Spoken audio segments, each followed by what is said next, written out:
Without anyone to support my aspirations, I shall ascend the mountains and establish my own dynasty. What? How could you possibly know that the guardians of my Qingyun zone are all great emperors? Upon assuming the role of the sect leader, Feng Qingyang activated the celestial sect system and summoned ancestors of the emperor realm, thus reaching the pinnacle of life.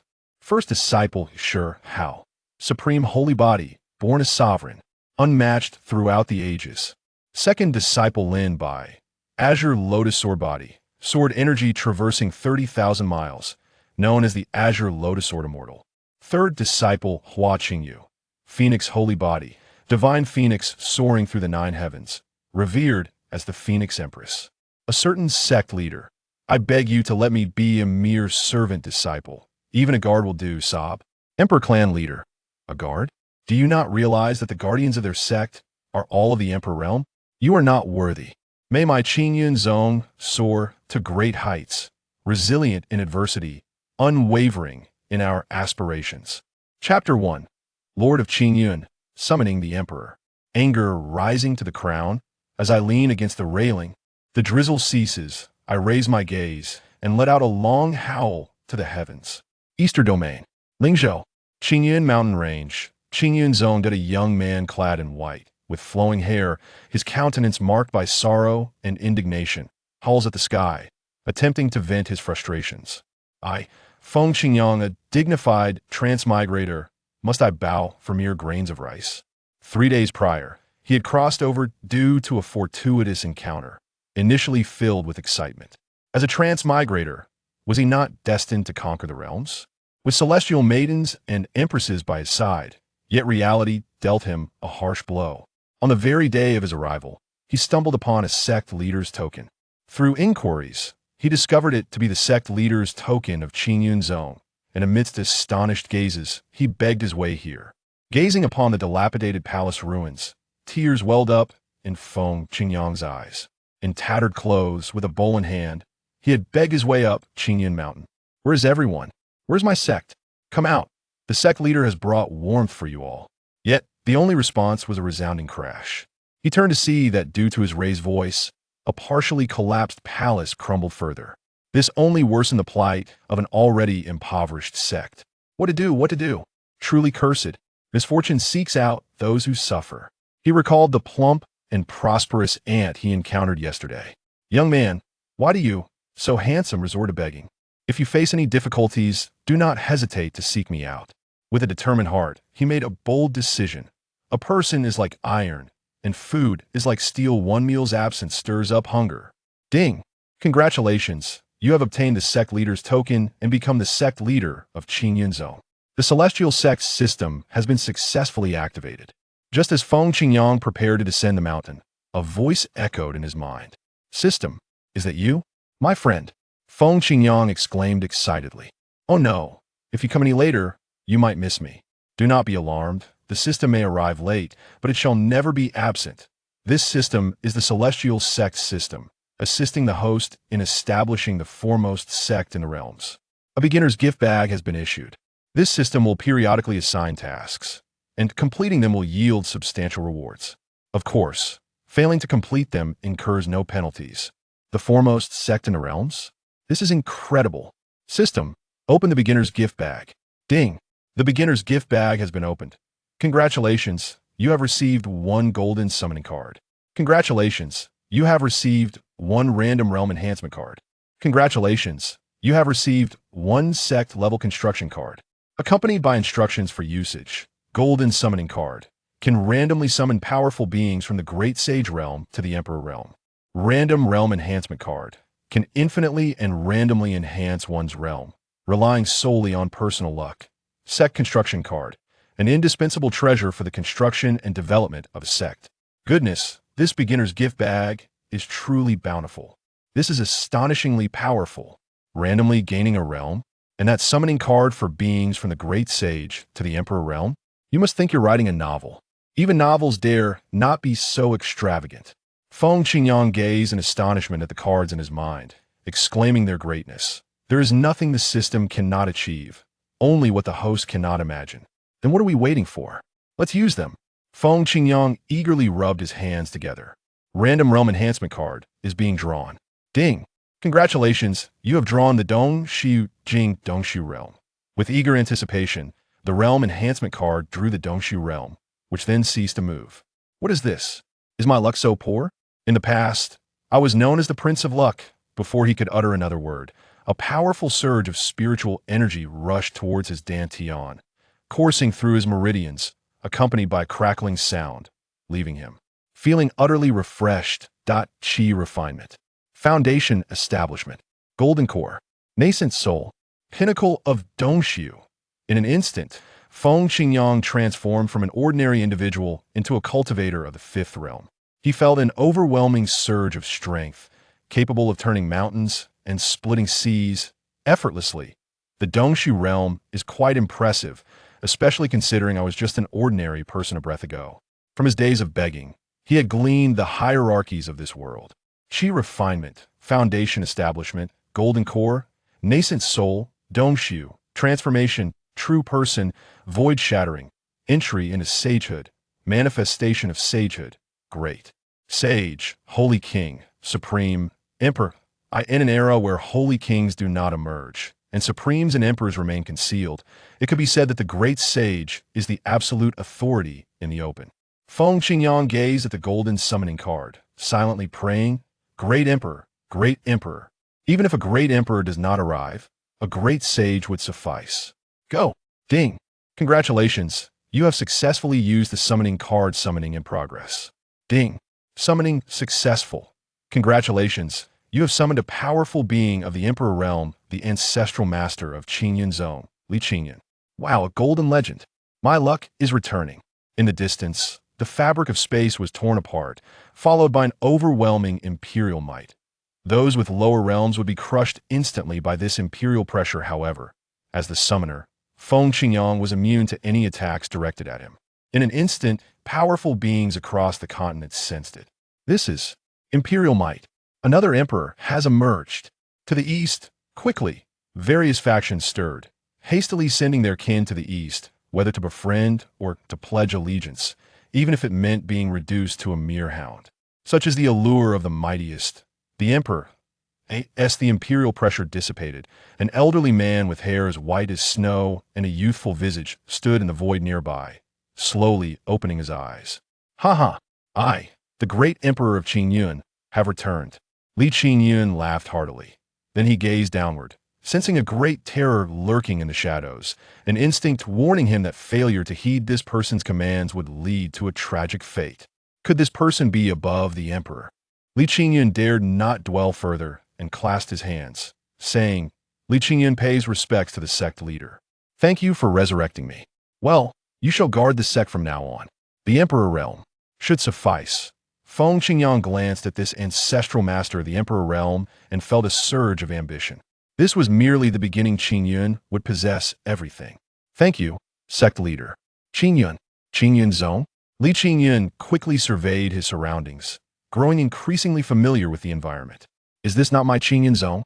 Yet, why has it fallen to such disrepair? Aside from this mysterious and powerful sect leader, all that remains is a wasteland.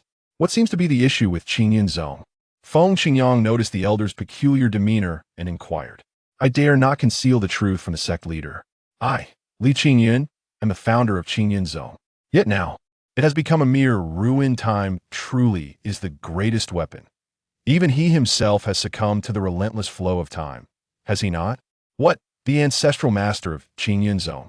Feng Qingyang had merely glanced at the system interface and noticed it featured a formidable presence of the emperor realm. Upon closer inspection, indeed turned out to be the venerable ancestor of Qingyun. I am now the sect master of Qingyun zone, so this old man must be my ancestor. As far as he knew, Qingyun zone was once known as Qingyun zone millions of years ago, with its founding ancestor being a powerful figure of the emperor realm. However, after enduring several catastrophic battles, it fell into decline and became an inconsequential force. This explains why passers-by regarded him with disdain and incredulity. He hadn't contemplated much beyond that. All he desired was a hearty meal. Chapter 2. The Ancestor of Qingyun, A Turn of Events? Do not mention the past, Sectmaster. That is all behind us now, under your guidance. I firmly believe that Qingyun Sect shall surely reclaim its former glory, nay, surpass it. On the path of cultivation, the worthy are revered. Although the enigmatic sect master only emanates the aura of the Dongxi realm, the overwhelming terror sensed in his mind cannot be mistaken. Sect master, I shall take my leave now. Should you require anything, do not hesitate to summon me. With that, Li Qingyun's thoughts stirred, and he vanished without a trace, leaving behind Feng Qingyang and the remnants of devastation. Summoning an ancestor of the Emperor realm at the outset, then becoming invincible? Let it be. There is no need to dwell on it. With an ancestor of the Emperor realm present, will not my Qingyun sect soar to new heights? In the vast expanse of the Huangwu continent, numerous factions exist, with the territories divided into 5 regions, each comprising 13 states. Among them, the central region is the most formidable, boasting imperial clans and numerous transcendent sacred sites, where powerful beings abound like fish crossing a river. The strongest force in the eastern region, where Feng Qingyang resides, consists of merely 5 sacred sites. They have acted with reckless abandon. Now, the task remains to rebuild the sect. Otherwise, how could a sect of such disarray escape mockery? Of course, they must possess the audacity to speak. Just as Feng Qingyang prepared to utilize the sect construction card, a notification chimed. As the future supreme sect of the heavens, how can there be no disciples? A mission has been issued to recruit a disciple. Completing this task will yield rewards. A disciple with considerable talent and immense willpower has been detected. Please proceed to recruit them into the sect at your earliest convenience. Feng Qingyang paused in his actions. A disciple has arrived? How fortuitous. He must wait a moment longer before employing the construction card. Meanwhile, beneath the Qingyun mountain, 5 cloaked cultivators fled at breakneck speed, glancing back in terror. Pursuing them closely was a blood-soaked youth, seemingly driven mad. His gaze was piercing, his sword gripped tightly, and an overwhelming aura shook the heavens and earth. How is his vitality so tenacious? The supreme sacred body has been stripped away. With 108 swords piercing his body, he still appears so vibrant. Curse it! What hidden cards did the ancestor grant him? Help! The 5 black-clad figures, panicked and desperate, cried for salvation. Yet, escape was futile. Behind them, the bloodied youth scoffed coldly. The tumultuous spirit energy surged once more, propelling him ahead of the 5 cloaked figures, where he regarded them with icy disdain. His body, riddled with countless sword wounds, bled profusely, yet he seemed oblivious, as though such minor injuries bore no consequence. With a calm demeanor, he remarked, "Continue running. Are you? Weren't you quite adept at it?" The black-clad figures halted, trembling as they gazed at the deranged youth. "Young master, spare us. We acted under orders. We are to blame." Fearful of their imminent demise in this desolate wilderness, they lamented their unfortunate entanglement with this harbinger of death. Regrettably, commands must be obeyed, and no antidote for regret exists. Shi Hao, initial stage of Qi refinement. Talent, supreme sacred body, stripped, born as supreme. A disciple of the Shi family, a top-tier force in Huangzhou. Blessed by the heavens with 2 extraordinary physiques, the supreme sacred body and the chaos eye. Recently, he was deceived by his uncle and cousin, resulting in the loss of his sacred body. Excellent, the first disciple is a born supreme. Though the supreme sacred body is lost, it can still be restored with adequate training. He could become a prominent figure in Qingyun Sect. But what is this situation? Stripped of your sacred body. Yet you are not being pursued. Instead, you are the one pursuing? In the distance, Feng Qingyang watched the scene unfold in confusion. Does this mean he need not intervene? This sequence of events is perplexing. Meanwhile, the bloodied youth cast a few cold glances at the black-clad figures and muttered, "Remember to keep your eyes sharp in your next life. Even if I am rendered useless, I am not someone you vermin can provoke. Die." With that, he lunged forward. The overwhelming spirit energy erupted forth, and his fierce intent struck the 5 black-clad figures. "Damn it, we will fight back." Seeing no escape, the 5 black-clad figures shouted defiantly, gritting their teeth as they charged forward. Boom! A resounding crash echoed as their immense spirit energies collided. Uffed! The 5 black-clad figures coughed up blood, sent reeling backward and crashing to the ground. They were no match for him. It is over. It seems their death is inevitable today. If only a powerful being would come to their aid, but alas, this is merely a fantasy before their demise. The bloodied youth staggered back a step. Just as he prepared to deliver the final blow, his aura visibly waned. Oh no, my last trump card has been exhausted. Instantly, panic surged within him. Coughing violently, he spat out blood and collapsed to the ground. The 5 black-clad figures, witnessing this, exchanged glances filled with delight, helping each other to rise. Heavens, he has finally faltered. I feel as though I could weep. Ah, the prodigious Shi Hao. Continue your arrogance. This is what is known as the wheel of fortune turning. I wonder what it feels like to slay a genius. Today, You have the honor of being the first prodigy to fall beneath my blade, Lin Bai. One black-clad figure stepped forward, licking the blade theatrically. Wait, I almost forgot to tell you something, young Master Shi Hao. Your supreme sacred body has been acquired by my young master, who has already ascended to the transcendent sacred site in Zhongzhou. It is said he is being nurtured with full support and has been named a holy son. If all goes well, he will be the next sect master. How does it feel, young Master Shi Hao? You may die with your eyes closed. The 5 black-clad figures burst into raucous laughter, reveling in their mirth. Is there something to celebrate? Feel free to share it with my sect. At that moment, a figure descended from above. It was none other than Feng Qingyang. Clad in white, his ink-black hair flowing in the wind. He had initially thought he was mistaken, but realized they had been waiting for him. This is not good. Something has changed. Lin Bai, act swiftly. Only now do you realize the need for action, yet it is too late. Villains often perish through excessive chatter. Lin Bai. The black-clad figure hastily raised his blade. Bang! With a casual palm strike, Feng Qingyang sent Lin Bai flying, saving the defenseless Shi Hao. He then turned to the bloodied youth on the ground and calmly stated, "Youth, I see your physique is extraordinary and you are fated to join my sect. Will you accept my offer?" Shi Hao, drenched in blood, raised his gaze. Beside him stood a youth in white, exuding an aura of mystery. Hope ignited anew in his desolate eyes. "Senior, I am willing to join your sect, but I am now but a useless wretch. Fear not, in my sect. If I declare you a genius, you shall be one. Even as a so-called waste, Qingyun can cultivate you into a prodigy." Meanwhile, Lin Bai, who had been sent flying, rose in shock. The peak of the Dongshu realm. Among the 5 of us, only 3 are at the initial stage of Dongshu. The others are at the pinnacle of the Yuanying realm. Curse it! Why did you not reveal yourself when we were being hunted, and now you choose to appear? The peak of Dongshu is a formidable presence. However, one must have a background to survive in this world. We are from the Shi family of Huangzhou. This is our family matter. If you wish to protect this youth, can you withstand the wrath of the Shi family? The leading black-clad figure spoke menacingly, with threats evident in his tone. A peak Dongshu is still insufficient to behold. In Qingyun Zone, masters abound. Do not think that your insignificant Shijia can stand against us. Even the denizens of the Holy Lands must bow before Qingyun Zone. What significance does Shijia hold? Feng Qingyang declared with utmost seriousness. Coupled with his immaculate white robes and an air of disdain for the Holy Lands, he truly exuded the presence of an unparalleled powerhouse. Yet he did not entirely speak falsehoods, although there were only 2 individuals in Qingyun Zone at present. The presence of an ancestor at the emperor level meant that any holy land would be rendered bewildered upon encountering them. A surge of joy filled Shi Hao's heart. He had just been worried about implicating this esteemed senior's sect, but it seemed he had stumbled upon a stroke of fortune. The sect I am about to join does not even regard holy lands with respect. My dear brother, even if you become a holy son, you must await my arrival. Chapter 3, Rebuilding Qingyun, a first-class sect. What a boast. Youngster, though your years may be few, your bravado is excessive. You disregard the holy lands? Do not be fooled. While Shijia may be the pinnacle of power in the wasteland, before the transcendent holy lands of Zhongyu, they are merely a mountain looming above, an existence both admirable and unattainable. Of course, even the average holy land is formidable in their eyes. However, one must acknowledge their background in this world. Presently, Shijia possesses a notable one. Indeed, I may be young, yet my cultivation far surpasses yours. It appears you have wasted your efforts on the wrong pursuits.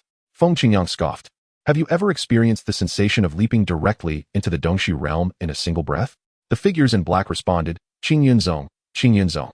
I believe I have heard of this sect. It was once an imperial-level sect during the Middle Ages, but after enduring several calamities, it fell into decline, and its members scattered, gradually becoming an inconsequential force. Who would have thought their sect master still dwells in the Dongshu realm? Perhaps they still possess considerable foundations. One of the black-clad figures remarked, greedily sizing up Feng Qingyang. An imperial-level sect? How terrifying. Ha. I thought I had encountered an insurmountable obstacle. You dare to intimidate me with the remnants of a bygone imperial force? Are you truly so amused? You shall find your laughter fleeting. A calm remark from Feng Qingyang left the group of black-clad figures momentarily stunned. What are you doing? Stay back. They finally realized that regardless of Qingyun Zong's state, this young man was a genuine peak Dongshu presence, capable of annihilating them in mere moments.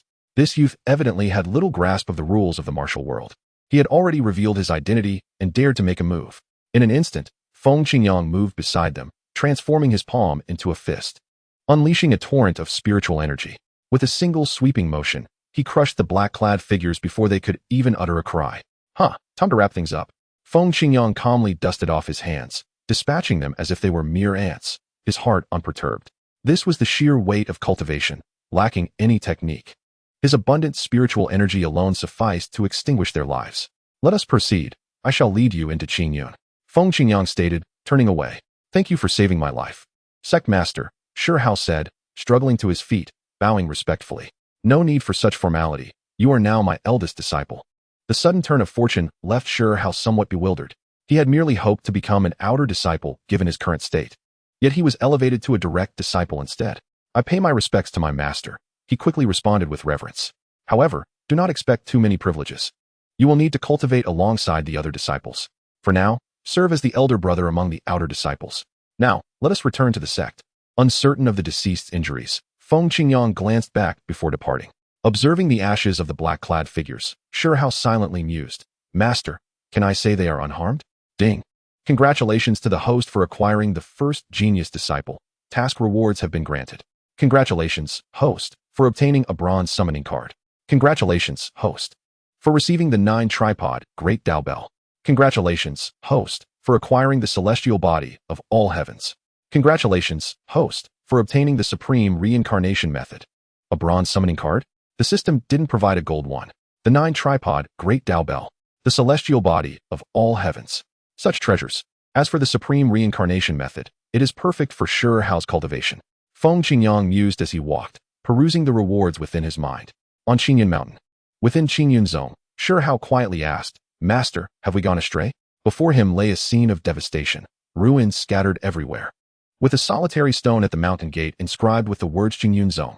Youthful ignorance often leads to misjudgment. One must not rely solely on appearances. For some truths run deeper. Feng Qingyang replied confidently, his expression calm. In secret, he hurriedly contacted the system. System quickly used the first-level construction card. He almost forgot. Having been preoccupied with accepting a disciple, the sect's construction card had yet to be employed. Ding, the sect's first-level construction card has been successfully used. Materialization is underway. As the system's notification echoed, a surge of purple energy swept in, spiritual energy gushing forth, and palatial structures sprung up like bamboo shoots after a rain. The Alchemy Hall, Cultivation Hall, Technique Hall, and Sect Hall manifested in succession, beautifully arranged like a celestial paradise. Even more astonishingly, a heavenly staircase stretching 100 miles unfurled from the mountain base to the sect, its scenes shifting and endlessly profound. In the shadows, the ancestor Li Qingyun was stirred by the spectacle occurring within Qingyun Zone. Even his emperor-level mindset was shaken. The sect master truly possesses extraordinary capabilities. Shi Hao gaped in astonishment. Have we arrived in a realm of immortals? By comparison, the esteemed Shijia I came from resembles a slum. Was this the foundation held by a great power? Feng Qingyang, having anticipated such a transformation, was not overly surprised. He merely wondered how a first-level sect could be so splendid. What of a second or third level? The anticipation was palpable. Before the grand and imposing sect hall, Feng Qingyang addressed Shi Hao. All the strong within the sect are currently in seclusion or traveling. You must diligently cultivate, striving to surpass our outer disciples. All disciples had been dispatched for training, and they would return soon to establish the sect. As for your inability to cultivate, I shall resolve that momentarily.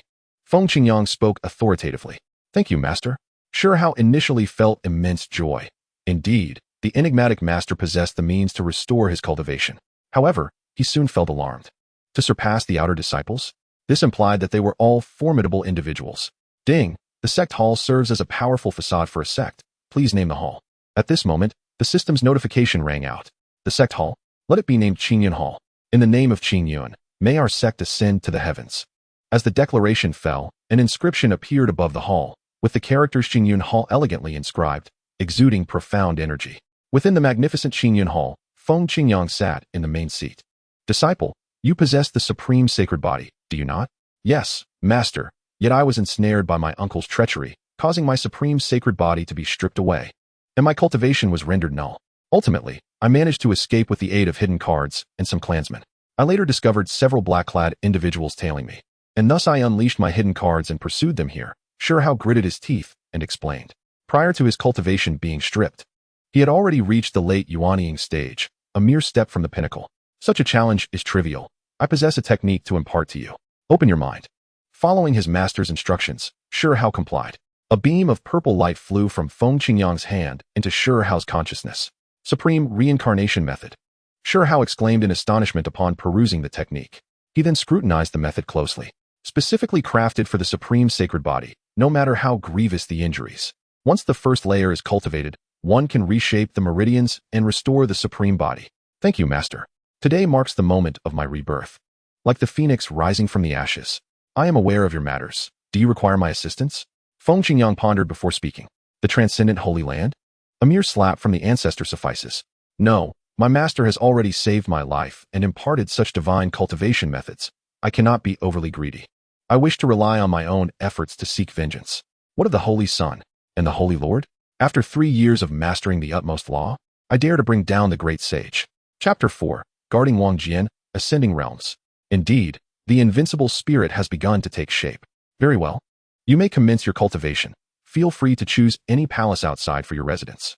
After Shi Hao departed, Feng Qingyang re-entered the system interface. System, utilize the summoning card. The sect is currently too desolate. It would be better to have more people. Ding, the bronze summoning card has been successfully used. Drawing in a guardian of the transformation realm, currently being inscribed. Ding, inscription successful and has materialized. Transformation realm, quite commendable. I have drawn a card that has reached the highest realm. In Qingyun Sect, while walking and familiarizing himself with the cultivation method, Shi Hao sensed a powerful aura, causing him to frown. Do not panic. You are also a disciple of Qingyun Sect, are you not? A man dressed in black robes approached him. Yes. May I inquire about your esteemed identity? Shi Hao asked in confusion as he beheld the silent figure. I am a guardian of the sect. On my way to pay my respects to the sect master, so I shall not disturb you. The man said, continuing towards the main hall. A sect guardian? I have sensed such an aura from the head of the Shi family. Shi Hao's face displayed astonishment as he murmured, Transformation Realm Pinnacle. A mere guardian possesses strength comparable to that of the head of a top-tier force. Meanwhile, in the main hall of Qingyun Sect, Wang Jian bowed before the sect master. In the hall, Wang Jian, clad in black robes, stood respectfully with his gaze lifted. Wang Jian, Realm, Transformation Realm Pinnacle. Identity, Sect Guardian. Cultivation Method, Heavenly Level Technique. Heavenly Sword Art. Transformation Realm Pinnacle. Feng Qingyang checked Wang Jian's information through the system. System, are all summoned individuals at the pinnacle of their respective realms? Indeed, host. The system guarantees quality. That's splendid. This implies that the ancestor is at the pinnacle of the Emperor realm, simply unstoppable. Suddenly, Li Qingyun in the heavens sneezed, the sound echoing like thunder. How strange, who keeps mentioning me? Well, you may return now and guard the sect diligently. After Wang Jian took his leave, Feng Qingyang once again called upon the system. First, I will utilize all the disciple recruitment rewards and then enhance my own strength without delay. System, materialize the 9-tripod Great Tao Bell. Oh, and don't forget the fusion of the divine body. Growing stronger is imperative. As the future leader of the foremost divine sect in all realms, my cultivation cannot be lacking. The remaining 2 rewards are tantalizing. 9-tripod Great Tao Bell, an ancient treasure that suppresses fate and possesses the ability to test talent. When the 9 tripods unite, they wield tremendous power, incomprehensible to gods and demons. Divine Body, the supreme divine body of all realms, no further explanation needed. 9-tripod Great Tao Bell is materializing successfully. Divine Body fusion in progress. Above Qingyun Sect, a tempest of wind and clouds erupted in an instant. An overwhelming aura of spiritual energy swept through the heavens and the earth. Purple Qi arrived from the east for 30,000 miles, with celestial sounds enveloping Qingyun. A sage rode forth on a cow from the east, and the images of celestial beings appeared. A colossal bell exuding the rhythm of the Tao materialized out of thin air before settling upon the back mountain of Qingyun Sect. The moment the 9 tripods landed, all the spiritual energy of Qingyun Sect was instantly siphoned away. Subsequently, the 9 tripods began to emit the rhythm of the Tao, with celestial sounds resonating from within the bell. After the celestial phenomenon dissipated, it was immediately followed by purple-golden tribulation lightning. Heavens! Look, it's the annihilation tribulation lightning. Could it be that an unparalleled prodigy has appeared? Or from the east? The recent celestial phenomenon was already outrageous. I never expected to witness the annihilation tribulation lightning recorded by ancient powers in my lifetime. A powerful being immediately employed divine consciousness to probe the situation. Which insignificant insect dares to spy on my Qingyun Sect? Upon sensing the probing divine consciousness, the Emperor Realm ancestor Li Qingyun let out a muffled grunt. His formidable Emperor-level divine consciousness instantly traversed billions of miles, severing the divine consciousness of the intruders. Boom. In the end, all those who probed were obliterated. Their cultivation regressed, and their lifespans were halved, only warning their kin that a great terror lurked to the east. This matter caused a stir throughout the central domain, as various forces hastily withdrew their spies to avoid drawing attention. Such phenomena are certainly the handiwork of the sect master. After eliminating the probing divine consciousness, Li Qingyun gazed at the sky above the sect, equally shocked. The aura radiating from that great bell was enough to astonish even him, let alone the annihilation tribulation lightning. Could it be a treasure from the celestial realm? Feng Qingyang stared in astonishment at the purple-golden tribulation lightning in the sky, his brow furrowed. Goodness, this is quite a grand affair. System, I merely wish to fuse a divine body. Is it necessary to summon such formidable lightning? Host, perhaps you should consider what you are saying. That is the supreme divine body of all realms. As the system spoke, the celestial lightning above was perfectly brewed. With a thunderous roar, a thick and lengthy bolt of tribulation lightning descended with fierce intent. Feng Qingyang realized there was no escaping it, and could only brace himself to endure. Escape? How could I evade? This is clearly coming for me. The tribulation lightning, with the might to annihilate the heavens and earth, struck Feng Qingyang directly. After several breaths, why am I completely unscathed? Feng Qingyang surveyed his surroundings and his own body, astonished to discover that this enormous divine lightning left not a single trace. Congratulations, host, you have undergone divine lightning tempering, and the fusion of the supreme divine body has succeeded. Host, do not be overly surprised. Absorbing a bolt of divine lightning as the supreme divine body is hardly excessive. Kind reminder, absorbing divine lightning also has the effect of enhancing realm. As expected, Feng Qingyang sensed that the pinnacle of the Dongshu realm he had just attained was now slightly loosening. Tasting the sweetness of this newfound power, Feng Qingyang began to audaciously provoke the divine lightning above. The tribulation lightning raged for 2.5 hours before finally ceasing, trembling as it vanished into the fabric of the universe. The watching ancestor Li Qingyun was wide-eyed. The annihilation lightning that terrified him had relentlessly struck the sect master for 2.5 hours, yet the sect master remained entirely unscathed. It is indeed true. The sect master surpasses me by 1,000-fold. Below, having absorbed the divine lightning, Feng Qingyang exhaled deeply. Afterward, he opened his eyes, revealing captivating purple pupils. Upon closer inspection, one could see purple currents swirling within. This must be the legendary gaze akin to lightning. He has reached the pinnacle of the transformation realm. Aware of the immense spiritual power within him, Feng Qingyang was astonished. This is not how one typically ascends. Achieving a grand realm in a single day, it feels like a small calf on a plane, soaring to the heavens. Before merging with the divine body, I could only be considered a rapidly progressing genius. However, now, having fused with the divine body, I am an unparalleled prodigy capable of battling across realms. Feng Qingyang contemplated. Such a formidable constitution not only manifests in cross-realm combat, but also enhances comprehension and talent, allowing for seamless elevation of realms. Now, my speed in absorbing spiritual energy is 100 times greater than before. Incredible. System. Ding. As a future disciple of the foremost divine sect, one must not fall short. Quest issued. Recruit the second genius disciple. Completion will yield rewards. The genius disciple will arrive at the recruitment conference in Xianyu city of Lingzhou in 3 days. Please prepare accordingly. Another genius disciple? The system's efficiency is truly remarkable. A recruitment conference? Chapter 5. Recruitment Conference. Women of the Central Domain. The next day, the Tianji Pavilion of the Eastern Domain released news. The Triennial Disciple Recruitment Conference is set to take place in Lingzhou's Xianyu city in 3 days. Upon the announcement of this news, Lingzhou erupted in excitement. After 10 years of arduous cultivation, often unnoticed, the chance to gain fame has finally arrived. This is the opportunity they have long awaited. Have you heard? This recruitment conference will be held in Xianyu city. Indeed, I must take a chance this time. I have heard that there will be observations from Dominion-level powers and sacred places. If I could join a Dominion-level force, it would be a direct leap to success. As for the sacred places, that is beyond my wildest dreams. Only the most exceptional individuals can enter, and I am self-aware of my limitations. Dominion-level forces and sacred places. I must ask, is your information accurate, brother? Of course, it is accurate. The son of my neighbor's cousin is currently begging in Xianyu city, and he told me this in person. Then what are we waiting for? We must set off at once. This scene is unfolding in various corners throughout the eastern region. After all, there are merely 5 sacred places in the vast eastern region. If luck is on our side during this recruitment conference, and we catch the eye of a sacred place, it would indeed be a meteoric rise. Conversely, even being noticed by a Dominion-level force would be a tremendous stroke of fortune. Excluding the 5 sacred places, one could walk with authority across the eastern region. Countless prodigies flock towards Xianyu City, and the atmosphere is electric with excitement and hidden currents.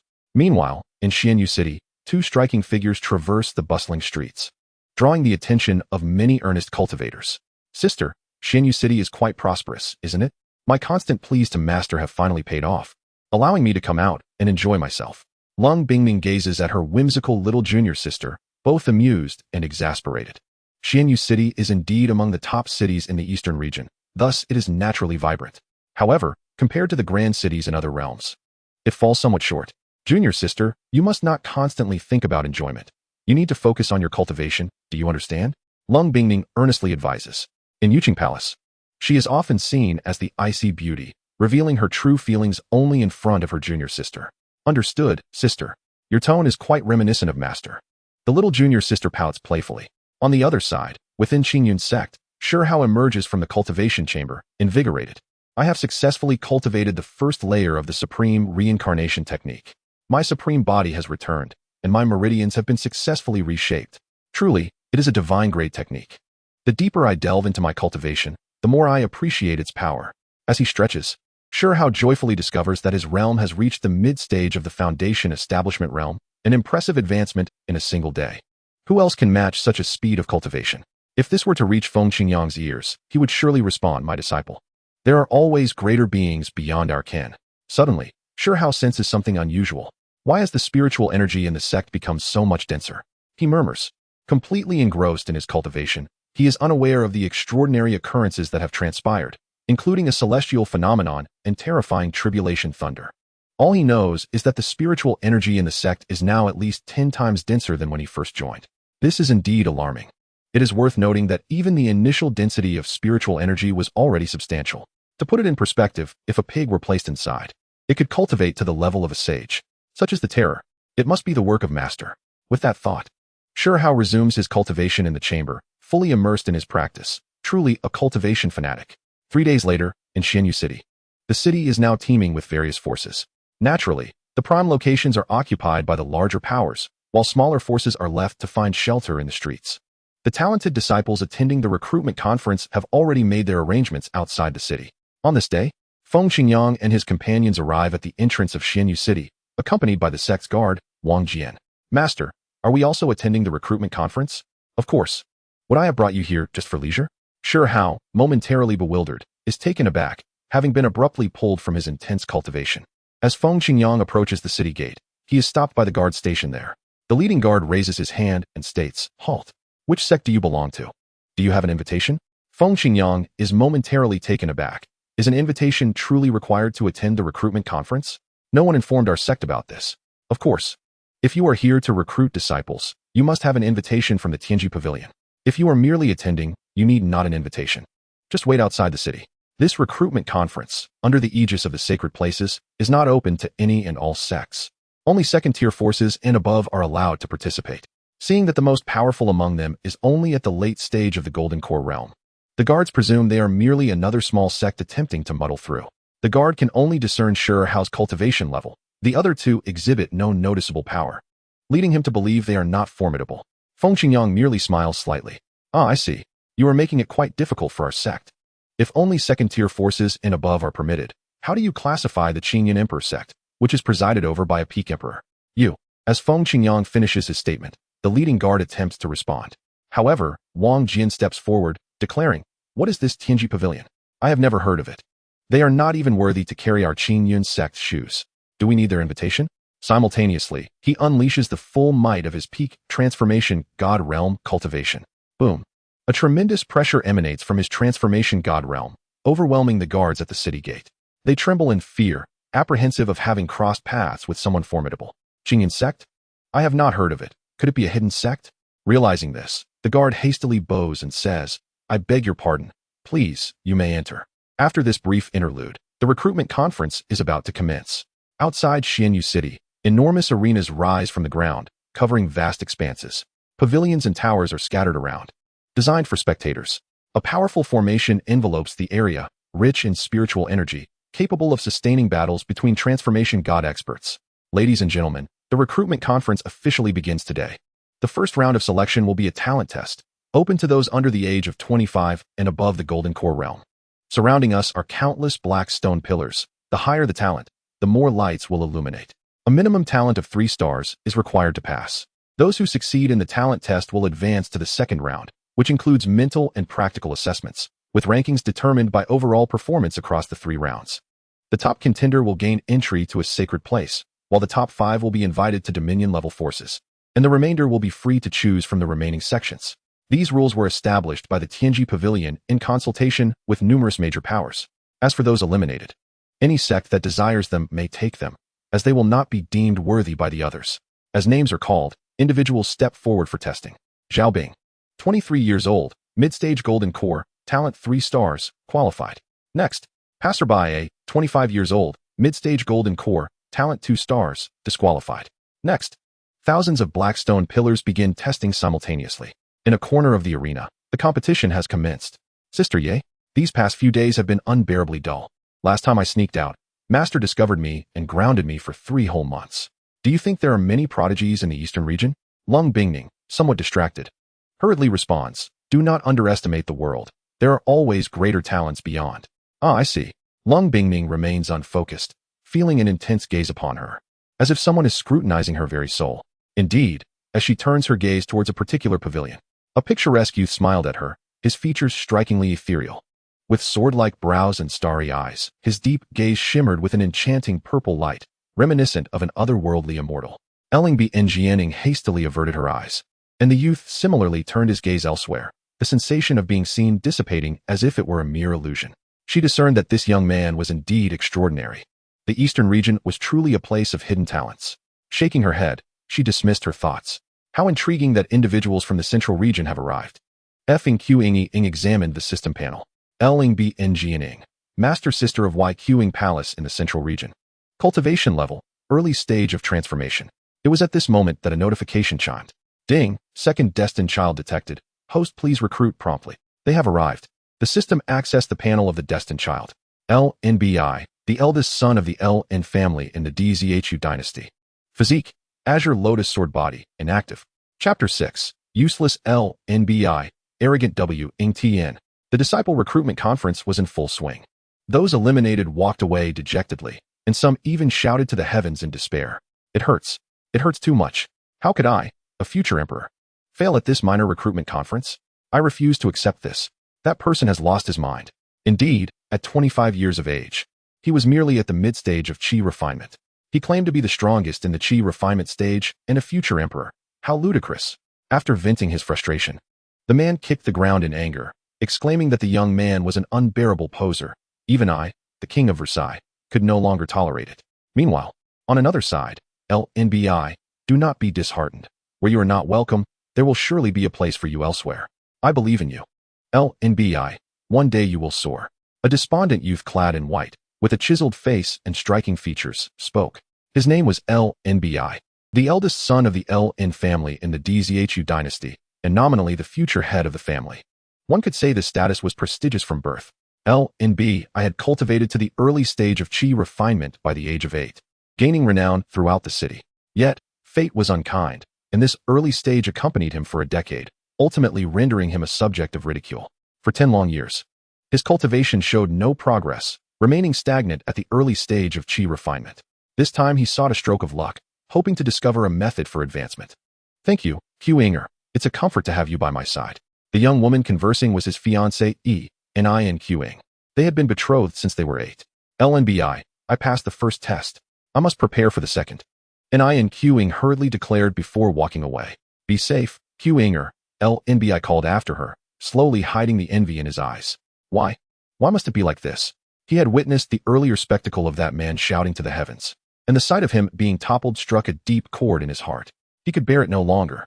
That man was in the mid-stage of Qi refinement at 25, while he had yet to break through the early stage after 10 years, remaining stagnant at that level. Worse off than that man. LNBI walked in despair, his thoughts consumed with anguish. He had come to try his luck and accompany Nin Qing. It was expected that Nin Qing would pass the first test. She was a prodigy, renowned throughout the city, having reached the early stage of Qi refinement by 10 and now, at 18, had attained the Golden Core stage. They were originally a perfect match. Yet he had gradually become a laughingstock. With her golden core stage cultivation, surely she would excel. While lost in thought, a voice called out, "Does the youth have any troubles? Our sect delights in offering assistance. Feel free to share with us." Lin paused, taken aback, and turned to assess the three individuals before him.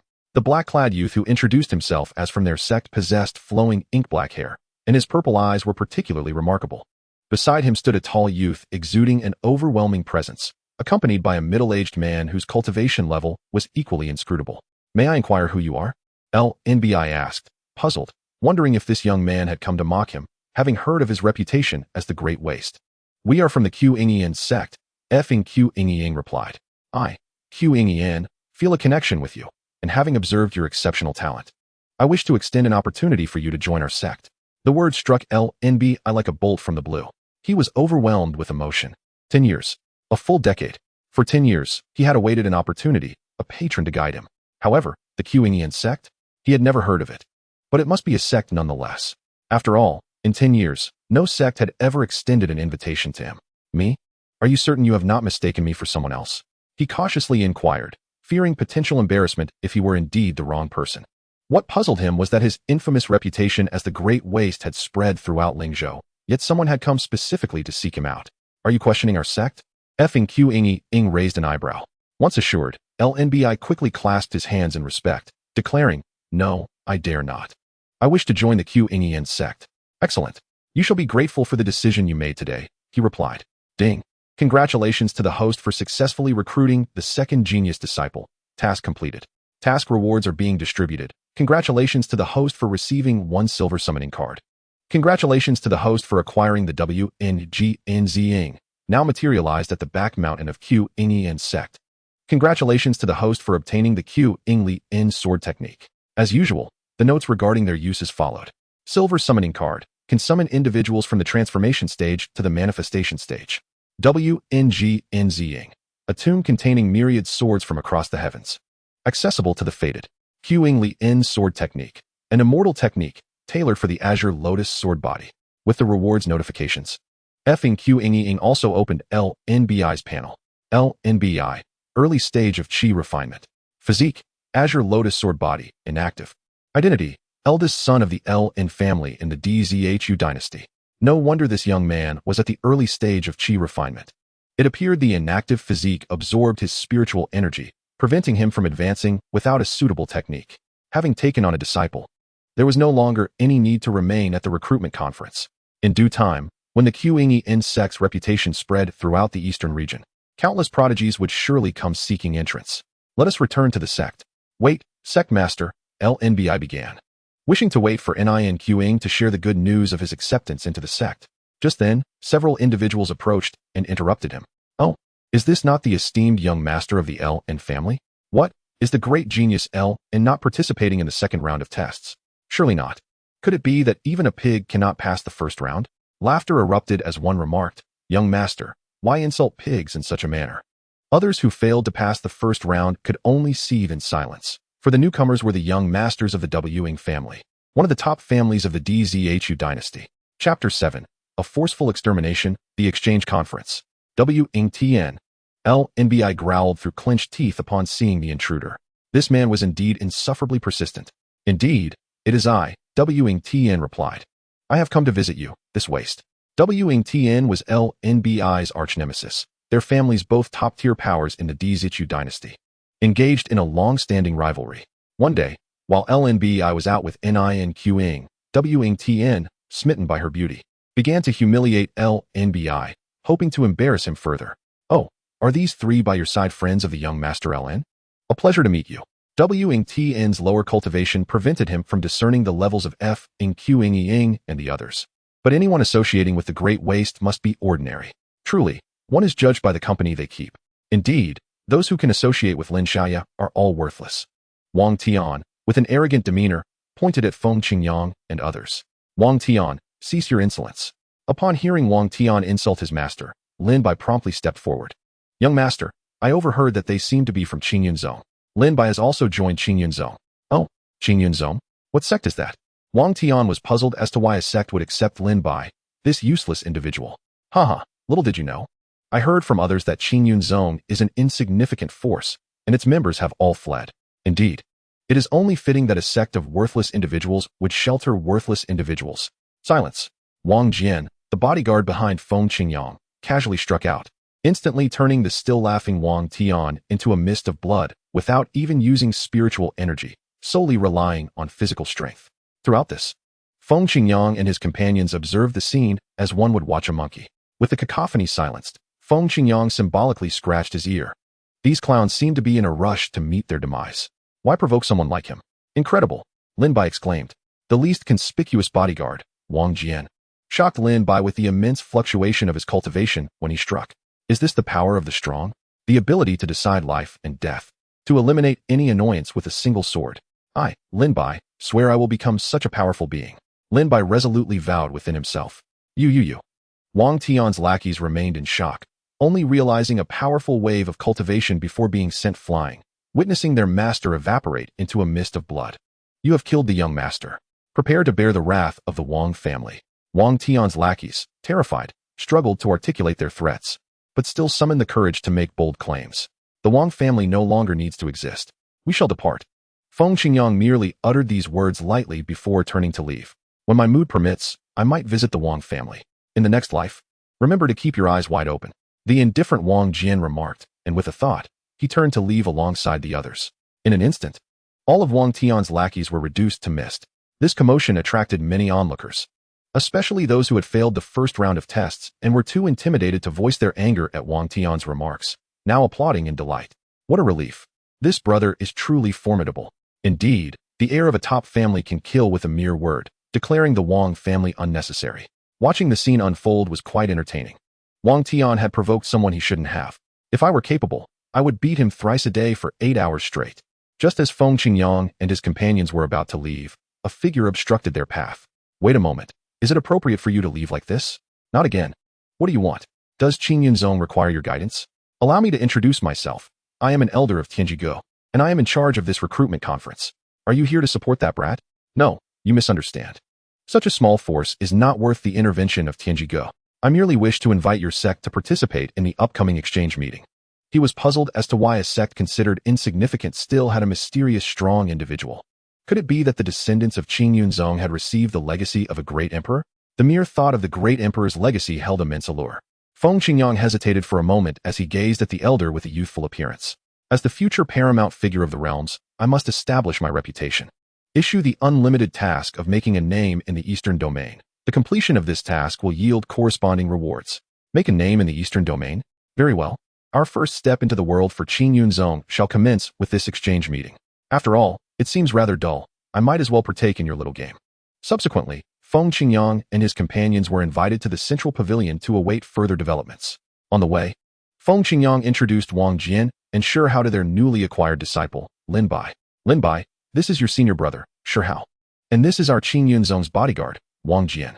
Upon hearing this, Lin Bai humbly greeted them. Greetings, senior brother and elder Wang. He had not anticipated that the formidable elder Wang, whom he admired, was merely a bodyguard in their sect. Moreover, this senior brother appeared extraordinary. His talent likely surpassed that of Qing'er. I have truly latched onto a great support. I wonder who would dare to look down upon me now. Overjoyed, Lin Bai chuckled, but soon realized something was amiss and attempted to feign seriousness. This scene elicited laughter from Feng Qingyang and the others. Haha, if you have something that delights you, don't keep it to yourself. Share it with your senior brother. Shi Hao began to jest with the newly arrived junior brother. Finding him quite amusing, Lin Bai relaxed, shedding his initial formality. He had always been a humorous and optimistic individual. However, the burdens of cultivation and the incessant ridicule from others had compelled him to adopt a different facade. In such a moment, I feel compelled to compose a poem. In the Great Zhou, Lin Bai is the most useless. Drawn by the recruitment conference, he comes. Entering Qingyun, he aspires to soar. In the triumph of life, he revels with glee. Chapter 8, Elder Suikong, Battle on the Martial Arts Platform. Junior brother, why are you looking around? Are you searching for someone? After a while in the pavilion, Lin Bai was glancing around, alternating between surprise and disappointment. Hearing his senior brother's inquiry, he chuckled. Senior brother, I am looking for my fiancée. She passed the first round of tests and is currently undergoing the second. Shi Hao patted his junior brother's shoulder and laughed. Oh, who would have thought that while you struggle in cultivation, you thrive in love? Haha, I envy you. Meanwhile, Feng Qingyang chose to meditate, ignoring their banter. System. Utilize the silver summoning card. To be prudent, it is wise to have a trump card. Although he didn't truly need one. With a great emperor-level ancestor at his disposal, he could summon them with a thought. Yet this card would eventually be used. No one could ever have too many strong allies.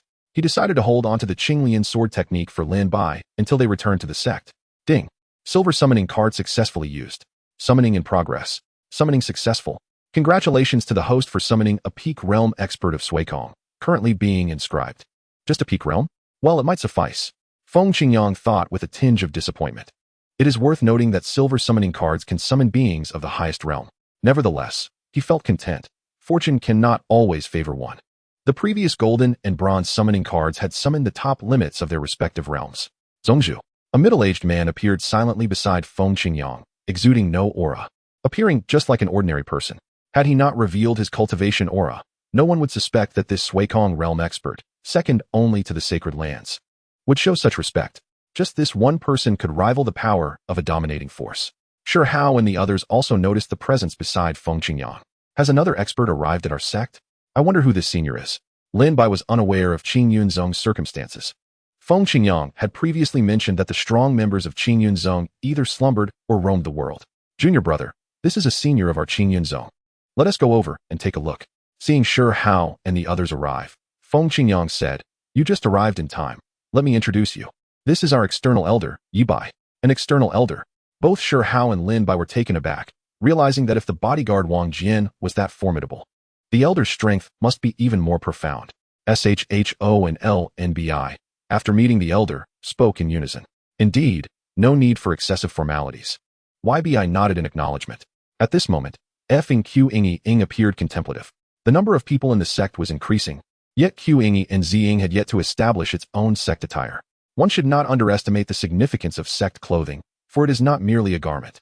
A unified attire can significantly enhance the disciple's sense of belonging and honor within the sect, while also serving to elevate the sect's reputation. As the future foremost divine sect of the realms, how could it be permissible for us to lack our own sect attire? Wouldn't that invite ridicule? A task was issued, to shine brightly at this exchange conference, with a reward of exclusive sect attire. It seemed that just when one was feeling drowsy, a pillow was provided. Feng Qingyang's eyes lit up. The system always appeared at the most opportune moments. Ahem. Enough of the idle chatter. It is time for us to take the stage. Meanwhile, the disciple recruitment conference was nearing its conclusion. Disciples from various sects had nearly made their selections. Among those accepted by the sacred land was an 18-year-old youth at the early Yuaning stage, truly a sight to behold. The remaining candidates were divided among the dominant and lesser forces. Those chosen were filled with youthful exuberance. Haha, I have entered the coveted top-tier force. Ying Ziying. Congratulations. Brother B has also realized his aspirations. Below the grand competition stage, sister, the disciple recruitment conference has concluded. Let us depart. Hearing her junior sister's words, Ling Bi Jian casually replied, let us wait a moment longer. I have received word that there will be an exchange meeting among the sects shortly, so let us observe. Among them. The one with the strongest talent is that 18-year-old at the early Yuaning stage. He could likely defeat me, and I am already at the mid-Yuaning stage. Just observing is enough. Have you ceased to heed your sister's words?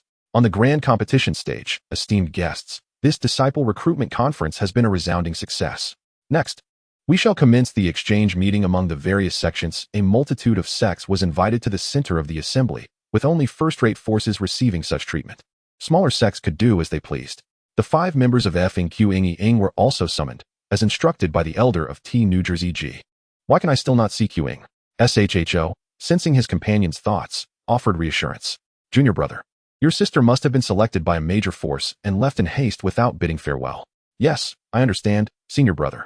Now that we are all gathered, the exchange meeting officially begins.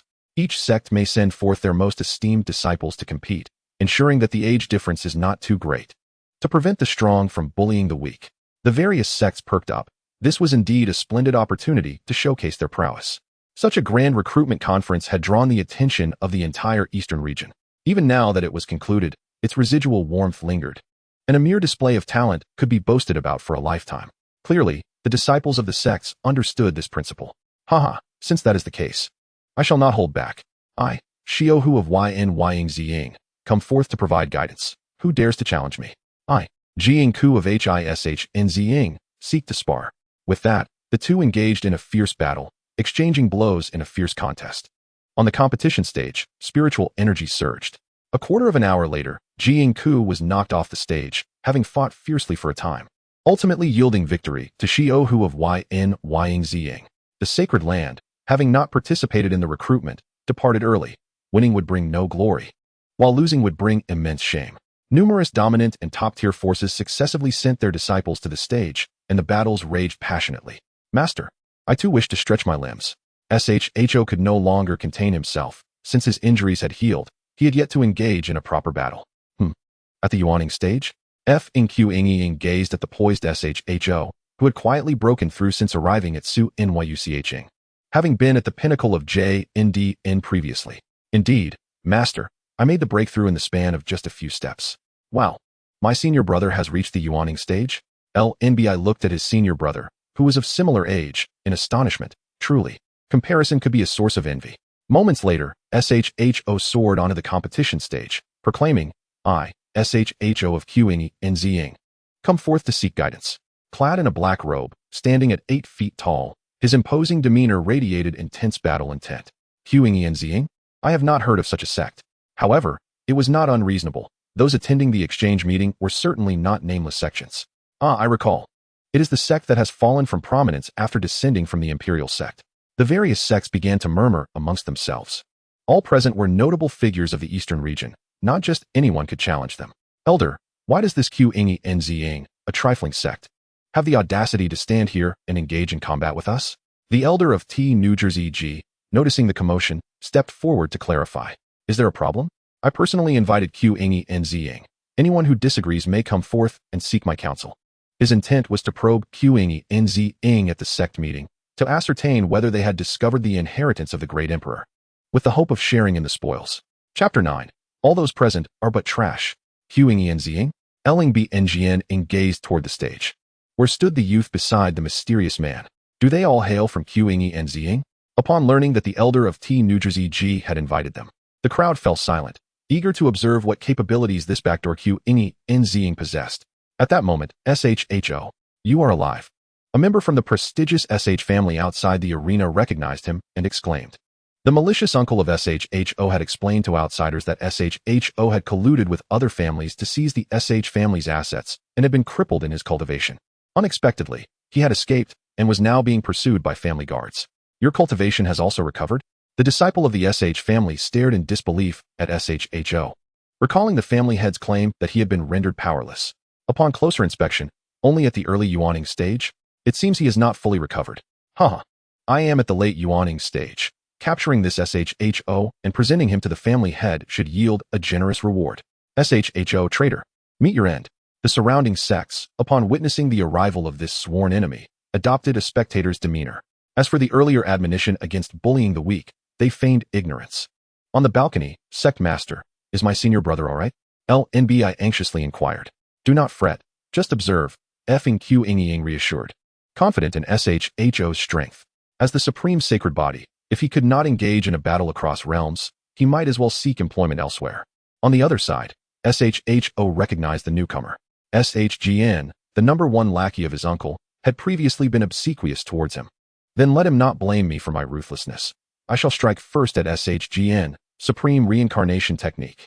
Sho fully activated his technique, causing an overwhelming surge of spiritual energy to erupt, creating a formidable aura that whipped his long hair. Remarkable. At merely 18 years of age, he exudes such a powerful presence, rivaling even the first place from the earlier competition. Although they were astonished, they remained skeptical, considering his opponent was 2 minor realms above him. What a pity, such a promising talent. Just then, Shgn charged forward, and the two collided. With a resounding crash, they clashed with their spiritual energies sweeping across the competition stage. To everyone's surprise, the late Yuaning stage Shgn was sent flying, while Sho remained firmly rooted in place. This is impossible.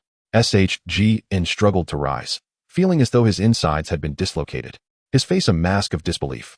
Such impossible occurrences abound. I shall send you on your way. Supreme Reincarnation Fist.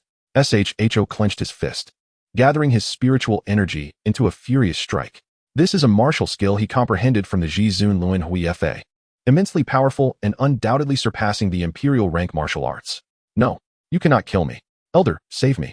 As Shi Hao raced towards him, Shi Jian realized he could not withstand the onslaught and hurriedly called for help from his family. An elder from the Shi family flew out at the call, only to be intercepted by the guard. Wang Jian, are you attempting to bully the weak, thinking our Qingyun zone lacks defenders? With a single palm strike, he sent the approaching elder flying. At the peak of the transformation god realm, the elder was astonished as he was sent hurtling away. On the arena, in that fleeting moment, Shi Hao launched an assault, his massive fist enlarging in Shi Jian's view before he was forcefully struck off the platform, lifeless. Wow, so strong. Senior sister, this person is clearly at the initial stage of Yuanying and weaker than me. Yet he finds it effortless to defeat those at the late stage of Yuanying. This is true genius. I've long told you not to underestimate others. Lung Bingning explained from the side. The elder from Tianjigu was positively gleaming with excitement. Such formidable techniques and martial arts. There's no doubt they have obtained the emperor's legacy. He then discreetly signaled to the allied forces. Disciples from various factions began to leap onto the arena, leaving those unaware of the situation utterly astonished. Goodness, is this a group assault? Ha! Are you all coming at once? It saves the trouble of one-on-one encounters. This is much more exhilarating. Shi Hao, filled with battle fervor, burst into laughter. You are too arrogant. Zhao Sheng from Fuyang Zone has come to challenge you. Mo Tian from Mo Hai Zone is here to spar. Chi Kuei from Chi Fa Zone has also arrived for a duel. They introduced themselves one by one, totaling over 10 individuals. Trash. Shi Hao replied dismissively. What? You dare call me trash? The foremost challenger thought Shi Hao was referring to him. No, you misunderstand. I am saying that all of you standing here are trash. Come fight. Ha ha, I didn't expect this kid to be so sharp-tongued. Below, Feng Qingyang was amused by Shi Hao's humor. Lin Bai glanced at the sect leader, contemplating whether to inform him that these words were taught to his senior brother. On the arena, spiritual energy surged, and an array of flamboyant martial techniques filled the air. Shi Hao remained unfazed, launching punches left and right with the Jizun Luan Hui Quan at full force. He had yet to unleash his full power. The Jizun Sheng Ti was his greatest trump card, and these minor characters were unworthy of him using it. Within a few breaths, over 10 adversaries on the stage were sent flying one after another, crashing heavily to the ground, devoid of any fighting capability. Goodness! Has Shi Hao from Qingyun Zone taken performance-enhancing drugs? Indeed, over 10 individuals cannot contend with him. And among them are 4 or 5 geniuses at the mid-stage of Yuanying. The sects below gazed at Shi Hao as if he were a monster, especially those who had dispatched disciples. They exchanged looks of astonishment. This is abnormal. Could it truly be, as the elders said, that they have obtained the emperor's legacy? At this moment, the elder from the Shi family, who had been struck away by Wang Jian, had regained his composure. Shi Hao, you traitor! You dare to kill Shi Jian. Once I report to the elder council, you shall be captured. He was utterly perplexed. Shi Hao had been rendered powerless by the family head, yet here he was, so formidable. How had he gotten involved with Qingyun Zone? Just now, a mere disciple from Qingyun Zone was already a peak transformation god realm powerhouse. Clearly, this elder had yet to grasp the reality of the situation. Feng Qingyang remarked coldly. The Shi family elder was not foolish to speak so freely. He had his confidence. He clasped his hands and addressed the crowd. Esteemed guests, this Shi Hao is a traitor of my Shi family. I implore you to assist us in apprehending him. You must be aware that my family's young master has already ventured to the central domain's sacred land and has reportedly been designated as a holy son. When our young master returns to the eastern domain, there shall be ample rewards. Chapter 10. The Elder Takes Action, Treading Upon All Sects. The Elder's statement contained 3 parts sincerity and 7 parts intimidation. Central Domain. The Shi family has connections with the sacred land of the central domain. The sects below, unaware of this matter, were astounded. The central domain is the revered sanctuary all cultivators aspire to reach, where spiritual energy is several times more abundant than in the eastern domain, fraught with both peril and opportunity, ruled by those at the supreme and emperor realms. It could be said that the sects of the eastern domain are unworthy even to carry their shoes. Naturally, had Feng Qingyang heard this, he would have delivered 2 resounding slaps. How dare you presume to control Qingyun Zone? Not even to mention carrying shoes. Not far away, an elder from Tianjigu brightened at this scene. To find something so valuable without any effort, an opportunity has arisen. He assessed the 5 members of Qingyun Zone, noting that the man who had just acted was at the peak of the transformation god realm. The others included an ordinary-looking man in black and an inscrutable youth, both too young, making him feel as though he could be their grandfather, so their cultivation level likely wouldn't be too high.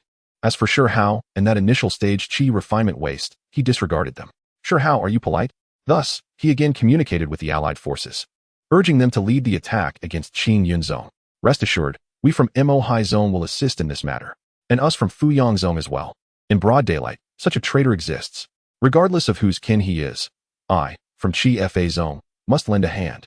The previous actions of Shi Hao from Qingyun Zone had humiliated several sects publicly. This was not only a chance to vent their frustrations, but also a chance to share in the spoils of the emperor's legacy alongside Tianji Go, while also gaining favor with the Shi family. It was a threefold benefit. With several leading factions involved, various opportunistic and profit-driven forces joined in, creating an imposing momentum. Selling a favor to the Shi family was an exceedingly profitable deal. The powerful figures from the participating factions surged into the sky, their overwhelming aura scattering the clouds above. Everyone, let us unite and apprehend him. The arena was enveloped in a surge of spiritual energy. A great battle was on the verge of eruption. This was far from the trivial contest seen during the disciples' recruitment and exchange events. To them, those were mere child's play. 6 true realms and over 20 transformation god realms. On the outskirts, senior sister, we should leave quickly. We might get caught up in this. The uninvolved factions and onlookers had long since retreated, fearing the repercussions. This was no trifling matter. Lung Bingming pondered briefly. You leave first, junior sister. Without waiting for her to respond, she turned and flew towards the center of the arena. Senior sister, what are you doing? On the other side, just as the multitude was about to engage, a figure descended from the sky. With 3,000 strands of hair flowing in the wind and dressed in pure white, she appeared like a celestial being. So beautiful. After Lung Bingning arrived, she scanned the entire arena indifferently. I, from Qingyang, will protect the people of Qingyun Zone. The various factions were immediately taken aback. Where had Qingyang emerged from? Who was this girl, so audacious in her claims? A bunch of frogs at the bottom of a well. I, from Qingyang, am a transcendent sacred land of the central domain. You must think carefully before making a move, Lung Bingning remarked coldly, sensing their ignorance of her sect. At the same time, she emanated her own aura of cultivation. Transformation God Realm. A transcendent sacred land. Heavens. A transformation god at such a young age. This girl must certainly be a prodigy from the central domain. What a peculiar turn of events. The Shi family had struck gold by connecting with the sacred land of the central domain. How was this small Qingyun zone linked to such a grand force? A bunch of useless fools. It seems I must step in personally. Originally hiding in the shadows, awaiting to reap the benefits, Elder Zhang from Tianji Go could no longer remain idle upon seeing their hesitation. Humph, they may fear you, Qingyang, but I do not fear you. My Tianji Go is also a sacred land of the central domain. Should you act against me, I assure you of your safety. The elder from Tianji Go soared into the sky, revealing his peak true realm cultivation. Ling Bi Enjianing furrowed her delicate brows upon hearing the mention of T New Jersey Pavilion's Eastern Domain branch. It seemed she would have to reveal her trump card. At that moment, a resonant voice echoed through the air. What a delightful gathering, esteemed guests. How fortuitous that I find myself bored today. I shall entertain you. As this was said, Feng Qingyang and his 3 companions leisurely made their way to the center of the arena. Master, Sho exclaimed upon seeing Feng Qingyang's arrival, as if he had spotted a pillar of support, with such a formidable sect behind him. What was there to fear? Master, I have caused trouble for the sect. This predicament was indeed his doing. Had he not provoked the SH family, SHTN would not have been brought out to face them. No matter, it is but a trivial matter, Feng Qingyang replied, waving his hand dismissively. I appreciate the young lady's goodwill. He turned to Ling Bi Enjianing. Though he was uncertain why this woman from the central domain had chosen to assist their Qingyun sect, nonetheless, it was only proper to show courtesy to someone who had stepped forward in a moment of crisis. The onlookers from various factions observed the calm demeanor of the young man leading the charge and were left bewildered, pondering what hidden strengths the Qingyun sect might possess. Could it be that the Qingyun sect has some trump card? This thought lingered in the minds of Ling Bi Enjianing and the other factions. Humph, mere pretense, exclaimed the elder from T New Jersey Pavilion as he launched the first assault. YBI and WNGN, standing beside Feng Qingyang, also soared into action. Ling Bi Enjianing temporarily set aside her intent to use her trump card, curious to see what this young man, with whom she shared a fleeting acquaintance, might unveil. However, should any unforeseen events arise, she was prepared to swiftly eliminate her opponents. Those who offend the Qingyun sect shall face no mercy. YBI's peak realm cultivation erupted with ferocity. The violent spiritual energy surged through the heavens and earth, sending ripples of power cascading outward. A master of the broken void realm, YBI summoned his energy and struck downwards.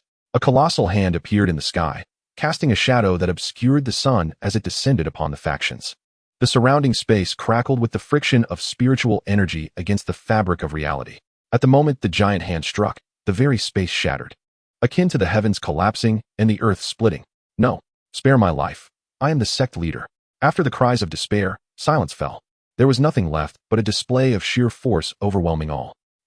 There is still a little mouse that slipped through the cracks. You cannot kill me. I am an elder of New Jersey Pavilion. The voice belonged to the elder who had narrowly escaped disaster. However, he was now in a wretched state, grievously wounded. When Bai had revealed his cultivation, he sensed the danger and retreated behind the crowd, relying on his life-preserving card to survive.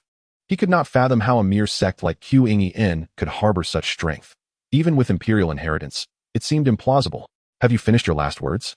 Bai's eyelids did not flutter as he descended upon the elder, reducing him to mere pulp beneath his foot. The battlefield lay in disarray, marked by a massive handprint of 8 zhang deep. Feng Qingyang approached the edge of the arena and looked down. I shall not make things difficult for you. You have 3 days to come to Qingyun Sect to apologize on behalf of your respective sects, and this matter shall be considered resolved. Otherwise, none shall be spared. His words sent shivers down the spines of the remaining members of the factions. Chapter 11. Sect Attire.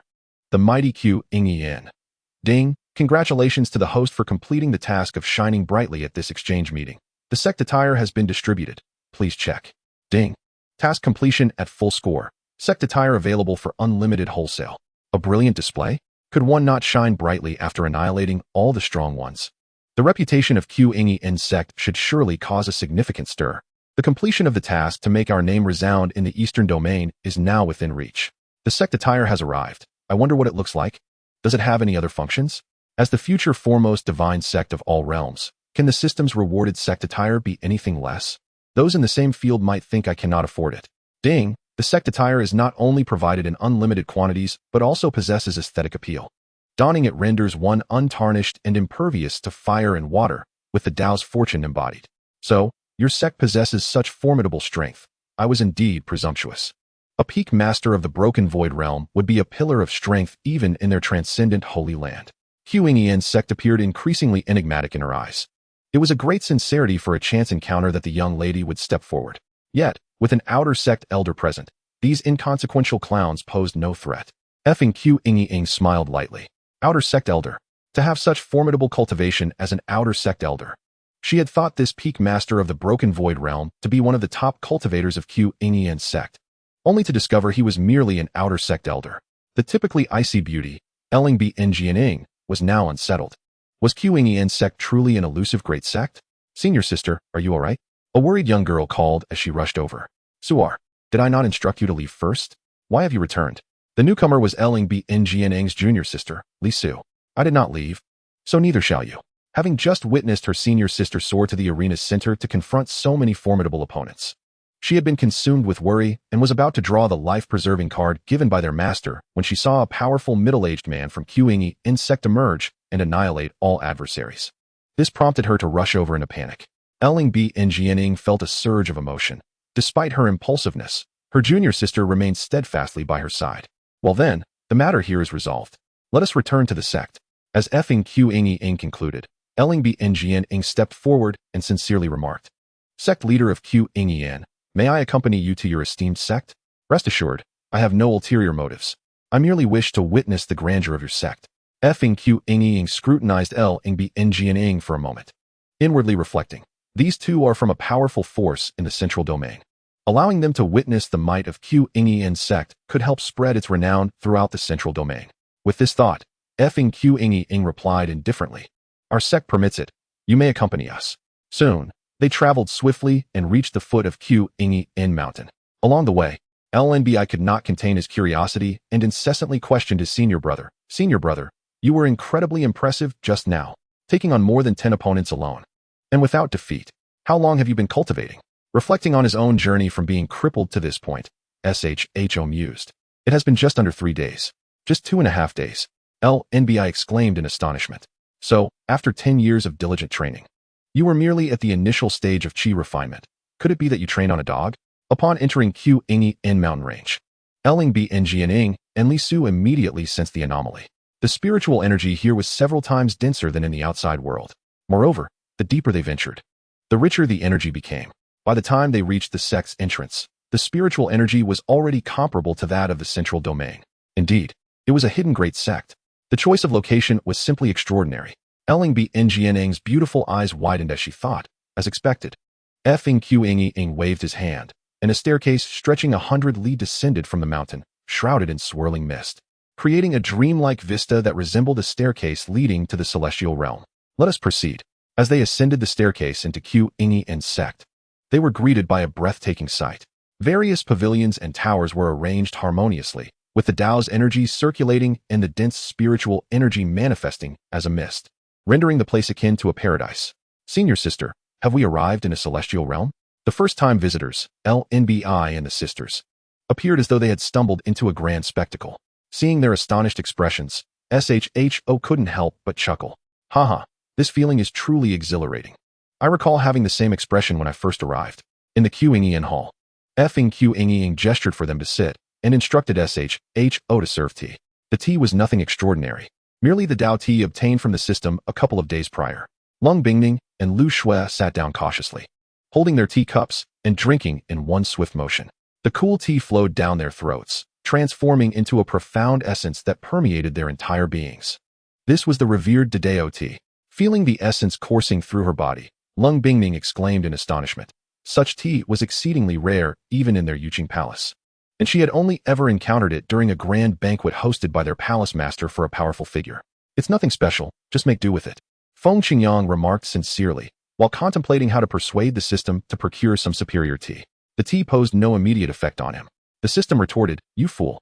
The Dao tea is a treasured gem of the sect, and even saints might not have the fortune to taste it. For an ordinary person to drink it is an immense stroke of luck. Yet here you are, flaunting it for 2 days. Do you not have any self-awareness?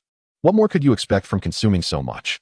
Lin Bai observed Lung Bingning's dramatic reaction and thought to himself that those from the central domain were indeed astonished. This tea was certainly extraordinary, and he too drank it in one go. He felt the essence circulate within him, relentlessly impacting his entire body. "What do you think, junior brother? Any reactions?"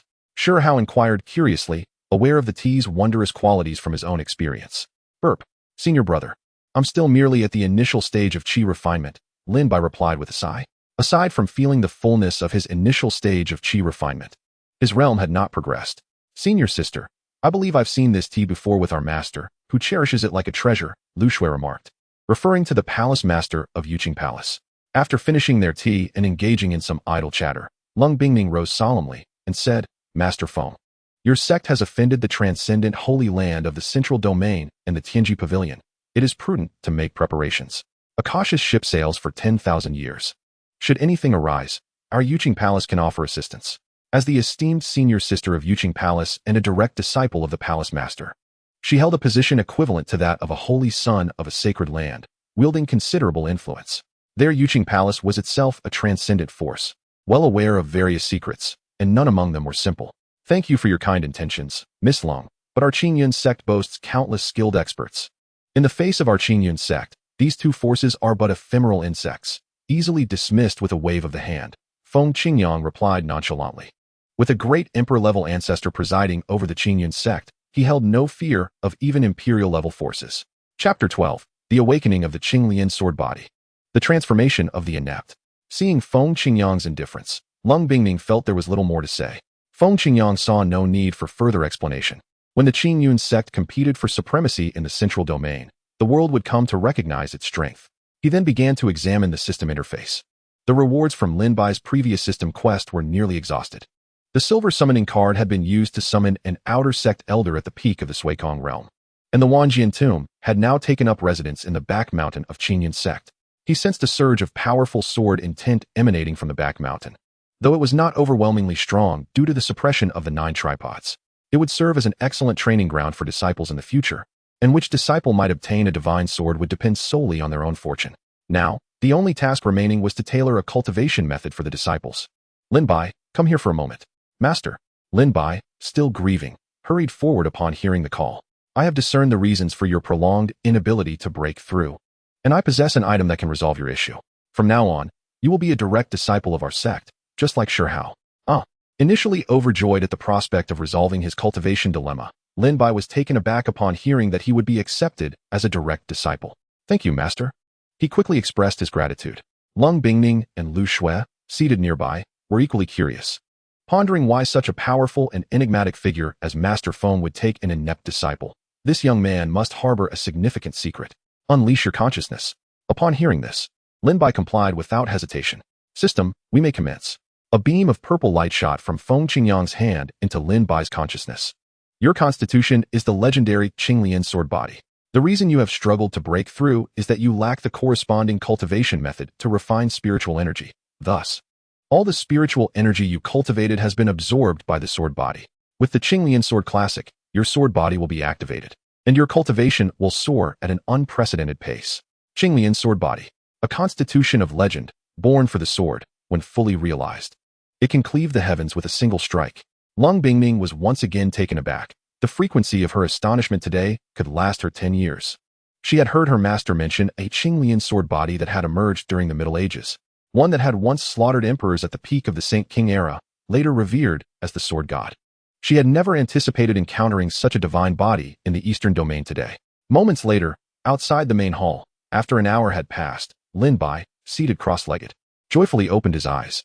Master, I have broken through, just having completed the first layer of the Qingyun Sword Classic. His previously stagnant cultivation surged forth as if it had found a breakthrough, shattering through the barriers of his realm. He advanced from the initial stage of qi refinement to its peak, then entered the foundational stage, progressing through its early, middle, late, and peak stages, finally halting at the peak of the foundational stage. At the peak of the foundational stage, in the blink of an eye, I rose 7 realms. As Lin Bai spoke, a celestial phenomenon descended. The ground erupted with Qingyun blossoms, gathering around his feet and continuously cleansing his form. The extraordinary sight and the Qingyun soon dissipated, leaving Lin Bai feeling as if he had been reborn. At this moment, he felt compelled to compose a poem. In 10 years of hardship, I have languished in vain, enduring scorn and derision. At last, the divine body awakens. The Qingyun enters my being, shattering my realm. Indeed, the sword body had activated, and his realm had continuously broken through.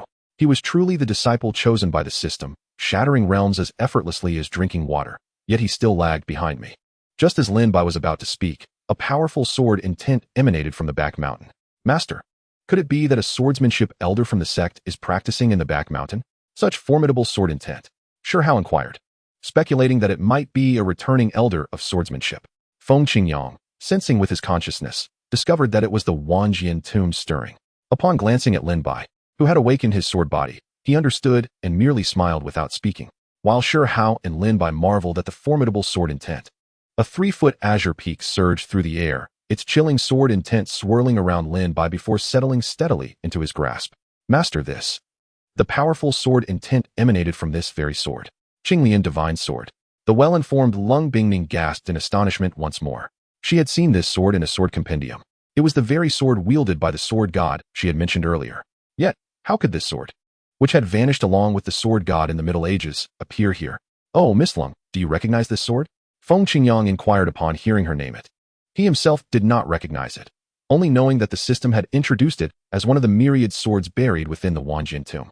Indeed, I once came across this sword in a sword compendium. It is called the Qingyun Divine Sword, the weapon of the sword god from the Middle Ages. This sword was used to slay saints and emperors, ranking first in the sword compendium. Coincidentally, that sword god also possessed the Qingyun sword body, hence naming his sword the Qingyun sword. Correct. This sword was fortuitously obtained by our Qingyun sect during the Middle Ages. It appears to have a special affinity with my disciple, as it has flown to him of its own accord, Feng Qingyang stated without a hint of embarrassment. The Middle Ages. Tens of millions of years ago. The Qingyun sect is indeed a hidden great sect, a force with a lineage spanning tens of millions of years. No wonder the sect possesses such profound heritage. In truth, Feng Qingyang's words were half true and half false. While the Qingyun sect had indeed been passed down for tens of millions of years, it could only be described as barely surviving. The bitterness of that history was something he would share with no one. Disciple, you have heard it too, haven't you? Since this divine sword is destined for you, I bestow it upon you as a gift to mark your initiation into our sect. Thank you, Master. Rest assured, I shall uphold the honor of this sword and the reputation of the sword god. The Qingyun sword, henceforth, shall be our shared guardian of the sect and our loved ones. Lin Bai, while feeling the sword with his hand, spoke earnestly. From this moment forth, the narrative of Lin Bai begins. The divine sword, endowed with spirit, resonated in response, ringing out melodiously. Meanwhile, ancestrally Qingyun was troubled. He had grown accustomed to the celestial phenomena that emerged from the sect every few days, to the point of numbness. In his youth, he had not possessed such remarkable talent. It was through countless trials and fortuitous encounters that he had ascended to the realm of the Emperor. Upon arriving at the Sword Tomb in the back mountains, he immediately sensed something extraordinary. Initially unaware of its nature, he speculated it was a scheme concocted by the sect master. However, as the overwhelming sword intent surged forth, he was irresistibly drawn closer, only to find himself unable to approach the myriad of treasured swords within, left to covet from afar. Witnessing the new disciple of the sect master manifesting a spectacle, he could no longer restrain himself. Is it that I, a being of Emperor's realm, am unworthy? Chapter 13, Talent Assessment, Emperor's Potential. By the way, you all come with our sect, Feng Qingyang commanded. Shortly thereafter, he led a few individuals to a certain location in the back mountains of Qingyun Sect. Upon arrival, they beheld an enormous bell, the Jioding de Dao Zhong, exuding profound Taoist energy. This is the treasured artifact of our Qingyun Sect, the Jioding de Dao Zhong. Though a treasure, it is merely employed by us to assess one's talent. The aura surpassing that of an emperor's artifact. Could it be an immortal artifact? Lung Bingning found herself increasingly perplexed by Qingyun Sect. Goodness, an immortal artifact has appeared? Could it be that Qingyun Sect is a minor branch of a celestial sect? You utilize an immortal artifact for talent assessment. This bell also serves the purpose of testing talent, so let us employ it for your evaluation. You go first, Shi Hao. Strike it with your spiritual energy. 3 bell tolls signify a genius, 5 tolls indicate a prodigy, 6 tolls denote monstrous talent, 7 tolls represent an unparalleled prodigy, 1 in a billion, and 8 tolls guarantee ascension to the Emperor. 9 tolls indicate a being above the Emperor, a child of destiny, blessed with fortune. Feng Qingyang, hands clasped behind his back, spoke to Shi Hao while introducing the others. Understood, Master. Shi Hao stretched his body and then, channeling his spiritual energy, struck the Jioding with force. Lin Bai and Lung Bingning observed with eager anticipation. Having heard Feng Qingyang's clear explanation, they too wished to give it a try. Bang! A resounding clash echoed. Dong, dong, dong. The bell tolled a full 9 times before it ceased. 9 tolls, a being above the Emperor, a child of destiny, blessed with fortune. The others recalled Feng Qingyang's words, astonished as they turned to Shi Hao. Master, the bell tolled 9 times. Lin Bai exclaimed from the side. As expected, your senior brother possesses the supreme holy body, naturally capable of producing 9 tolls. Lin Bai, you should also give it a try. Yes, Master. Lin Bai responded eagerly, stepping forward. In the past, he would not have had the courage to stand before the Jioding. 10 years of cultivation in the Qi refinement stage. What was there to test? But times had changed. Lin Bai also channeled his spiritual energy and struck the Jioding. Dong, dong, dong. The bell tolled a full 9 times before coming to a halt. Feng Qingyang nodded in satisfaction. Miss Lung, would you care to try as well? Sister, please give it a shot. Sister, you possess the jade bone ice physique. Surely you can produce many tolls. Lu Shui urged from the side. Very well. I shall give it a try. Lung Bingning, filled with curiosity, wondered how many tolls she could produce. Her physique, the jade bone ice physique, ranks highly among various physiques, naturally endowing her with exceptional talent. Lung Bingning channeled her spiritual energy, her hair flowing without wind. With peach blossom-like eyes fixated on the Jioding, she struck with force. Dong, dong, dong, dong, dong. Just as the 7th toll was about to cease, it rang out weakly once more. 8 tolls guarantee ascension to the Emperor. Receiving this result, Lung Bingning felt quite pleased. Although she could not compare to Feng Qingyang's 2 disciples, she was quite content. One with a supreme bone, another with an unparalleled sword physique. What could she possibly compare? Despite her current realm being higher than theirs, in the realm of geniuses, is one's potential not measured by realm? Did one not see how they broke through the 7th realm in an instant and achieved nascent soul in just 2.5 days? Their cultivation speed was astonishing. Sister, you possess the potential of an emperor. Lu Shui remarked, her admiration for her senior sister evident. An emperor's realm. That is a being even more profound than master. A formidable presence, unmatched in the continent, beyond measure. Ancestor also took note. Despite the Jioding being extraordinarily powerful, he harbored serious doubts regarding the accuracy of the assessment. Standing as a being of Emperor's realm, he had only produced 6 tolls. It was utterly absurd. Could it be that my status as an emperor was a fluke? Sister, why don't you give it a try? Perhaps your talent surpasses that of your sister. Lung Bingning smiled at Lu Shui. All right, sister. Lu Shui eagerly approached the Jioding, channeling her spiritual energy to strike. This time, the bell tolled 7 times before it ceased. An unparalleled prodigy, 1 in a billion. Indeed, those who could become direct disciples of transcendent powers were not ordinary. Sister, it rang 7 times, haha. My talent is quite impressive too. Once they had all completed their assessments, they turned to Feng Qingyang, who stood with his hands clasped behind his back. They wondered about their master's talent. Master, how many tolls do you think you can produce? Shi Hao could not contain his curiosity. None of them, except for Shi Hao, had witnessed Feng Qingyang in action, yet none could overlook his mystery and strength, exuding a presence that belittled the sacred ground. Without a doubt, Master will produce 9 tolls. Lin Bai voiced what they all unanimously believed. The talent of our sect speaks for itself. Seeing that everyone had completed their assessments, Feng Qingyang decided to give it a try as well. He felt a hint of curiosity, but was overwhelmingly confident that 9 tolls were inevitable. My divine body, the foremost among the heavens, is merely toying with you. With a casual punch, he struck the geoding. The entire geoding de Dao Zhong trembled, emitting dazzling light. A beam soaring into the heavens, shaking the very foundations of the earth. Dong, dong, dong. The bell resonated a full 10 times. This. What was intended as a casual test unexpectedly shattered the limits of the bell. 10 signifies perfection, indicating that his talent had reached an upper limit, leaving no room for enhancement. Should he be elated or sorrowful? This posed a conundrum. Goodness, Master's talent is indeed astonishing. I cannot compare. Both Shi Hao and Lin Bai, who had been somewhat smug, were instantly awed by their Master's prowess. 9 tolls mean nothing. Their master had directly surpassed the limit. A designation of limitless potential. Lung Bingming and her sister lingered at Qingyun Sect for a while longer before bidding farewell to Feng Qingyang. Their time spent here had not been short, and they feared Master would scold them for lingering too long. Sect Master Feng, until we meet again. Do visit my Yuqing Palace when you come to the central domain.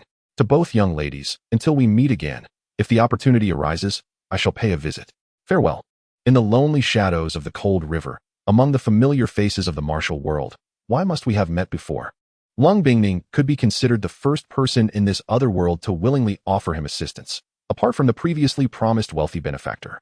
For Lung Bingming and her sister returning to the central domain, this journey to the eastern domain proved worthwhile. The myriad experiences of Qingyun Sect would be etched in their memories for a lifetime. System, checking personal panel. After Lung Bingming and the others departed, Shi Hao and Lin Bai entered the training hall to engage in fervent cultivation, leaving Feng Qingyang alone. Master, Feng Qingyang, cultivation level, pinnacle of transformation realm, disciples, Shi Hao, Lin Bai, physique, divine body of all heavens, sect, level 1, 500100000.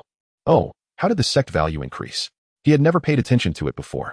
Recruiting disciples, summoning strong individuals, the number of powerful sect members, the number of disciples, sect influence, and the completeness of the sect can all increase sect points. Please continue to strive, Master, to build the first divine sect without delay. So that can increase it too, Feng Qingyang pondered. Why not simply go outside to recruit or seize powerful individuals, enticing them with benefits or coercion? To join the sect would definitely save time.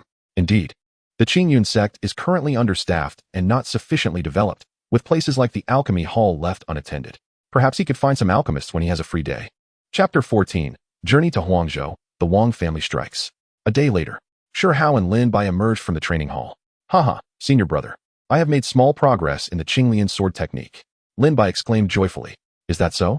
Congratulations, junior brother. I have also advanced further in my supreme reincarnation technique. Shi Hao nodded in satisfaction. Lin Bai sensed the spiritual energy within himself and said, merely grinding away at practice is not sufficient. How about we spar a bit? Senior brother? Sure, I've been looking for an opportunity to showcase my skills. I will suppress my cultivation level, and we can have a friendly match. The battle-loving and cultivation-obsessed Shi Hao eagerly agreed to his junior's request. My master has said that cultivation is like rowing upstream. If you do not advance, you will fall back. Engaging in real combat is the fastest way to progress. Feng Qingyang interjected, I never said that. You two should not be too competitive. If you become too intense, I might just take it easy. The two quickly came to an agreement and headed to the martial arts hall of the sect. Hee. Senior brother, I won't hold back, so be careful. Lin Bai, aware of his senior's prowess, who had once single-handedly challenged many talented individuals from various sects, immediately unleashed his full strength. Haha, bring it on. Supreme reincarnation technique. With his spiritual energy surging rapidly, Shi Hao also went all out. The clash of fists and swords reverberated with the sound of spiritual energy. Supreme reincarnation fist. Shi Hao unleashed his strongest martial technique, each punch striking with explosive force, causing the air to crackle. Good boxing technique. First form of Qinglian sword technique. Qinglian leads the way. The Qinglian sword danced in Lin Bai's hands with utmost cleverness.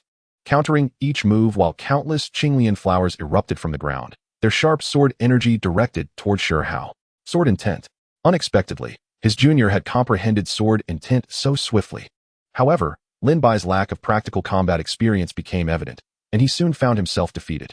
This was understandable, as he had only recently reached the early stage of qi refinement. Who could he practice with?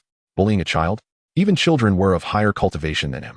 Senior brother is indeed formidable. I admit defeat, Lin Bai said calmly, acknowledging his loss. It is not your fault, junior brother. You simply lack practical experience. Engage in more battles, and you will catch up. His master had remarked that practical combat was the quickest way to progress. Lin Bai recalled something and said, "By the way, senior brother, I need to leave the sect for a few days." He had hurriedly joined the sect without informing his family, and it was the perfect opportunity to share the good news about his cultivation and joining the sect. Shi Hao replied, "Then, junior brother, I wish you a safe journey." "Thank you, senior brother. I will inform master now." Soon, within the Qingyun hall. "You are leaving the sect for a few days? You must be thinking of your fiancée." Feng Qingyang remarked with a knowing smile. He had heard Lin Bai's words during the disciple recruitment conference. "Very well. I shall accompany you on your journey. After all, I have no tasks at the moment, and staying in the sect is rather dull. It would be better to explore the world with you." Having just traversed to this realm, he had yet to experience the joys of wandering. His only knowledge came from begging his way to Qingyun. That would be splendid. "Thank you, master." Lin Bai felt overwhelmed with gratitude upon hearing this. Huangzhou, Great Zhou Dynasty. Tianwu City. The swift Feng Qingyang and Lin Bai arrived at Tianwu City. To be cautious, the outer sect elder Yi Bai accompanied them. But Feng Qingyang instructed him to remain hidden. "We have arrived. We are at Tianwu City," Lin Bai said excitedly. He had never felt such exhilaration in his life. The dramatic transformation in just a few days would surely astonish outsiders. Once more, I, Lin Bai, shall no longer be a laughingstock. "Come, master.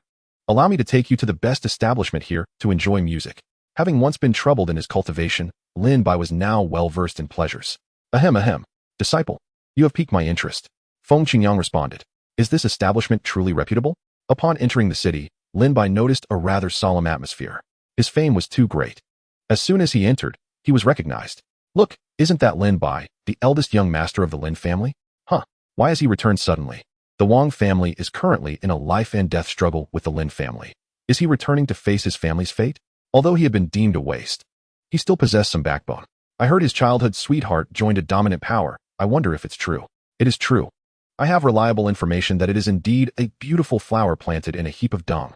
Lin Bai and Feng Qingyang soon arrived at the Lin family residence. The guards at the entrance, armed with swords, hurried to report upon seeing Lin Bai's return. "The young master has returned. The young master has returned." Lin Bai frowned as he observed the increased number of guards at the entrance, all standing at the ready. Something felt off. Could it be that the Lin family faced some turmoil in his absence? Lin Bai immediately entered the family, heading straight for the Lin family hall. "Wonderful.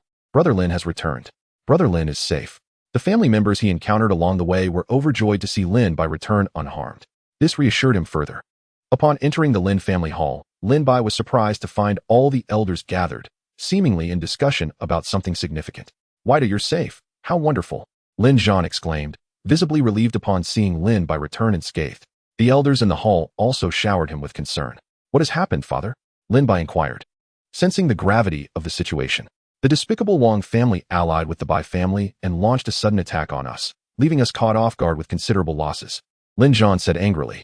"They claim that you killed the Wang family's young master and demanded that we hand you over. Moreover, your absence for several days led us to fear that you had been captured by the Wang family. Fortunately, you are back safely, Whiter." Feng Qingyang also entered the hall. Having overheard the conversation, recalling the clown he had casually turned into a blood mist. "Father, it is all my fault. I killed Wang Tian. It is not your fault. Whiter, I have long found the Wang family to be displeasing. A confrontation was inevitable." Indeed. The Wang family constantly opposes our Lin family. They shall ultimately be eradicated." The elders chimed in. "Well done, young master." Just then, another figure entered the hall. A young man clad in white, with striking features. "Whiter, who is this?" "Oh, let me introduce everyone. This is my master, who is also the sect master of Qingyun Sect." "Qingyun Sect? That name sounds familiar," one elder remarked, trying to recall. "The forces that had their powerful members slain by Qingyun Sect have sealed off the news and are currently devising countermeasures, so the information has yet to spread." "Whiter, you have joined a sect?" Lin Zhan exclaimed joyfully, having waited for 10 long years for a sect to accept his son. "Yes, father. Moreover, with Master S' help, I have awakened my physique and broken through in cultivation. Please feel it. With that, Lin Bai emanated his own aura. Pinnacle of foundation establishment. Lin Bai's remarkable maneuver astonished the Lin family for an entire millennium. In just a few days, he shattered several realms. And the once fallen genius youth has now returned as a king. The Lin family is on the verge of rising. Many elders were even moved to tears. Excellent, excellent, excellent. Lin Zhan, filled with excitement, could hardly articulate his words. It turns out Bayer is the sect master. Master, please take a seat, attendants. Bring forth the finest tea. Lin Zhan, regaining his composure, hurriedly welcomed. Chapter 15, Swiftly Annihilating Foes, Lin Family's Allegiance. There is no need for formality. The head of the Lin family, Lin Bai, is not only a disciple of Qingyun Sect, but also my direct apprentice, thus one of our own. By the way, regarding that Wang family, the extermination of Wang Tian was already declared by our sect as a necessity for their existence. They have had their fleeting days. It is time to fulfill our promise. Feng Qingyang's statement left the Lin family in shock. The esteemed Wang family, a top-tier power, has had their fate sealed by a mere word from this youth? What kind of force is Qingyun Sect? Could it be a hegemonic power? Feng Zhongzhu. The Wang family has allied with the Bai family, boasting 4 masters, while our Lin family only has 2. The Wang and Bai families each possess 2. The 3 great families together control Tianwu City, maintaining a delicate balance. It remains a mystery how the Wang family managed to secure an alliance with the Bai family. Indeed, Feng Zhongzhu, the Wang family is exceedingly cunning. We have suffered at their hands before. Father, there is no need for concern. Our Qingyun Sect is teeming with formidable experts. A mere Wang family dares to challenge us. Lin Bai, having witnessed the grand world, remained remarkably composed. My disciple speaks truth. A trifling Wang family can be extinguished with a mere snap of the fingers. Head of the family Lin Zhan, seeing the confidence of this enigmatic sect master, immediately rose to his feet. In that case, as the head of the Lin family, I decree that our entire Lin family is at Feng Zhongzhu's command. We are at your disposal, Feng Zhongzhu. Lin Zhan ordered, and the elders echoed in agreement. No need for all of you to intervene. Yi Bai, go visit the Wang family. Feng Qingyang snapped his fingers and directed upwards. Understood, Zhongzhu. A middle-aged man's voice echoed from above, devoid of any discernible aura. Lin Zhan, astonished, gazed at the composed Feng Qingyang, who was leisurely sipping tea, his eyes filled with reverence. Who exactly is Bayer's master? His cultivation is already at the mid-level of the true realm, yet he remains utterly unaware of the presence of others, indicating that their cultivation far surpasses his. Could it be the fragmentation realm? Such a powerful cultivator must heed his commands, revealing the terror of this situation. Moments later, at the Wang family, the grand hall of the Wang family was equally filled with people. The head of the Wang family stated, "We have agreed to eliminate the Lin family. All resources of the Lin family will belong to our Bai family. Indeed, Bai family head, as long as we can annihilate the Lin family, everything they possess will be yours. The detestable Lin family dared to kill Tianer. I yearn to consume their flesh and wear their skin. Wang Tian is their only son, and his talent is remarkable among his peers." He had boasted, "My son Wang Tian possesses the potential of an emperor." By family head, our previous assault caused significant losses to the Lin family. If we both exert our full strength this time, the Lin family will surely perish. Within the Wang family hall, the head of the Wang family and the Bai family head discussed the specifics of their plan to annihilate the Lin family, unaware that their demise was imminent. "All members of the Wang family, come forth to meet your doom." A resounding voice echoed from above. Who dares to be so audacious? The Wang family members, furious, retaliated. They were accustomed to bullying others. How could anyone dare to bully them? In the past, matters that remained unresolved in the city were easily settled with a single word. Father Wanger, the head of the Wang family and the elders, filled with rage, surged forth to confront the audacious challenger. Upon exiting, they beheld Yi Bai suspended in the air. Which nameless wretch seeks death? The head of the Wang family, already seething, was infuriated to see someone daring to provoke the Wang family alone. Seeing that the opponent not only refused to submit, but also dared to retaliate, Yi Bai immediately struck. The terrifying cultivation at the peak of the fragmentation realm altered the very atmosphere. Those of lower cultivation within the Wang family were instantly crushed by this overwhelming aura. The head of the Wang family and the elders found themselves paralyzed, unable to move under the oppressive pressure. Head of the Wang family, when did you offend such a powerful being? Do not drag my Bai family into your demise. A Bai family member exclaimed in terror. Sir, I do not recall having offended you. Why do you attack my Wang family? The head of the Wang family stammered, his face ashen. You have offended someone you cannot provoke, Yi Bai coldly replied, ensuring they understood their plight. Upon hearing this, a Bai family member hastily interjected, Wait, senior. It is the accursed Wang family that has wronged you. We are of the Bai family. Can you spare us? I am willing to offer all our assets to you. Oh, you are of the Bai family? Splendid, a twofold gain. This saves me another trip. As his words fell, a colossal hand descended from the heavens. Overwhelming pressure cascading downwards. With a thunderous crash, the Wang family was reduced to rubble. Soon, news of the Wang family's obliteration spread throughout the city. Have you heard? The prestigious Wang family has been annihilated. I just found out. It seems the Wang family offended a mysterious powerful being, and even the Bai family suffered collateral damage.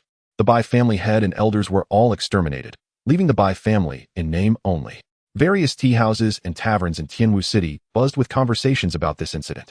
As they recalled the Wang and Bai family's joint assault on the Lin family, speculations arose about whether the mysterious powerful being was summoned by the Lin family. Not long after, at the Lin family, in the grand hall of the Lin family, Feng Qingyang was invited to the seat of honor. They received the news of the Wang family's destruction promptly, all astonished by the terrifying prowess of Qingyun Sect, which could annihilate the Wang family with a mere snap of the fingers. Indeed, it was a swift extermination. Feng Zhongzhu. Here are all the resources of the Wang and Bai families. Please accept them. Lin Zhan presented a spatial ring, stating, with the Wang and Bai families destroyed, the Lin family now stands unrivaled in Tianwu City. Feng Qingyang accepted it. No sect would ever refuse additional resources. By the way, Feng Zhongzhu, we have one more request. Our Lin family is willing to become an affiliated force of Qingyun Sect, and we hope the Zhongzhu will grant us this favor. Lin Zhan, accompanied by all the elders of the Lin family, bowed respectfully to Feng Qingyang. Feng Qingyang agreed, noting that the Lin family exhibited unity, unlike other families embroiled in intrigue. As a top-tier force, they would not diminish Qingyun Sect's prestige. With Lin Bai's future growth, the Lin family might very well become an imperial clan. Congratulations, host. For completing the hidden task, acquiring an affiliated force, sect value increased by 1,000. What a delightful surprise. System, does acquiring any force increase sect value? Indeed. The system will assess the level of the affiliated force and allocate corresponding sect value. However, to prevent the host from being trapped, forces coerced into joining are invalid. The system's statement interrupted Feng Qingyang's thoughts. Nonsense. As the esteemed sect master, I would never coerce others. I specialize in enticing them. The Nian family has arrived. Chapter 16. The Ruthless Sword Manuscript. First Cutting Old Affections. The Nian family has arrived? The Nian family is a first-rate force in Tianwu City and maintains a good relationship with the Lin family. Lin Bai's childhood sweetheart, Nian Qing, is the daughter of the Nian family head. Haha, my old friend Lin, how have you been? A hearty voice called out first. Subsequently, 3 figures entered the hall. The resplendent Nian family head, Lin Bai's beloved Nian Qing, and an unfamiliar middle-aged woman. Qinger, Lin Bai joyfully greeted Nian Qing. However, she seemed to shy away from him, avoiding his gaze. Feng Qingyang, keenly observant, noted this scene, the corners of his lips subtly curving upwards. Here it comes. The much-anticipated marriage annulment drama for the useless one. Originally, Feng Qingyang was astonished. Lin Bai, this young man, had been a good-for-nothing for 10 years. According to normal protocol, an annulment of the engagement should have been arranged by now. His continued absence surely indicated a blessing. Yet unexpectedly, it was not that he did not come. Rather, the time had not yet arrived. Did Yin Laodi come specifically for a matter? Lin Zhan below inquired. The head of the Yin family first looked in surprise at the mysterious youth seated in the main position. He was puzzled as to who this young man was and why he occupied the seat of honor, but he soon dismissed those thoughts and spoke. Brother Lin, I have come today to seek your assistance in a matter. Upon hearing this, Lin Zhan laughed heartily. Haha, Yin Laodi, please, do not hesitate to speak. Lin Zhan was in excellent spirits today. When one encounters joyous occasions, their mood naturally brightens. His own son had successfully cultivated and vanquished the Wang family, aligning with the powerful Qingyun Sect. The Yin family head, upon hearing this, was surprised. What joyous news could this fellow possibly have? Could it be that he had fathered another child in his old age? He quickly relaxed and said, Today, I have come to announce the annulment of the engagement with Qinger. Very well, I agree, Lin Zhan blurted out. But he soon became dazed upon realizing what he had said. I cannot believe it. Is this true, Qinga? Lin Bai exclaimed, rising abruptly. The news striking him like a thunderbolt. Yin Yang, what do you mean by this? As Lin Zhan regained his composure, his expression darkened, directly calling out the Yin family head's name. It is just as it sounds. By the way, I have heard that your Lin family suffered heavy losses from an attack by the Wang and Bai families. The Yin family is not without compassion. If you agree, we will help resolve your Lin family's troubles. However, you must provide us with certain resources, and of course, we will require the elders to intervene. Yin Yang turned to respectfully address the middle-aged woman. The Lin family was at a critical juncture. They would undoubtedly agree. The engagement with Qingyu could be annulled, and they could also gain some resources, thus achieving 3 objectives at once.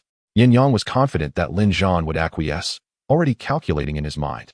The small Wang family would be no trouble, a warning would suffice, and as long as Qingyu's troubles were resolved swiftly, all would be well. The middle-aged woman said with a hint of impatience, "Very well. The Lin family is quite capable. We do not require your assistance. You seem to be a bit outdated in your information. Have you not heard that the Wang and Bai families have been eradicated? The Yin family was once pitiful upon their arrival at Tianwu City. Without the Lin family's support, there would be no Yin family today. Over the past decade, they had relied on the resources and prestige provided by the Lin family to rise to a first-rate family. Today, the true face of the Yin family was revealed. The Wang and Bai families have been destroyed." Yin Yang was also taken aback. The 3 of them had just returned from outside and had not yet entered their family. Rushing directly to the Lin family, thus missing this explosive news. Had they offended some powerful figure? He did not consider that it was the Lin family who had done this. They were struggling for survival, let alone capable of annihilating their opponents. Qingyu, is this truly the case? Why? Lin Bai was filled with disbelief, his heart feeling as if it were being cut by a knife. What more is there to discuss? Do you, a good-for-nothing, think you deserve my disciple? The middle-aged woman shouted. Brother Lin Bai, I have joined the Supreme Force, Ruoshui Sect. Master is right. We are no longer of the same world. Yin Qing's words left Lin Bai utterly incredulous. The vows of the past had turned into mere jest. In any case, you must agree today, whether you wish to or not. Otherwise, do not blame me for being impolite. The middle-aged woman's words caused the atmosphere to grow tense. I am curious to see how you intend to be impolite, Feng Qingyang remarked, having unknowingly stood beside Lin Bai. Lin Bai cast a grateful glance at Feng Qingyang. What does it matter if they belong to a supreme force? He too had a master and a sect. Shall I be dismissed merely because I am deemed a good-for-nothing? Because my talent is lacking? Have you ever heard the saying? 30 years in the East and 30 years in the West. Do not belittle the youth for their poverty. Feng Qingyang was speechless. At such a moment, you still wish to show off? Just reveal your talent and frighten them. And then what? Do not belittle the middle-aged for their poverty. Do not belittle the elderly for their poverty. Those who have passed are of greater importance. The middle-aged woman glanced disdainfully at Lin Bai and replied indifferently, "Let us not say that I am bullying you. How about this? If you are unconvinced, I will establish a century-long agreement for you and Qingyu. If you can defeat Qingyu, I will personally apologize to you and the Lin family. What say you?" Upon hearing this, Feng Qingyang's gaze turned icy. A century? Who has time to indulge in such games? A century is far too long. We act with urgency. Let us compete today. If she defeats Lin Bai, I shall take charge of canceling the engagement.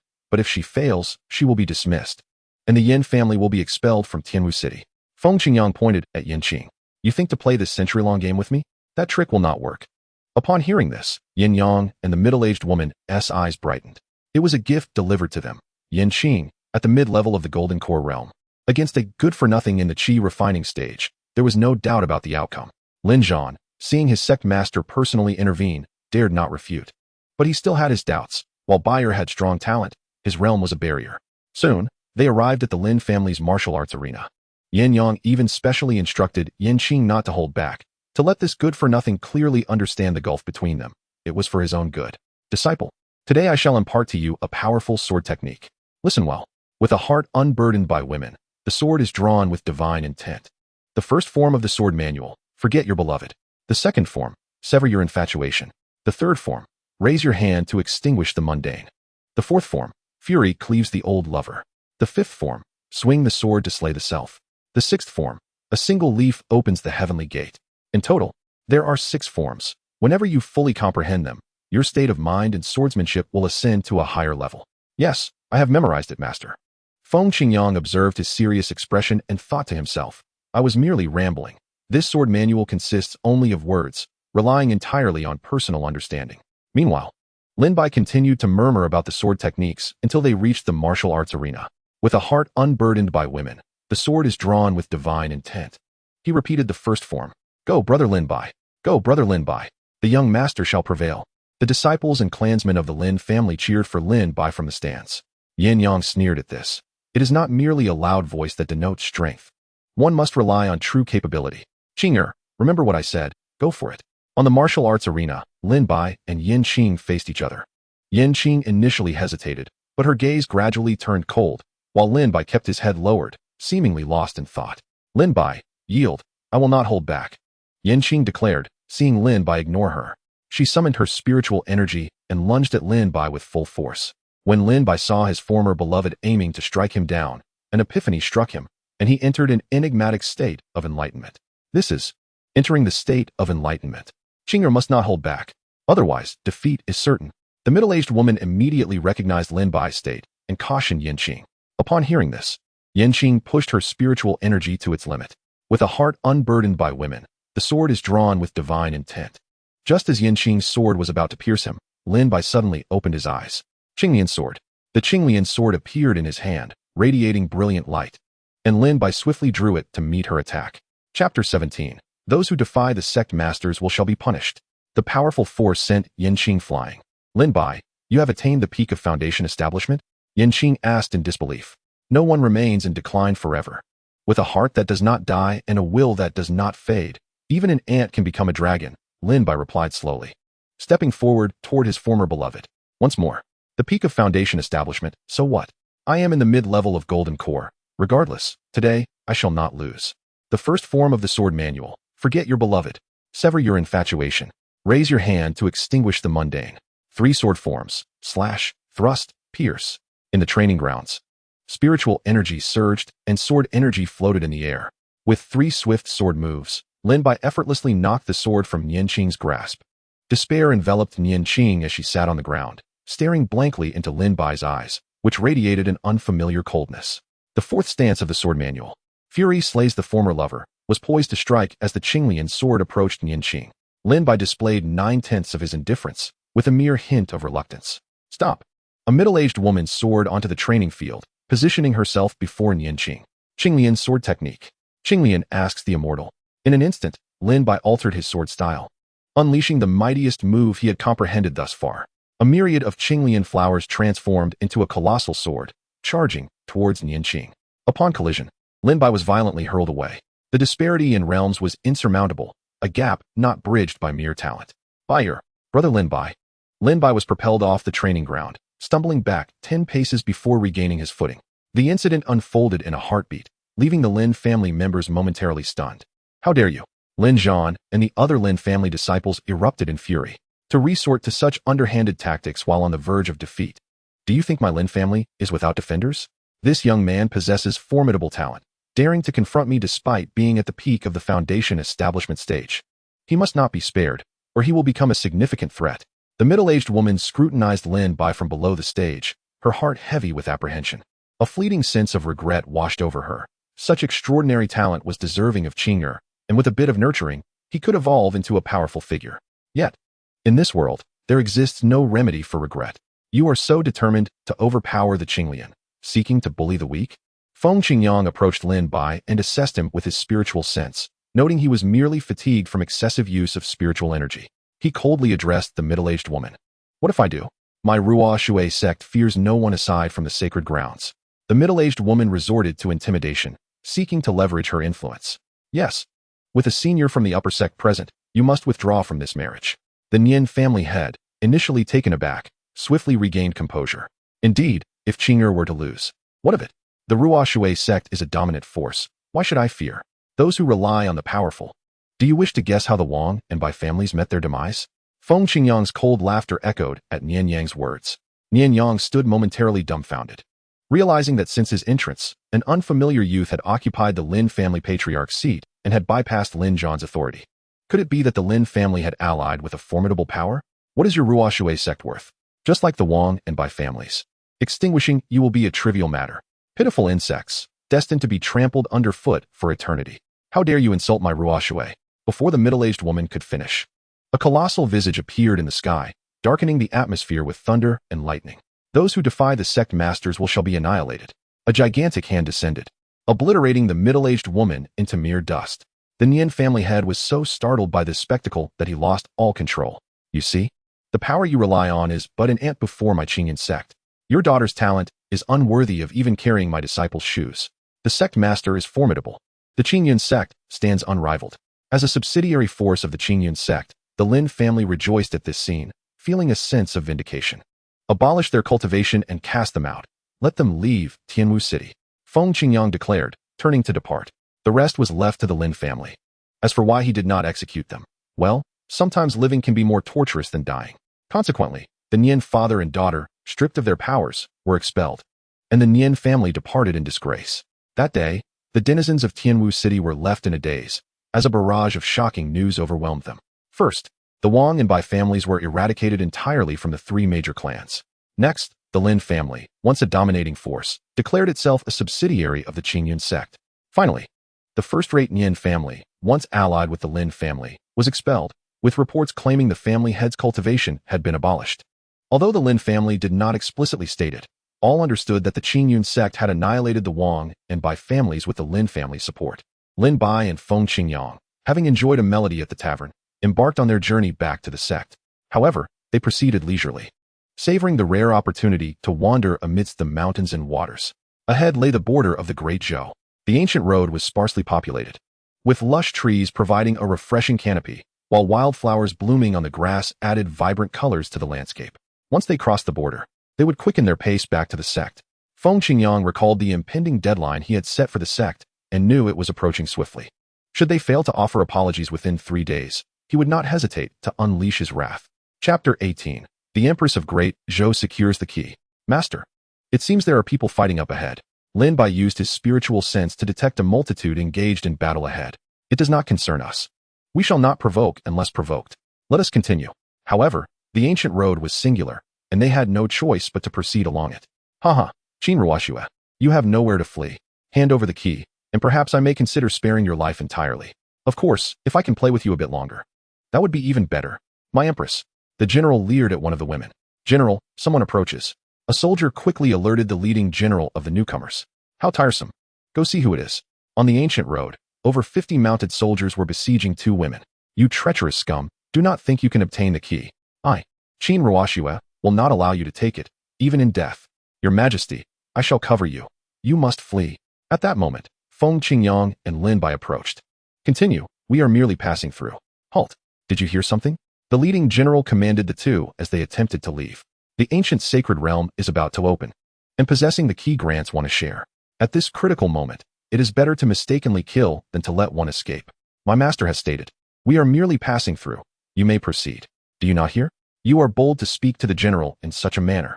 The 2 women, realizing the attention drawn by the arrival of the 2 men, saw an opportunity. Your Majesty, flee now. The woman exclaimed, forcefully pushing Qinruoxue.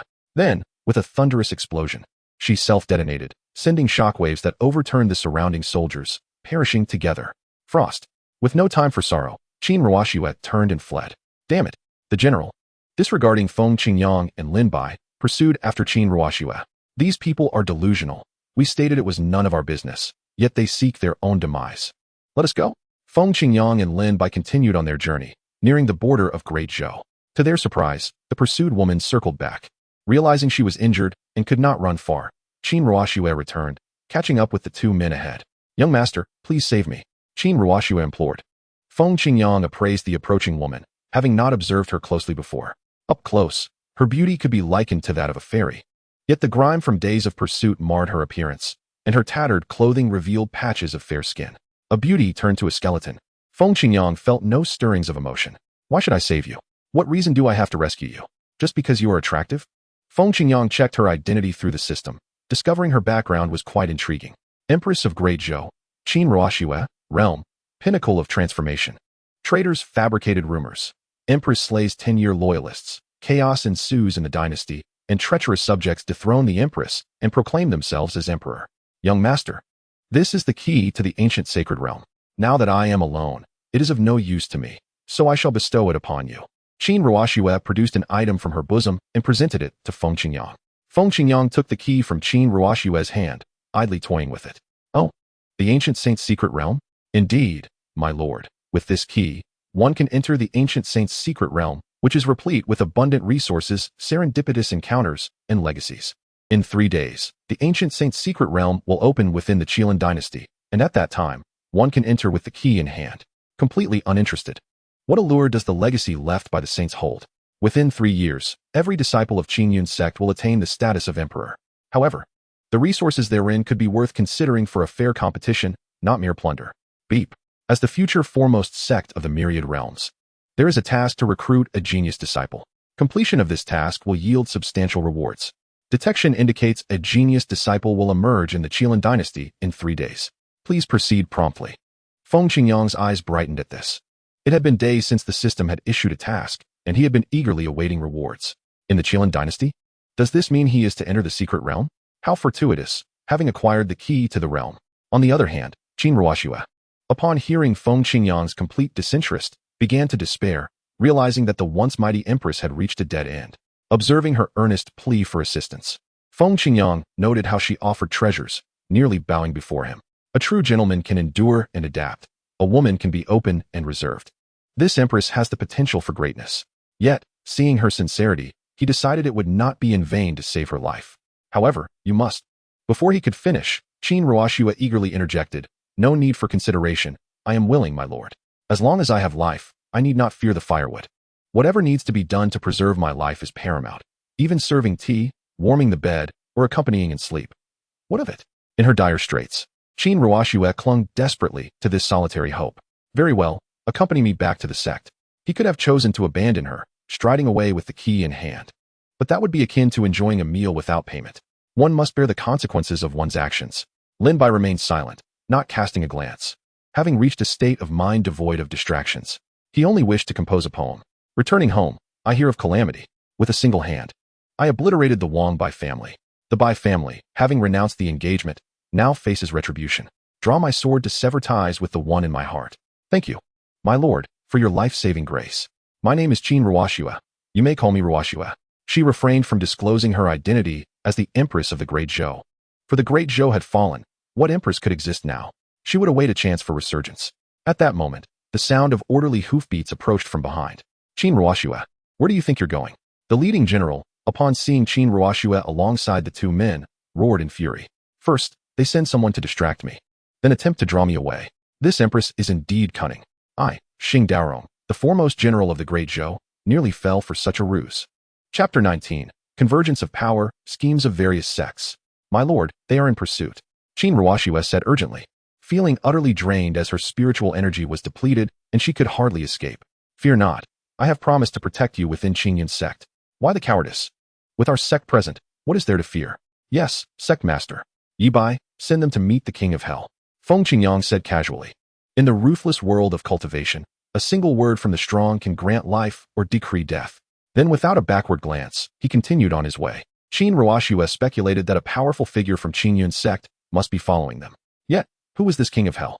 Why must they meet him? Moments later, Xingdarong arrived with his men, only to find the three had vanished, facing instead a black-robed man blocking their path. "Hey, why do you block this general's way? Step aside, or I shall kill you," Xingdarong shouted, his spiritual energy surging forth. "Your abilities may be lacking, but your voice is loud enough. Today, I have slain dozens of arrogant fools like you." Yi Bai mocked, observing the clowns before him with curiosity. "Haha, boasting. With my pear blossom mountain axe in hand, even 1,000 foes would fall to me, let alone just you. Charge forth, capture the empress alive." Xingdarong bellowed, leading his soldiers into battle. The thunderous sound of hooves shook the earth. "Annihilate." After stating this, Yi Bai unleashed the immense pressure of his spiritual energy. "Ah, no." A chorus of anguished screams echoed through the air. In an instant, Xingdarong and his men were crushed into blood mist by the overwhelming force. Yi Bai scoffed and took flight. Such a farcical display did not warrant his intervention. Even a slight release of pressure was sufficient to obliterate them. Meanwhile, Feng Qingyang and his companions had returned to Qingyun Sect. In the blink of an eye, they traversed 1,000 miles. Within Qingyun Sect, "Master, junior brother, you have returned." Shi Hao, who was engaged in a game of chess with an elder, rushed to greet them upon sensing their arrival.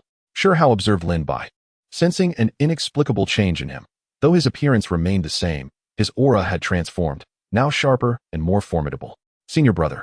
At the same time, Shi Hao noticed the stunning woman beside Feng Qingyang. His first impression was one of sheer awe. Master's charm with women is unparalleled. Just days ago, he sent away two, and now he brings another. Qin Ruoxue was equally astonished. She had assumed Qingyun Sect was a dominant power, yet it seemed almost a sacred place. However, did sacred grounds truly have such splendor? As the empress of the Great Zhou, she was well aware that such paradisiacal realms were rare even among the sacred sites in the eastern region. Gazing around, she beheld pavilions and towers, ethereal mists, and spiritual energy manifesting like fog. This scene utterly reshaped her worldview. Who is this young lady, master? Surely she is not to be our masteress bride. Shi Hao mused, imagining a tale of the empress being pursued and the master heroically rescuing her, claiming her as his own. Young man, are you itching for trouble? Feng Qingyang felt a sense of embarrassment. She is merely a maidservant, is she not? Great Zhou Empress? He could not have known. Sectmaster, I did not intentionally conceal it. The Great Zhou has undergone a dynastic change, and I, the Empress, have become a relic of the past. Empress, a mere maidservant. Truly remarkable, master. Never mind. I simply dislike being kept in the dark. At this moment, the elder who had been playing chess approached. Sectmaster, seeing this, Shi Hao's expression brightened. Elder, you have arrived. I must say, your chess skills are unparalleled, 1,000 times greater than mine. Li Qingyun merely smiled, stroking his beard. As an emperor, he viewed this world as his chessboard, and all living beings as mere pieces. Allow me to introduce you. This is our sect's ancestor. Ancestor. Shi Hao realized the elder he had been playing with was indeed the revered ancestor of the sect, his cultivation unfathomable. By the way, you two should devote yourselves to training. In 3 days, the ancient saint's secret realm will open. There are abundant resources and fortuitous encounters to be claimed as excellent trials. Train diligently. Do not disgrace Qingyun Sect. Yes, master. Upon hearing the sect master's serious words, Shi Hao and Lin Bai immediately adopted a more solemn demeanor. Ancestor, you may continue to wander for now. Your intervention is not yet required. As Feng Qingyang was about to turn away, he suddenly recalled something. The sect's uniforms had yet to be distributed, although there were few disciples at present. He had intended to present them during the grand opening to recruit disciples in the eastern region. However, since they were to enter the ancient saint's secret realm, they must make an impression on outsiders. Wait a moment. It has been a few days since you joined the sect, and the uniforms have yet to be issued. I shall provide them to you now. He activated the system to retrieve 2 sets of sect uniforms. The entire outfit is predominantly white, complemented by shades of azure, featuring an intricate depiction of a majestic dapeng soaring amidst the clouds on the back, symbolizing the aspiration to soar to great heights. Embroidered in golden threads upon the left chest are the 3 characters Qingyun Zong. How astonishing! Master, our Qingyun Zong's robes are exceptionally stylish. Shi Hao and Lin Bai held the sect's attire with great affection. Yet, it's not merely about aesthetics. The robes confer a purity that is impervious to dust and fire, embodying the essence of the Tao. Admittedly, he found it quite appealing. Indeed, beauty equates to righteousness. I must remember to request a custom ensemble for the sect leader later. In Batian City, an influx of powerful cultivators suddenly descended upon the town today. However, the local residents remained unperturbed, for the Tianji Pavilion stands as a formidable guardian, deterring any foolhardy souls from acting recklessly. In the grand hall of the Tianji Pavilion, the deadline of 3 days is fast approaching. Have you all decided on a course of action? What can we do? Shall we truly be reduced to bowing and apologizing? Where did this Qingyun Zong emerge from? Was it not said to be in decline? Why then do such formidable experts still stand with them? Surely, they have the backing of a sacred place. Despite being the dominant force in Lingzhou, compared to a sacred ground, they are insignificant. The powerful cultivators from various sects who participated that day were systematically slain, with only a few returning to report. If we do not apologize within 3 days, none shall be spared. But doesn't apologizing equate to submission? Fortunately, the Tianji Pavilion has sent out invitations to discuss this matter. The head of the Tianji Pavilion has arrived. Esteemed guests, the Qingyun Zong has slain our elder and butchered the strong from your sects. Yet they expect us to apologize? We must unite to eradicate Qingyun Zong. I am in favor. Following the pavilion master's words, several sects expressed their support. How can we submit to them and still maintain our standing in the eastern region? Yet, they possess peak experts in the broken void realm. Could there be even greater powers behind them? It is said that a mysterious woman from the central region, representing the transcendent force Yuqing Palace, has vowed to protect Qingyun Zong, which poses a risk we cannot afford to provoke. Some sects, wishing to avoid conflict, suggested that perhaps an apology would suffice, as it is better than losing one's life, particularly since they were indeed at fault initially. The consequences stemmed from the instigation of the Tianji Pavilion's elders and promises made by the Shi family. What if they have the backing of a sacred place? I have already reported to our central region headquarters, and reinforcements are en route. Upon hearing the pavilion master's words, the crowd felt reassured. With the might of the Tianji Pavilion leading the charge, what is there to fear? Chapter 20. The approaching battle, visitors from the central region. This grand movement has stirred the entire Lingzhou into a frenzy. The 3 dominant powers of Lingzhou, the Tianji Pavilion, 10 top-tier forces, and over 20 first-rate sects, have all mobilized. It can be said that nearly all the major factions in Lingzhou are participating in the campaign against Qingyun Zong. The formerly obscure Qingyun Zone has now gained notoriety. The events of the previous exchange conference have also come to light, showcasing a disciple of Qingyun Zone overpowering numerous geniuses in cross-border combat. While a peak expert from Qingyun Zone slaughtered the strong from various factions, the transcendent force Yuqing Palace from the central region is protecting Qingyun Zone, which has led to a cascade of significant news that has thrust Qingyun Zone into the spotlight. In Xianyu City, people are astounded by the audacity of Qingyun Zone to challenge all the major forces in Lingzhou. However, this might just be enough to overwhelm Qingyun Zone. It remains uncertain whether Qingyun Zone has any hidden cards, but possessing a peak expert in the Broken Void realm is nearly on par with the Sacred Ground. Perhaps only the Sacred Ground will suffice to eliminate so many great factions. Not necessarily, for the Tianji Pavilion is said to be the most formidable. I have heard that powerful figures from the Central Region's main pavilion have also been dispatched. In the bustling taverns, patrons are fervently discussing the impending conflict. In the gambling house, the odds have opened. The odds for Qingyun Zone against the various major forces stand at 110. I wager that the major forces will win 1,000 spirit stones. I'm taking a chance for a little you to exchange for a top-tier title, while the left side is stacked high, seeking revelry tomorrow night. My friend, you're a regular. Are you out of your mind? You dare to bet on Qingyun Zone to win? I admire your bravery, but you might end up homeless by tomorrow night. In Tianwu City, the Lin family has become the target of ridicule, awaiting the spectacle of their downfall. It is no surprise. The Lin family has declared itself an affiliated force of Qingyun Zone, and now this heavy news has placed them in the limelight. They thought they had aligned with a powerful ally, but it seems this leg has now been rendered useless, and the Lin family is likely to suffer the consequences. Indeed, what a stroke of misfortune. Having just become the foremost family in the city, they are now in dire straits. Alas, in the grand game of powerful factions, it is often the smaller forces that suffer the most. We must prepare early to avoid being caught in the flames of war. In the Lin family, the head of the family commands all disciples above the Golden Core stage, be prepared. As the elder finishes speaking, the family head, Lin Zhan, steps forward. Esteemed members, our main sect is about to engage in battle with the major forces. As an affiliated sect, we cannot stand idly by. Moreover, my son Lin Bai is the direct disciple of the sect leader, and Qingyun Zone has saved our Lin family. In this battle, even if we perish together, we will not retreat a single step. Do you fear? No fear. No fear.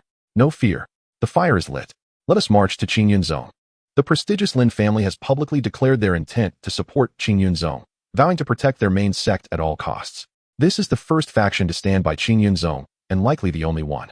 At Qingyun Zone, Feng Qingyang is leisurely fishing, having cultivated a pond in a serene spot behind the mountain.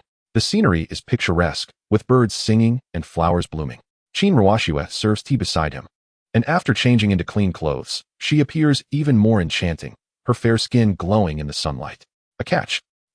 Tonight, we shall feast on grilled fish. After patiently waiting half a day, Feng Qingyang finally reels in his first fish. After placing it in a bucket, he continues to cast his line. Bored, he checks the system. Master, Feng Qingyang, Realm, Initial Stage of True Person, Disciples, Shi Hao, Lin Bai, Physique, Heavenly Divine Body. Sect Experts, Ancestor Li Qingyun, Peak of Emperor Realm, Guardian Wang Jian, Initial Stage of True Person, Outer Elder Yi Bai, Peak of Broken Void Realm. Sect, Qingyun Zone, Level 1, 3500100000. The sect value has risen by another 2,000? If memory serves, the last time the Lin family was incorporated, it only added 1,000. Altogether that makes 1,005. Where did this additional 2,000 come from? Master, Shi Hao, clad in sect robes, rushes over in a flurry. Calm down. How have I instructed you? In times of trouble, one must remain composed. Do you understand? Look, you frightened away my fish. No, Master, the entire Lingzhou is about to be turned upside down. All the major forces, led by the Tianji Pavilion, are clamoring to attack our Qingyun Zone. I even heard that powerful figures from the Tianji Pavilion in the central region are on their way. Shi Hao hurriedly spills out his words. I thought the sky was falling. Turns out it's just a trivial matter. Feng Qingyang replies nonchalantly, turning back to his fishing, as if such significant events pale in comparison to his catch. However, he has realized how the sect value increased. Qingyun Zone's reputation has soared, thus the value has surged. What do such rabble matter to him? They can be easily dispatched. Instead, he contemplates the seasonings for the fish dinner. Do you have more to say? Feng Qingyang inquires upon noticing Shi Hao still lingering. Master, I have nothing more to say. Then why are you not cultivating? The ancient sacred secret realm is what truly matters. Yes, Master. Finally, he can fish undisturbed. While the impending assault from the various sects and the arrival of the Tianji Pavilion from the central region are of no concern, the great patriarchs of the Grand Emperor realm shall be crushed without mercy. Do they truly believe that the venerable ancestors at the pinnacle of the Grand Emperor realm are mere decorative pieces within the sect? Upon hearing the conversation between Feng Qingyang and Shi Hao, Qin Ruoxue became even more diligent in her service, while simultaneously astonished by the imposing presence of the sect leader, her eyes brimming with admiration. The enigmatic Qingyun Sect and its mysterious leader sparked her curiosity about their origins. Could they perhaps be from a superior sect in the central domain? However, with such a proud leader who regards all other sects with disdain, her hopes for a resurgence seem promising. In Batian City, the elders and the sect leader of the Tianji Pavilion stood in a respectful line, as if awaiting the arrival of someone significant. A colossal warship traversed realms, coming to a halt outside Batian City. An imposing elder disembarked. "My lord, you have finally arrived." The sect leader of Tianji Pavilion hurriedly approached to greet him. "Are you the branch leader here? Pray, elaborate on the situation." He was already somewhat informed prior to his arrival. A certain force had slain their branch elder and brazenly declared their intent to obliterate the branch, prompting the branch to report to the main pavilion. The main pavilion, incensed, dispatched him forthwith. "My lord, that force is called Qingyun Sect, a previously renowned imperial-level power. I suspect they have acquired the legacy of the great emperor. And they are also related to the transcendent force Yuqing Palace in the central domain." The branch leader disclosed every detail. The mention of the great emperor's legacy instantly invigorated the elder. Yet, it might involve another transcendent power, complicating matters. "Let me use a communication talisman to inquire at Yuqing Palace," he decided. Chapter 21. Inquiry Yuqing, a great war approaches. In the central domain, in Shenzhou, lies the transcendent force Yuqing Palace, nestled within a self-created miniature world. The spiritual energy here is rich and robust, far surpassing that of the other 4 domains. "Sister, what are you pondering?" Lu Shui inquired, noticing her sister lost in thought. Since returning from the eastern domain, her sister had been rather distracted. "Let me guess. You are not thinking about the Lord of Qingyun, are you?" Lu Shui teased with a mischievous smile. "Don't be ridiculous." Lung Bingning quickly snapped back to attention. "Sister, the people from Tianji Pavilion have arrived." Lu Shui spotted several individuals entering the grand hall and recognized them by their attire. What business do they have here? It seems Yuqing Palace has no ties with Tianji Pavilion." Lung Bingning furrowed her brow. "Sister, have you forgotten? That day you mentioned wanting to protect Qingyun Sect. The elder from Tianji Pavilion was killed by Qingyun Sect. Could this be the reason for their visit?" "What? No, I must see the master." Lung Bingning hurriedly stood up and dashed towards the grand hall. "Haha, sister, you still claim not to be thinking of the Lord of Qingyun," Lu Shui laughed, quickly following her. "In the grand hall, Your Highness, we shall take our leave now. My apologies for the disturbance." As Lung Bingning and Lu Shui arrived, the members of Tianji Pavilion had already departed. "Master," they called out, as the palace master, a middle-aged woman still exuding grace and vitality, greeted them. "You have come." Binger and Shui. "Master, what business did the Tianji Pavilion have with us?" Lung Bingning inquired, striding forward with curiosity. "Strangely enough, the elders of Tianji Pavilion came to inquire whether we have any connections with the Qingyun Sect in the eastern domain. It's baffling. How could our esteemed Yuqing Palace, a transcendent force, possibly be involved with a minor sect from the eastern domain?" The palace master expressed her disdain, asserting that Yuqing Palace, being a prominent power in the central domain, would not entangle itself with an obscure sect in the east. "This Qingyun Sect has some relation to Binger," she hesitated. Upon hearing this, the Yuqing Palace master raised an eyebrow. "What? Binger, do you know of this Qingyun Sect?" In response, Lung Bingning and Lu Shui recounted their experiences and encounters with Qingyun Sect in the eastern domain in great detail. Thus, it follows that Qingyun Sect is indeed comparable to our transcendent forces in the central domain. The palace master was taken aback, her brow furrowing deeper. "Indeed, master. When my sister and I first visited Qingyun Sect, we were astonished at every turn.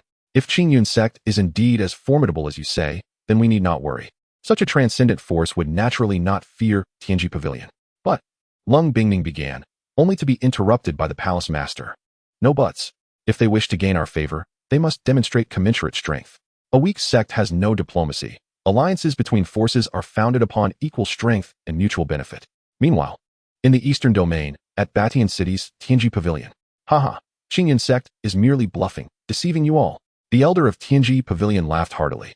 "The main pavilion has received word that they sent someone to inquire at Yuqing Palace, and they do not even recognize this Qingyun Sect. The woman who stepped forward that day was merely a pawn of Qingyun Sect. Excellent. My lord, when shall we strike? They are eager for revenge." The elders were impatient to exact their vengeance. What if we could obtain the great emperor's legacy from Qingyun Sect? How delightful that would be. Today it shall be done. My time is valuable, and the spiritual energy in the eastern domain is too meager. I would cough if I did not absorb the energy from the central domain. Indeed. Indeed. The leaders of various sects could only force smiles in response. Coughing from not absorbing central domain energy? If it weren't for your formidable prowess, I would have shown you that receiving a slap in the eastern domain is as painful as in the central domain.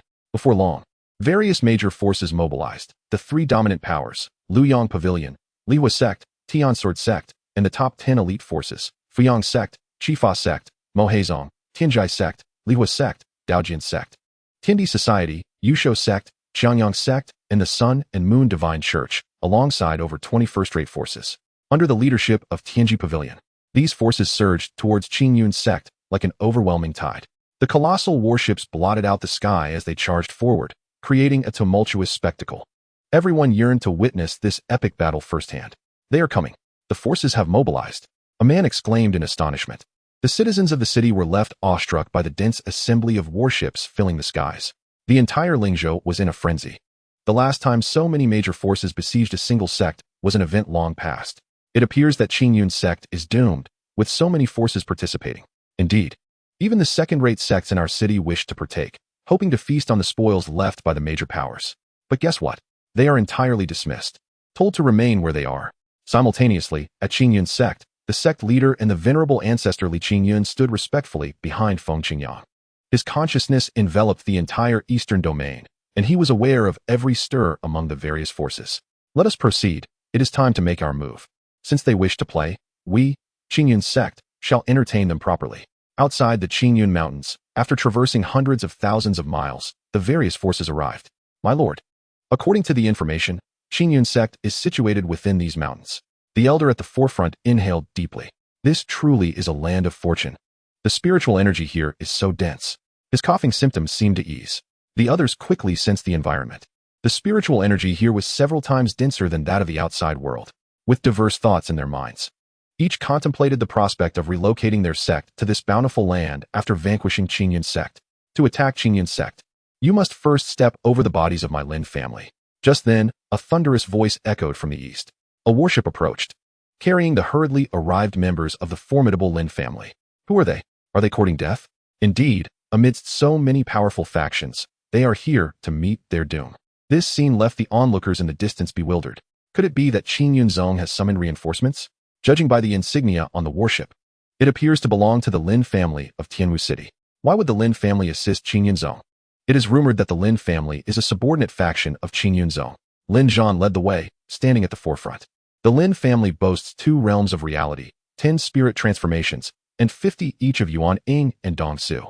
It could be said that all the formidable beings above the golden core stage from the Lin family have been dispatched. Everyone understood that these individuals were merely eggs striking against a rock, akin to a mantis trying to stop a chariot. However, should Qingyun Zong emerge victorious, the Lin family would soar to greatness. Chapter 22, Bloodshed of the Lin Family, Waters Dyed Red. Where do these self-destructive beings come from? The various factions looked disdainfully at the roadblock ahead. Lin family disciples, follow me to slay the enemies. The Lin family members led their warship straight into the oncoming forces. Who would entertain these insignificant ants? On the massive warship, an elder from Tiangong Pavilion scoffed, deeming such ants beneath his notice. I, from Tianjiamen, shall take the lead. An elder from Tianjiamen stepped forward, ready to engage. Let us entertain them, tormenting them bit by bit. After all, we have ample time. There's no rush. Qingyun Zong can escape the monk, but not the temple. We must show outsiders the consequences of offending our great powers. Look, the strong from Tianjiamen have arrived. Tianjiamen, the tyrant of Lingzhou, notorious yet immensely powerful. The individuals from Tianjiamen can be said to practice lower-tier swords rather than the upper tier. Apart from Tiangong Pavilion, no one in Lingzhou dares to provoke them. The leading elder from Tianjiamen took the forefront, followed by dozens of sword-wielding strongmen. As the two sides clashed, the sounds of blades clashing, the roar of spiritual energy, and the cries of the wounded filled the air. Spiritual energy surged, and sword energy swept across the heavens and earth. You seek the path to heaven but refuse to walk it. And now you come to hell of your own accord. Enough chatter, let us continue. 3 battlefields were established, realms of reality, spirit transformation, and Dong Su.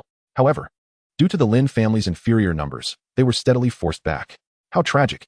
The Lin family is destined to lose. Indeed, standing with Qingyun Sect leads to a dire fate. Family head, retreat to the main sect with the others quickly. We can't hold them off. Lin Zhan and another member of the family faced off against 4 realms of reality. Want to leave? We haven't finished playing yet. The elder from Tianjiamen licked the blood from his sword. The Lin family members were being driven back, huddled together, resembling turtles in a jar, unable to escape. Who dares harm a member of Qingyun Sect? A resounding voice echoed, accompanied by an overwhelming aura that sent the Tianjiamen members flying. They soared for 2.5 minutes before halting. Apart from 4 injured realms of reality, the rest were obliterated. So powerful. Has a strong man from Qingyun Sect arrived? Their entrance delivered a staggering blow to the opposing forces. Indeed, the capacity to kill so many with mere presence indicates that Qingyun Sect is formidable. The elder from Tiangong Pavilion narrowed his eyes. The main force had finally arrived. He was eager to see what tricks Qingyun Sect could unveil. In the distant horizon, 6 figures approached. Feng Qingyang, Shi Hao, Lin Bai, the ancestorly Qingyun, outer sect elder Yi Bai, and the guard Wang Jian. The garments of their sect, a blend of azure and white, glinted distinctively under the sun, exuding an inexplicable aura of Tao. What is this? Why has Qingyun Sect only dispatched 6 individuals, 3 of whom are youths? Could the rumors be untrue? However, their sect attire is indeed quite stylish. The crowd murmured and pointed at Feng Qingyang and his companions, wondering if they truly intended to challenge the various factions with just 6 individuals. Father, are you all right? Lin Bai rushed over to check on Lin Zhan and the others. We're fine. Thankfully, the sect leader arrived in time. That is good to hear. Father, you all retreat first, leave the rest to us. Everyone must be anxious, but do not fret. Soon, we will send you below to reunite. Feng Qingyang mocked the various factions. In his eyes, they were nothing more than a rabble. How arrogant. Who is this youth? I have seen arrogance, but never such unbridled audacity. Today is truly an eye-opener. Oh, 2 realms of reality and 1 peak of Dongsu. This is the foundation of Qingyun Sect? The 2 with lower cultivation were dismissed, leaving only an inscrutable elder. The elder from Tiangong Pavilion contemplated silently. Enough talk, let us crush them, he bellowed. Massive warships began bombarding indiscriminately. Strong individuals from each sect poured forth from the warships, charging towards Feng Qingyang. Yi Bai, you first entertain them, commanded outer sect elder Yi Bai, who then soared into the air. Channeling his peak Dongsu strength, he unleashed his full power. Such terrifying prowess. This must be the peak strongman of Qingyun Sect.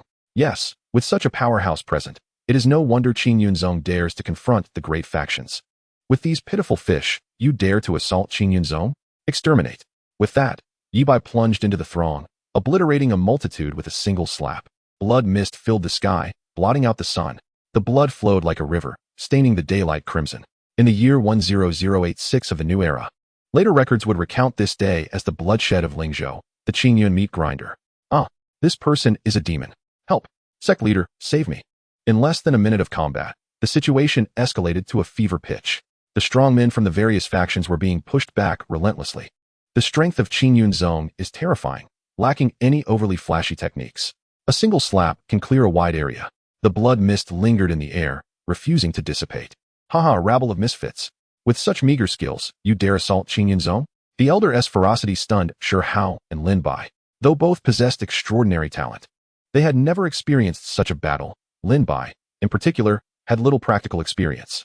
Gazing at the elder, who resembled a war god, they were filled with admiration. What do you think? Observe closely, learn well. If you both strive to cultivate diligently, you too can become such powerful beings, Feng Qingyang encouraged, patting their shoulders. I am different. I will simply take shortcuts. The 3 major tyrant factions dispatched 3 peak Dongsu ancestors, alongside the head of Tiangong Pavilion, totaling 4 formidable beings. An overwhelming aura spread forth. This spells disaster. The odds of winning 4 against 1 are low, and if Qingyun Sect lacks a backup plan, it may face annihilation. The elder from Tiangong Pavilion smirked. With a 4-to-1 advantage, victory is assured. Since you are eager to meet your demise, I shall escort you on your journey. Arrogance. The 5 peak Dongsu beings clashed. Elder Yi Bai faced 4 without yielding. The battle shook the heavens and earth. How powerful. Is this the terrifying combat strength of peak Dongsu beings? Indeed, the very fabric of space was fracturing. The eastern region consists of 13 continents. While Lingzhou lacks a sacred ground, it is home to transcendent forces like Tiangong Pavilion, unafraid of the sacred grounds. Thus, Peak Dongsu is the pinnacle of combat power in Lingzhou. Even so, many may never witness such a being in their lifetime. If all goes as expected, today's Peak Dongsu beings will be the strongest they have ever encountered. One among the four revealed a flaw. Seizing the opportunity, Yi Bai struck with all his might. Die! With Yi Bai's thunderous roar, the exposed Peak Dongsu ancestor was obliterated. Ancestor. Chapter 23. The Emperor Strikes, Crushing Half-Saints. On Tianjianmen's side, what are they witnessing? The ancestral figure of our clan has been obliterated. The ancestor has ascended to the heavens. It is over. All is lost. With the demise of the ancestor of the Sui Kong realm, the strength of our sect has diminished significantly, and it appears we can no longer practice swordsmanship with arrogance. There is also the looming threat of being annexed by rival factions. Contemplating this, they fixed their astute gazes intently upon the remaining three from the Sui Kong realm. Death! Death! Should they perish, the sect's strength would once again reach equilibrium. In the distance, a multitude of cultivators gasped in disbelief. By the heavens! The ancestor of the Qingyun Sect has been annihilated, cried a man, dropping the chicken leg in his hand. The prowess of the Qingyun's powerful figure, taking on four foes without faltering, was astonishing. Moreover, their ferocity only intensified, culminating in a single palm strike that reduced the ancestor of the Qingyun Sect to a cloud of crimson mist. Truly a moment of great satisfaction. The Qingyun Sect is notorious, a target of universal disdain. Had it not been for their formidable sword techniques, they would have long since tasted the might of our iron rods. The remaining three ancestors from the major powers were equally astonished. Most distressed among them was the master of the Dong Yu Tianji Pavilion. Why, despite all being at the pinnacle of the Sui Kong realm, is he so extraordinarily powerful? His internal organs trembled at the sight of the man before him. Huh, is this all your capability? Truly. Even the most insignificant creatures dare to challenge my Qingyun. With each passing moment, as the three continued to struggle and retreat, Yi Bai laughed heartily. Young man, do not be so arrogant. My esteemed elder of the Tianji Pavilion has yet to make his move. I implore your grace to intervene. The master of the Tianji Pavilion, witnessing that the combined efforts of the three were futile against this individual, feared that they might meet the same fate as the ancestor of the Qingyun Sect. He turned to the warship and shouted, "What a useless bunch of waste. Must I take to the field myself?" From the largest warship of the various factions emerged an elderly man with a youthful appearance, standing with hands clasped behind his back, gazing down with an air of superiority at those of the Qingyun. Who is this man? Why does even the master of the Tianji Pavilion address him as my lord? Perhaps you are unaware. This is an elder from the Tianji Pavilion of the Central Region. Our Tianji Pavilion here is but a trifling branch of theirs. The Central Region. The Tianji Pavilion. Once again, the crowd's eyes widened in astonishment at the arrival of such a formidable figure from the Central Region. Upon seeing the elder's arrival, the remaining three ancestors promptly retreated. This man is too terrifying. Oh ho, old man, have you come to your demise as well? Yi Bai remarked. Sensing the elder's inscrutable power, his expression grew solemn, yet he would not yield in verbal combat. Ignorant youth, while I roamed the Central Region, you were still playing in the mud. Today, allow you to witness true strength. Upon finishing, the elder unleashed his cultivation, an overwhelming aura crushing the entire arena. An unparalleled presence emanated from the elder, causing the warships of the various factions to be repelled by the enormous shockwave. The onlookers in the distance found themselves immobilized by the pressure of the aura. Only Feng Qingyang remained unperturbed, maintaining an air of calm. Master, this old man is incredibly strong. This elder undoubtedly ranks as the mightiest individual that Shi Hao and Lin Bai have encountered thus far.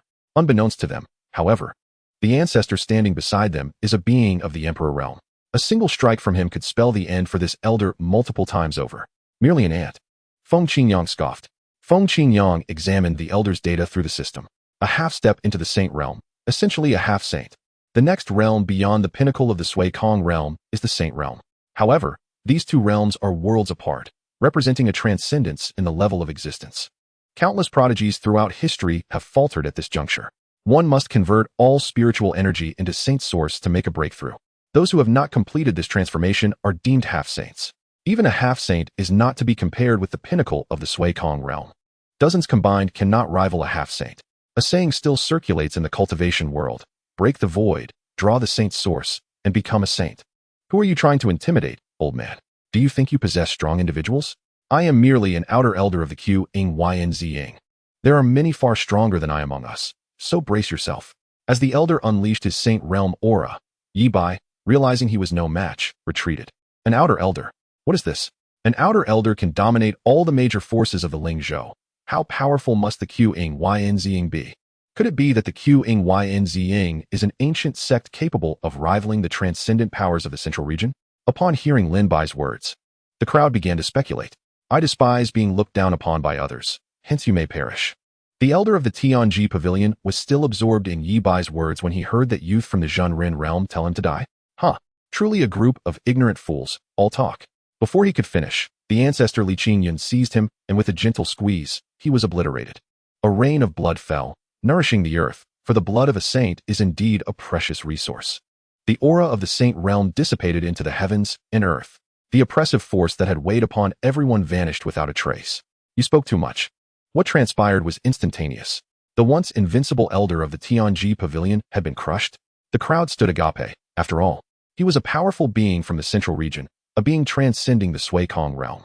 Surely, one would expect a brief confrontation. Yet this fellow, as if lifting a chick, simply picked him up and crushed him. My lord, the members of the various factions were left trembling with fear.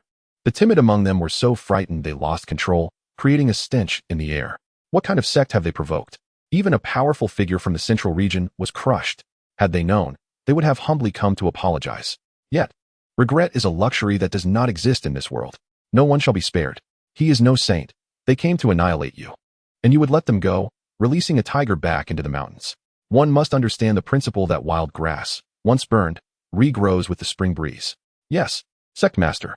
Upon receiving the command, Li Qingyun commenced his slaughter. No, we shall never dare again.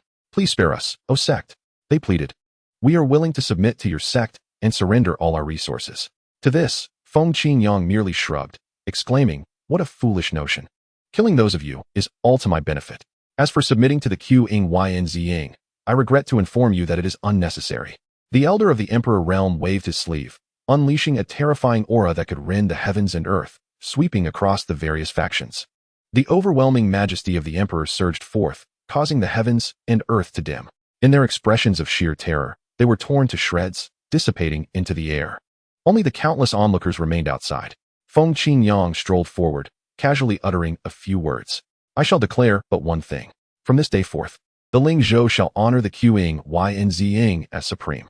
Who agrees, and who disagrees? Chapter 24. Lingzhou's Common Supremacy. Establishing Qingyang City. The crowd initially fell silent, but soon expressed their submission. All present understood that after this battle, the Qingyang would dominate Lingzhou. Lingzhou's Common Supremacy. The first sect to monopolize Lingzhou. The sun rose. News spread like wildfire. This battle resulted in the near annihilation of the strong figures from the various factions of Lingzhou. The three major powerhouses promptly announced the expulsion of all participants from their sections. Though this was merely a formality, as the individuals had turned to ash, yet they still dispatched people to scatter their ashes. Subsequently, they offered 80% of their sect's resources to the Qingyang, submitting to the Qingyang, honoring it as the overlord of Lingzhou. This was still a faction with considerable depth. Some top-tier powers, upon receiving the news of their defeat, fearing retribution from the Qingyang, hastily vacated, leaving behind their wealth. The various factions underwent a reshuffling, with those who had not participated in the conflict devouring weaker sects, all while turning over the resources acquired to the Qingyang in hopes of protection. New sects sprang forth like bamboo shoots after the rain. Xianyu City, my precious 10,000 Lingshi, cursed be the various great powers. You truly deserve your fate. How could I have placed my trust in you? In front of the casino, numerous individuals clutched their heads and wept, their cries echoing with heart-wrenching despair. The reason? They had all wagered on the victories of the great powers, only to suffer catastrophic losses. They called out to the heavens and received no answer, and to the earth. There was no response. Wealth has arrived. Wealth has arrived. Yet, amidst the chaos, only one person laughed heartily. It was the man on the left, who had struck it rich. He was reaping a bountiful harvest. He had gambled for a chance to exchange Xiaoyu for a headliner. Tonight, he could indulge in luxury. The news spread like a butterfly with wings, gradually reaching the various states of the eastern domain. In Batian City, within the Tianji Pavilion, a robust man rushed forward and kicked the speaking man into the air. What are you doing? Do you realize where you are? This is Tianji Pavilion, a branch of the transcendent powers in the central domain. Do you wish for death? To hell with you. The man retorted. What is Tianji Pavilion? Right now, Lingzhou belongs to Qingyun Zone. We must deliver these resources to the upper sect. Perhaps we can even snag a position as a servant disciple. Brothers, arm yourselves and let us seize. In Tianwu City, someone lamented, alas. Rumors have led me astray. Who was the foolish one who declared that the Lin family would be annihilated and that Qingyun zone would perish? Step forward. The Lin family, despite their overall lack of strength, had ascended to prominence as a subordinate power of Qingyun zone, standing tall in Lingzhou, above myriad sects. These rumors have misled my Li family. If not for that, I would have stood with Qingyun zone alongside my kin and soared to greatness. Enough of your complaints. You truly believe you can rival them? The Lin family is a top-tier power. They can hold their ground. You, a mere second-tier family, what would you achieve? Your family would be wiped out at the slightest sneeze from the great powers. Within Qingyun zone, a message appeared. Congratulations, host, for completing the phase task of gaining renown in Lingzhou. Do you wish to claim your reward? Main task of gaining renown in the Eastern Domain completed. Please continue to strive. A substantial reward awaits upon completion. This task has phases. System, I wish to claim my reward. Feng Qingyang sat in the main hall, reviewing the system interface. Reward claimed successfully. Congratulations, host, for obtaining 5 silver summoning cards. Congratulations, host, for acquiring a Qingyun battleship. The silver summoning card allows for the summoning of beings at the transformation realm and manifestation realm. The Qingyun battleship, exclusive to Qingyun zone, can traverse vast distances and withstand attacks from the manifestation realm. Once charged with Ling Shi, it can unleash a light cannon, equivalent to the full might of a sage. What a marvelous treasure. Feng Qingyang was pleasantly surprised by this reward. The summoning card speaks for itself, but the Qingyun battleship is indeed extraordinary. Just imagine commanding such a majestic vessel in battle, obliterating foes with a single shot. What a spectacle that would be. As for the need for Ling Shi to charge it, no worries. Qingyun zone has an abundance. Master, the newly constructed storage room is already overflowing. Shi Hao lamented, as forces arrived with cartloads of resources. Each delivery consisted of 10 carts, filling numerous bags. Do they think resources are free? Such madness. In just half a day, 5 storage rooms had been rebuilt. Who could have imagined being troubled by an excess of resources? Let the Ling Shi be accepted. Return the rest, any martial skills, techniques, all of it back. Otherwise, dispose of it. Qingyun zone has no need for such trifles. Understood, master. Shi Hao begrudgingly set off to gather resources once more. Feng Qingyang turned his gaze toward the Lin family members in the hall. Despite the disparity in power, your Lin family has steadfastly supported Qingyun zone in this battle. Remarkable. In this ruthless world of cultivation, how many powers can claim such loyalty? To not stab you in the back is already commendable. We fear not death, replied Lin Zhan, meeting Feng Qingyang's gaze. As a subordinate power, when the main sect is in peril, even if we are thousands of miles apart, even if it leads to mutual destruction, my Lin family will not retreat an inch. You truly do not fear death? Though we may be like eggs striking against stones, we will press forward. Good, very good. As long as Qingyun zone stands, your Lin family shall endure for eternity. Lin Zhan was unaware of the weight of his words, which would resonate for millennia to come. Lin Bai, take your father to the technique hall to select a few techniques and martial skills, then find your senior brother to gather additional resources. Your family's strength is still too weak. You must strengthen yourselves quickly to keep pace with Qingyun zone. When asked how to rapidly enhance strength, the answer was simple. Invest resources unreservedly. Yes, master, Shi Hao nodded respectfully. Thank you, Sect Master. By the way, Sect Master, I have another request. Lin Zhan turned back before departing. Could we establish a city within 100 miles of Qingyun zone? A city? What a splendid idea. Why did I not think of that? Great powers all possess their own exclusive cities, renowned across the land, drawing various resources. Countless talents come seeking to lay the groundwork for disciples. Very well, your idea is commendable. We shall name it Qingyun City. Any lacking resources can be obtained from the sect. I will instruct the elders to assist you with this. If we are to build, let it be the finest. With the abundant spiritual energy here, far surpassing the outside world, in due time, Qingyun City shall undoubtedly become the greatest city in the Eastern Domain and even the entire continent. Chapter 25, The Guardian Elder, the Technique Hall. After Lin Bai and the others departed, Feng Qingyang opened the system interface once more. Use all summoning cards. He rubbed his hands together in excitement. 5 summoning cards. Surely one must yield a gold. It is not unreasonable to expect at least a saint-level summon. Summoning card successfully used, drawing now. Congratulations, host, for obtaining a peak guardian of the true person realm. Drawing. Congratulations, host, for obtaining a peak guardian of the true person realm. Drawing. Congratulations, host, for obtaining a peak guardian of the true person realm. Drawing. Congratulations, host, for obtaining a peak guardian of the true person realm. Drawing. Congratulations, host, for obtaining a peak Elder Guardian of the Fragmentation Realm. Manifestation in progress. What the hell? System, are you toying with me? 5 cards and not a single gold. Had it not been for the last draw yielding a peak Elder Guardian of the Fragmentation Realm, he would have been ready to overturn the table. System, be honest with me. Have you secretly adjusted the probabilities? Please do not defame me. This system is all about authenticity. What you draw depends entirely on your luck. This makes it quite difficult for me. Difficult? Then don't bother. After a moment, he sighed. Fine, I won't argue with you. At that moment, 5 men in black robes entered the Grand Qingyun Hall. Wang Xian, Wang Yu, Wang Peng, Wang Lai, Wang Ji. We pay our respects to the sect master. They all spoke in unison, bowing respectfully. Wang Xian, from now on, you shall serve as the guardian elder of Qingyun Zone, overseeing all guardians. Feng Qingyang scanned the one with the highest realm. You may leave, guard the sect well. We shall follow the sect master's orders and take our leave. Wait a moment. Noticing their attire clashed with his, Feng Qingyang called out. Wait a moment. Go to the outer sect elders to receive your sect robes. After he spoke, he addressed the system in his mind. Next time, could you ensure that those summoned wear sect robes upon arrival? Must you always dress them in black? It's quite a waste of my breath. Received. Meanwhile, within the Qingyun Sect, having just completed a strenuous task, sat down on the ground, panting heavily. Finally, it was done. He had never felt so exhausted even when facing over 10 talented individuals. The collection of spirit stones truly required immense physical effort. Hey, Shitty, where are you off to? Sho called out as he noticed Lin Bai approaching, accompanied by his father. Xixiao, I was just looking for you. I didn't expect to find you here, Lin Bai replied. Shizun has instructed me to bring my father to the scripture hall to select a few techniques, and then come to you for resources from the hall. Sho's eyes brightened as if he had seen a savior. Quick, send someone to collect them. Otherwise, we won't have enough space soon. Please take them away. There are simply too many. I have never seen so many spirit stones. I have no interest in them. The newly constructed 6th storage hall quickly filled to the brim. These people were truly insane.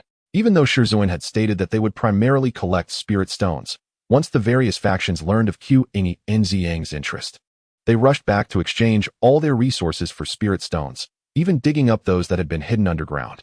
Soon, cart after cart of spatial rings was transported to Qingyang. The 6th storage hall was piled high with spirit stones, resembling a small mountain, which was quite intimidating. Although Qingyang boasted numerous pavilions and towers, one could not simply place them indoors. Sho's mind began to whirl with possibilities surrounding this notion. After much contemplation, he dismissed the idea. Should guests arrive at Qingyang, what would they think if they opened a door to find nothing but spirit stones, blinding them with their brilliance? The scripture hall. Let us go together, he said. Remarkably, since arriving at the sect, neither he nor Lin Bai had visited the scripture hall. Shizun had directly arranged tailored techniques for the two of them.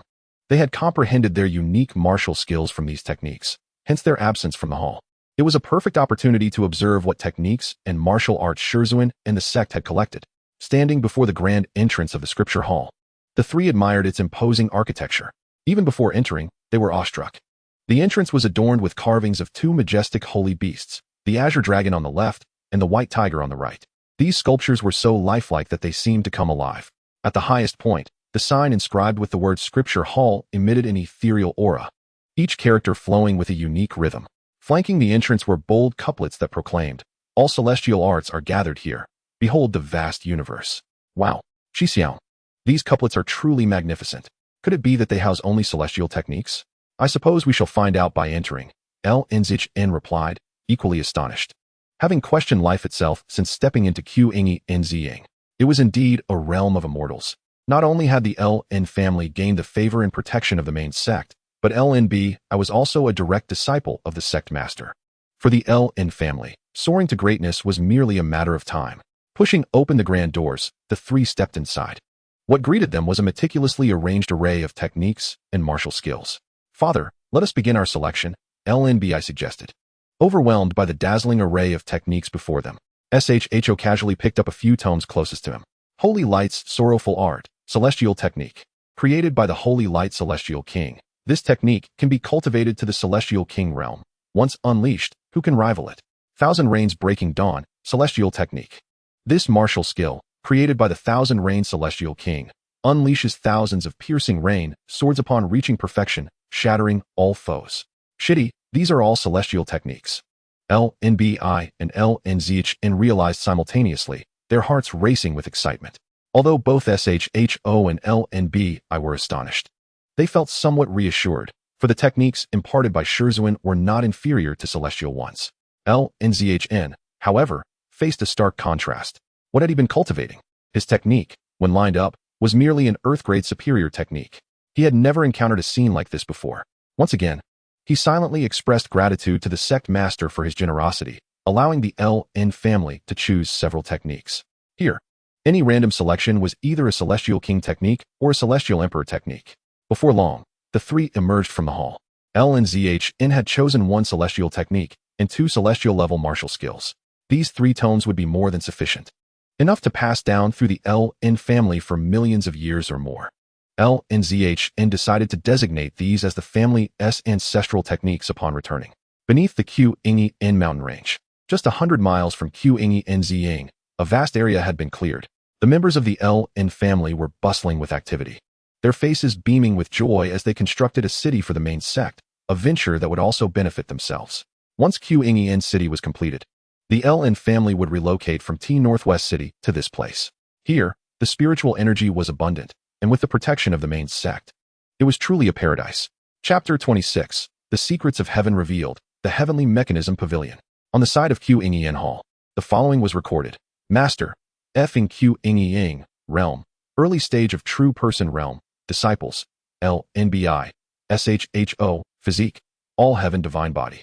Sects Powerhouses, Ancestor Qingyun, Peak of the Emperor Realm, Guardian Elder Xun, Peak of the Void-Shattering Realm. Outer Sect Elder Ybi, Peak of the Void-Shattering Realm, 5 Guardians. Sect, Qingyun, Level 1, 8,510,000.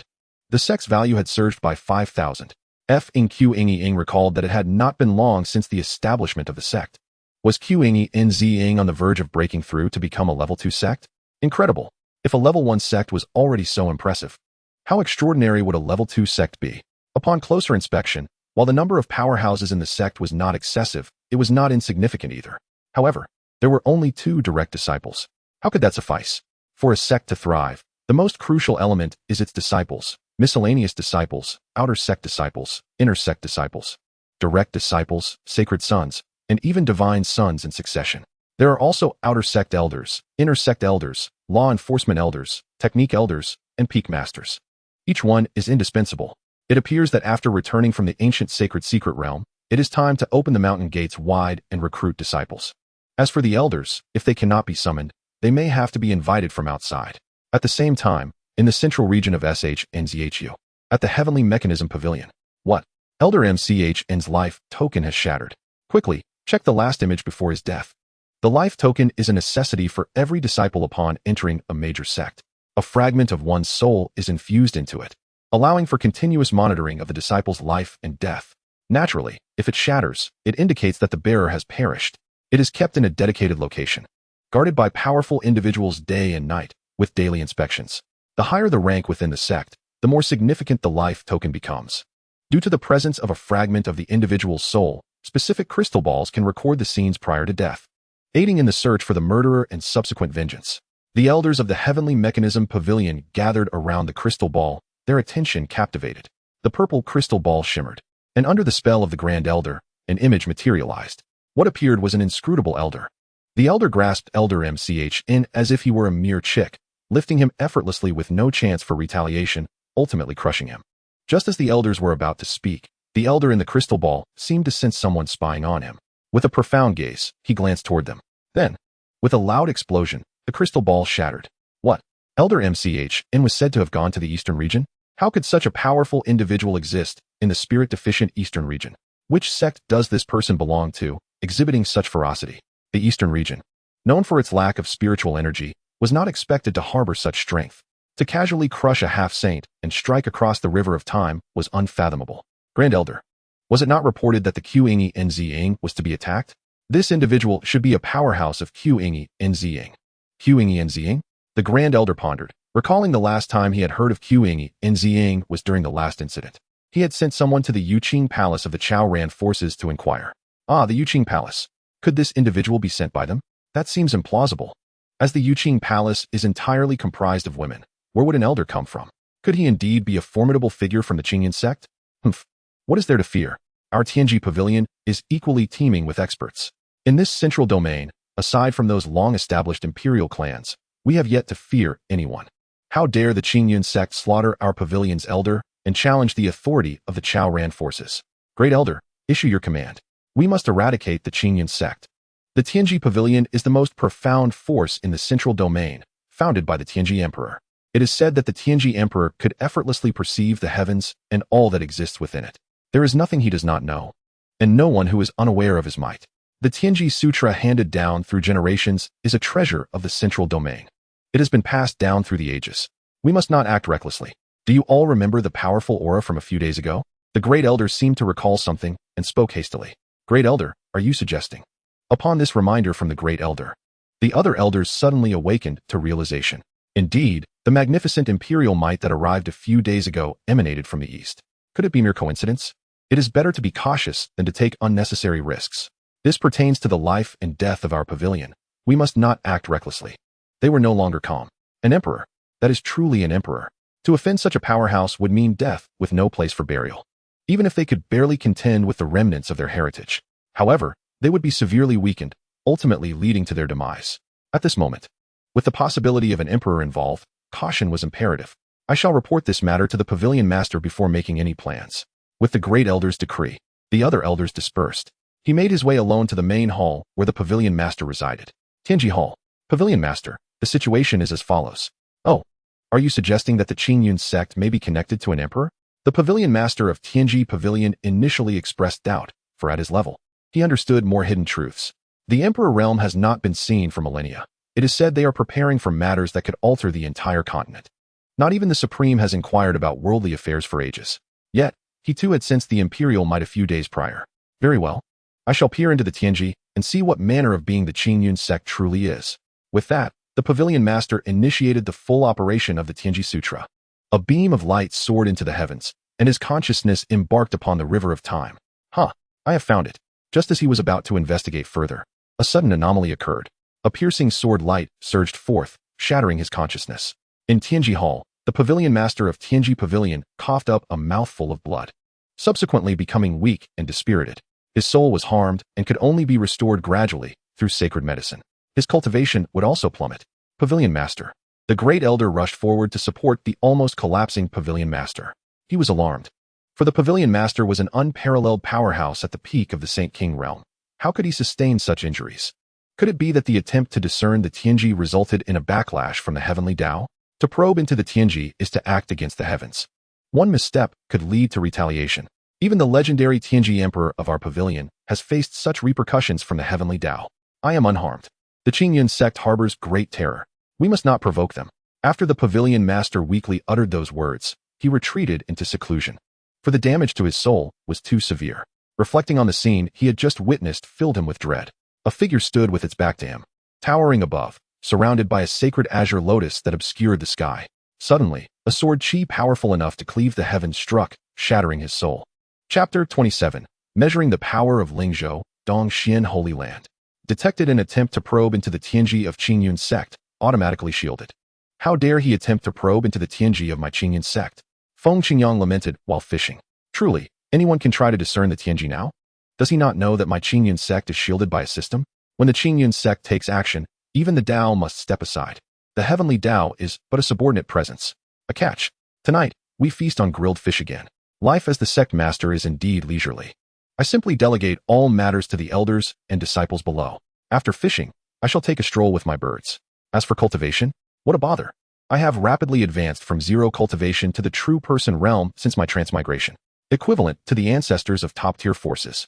Have you ever seen such a young true person? It is no exaggeration. In the entire continent, who can achieve such cultivation at his age? Any other genius would be futile in comparison. Meanwhile, in stark contrast, everyone in the Qingyun sect was busy. Outer sect Elder Yi Bai was diligently coordinating with Lin Zhan. Elder, here is the list of materials required for the construction of Qingyun City. Please take a look. Lin Zhan presented a comprehensive inventory of the necessary resources for the construction to Yi Bai. Yi Bai reviewed the list and confirmed that there were no issues. The resources would be more than sufficient. Even when they seemed to run low, a continuous influx of resources would arrive. Not long ago, The Qingyun Sect had announced its intention to construct the exclusive city of Qingyun City. The outside world had received this news. Those with wealth contributed funds, and those with materials provided supplies. Countless cultivators came to assist in the construction. Even an ancestor from a dynasty personally expressed willingness to contribute resources from Lingzhou to collaborate with our sect in building the grand city. With so many hands, the task becomes much easier. The Lin family alone could not keep up with the pace of construction. The initial form of the grand city is already visible, stretching thousands of miles in length and width. This is merely the initial size of Qingyun City. In the future, when it becomes insufficient, this will serve as the inner city, expanding outward. Even in its current size, it surpasses Tianwu City, Xinyu City, and Batian City combined by several folds. From a size perspective alone, it is not inferior to any city in the Eastern Domain. The title of the largest city in the Eastern Domain is well-deserved. Elder Wang Xian led 5 guards of the sect to oversee the construction and prevent any disruptions or disturbances. This task was personally assigned by the sect master, and there could be no mistakes. Wang Lai, you head east. Wang Ji, you go north. Wang Peng, you take the west. Wang Yu, you proceed south. I will remain here with Wang Jian to oversee matters. Should anything arise, contact me immediately. Remember, any troublemakers or instigators must be dealt with decisively, without further inquiry. Yes, Elder. The 4 individuals accepted their orders and soared toward the eastern, southern, western, and northern directions. Have you heard that the Qingyun Sect is constructing an exclusive city? Your news is rather outdated. I received the news half a day ago, and have already sent a significant portion of our family's resources to the Qingyun Sect. If luck is on my side, perhaps I can become a servant disciple in the upper sect. Hehe, I can't believe your family is so quick to act. Naturally. If we don't move quickly, how can we get by? In this world, one must strive. I will outpace you all. He thought to himself, I just received the news. I must hurry and inform my family. If I can enter the Lingzhou upper sect Qingyun Sect as a servant disciple, it would be a significant achievement. And my family would also benefit greatly, rapidly rising in status. On the other side, beneath Qingyun Mountain, the Lin family had temporarily set up a makeshift base at the foot of the Qingyun Sect. Most of the family's powerful members had been dispatched to construct Qingyun City, leaving only a few younger generations behind. Uncle Lin, if I cultivate this technique, can I enter the sect like Brother Lin Bai? Absolutely. As long as you all practice diligently, you will naturally be able to join when the main sect opens its doors to disciples. This is a celestial method bestowed by the sect master. Strive to cultivate hard. Lin Zhan was patiently instructing the younger members of the Lin family, including several with considerable talent, imparting the celestial techniques to them. The young boys and girls were all drenched in sweat, fervently cultivating, each dreaming of the day they could enter the main sect like Lin Bai. In the cultivation chamber of Qingyun Zone, Lin Bai sat cross-legged, on the verge of a breakthrough. Ever since awakening his sword body, he had ascended 7 minor realms, and now, merely a few days later, he was ready to break through again. The spiritual energy within him was gradually flowing towards his dantian, where, with the warming influx of abundant energy, a golden dan was steadily taking shape, approaching its critical point. Break for me, Lin Bai shouted, and the barrier between the foundation establishment and golden dan realms shattered in response. Haha, I have reached the golden dan realm. I will soon catch up with my senior brother. What are you daydreaming about, junior brother? Sure Hao remarked, revealing his own cultivation aura with a grin. Hehe. I just broke through to the mid-yuan ing stage myself. You really make cultivation seem as easy as drinking water. Just a few days, and you have advanced from the early yuan ing stage to the mid-stage? You are indeed remarkably fast, just like your fist technique. Meanwhile, a storm was brewing in the outside world. A piece of news spread across various states. The ancient Saint's secret realm would open tomorrow in the Qilin dynasty of Huangzhou. Only those forces holding the keys could enter. As the host, the Qilin dynasty invited major forces to the royal capital for discussions regarding the secret realm. The major forces in each state were deliberating this matter, but of course, only those with keys could participate. If one did not possess a key, they could always attempt to seize one. The ancient Saint keys could only be obtained by the fated, whether through snatching or discovery. With a total of 100 keys available, Dongxian Holy Land, one of the 5 major holy lands in the eastern region, was situated in Huangzhou. It was speculated that the location of this ancient Saint's secret realm was indeed in Huangzhou, providing them with considerable advantages. The Dongxian Holy Land has a rich heritage spanning hundreds of thousands of years. The term Holy Land here does not refer to those established by saints and passed down. Only those forces with contemporary saints in residence can be called Holy Lands. Should a saint like Bin Tian, who is the last of his kind, perish, the Holy Land would inevitably fall to the level of a hegemonic power. However, such fallen hegemonic powers are still top tier, as they possess the sacred laws inherited from saints, which greatly increases their chances of regaining their Holy Land status. In a grand hall of the Holy Land, an elder stood respectfully, clasping his hands and addressing the Holy Master. Holy Master, the ancient saint's secret realm will open tomorrow. Will it be led by the Holy Sun once again? Yes. Let the Holy Sun lead this time. Select 20 of the most talented inner disciples to accompany him, the Dongxian Holy Master commanded with authority. The ancient saint's secret realm not only harbors abundant resources and various legacies and fortuitous encounters, but is also an excellent training ground. This holds immense allure even for the Holy Land. During the last opening of the secret realm, someone obtained the legacy of a saint and soared to new heights. The next day, in Huangzhou, the Qilin dynasty, a long-standing hegemonic force, was abuzz with excitement as it was the day the secret realm would open. To prevent any mishaps, the monarch of the Qilin dynasty dispatched numerous imperial guards to protect the royal city. Feng Qingyang, from Qingyun Zone, summoned Shi Hao and Lin Bai. Today marks the opening of the ancient saint's secret realm, a splendid trial ground. Though your talents are exceptional, your practical experience is lacking. This competition for the secret realm will undoubtedly be fierce, and I believe your combat experience will greatly improve upon your return.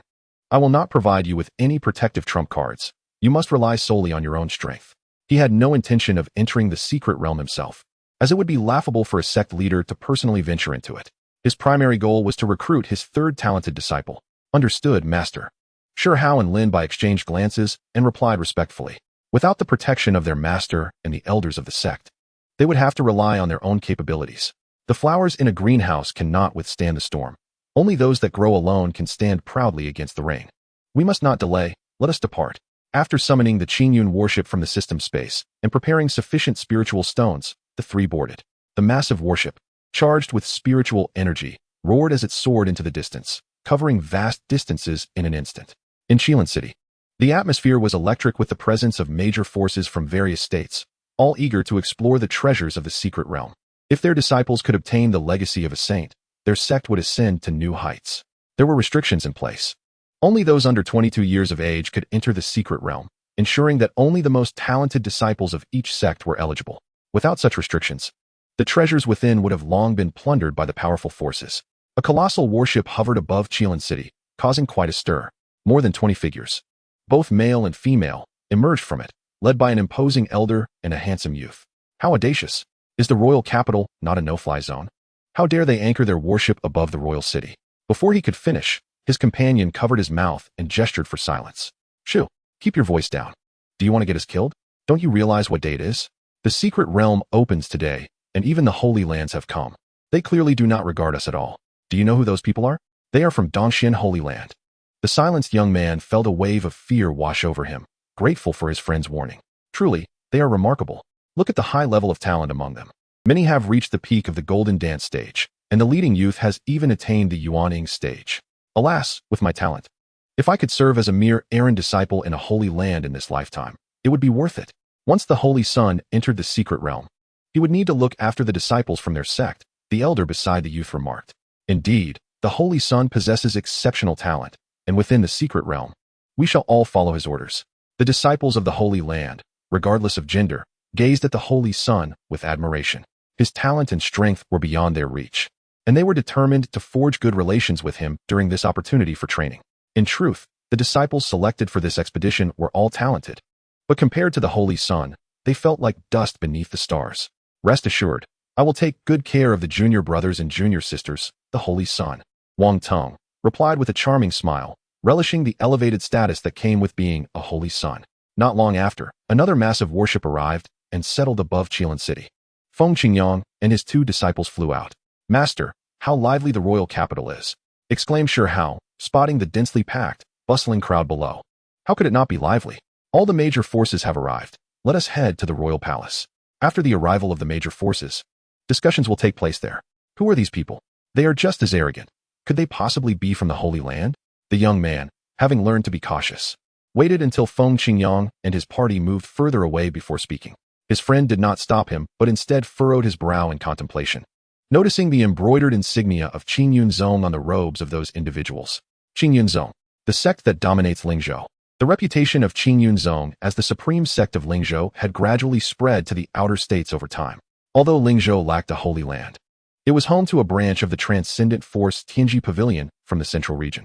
Qingyun Zong has eradicated the branch of Tianji Go, leading the outside world to harbor a rather dim view of this sect. Although they were astonished by their ability to defeat the elder dispatched by the Tianji Go from the central domain, many believe it to be a fleeting moment, certain that Tianji Go will soon retaliate with formidable forces.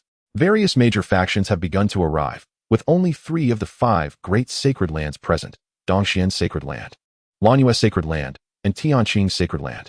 Lanyue Sacred Land, a venerable power with a lineage spanning several 100,000 years, is led by a sage of the present age. This time, the delegation consists of the Sacred Maiden and several inner disciples. Tianqing Sacred Land, located in Qingzhou, differs from the other 2 as it is an emerging sacred land with little heritage. The current sage, Tianqing Shengrun, is its founder, who, after enduring countless tribulations, ascended from a semi-saint to a sage through a fortuitous encounter, thus soaring to great heights. Tianqing Zong has risen from a dominant force to a sacred land. In the Qilin Palace, a young lady clad in a fiery red gown implores her father, "Father, please allow me to go." "No, Yuer. The secret realm is far too perilous. It would be far more prudent for your elder brother to undertake this journey." "Father, my Phoenix sacred body was activated a month ago, and my strength now rivals that of my brother. Truly, the heavens bless our Qilin dynasty. We shall rise." Since childhood, Hua Qingyu has possessed a unique physique, but she was unable to activate it until recently. After reaching the foundation establishment stage, she anxiously sought answers, but to no avail. The Phoenix sacred body, if all goes as expected, is destined to become the unparalleled physique of a sacred king. "Yuer, how did you manage to activate it?" The monarch is taken aback, having tried numerous methods without success, now finding that his daughter has quietly awakened her power. "I had a fortuitous encounter a month ago, father." Though the king remains puzzled, he refrains from pressing further, recognizing that everyone harbors their own secrets. "Very well, Yuer, you may accompany your brother on this journey." "Thank you, father." Hua Qingyu joyfully rushes out. Chapter 29, The Phoenix Sacred Body, the Water Fairy Empress. "Senior, my father has agreed to let me enter the secret realm. I can now seek the healing sacred medicine for you. I appreciate your kindness, Yuer." A serene female voice resonates in Hua Qingyu's mind. "This is what I promised. Senior, it is my duty." Indeed, her awakening of the Phoenix sacred body was a result of a fortuitous encounter. A month prior, while journeying, she stumbled upon a peculiar ring in a valley, drawn to its beauty and bringing it back with her. Little did she know that within the ring resided a remnant soul, the so-called senior. She pledged to assist this senior in finding sacred medicine to nourish the spirit and safely guard the ring, for which the senior expended considerable energy to help her awaken her sacred body.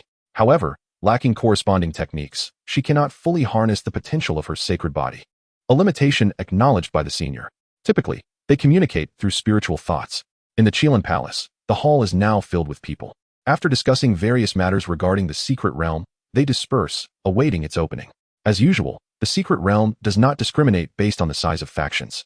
All unclaimed resources are up for grabs, relying solely on individual strength. If disciples are slain within the realm, no sect, including sacred lands, may seek retribution afterward. Otherwise, they would face collective retaliation, highlighting the arena's brutality. This is tacitly accepted by the powers that be, a trial ground abundant with opportunities. Those who survive will inevitably become the core of their sects, while those who perish signify their lack of strength and fortune.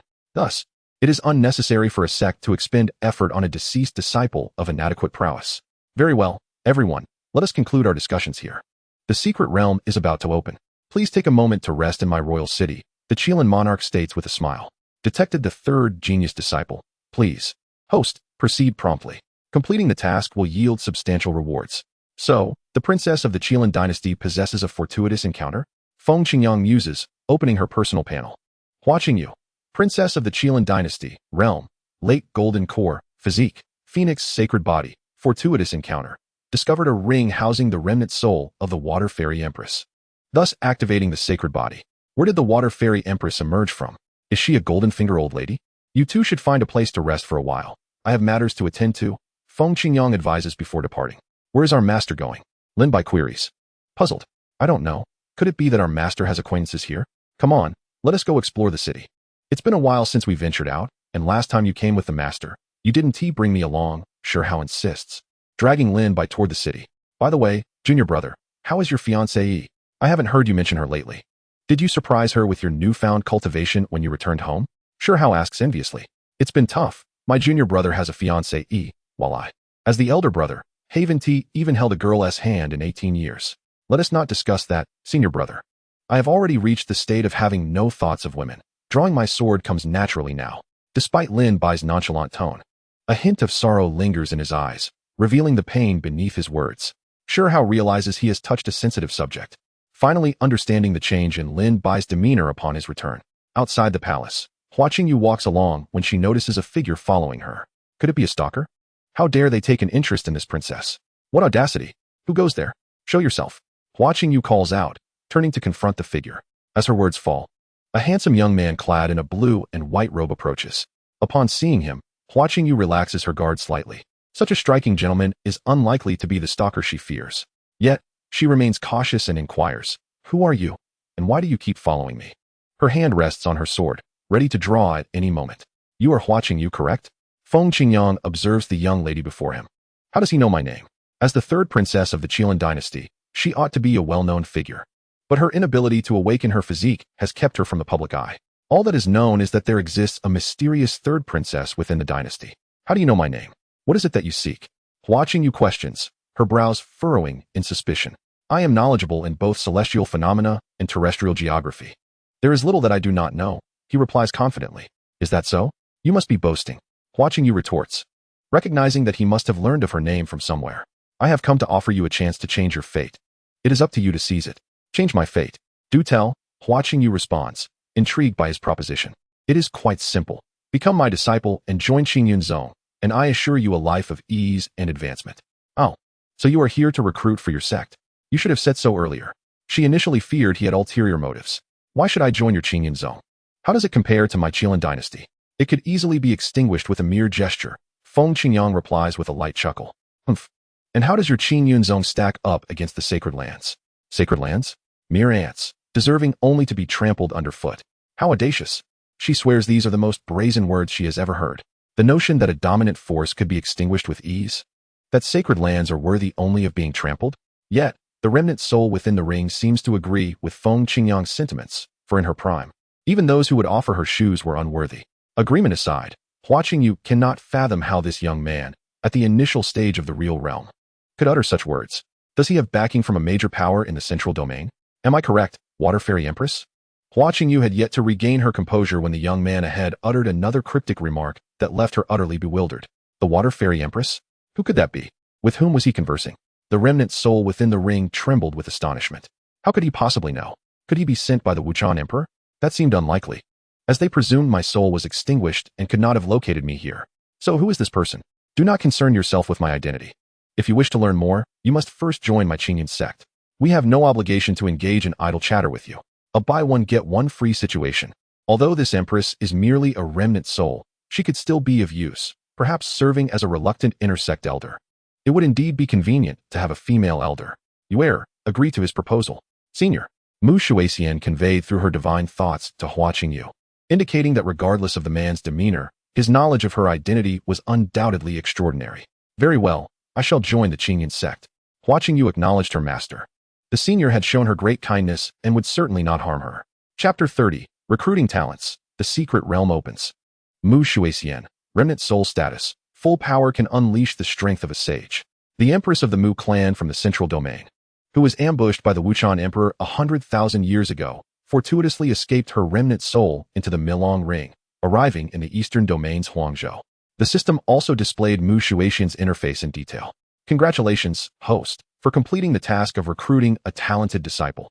Rewards have been distributed. Congratulations, host, for obtaining 5 silver summoning cards. Congratulations, host, for acquiring a disciple trial tower, which has been materialized within the Qingyun sect. Congratulations, host, for securing a sect-exclusive secret realm, which has been materialized in the back mountain of the Qingyun sect. Congratulations, host, for receiving the Phoenix Transformation Sacred Art. Additionally, for recruiting a powerhouse above the Saint Realm, an extra Lotus Body Reformation Lotus has been gifted. Disciple Trial Tower, a 100-story tower filled with perilous mechanisms. One will not perish within, but failure in challenges will result in expulsion. Sect-exclusive Secret Realm, accessible through sect contribution points, brimming with opportunities and countless demonic beasts. A must for disciple training. Lotus Body Reformation Lotus, capable of housing remnant souls and reshaping bodies. naturally possessing the Lotus Sacred Body Constitution. 5 summoning cards, along with rewards of the Disciple Trial Tower and the sect-exclusive Secret Realm. Quite impressive. Now, with an elder in place and all necessary facilities within the sect, it is time to open the gates for disciples. As for the Lotus Body Reformation Lotus, it may be utilized by Mu Shuixian since it was an additional gift. However, Qingyun Sect's resources are not easily obtained.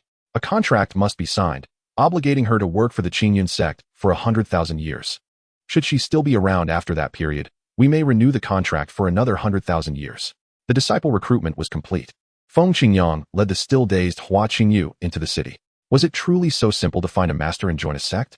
The ancient sacred secret realm was about to open. Everyone was already waiting outside the city. Master, is the ancient sacred secret realm about to open? Has our Qingyun Sect sent disciples as well? Hua Qingyu inquired of her new master. If Qingyun Sect had not dispatched disciples, she could represent them herself. Only 2 have come, your senior brother and second brother. Once we enter the secret realm, the 3 of you will act together. Oh. Hua Qingyu contemplated whether she should inform her father first. Never mind, she would decide once the secret realm opened. Master, Shi Hao and Lin Bai, summoned by Feng Qingyang, hurried over. Let me introduce you. This is your junior sister. The 3 of you will enter the secret realm together. Wow, junior sister. They had been puzzled about what their master was attending to, only to discover he was fetching a junior sister. Hello, junior sister, I am your senior brother, Shi Hao. Lin Bai, rest assured, my second brother and I are quite powerful and will ensure your safety. Shi Hao stepped forward to greet her. Hua Qingyu assessed her 2 senior brothers. One was tall and robust with a chiseled face, while the other possessed striking features with an air of aloofness, resembling a character from a novel. Well, they appear quite presentable. I wonder how formidable they truly are. Then I shall rely on both of you, senior brothers. Please take care of me, Hua Qingyu said with a hint of pride in her flowing red dress. Protect me? My Phoenix sacred body has already reached a minor completion. I wonder who will be protecting whom later. Your 2 senior brothers are not simple characters. Once a powerful emperor, Mu Shuixian's keen gaze immediately discerned the exceptional physiques of Shi Hao and Lin Bai. One possesses a supreme sacred body, the other a green lotus sword body. Quite remarkable, indeed, and no less than Qingyu's. A quarter of an hour later, outside Qilin City, an unusual phenomenon occurred, and winds began to swirl. A massive purple vortex materialized out of thin air. To enter the ancient sacred secret realm, one must possess a key. With a maximum of 22 individuals allowed entry per key, and bone age restrictions below 22. Should the bone age exceed limits or the number of entrants surpass, they would be instantly obliterated into a mist of blood. It has begun. The ancient sacred secret realm is opening. Why are you so excited? You can't enter. You know nothing. It's the participation that matters. I can shout from outside the secret realm. Does that not count as participating? Good point. The man gave a thumbs up. Various sects lined up in an orderly fashion to enter the secret realm. Meanwhile, the crown prince of the Qilin dynasty awaited with the disciples of the dynasty and the monarch. Father, where has my sister run off to? Why hasn't she arrived yet? The secret realm has already opened. Strange, Yue just left the palace a quarter of an hour ago. There she is. Father, I see my sister.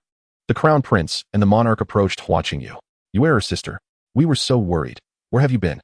Let's go quickly. The secret realm has opened. The monarch and the crown prince rushed to her side, eager to pull her away.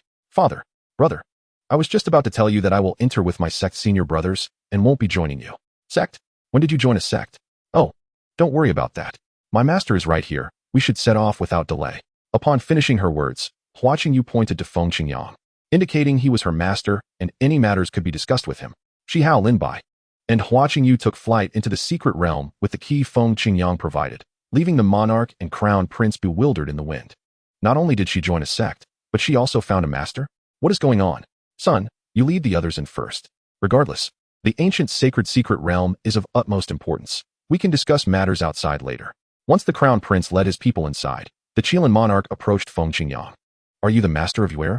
May I inquire which sect you hail from? From Lingzhou's upper sect, Qingyun Sect. I am the sect leader, Feng Qingyang. Oh, so you are the leader of the upper sect. My apologies, esteemed sect leader. Please allow me to host you in my palace for a discussion. I wish to extend some hospitality. Only those with the stature to be called upper sect are dominant forces in their states. He had heard of the Qingyun Sect in Lingzhou, but he scoffed at the external rumors. Elders from the Tianji Pavilion possess at least half saint cultivation. Yet the Qingyun Sect managed to annihilate them, reportedly with ease. What does this indicate? It suggests the Qingyun Sect has a sage overseeing it. As for the potential retaliation from transcendent forces, nonsense. They have already killed your elders. and yet the Tianji Pavilion has not sent anyone? He suspected the Qingyun Sect must harbor some astonishing secrets, or perhaps as backing from the central domain. It is indeed fortunate that Yuer could join such a powerful sect. Chapter 31. The Ancient Rift, Meeting the Holy Sun. Within the ancient sacred secret realm, as a dazzling white light illuminated their surroundings, they closed their eyes. Upon reopening them, Shi Hao and the others discovered they had arrived within the secret realm. The remnants of clouds in the sky were blood red, and the desolate earth was littered with dry bones, accompanied by eerie howls echoing from afar. Senior brothers, have we arrived at an ancient battlefield? This place is exceedingly desolate. Lin Bai recalled the words of his master, who had advised him to seize resources, opportunities, and treasures. But his master had expressed it more delicately, emphasizing sincerity. For instance, he might say, "You possess an abundance of resources. It must be quite burdensome for you, right? Your opportunities are splendid, and they now belong to me. Rest assured, our Qingyun sect will not take so much as a needle or thread from you." Feng Qingyang remarked, "Excellent, you truly resonate with my sentiments. However, what valuable items could possibly be found in such a desolate place? Perhaps I should gather some bones for my master to brew a nourishing soup. You may inquire. Yet I cannot provide an answer." Shi Hao frowned in response. As this was everyone's first visit, who could they ask? The second senior brother rightly pointed out that this indeed was an ancient battlefield. "Oh, sister, do you have knowledge of this secret realm? Please, do share," urged Shi Hao as he and Lin Bai leaned in closer. Knowing oneself and the enemy ensures victory in every battle. I, too, heard from my father that this secret realm was once a powerful holy site from the medieval era, when the demon clan invaded. The holy sites of the eastern region united to resist them, and this was the main battlefield. Hua Qingyu gestured toward the barren ground beneath their feet and continued. The battle raged with earth-shattering force, drenched in blood and chaos, with many saints perishing in the fray.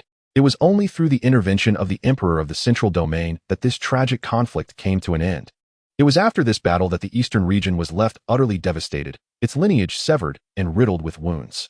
This is why, to this day, there are only 5 holy sites remaining in the vast eastern region. Moreover, this secret realm is a creation of that great emperor, who used a treasured artifact to transform the main battlefield into a miniature world, allowing those who obtain the key to train their disciples and inherit the legacies of the saints. As Hua Qingyu spoke, her tone grew increasingly somber. Mentioning these past events stirs deep emotions in every person from the eastern region. The saints battled the demons, and the holy sites collaborated in unity, with all the dominant powers vying for action. That was the most unified period in the history of the eastern region. Once, the eastern region basked in glory, with young prodigies competing and powerful figures emerging, even emperors rising to prominence. All of that was shattered in that single battle, and the few saints who survived have been forgotten over time. The memories of old friends have withered away, like leaves in the wind. It is not an exaggeration to call it a fracture of the medieval era. Let us speak no more of this. Instead, let us discuss the secret realm. The holy sites of the main battlefield lie deep within, where fortunes, opportunities, and legacies await. We must press on, Hua Qingyu concluded. Noticing that her 2 senior brothers remained unmoved, their fists clenched tightly. Damn the demon clan. One day, we shall eradicate them completely, Shi Hao declared through gritted teeth. Despite their youth, they all harbored the dream of vanquishing demons and upholding justice. It matters not. Our Qingyun sect will intervene. Indeed, my brother speaks wisely. The demon clan deserves to be exterminated. A hearty laugh echoed as a striking young man, resembling a jade crown, approached with 20 disciples in tow. Brother, which sect do you belong to? Our intentions align. Shall we journey together? Wang Teng said, only to notice the embroidered insignia of the Qingyun sect on Shi Hao and his companions. Shi Hao and his group regarded the approaching party with caution. For one must never harbor ill intentions, yet always be vigilant, especially in a treacherous realm where danger lurks at every turn. No need to be alarmed. I am Wang Teng from the Dongxian Holy Land, and these are my fellow disciples. Your thoughts resonate with mine. My greatest aspiration is to cultivate and eradicate the demon clan, Wang Teng said, stepping forward and cupping his hands in greeting. Shi Hao of the Qingyun sect, he replied, returning the gesture. You are too courteous. It is our duty as cultivators to vanquish demons and uphold justice. Upon hearing this, Shi Hao revealed his identity as a member of the Qingyun sect. The illustrious Qingyun sect that has recently garnered fame by dominating Lingzhou. No wonder each of you is extraordinary, Wang Teng remarked. Shi Xiong, this secret realm is fraught with peril. Would it not be prudent for us to join forces? In the secret realm, it is best to unite strengths, especially since Shi Hao and Wang Teng shared common aspirations. Shi Hao turned to consult with his junior brother Lin Bai and junior sister Hua Qingyu. both of whom agreed to the alliance. Strength in numbers, he declared. Then let us proceed, Brother Wang. The group ventured deeper into the secret realm, where the number of skeletal remains increased and the aura of malevolence grew denser. They encountered more disciples from other factions along the way, who frequently cast curious glances toward Shi Hao's party. With the addition of Shi Hao and his companions, Wang Tang's group had become the most formidable in the secret realm. However, it could not be guaranteed that other factions had not formed alliances. One could only assert the superiority of their quality. Those must be from the Dongxian Holy Land, right? How curious. Who are those three walking ahead? Why are they with the Dongxian people? Why concern yourself with them? They are merely forming a strong alliance, unlike us who squabble amongst ourselves. Let us move eastward. My younger brother has sent word that there may be something of interest in that direction, perhaps even a fortuitous encounter. Deep within the shadowy palace of the secret realm, a sinister creature with twin horns, enveloped in a malevolent aura, spoke with glee. Ah, so many fresh blood meals have arrived. Its form flickered in and out of existence. Indeed, my lord, these blood meals look delectable. I can hardly contain my saliva, replied another creature. These demons had originally perished, but due to the overwhelming malevolence of this battlefield, they were slowly reviving after prolonged exposure to the aura. No rush. Our current cultivation is but a fraction of our former glory. We require more time to nurture ourselves. However, I have sensed that these little ones possess low cultivation levels. We shall set a trap to capture them all at once. Soon, we will feast on fresh blood meals. Ha ha ha. Guisha, take some individuals to arrange this. Once we succeed, I shall reward you with 20 fresh blood meals. Thank you, my lord. I will attend to it at once. Within the depths of the palace, countless demons were being nurtured within the overwhelming malevolence. Damn the holy sites. Damn the people of the eastern region. Once I escape, I will tear you apart. Chapter 32. The humble holy son, seeking treasures in the palace. Shi Hao and his companions halted at a site of crumbling palaces, drawn by the sounds of battle from within. This place served as the hall of martial arts and alchemy of the ancient holy site, attracting many who wished to try their luck for any forgotten treasures. We should enter first. We were the first to arrive here. You are quite amusing. Just because you saw it first, does that mean it belongs to you? Do you not know that treasures belong to those capable of claiming them? So, you must be quite formidable then. As they stepped inside, they witnessed two factions at an impasse, both bearing injuries, indicating a recent skirmish. Saintus, the people from the Dongxian Holy Land have arrived, reported a faction member. Upon hearing this, the Saintess of the Lan Yu Holy Land, Jiamingxin, furrowed her brow as she gazed at the newcomers. The two confronting factions were already evenly matched, and now a formidable opponent had arrived. Additionally, they had just fought, and their stamina had not fully recovered. Would they fall victim to the conflict between the clam and the snipe, allowing a third party to profit? The holy son of the Tianqing Holy Land, Mu Fan, also regarded the newcomers cautiously, as he had expended much energy and had only regained half of his spiritual energy. Who might you be? Ah, it is Miss Jie and Brother Mu. It seems we have come at an inopportune time. Shall we let you continue? As members of the 5 major holy lands in the eastern region, the Saintess and Holy Sons were familiar with one another, but they had no personal ties, merely recognizing each other's names. No, your arrival is quite timely. Brother Wang, why don't we join forces to eliminate these people from the Lan Yu Holy Land and then divide the treasures? Mu Fan proposed tentatively. You shameless scoundrel. Jiamingxin exclaimed angrily upon hearing Mu Fan's suggestion, glancing anxiously at Wang Teng and his group.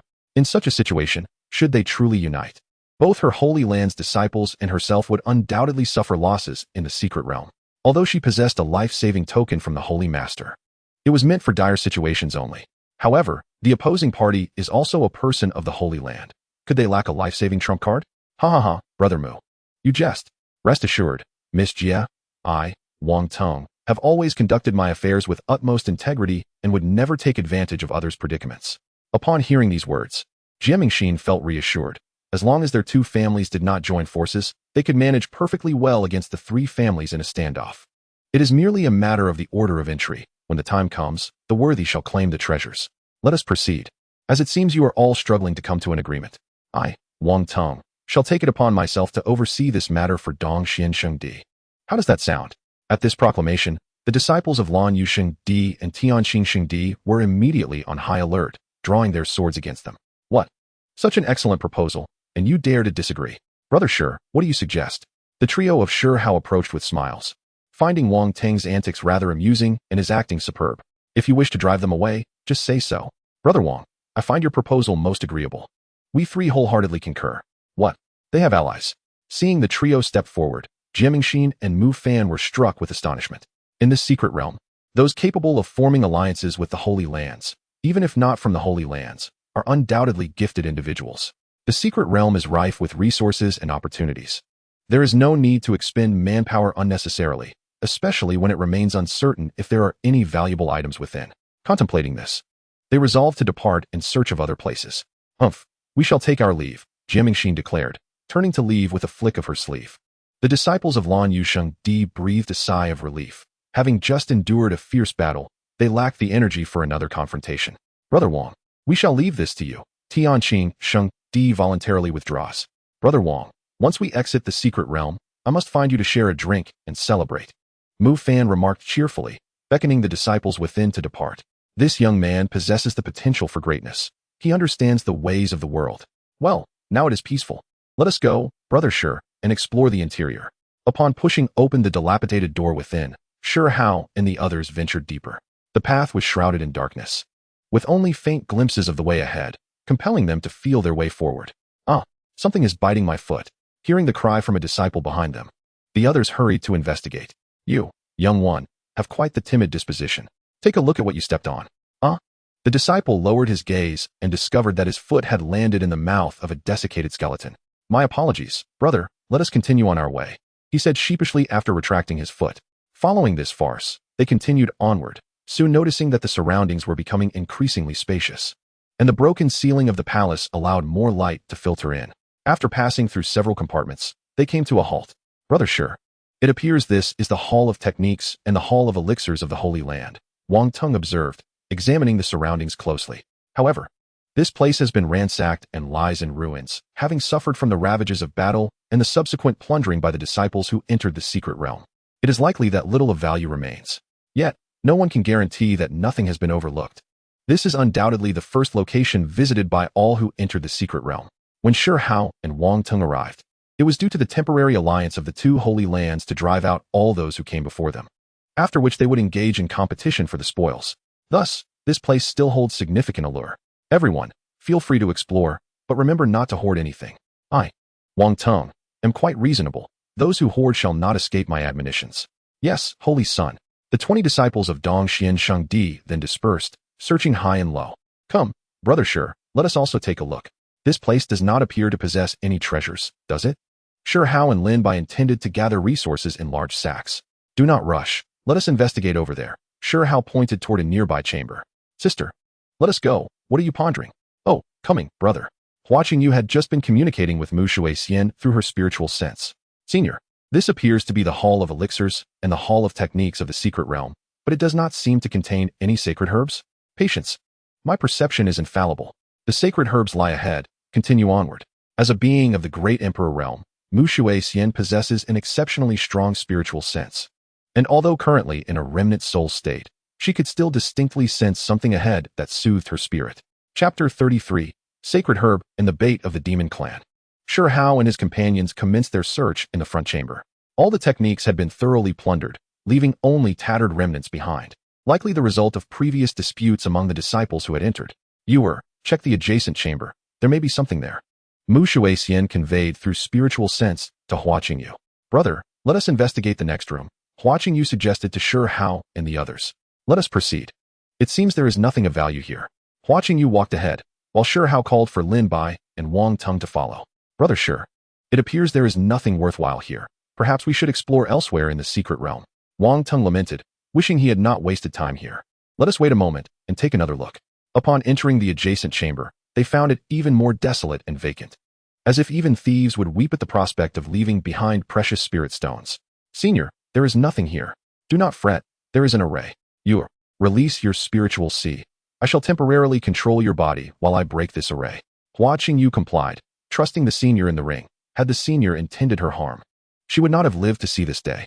Mu Shuixian entered Hua Qingyu's body through her spiritual sea, and upon opening her eyes, her entire demeanor transformed.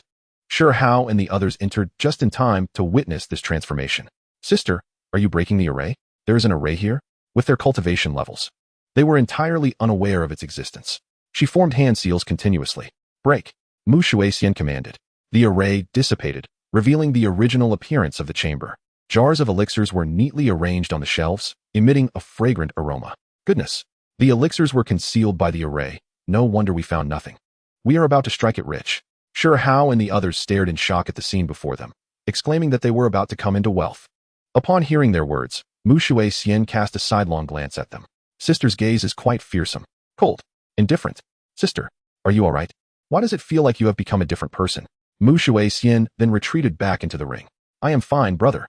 Let us quickly gather the elixirs. With that, Hua Qingyu began searching for the sacred herb for soothing souls. Shi Hao, Lin Bai, and Wang Tung also began to inspect each jar.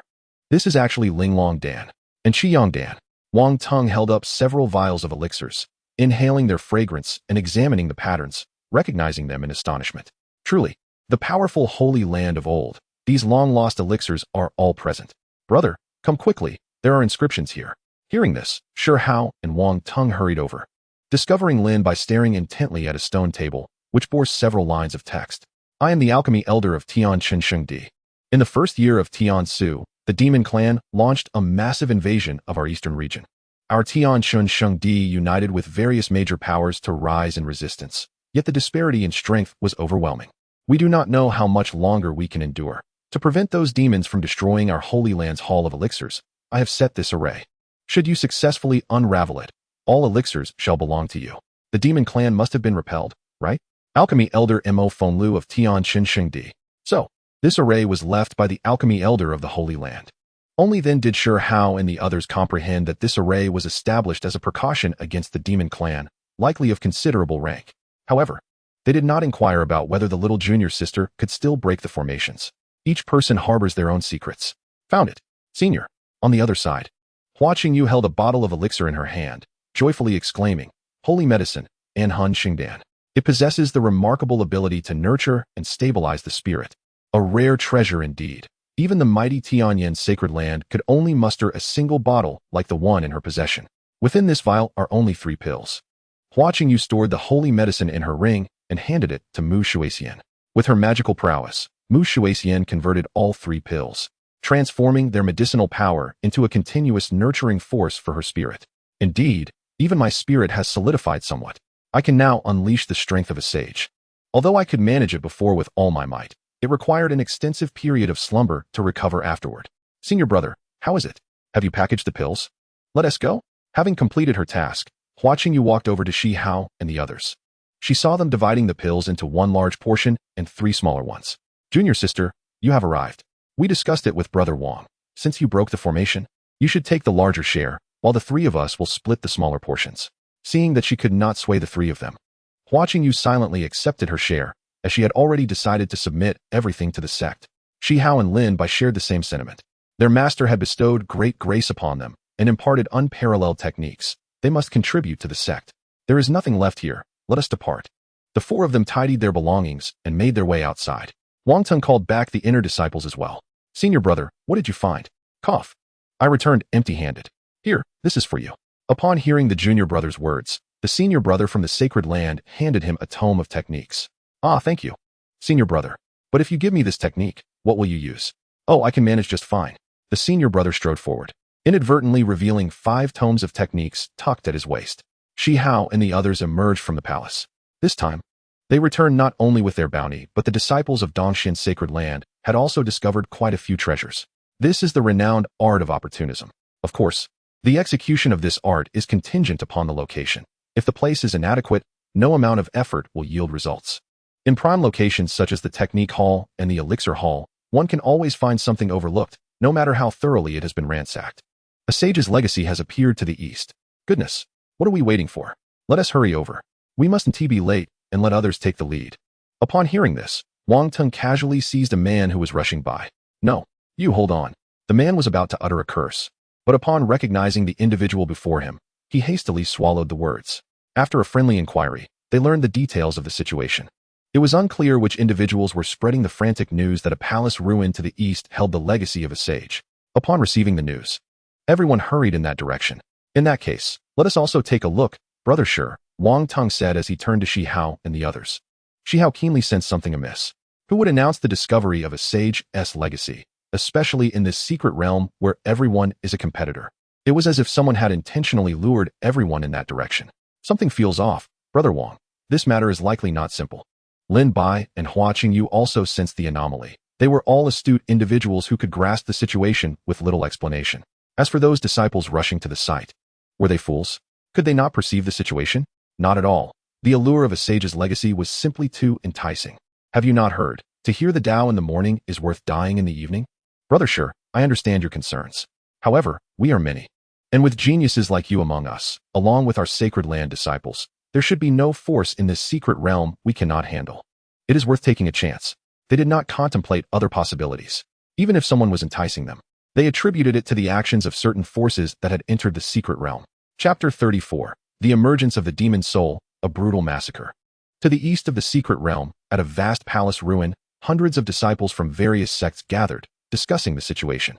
Strangely, although some had entered, none had emerged since. The ruins were eerily silent, with not a sound escaping, sending chills down their spines. Our sect's senior brother has entered with his group, and we have yet to receive any news. Even the communication tokens have malfunctioned, a man said anxiously. Our senior brother is the same. He instructed us to wait outside for their return, but we cannot contact them. Should we not go in and take a look? He tentatively asked the few people beside him. It was evident that something was amiss, and he would never dare to enter alone. If you wish to go, then do so. Should anything happen, we will wait at the grave to receive you. Look over there. It seems the disciples of the sacred land have arrived. When the crowd saw the disciples of the sacred land, they felt a sense of reassurance. Such a perilous place required the leadership of the sacred land to charge forth. When Shi Hao and the others arrived, they noticed a large gathering outside. Strange, why are they waiting here instead of going in? They were all so eager before. Have they gone soft now? I don't know. Let's find someone to ask. With that, Wang Teng grabbed the nearest man.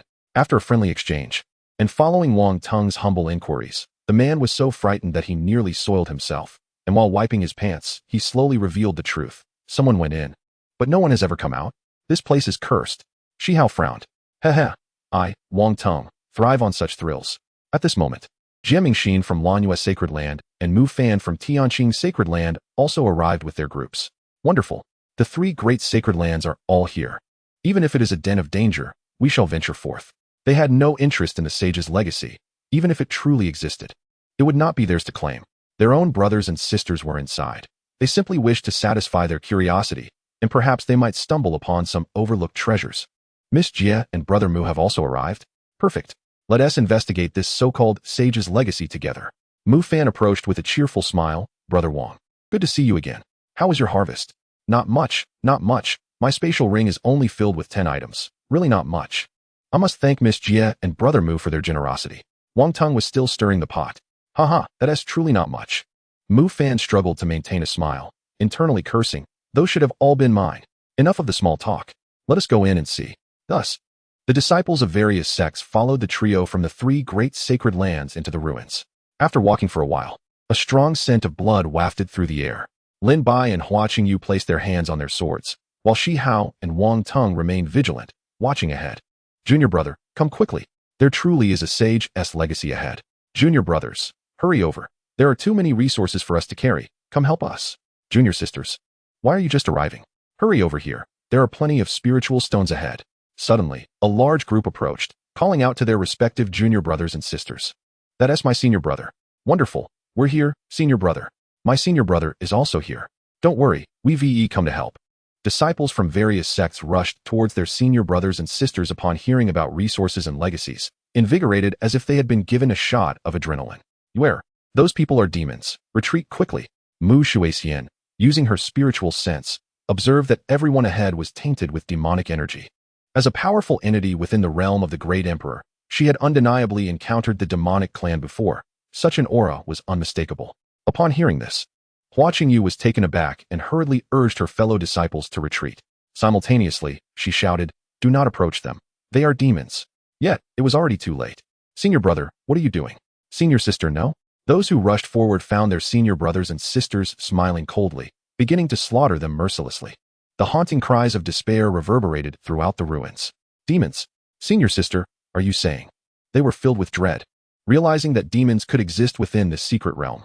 The others, witnessing the gruesome scene, fled in panic. Do not stop, run. Shi Hao and his companions joined the throng, having prepared in advance, thus managing to stay closer to the front. Just as they were nearing the exit, a horde of demonic creatures surged forth. Kik, my blood food. Where do you think you are running to? The leading demon creature cackled ominously, and with a command, the others began their indiscriminate massacre. With ambushes ahead and pursuers behind, there was no retreat. We shall fight. The disciples from various sects, seeing no escape, seized their weapons and engaged the demons. Ah, help! Do not kill me. The cries were deafening. As they fought, they discovered that these demonic beings not only possessed formidable strength, but also exhibited a reckless disregard for death. The most terrifying aspect was that fallen disciples would be possessed by the demons, rising once more to slay their comrades. The situation was overwhelmingly dire. Ha ha ha, brother sure. Our ambitions can be realized today. I shall enjoy this slaughter. The disciples of the Dongxian Holy Land responded to their prince's command to slay the demons. Let us see who can kill more demons. Sure Hao bellowed, crushing a demon with a single punch. Who fears whom? Come on. 1, 2, 3. As he spoke, Wang Ting swiftly dispatched 3 demons. Junior brother, junior sister, be careful. After advising Lin Bai and the others, Sure Hao unleashed his full power into the fray. Supreme Reincarnation Technique. Supreme Reincarnation Fist. Sure Hao, embodying the spirit of a war god, struck with such might that numerous demons fell before him. Witnessing their ferocity, the others gravitated closer to the Holy Land. The slaughter continued, and the demons, drawn to the scent of blood, became increasingly frenzied. Chapter 35. United to exterminate demons.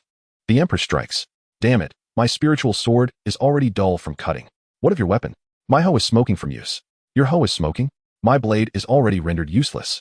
The disciples of the ruins were consumed by battle frenzy, striking down relentlessly, their eyes unblinking. Yet, there were simply too many demons. Seemingly endless, while their numbers dwindled rapidly, with at least half of their disciples perishing. Furthermore, these demons were exceedingly difficult to kill, unless struck down mortally. They would swiftly recover. Qing Lian Sword Technique. Qing Lian leads the way. Lin Bai wielded the Qing Lian sword, ruthlessly slaying demons with sweeping sword energy. However, as his spiritual energy waned, his physical strength began to falter. This is impossible, senior brother. There are too many demons. If this continues, we are doomed. He aspired to surpass the great emperors. Could he truly meet his end here? Protect junior sister well. I will come to your aid shortly. Amidst the chaos, Sure Hao heard his junior brother's call and shouted back. After dispatching over 10 demons with a single punch, he rushed toward Lin Bai and his junior sister. Elsewhere, Wang Tung swung his sword, clearing a path through the multitude of demons before him, only for an unending tide of them to surge forth. Miss Jia Brother Mu, now is the time to reveal your life-saving trump cards. He was not suited for prolonged battles. He preferred swift, decisive strikes. Heaven did not give birth to me, Wang Tung, for the 6 paths to endure like the long night. After calling out, Wang Tung retrieved a scroll from his spatial ring. The crimson scroll contained the full might of a half-saint strike, and as it soared into the air, it unleashed a tremendous roar, crushing thousands of demons instantly. A vast expanse of emptiness emerged. The Saintess Jiamingxin of the Lan Yu Holy Land and Mu Fan of the Tianqing Holy Land, upon witnessing this, also produced their life-saving trump cards. They understood that if they continued to be worn down like this, they would inevitably suffer casualties among their own disciples. They could not afford to wait any longer. Jiamingxin removed a jade tablet from around her neck, while Mu Fan's item was also a scroll akin to Wang Tang's, both bestowed by their sect's half-saints, each containing a devastating strike.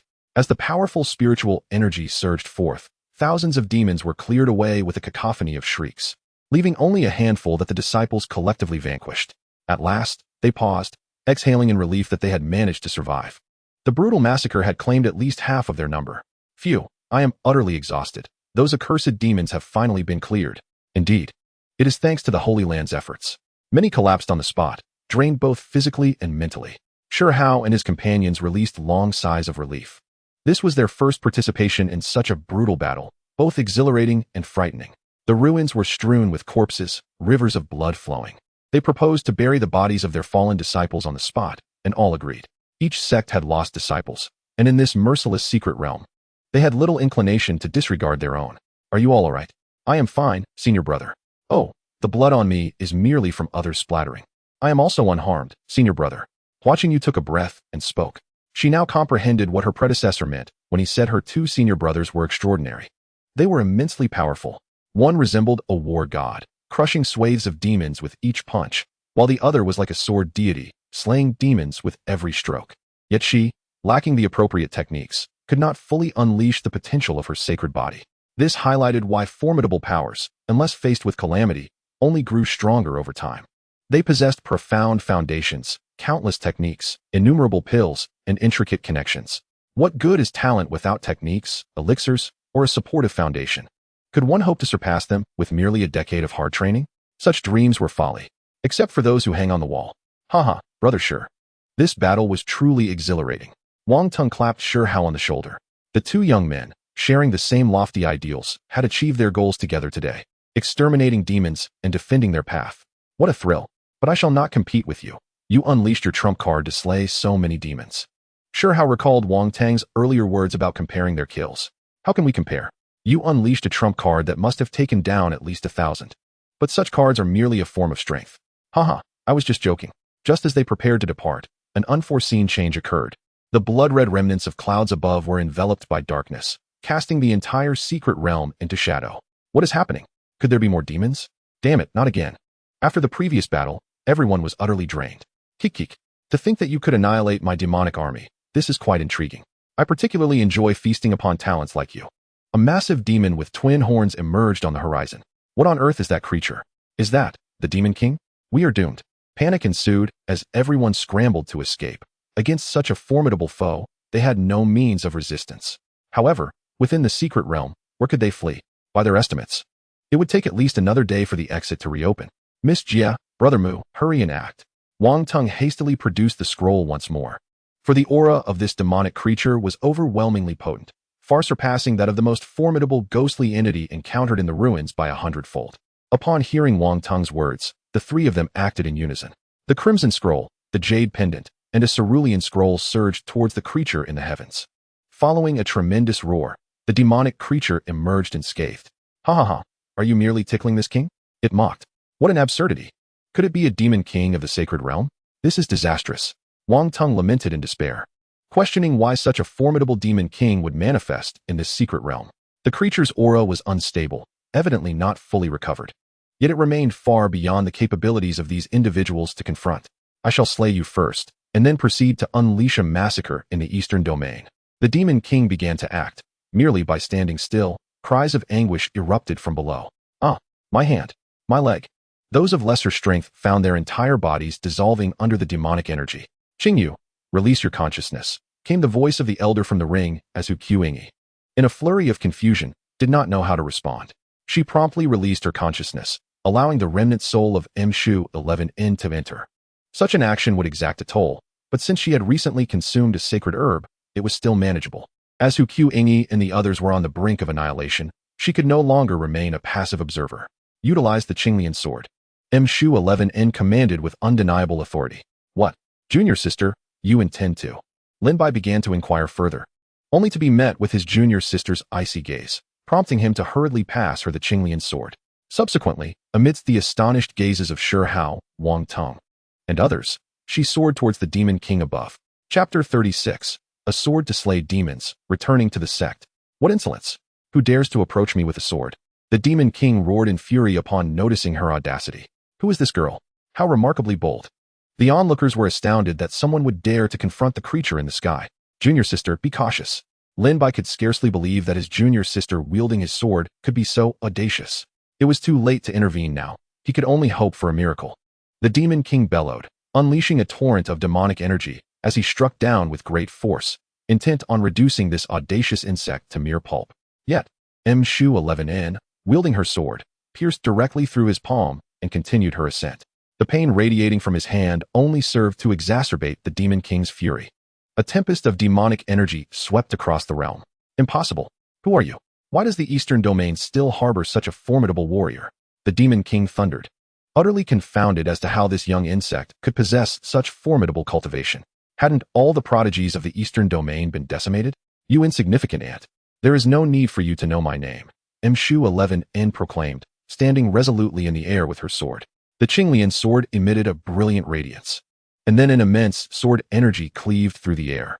No, the demon king sensed the fatal threat and howled. Cursed blood snacks, wait for us. The demonic army shall return with vengeance. Before he could finish his threat, the piercing sword energy penetrated his body, and he dissipated into nothingness. Lin Bai stood in stunned silence, astonished that his junior sister had vanquished the demon king. observing the figure above, where sword energy crisscrossed. She had slain the demon with a single stroke and departed with grace.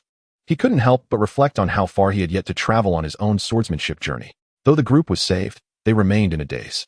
If memory served correctly, this secret realm was intended for disciples to undergo trials, yet the Demon King could not withstand even a single strike. Why had she come here to join them? It later dawned on them that it was likely a life-saving trump card provided by their sect. Given the restrictions of the secret realm on those below the age of 22, it was improbable for such a powerful being to exist. What the heck, Brother Shi? Your junior sister is astonishingly formidable, Wang Teng exclaimed. Hee, is this a life-saving trump card bestowed by your sect? Just look at her trump card compared to ours. It's utterly incomparable.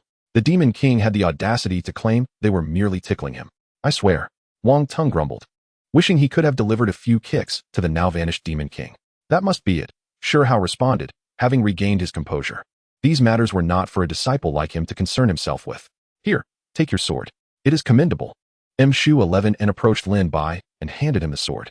As a figure of the great emperor's realm, he naturally recognized the Qingyun sword, the fabled weapon of the sword god from the ancient era. He was merely curious as to how it ended up in his junior sister's possession. After all, when the sword god perished, his sword vanished without a trace, and sword cultivators across the central domain had frantically searched for it, yet it had not been found. How could it have ended up in the eastern domain? Qingyun Sect. Lin Bai, finally grasping the situation, hurriedly accepted the treasured sword. In the following day, disciples from various sects scoured the secret realm, each returning with varying degrees of success. However, no more fortunate souls emerged, and the legacy of the saints was not to be found this time. As the end of the designated time approached, a vortex appeared above the secret realm, identical to the one they had entered through. Let us depart, Brother Shi. The exit of the secret realm has opened. The exit would only remain accessible for half a day. Should they fail to exit within that time, they would have to await the next opening of the secret realm. Overall, this journey had not been in vain. Outside the Qilin city of the Qilin dynasty, elders from various sects awaited, hoping their disciples would obtain the legacy of the saints or, at the very least, gather some resources. As the vortex appeared outside Qilin city, disciples began to emerge one after another. As time drew near, most disciples had exited. Observing the significantly reduced number of disciples, everyone was filled with emotion. This secret realm was undeniably fiercely competitive. So, was there any legacy of the saints? One elder inquired eagerly. None, and we did not find anything of value, came the response. None.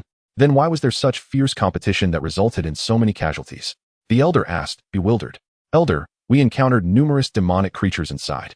We nearly perished within the secret realm. Fortunately, a divine land and a powerful female prodigy intervened, or we would have been obliterated. The disciple who spoke still felt a chill run down his spine. Demons.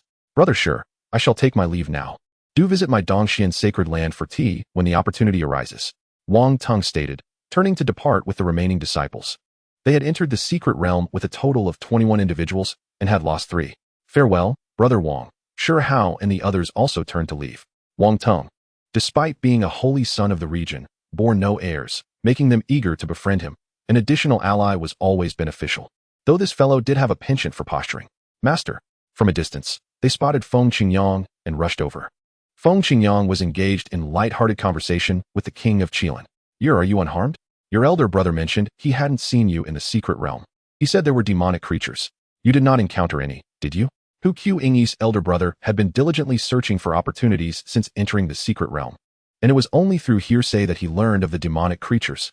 He had also heard that the one who had slain the Demon King was a woman in a red dress and felt fortunate that he had not ventured forth upon hearing the rumors.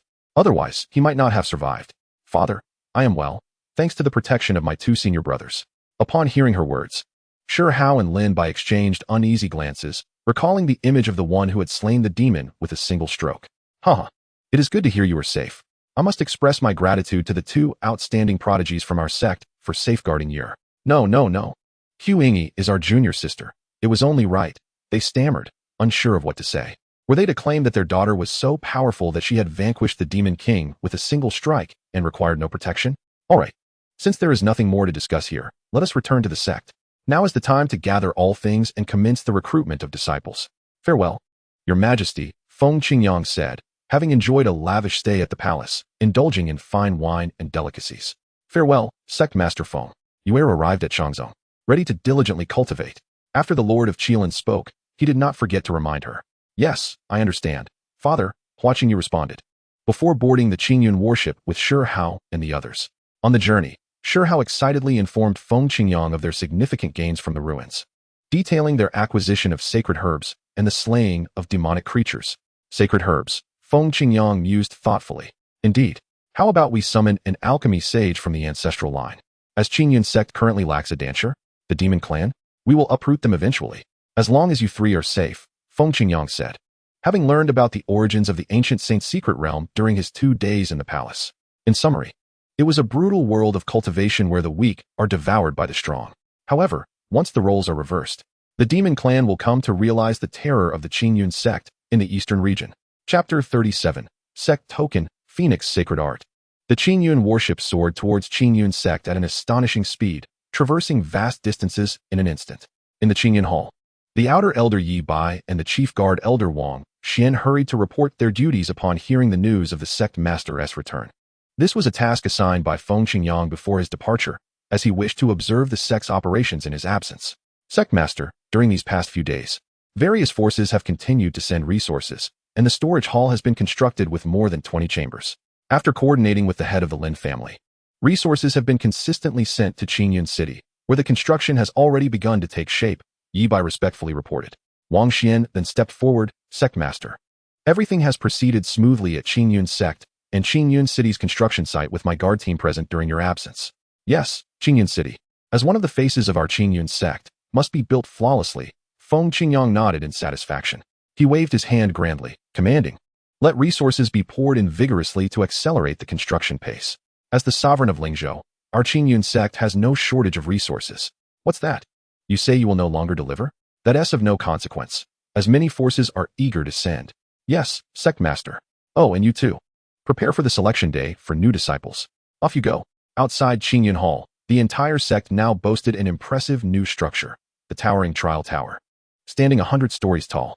At that moment, Shi Hao and his companions stood in awe at the tower's base, gazing upwards at the magnificent structure that soared into the clouds. It was quite awkward for them. Upon arriving at the sect, Shi Hao and Lin Bai had intended to familiarize their junior sister Hua Qingyu with the sect, but before they could do so, they were already bewildered by the tower, which they had never seen before. Senior brother, what is the purpose of such a grand tower? Oh, this is our Qingyun Sect's great tower. Shi Hao's explanation was somewhat lacking. Ah, yes indeed, Lin Bai echoed. Hua Qingyu, however, was even more bewildered, having been utterly astonished by the ethereal beauty of Qingyun Sect since her arrival. Reflecting on her master's words from that day, she pondered that perhaps, in his eyes, a dominion-level power could indeed be extinguished with a mere flick of his hand. The Holy Lands could not even be compared to Qingyun Sect. Grateful for the elder's prompt reminder, she mused that the elder truly possessed foresight. At that moment, Mu Shuixian was equally astonished.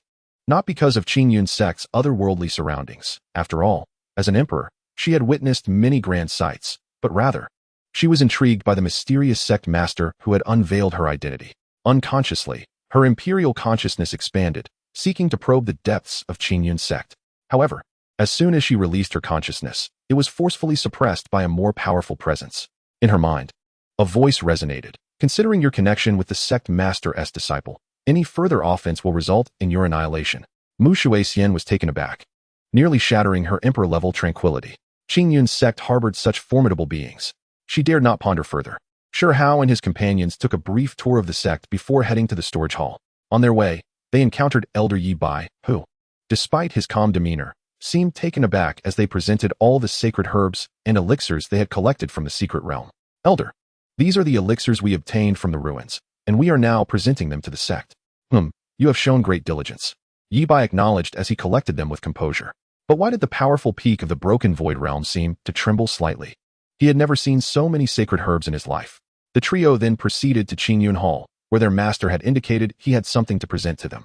Inside Qingyun Hall, Feng Qingyang greeted them. Here, this is your sect token. With a wave of his hand, 3 Azure tokens flew into the hands of Shi Hao and the others. These were obtained from the system during his 2 days in the palace. What on earth? The first sect of the heavens has not even provided a disciple token? After a long discourse on the matter, the system generously delivered a substantial number of tokens, sufficient for future convenience. This token not only signified their identity, but also served to accumulate contribution points.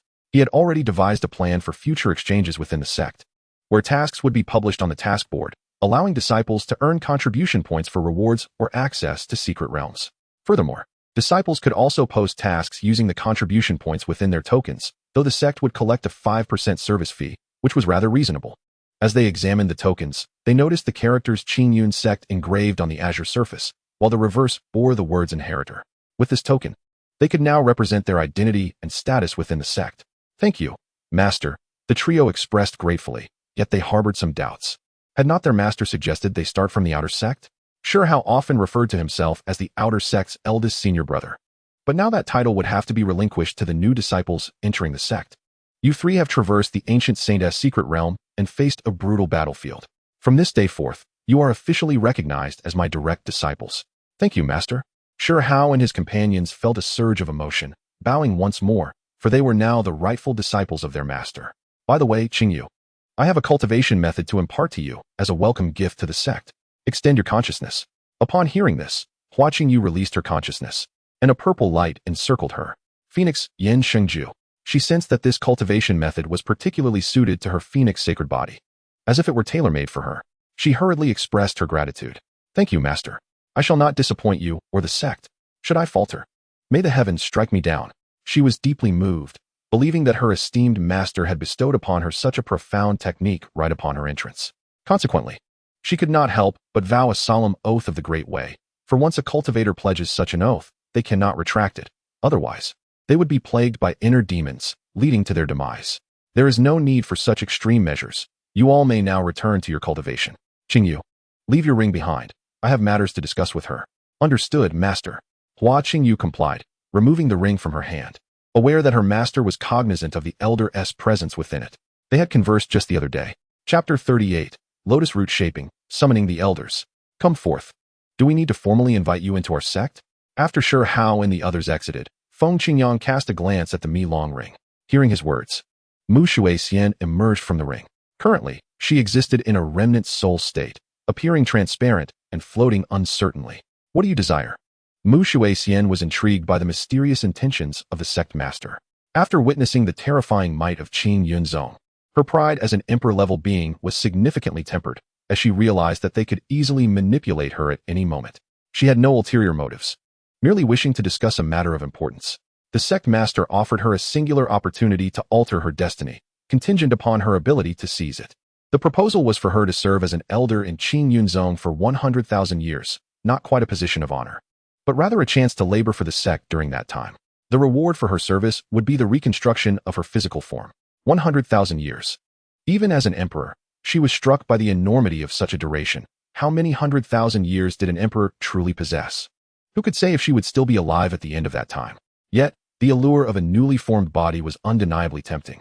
In her current state, merely a remnant of a soul, the prospect of self-reconstruction seemed distant and unattainable. With this realization, she cast aside her hesitation. 100,000 years it would be. Gritting her teeth, she resolved to proceed. What was required? A simple signing of a great Tao contract would suffice. This was all relayed to her by the system. Initially, she hoped for a means to control others. The great Tao contract was far more severe than a mere oath. Should either party waver in their commitment, they would face dire consequences. Let us commence. They communicated their intentions through their cultivation, and as Feng Qingyang drafted the great Tao contract, he inscribed the name of Qingyun Sect with his divine will. Mu Shui Xian reviewed the document and found no discrepancies, thus inscribing her name as well. The contract was established. Its essence stipulated that Qingyun Sect would grant Mu Shui Xian a new physical form, while she would labor for the sect for 100,000 years, after which the agreement would conclude. Any breaches would result in death and annihilation, to which Feng Qingyang merely scoffed. Qingyun Sect's influence was such that even the great Tao had to yield to them, understood? However, this was mainly for the sake of Mu Shui Xian, who would serve as an inner sect elder, a role she could manage. She would be tasked with instructing the inner disciples. With that settled, the sect would proceed to grant her a new body. The system produced a lotus root for body reconstruction, and Feng Qingyang directed it to Mu Shui Xian. A brilliant light emanated, and the lotus root began to attach itself to her form, continuously manifesting a brand new body. To Mu Shui Xian's perception, it appeared as though Feng Qingyang merely waved his hand, and a fresh physique materialized before her. The transformation was akin to a rebirth, a miraculous creation from the cosmos. What power did the sect master possess? Behold, this is the sacred body of the lotus I bestow upon you. Since I can grant it, I can also reclaim it. As for the great Tao contract, do you believe I fear it? Thank you, Sect Master. In response to Feng Qingyang's veiled threat, she had no choice but to express her gratitude. The scales of power had tipped heavily in his favor. With her form reconstructed, Mu Shui Xian appeared clad in a flowing azure gown, and upon sensing her new constitution, she was astounded. It was extraordinary. Although she could only currently summon the strength of the Holy Realm, given her previous state as a mere remnant soul, her Emperor-level essence remained intact, and her path to recovery was clear. Proceed now. You shall serve as an inner elder of Qingyun Zone. Perform well, and we shall soon begin recruiting disciples. Once Mu Shui Xian departed, Feng Qingyang accessed the system interface. He still had 5 unused summoning cards from his previous rewards, and with the impending recruitment of disciples, he needed to summon formidable allies. Show me the gold. The system activated all summoning cards. Silver summoning card successfully used, drawing. Congratulations, host. You have summoned Mu Tian, an outer elder at the peak of the Broken Sky Realm. Silver summoning card successfully used, drawing. Congratulations, host. You have summoned Mu Feng, an outer elder at the peak of the Broken Sky Realm. Silver summoning card successfully used, drawing. Congratulations, host. You have summoned Luo Chun, an inner elder at the half-holy level. Silver summoning card successfully used, drawing. Congratulations, host. You have summoned Luo Wu Dao, an elder of the Law Enforcement Hall at the peak of the entry to the Holy Realm. Silver summoning card successfully used, drawing. Congratulations, host. You have summoned Nia Hai Long, an elder of the Technique Hall at the peak of the entry to the Holy Realm. The summoned individuals are being inscribed. Inscription successful. By heavens. Finally, the return on investment has been realized. 1 half-holy and 2 peak holy beings. 2 outer elders, 1 inner elder, and the elders of the Technique and Law Enforcement Halls. This should suffice for now. He examined his personal profile. Master, Feng Qingyang, Realm, Early True Immortal Realm. Disciples, Lin Bai, Shi Hao, Hua Qingyu, Constitution, Divine Body of all heavens. Strongest in the sect, Ancestor Li Qingyun, Peak of the Emperor Realm. Elder Guard Wang Xian, Peak of the Broken Sky Realm. Outer Elders Yi Bai, Mu Tian, Mu Feng, Peak of the Broken Sky Realm, 5 Guard members. Inner Elder Mu Shui Xian at the entry to the Holy Realm, Luo Chun at Half-Holy. Elder of the Law Enforcement Hall Luo Wu Dao, Entry to the Holy Realm, Elder of the Technique Hall Nia Hai Long, Peak of the entry to the Holy Realm. Sect, Qingyun Zone, Level 1, 9,000 10,000. The host must strive to forge the premier divine sect of all heavens. Time is of the essence. Damn it, you pesky system, why the urgency? It has only been a short while, and Qingyun Zone has already been strengthened to such a degree. Feng Qingyang dared not boast. But perhaps the distance to becoming the foremost sect in the entire Huangwu continent was merely a matter of acquiring robust mid-level cultivators and disciples. Given more time, Qingyun Zone would undoubtedly dominate the 5 domains and 65 prefectures. Outside the Grand Hall, the newly summoned elders descended. 2 peak holy beings and 1 half-holy. Mu Shui Xian looked up and thought, Qingyun Zone truly harbors hidden talents. With such strength, it could easily dominate the eastern domain. Do not be alarmed, junior sister. These are the elders of our Qingyun Zone. Shi Hao reassured her, briefly explaining what he knew. The sect's experts were either in slumber or traveling afar. And now that the sect was poised to enter the world and stir the winds, they were gradually making their presence known. Chapter 39, Commencing Recruitment, Talents Gather. At this moment, within the magnificently imposing Qingyun Hall, as the future premier sect of all heavens, how can there be too few disciples? The host is requested to convene the first recruitment assembly. Completion of this task will yield substantial rewards. Splendid. The system is truly attuned to my desires. This task arrives at the perfect moment. Feng Qingyang, who had already intended to initiate recruitment, was overjoyed. This was indeed a twofold benefit. Now, whether for the sake of the system's task or Qingyun Zone, a grand event must be organized. With a thought, Feng Qingyang used his divine will to summon the mid to high level members of Qingyun Zone to the hall. Seated in the position of honor was Feng Qingyang, with the venerable ancestor Li Qingyun meditating below, alongside Luo Wu Dao, the elder of the Law Enforcement Hall, Nia Hai Long, the elder of the Technique Hall, Mu Shui Xian, Luo Chun, Elder Guard Wang Xian, and outer elders Yi Bai, Mu Tian, and Mu Feng. Lastly, sitting at the back was Lin Zhan, the head of the Lin family. Most of the newly summoned elders were middle-aged men, at the peak of their powers, and they had all donned their respective elder robes. The outer elders' attire was a vibrant azure, noticeably brighter than that of the disciples, predominantly azure with only a hint of white. The inner elders wore robes primarily in shades of blue-green, with abstract cloud patterns embroidered on the back, symbolizing their ascent to greatness. The law enforcement hall's garb exuded authority, while the technique hall leaned towards a scholarly aesthetic. At this moment, they all looked reverently at the sect master seated at the head of the assembly, each exuding an extraordinary presence. This marked the first elder meeting since Qingyun Zong's re-establishment. Esteemed elders, the time has come. Our Qingyun Zong is now fully equipped and powerful, unparalleled in the Eastern domain. However, for a sect to thrive over the long term, it must foster talented disciples to prevent a decline in vitality. Thus, it has been decided that we shall commence recruitment in 3 days. I hereby announce Qingyun Zong's formal entry into the world. Although we currently dominate Lingzhou, we must not confine ourselves to a corner. This entry into the world aims to target the entire eastern region. Feng Qingyang concluded, and all the elders rose in unison to echo his sentiments. We shall diligently obey the orders of our sect leader. Our Qingyun Sect shall surely ascend to the skies. Meanwhile, in Lingzhou, a piece of news spread like wildfire, igniting a frenzy akin to a bomb dropped into a placid lake, turning Lingzhou upside down. 3 days later, the Qingyun Sect would officially open its doors to apprentices. The news swept across Lingzhou with astonishing speed. In Xianyu City, Lingzhou, the Qingyun Sect was finally accepting disciples. Indeed, let us hurry, brotherly, as our Xianyu City is the closest to the Qingyun Sect. If we delay, we may miss our chance to be the first. You know me. I always strive to be the best. Let us wait in front of the sect for 3 days. The man opposite him, though excited, spoke with resignation. The number of people coming to join the Qingyun Sect amounts to billions, even if we arrive first. Our qualifications are insufficient to carve out a place for ourselves in the vast Lingzhou. Why do you lack such fighting spirit? My father has said that I possess the potential to transform into a divine being. Transform into a divine being, you say? Do you even understand the meaning of that? If I could become a servant disciple of the Qingyun Sect, it would be a life well lived. Many shared his sentiments, for that is the ruler of all Lingzhou. Once one joins the Qingyun Sect, even as a mere servant disciple, one would ascend to greatness. Thus, all who consider themselves somewhat talented set forth on the journey to the Qingyun Sect, for it represents the land of their aspirations, the starting point of their dreams. Various factions, families, dynasties, and loose cultivators in Lingzhou dispatched individuals, forming a vast throng numbering in the hundreds of millions. To emerge victorious from among these billions and join the Qingyun Sect is a challenge as daunting as ascending to the heavens. Moreover, some sect leaders promptly decided to disband their factions, hoping to see if they could gain a position as a mere errand runner in the Qingyun Sect.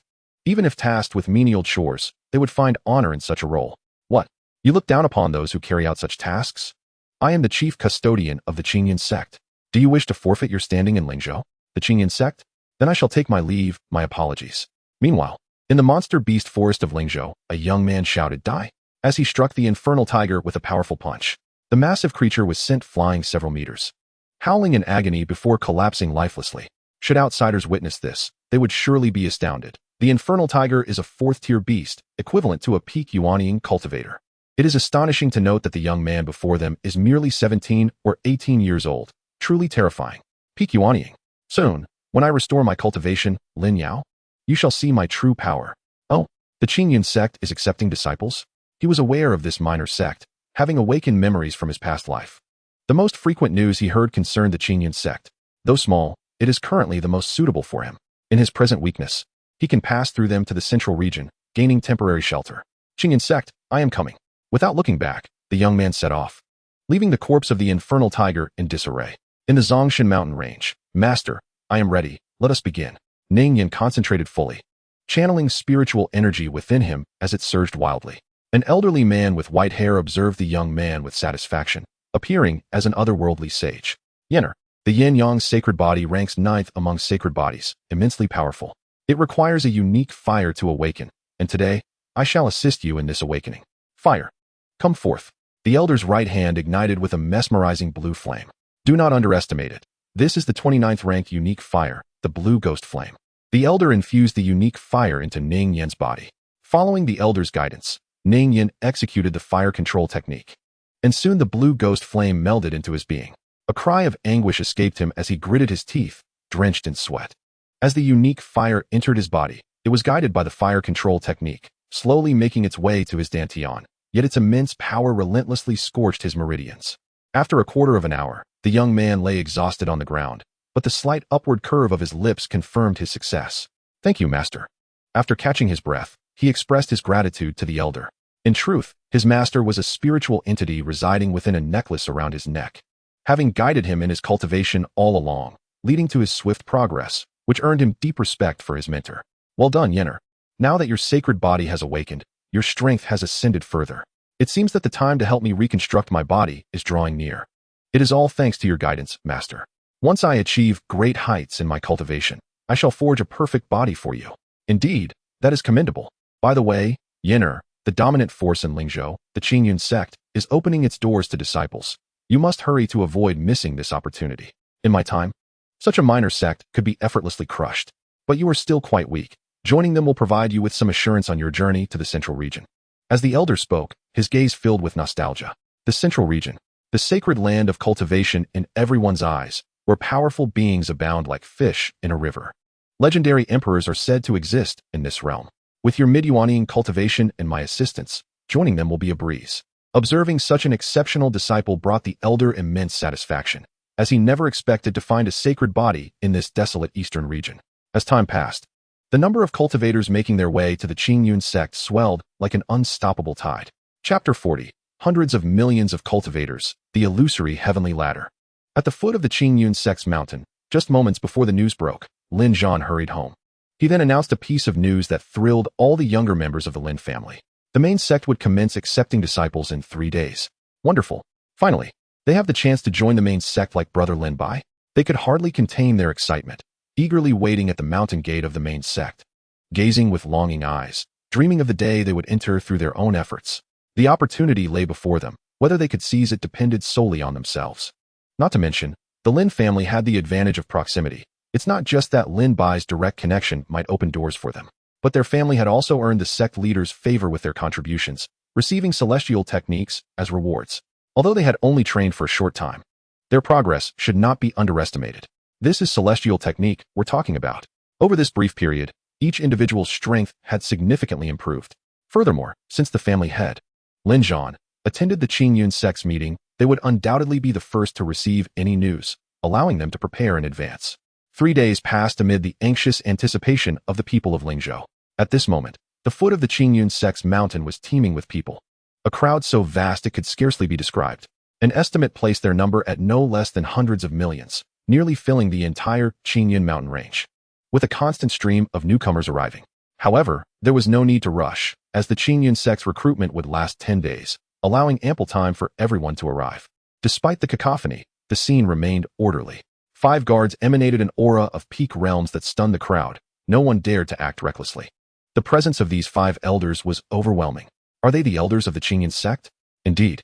Who would have thought the main sect would place such importance on this recruitment, dispatching 5 elders even before it began? Naturally, for such a formidable sect, even a slight display of power leaves us in awe. However, let me tell you, the most powerful among them is the mysterious sect leader. It is said he is an incomparably powerful emperor. This confidential information is usually not shared, but I am revealing it to you today. Be sure to keep it to yourselves. A man spoke astonishingly, leaving those around him speechless. The sect leader is an emperor? Is that true? An emperor, standing at the pinnacle of the continent, a presence that reverberates through the ages. If this news holds any truth, Feng Qingyang exclaimed, when did I become a great emperor? This lad is certainly not my appointed pawn. As the time arrived, the gates of Qingyun Zone swung wide open. Shi Hao, along with elders Yi Bai, Mu Feng, and Mu Tian, emerged from within. Initially, Qingyun Zone dispatched 5 guards to maintain order, followed by the esteemed disciples Shi Hao and the 3 outer sect elders to preside over the proceedings. At this moment, the atmosphere among the crowd below reached a fever pitch.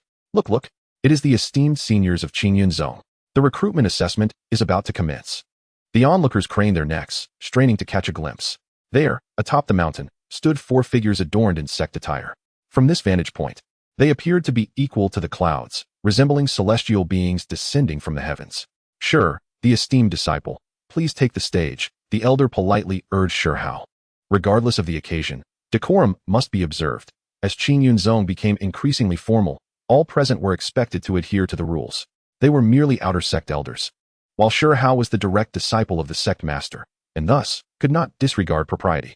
The sect's regulations were being meticulously drafted by the elders of the law enforcement hall and would be finalized upon the sect master's approval, likely before the conclusion of the recruitment. Your courtesy is appreciated, Shi Hao replied, stepping forward to address the assembly. First and foremost, I extend a heartfelt welcome to all of you who have traveled great distances day and night, to participate in our Qingyun Zong's recruitment conference. I wish each of you success in passing the assessment and joining our ranks.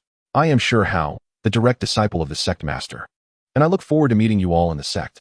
With that, he concluded and stepped back, yielding the floor to the elders for a detailed explanation of the first assessment's process. Oh, how impressive our sect's disciple is. He truly understands our sentiments. One exclaimed.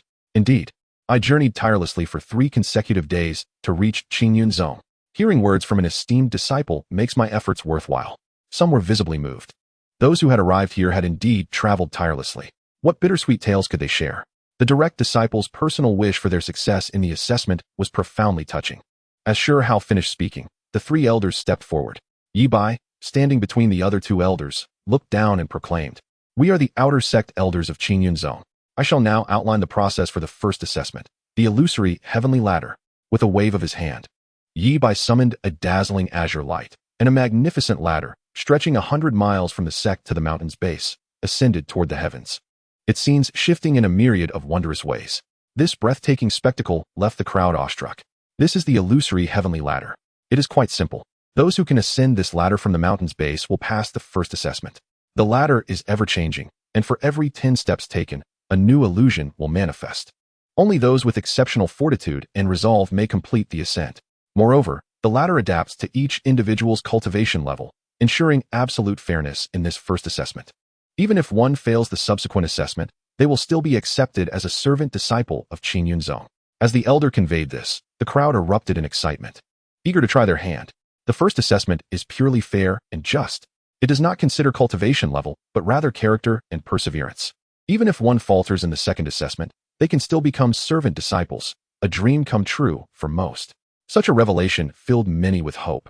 The ladder appeared deceptively simple, and with the elders' assurance, they believed it would be an easy feat if talent is disregarded. Surely our character and resolve are commendable. They thought, becoming a servant disciple is within our grasp.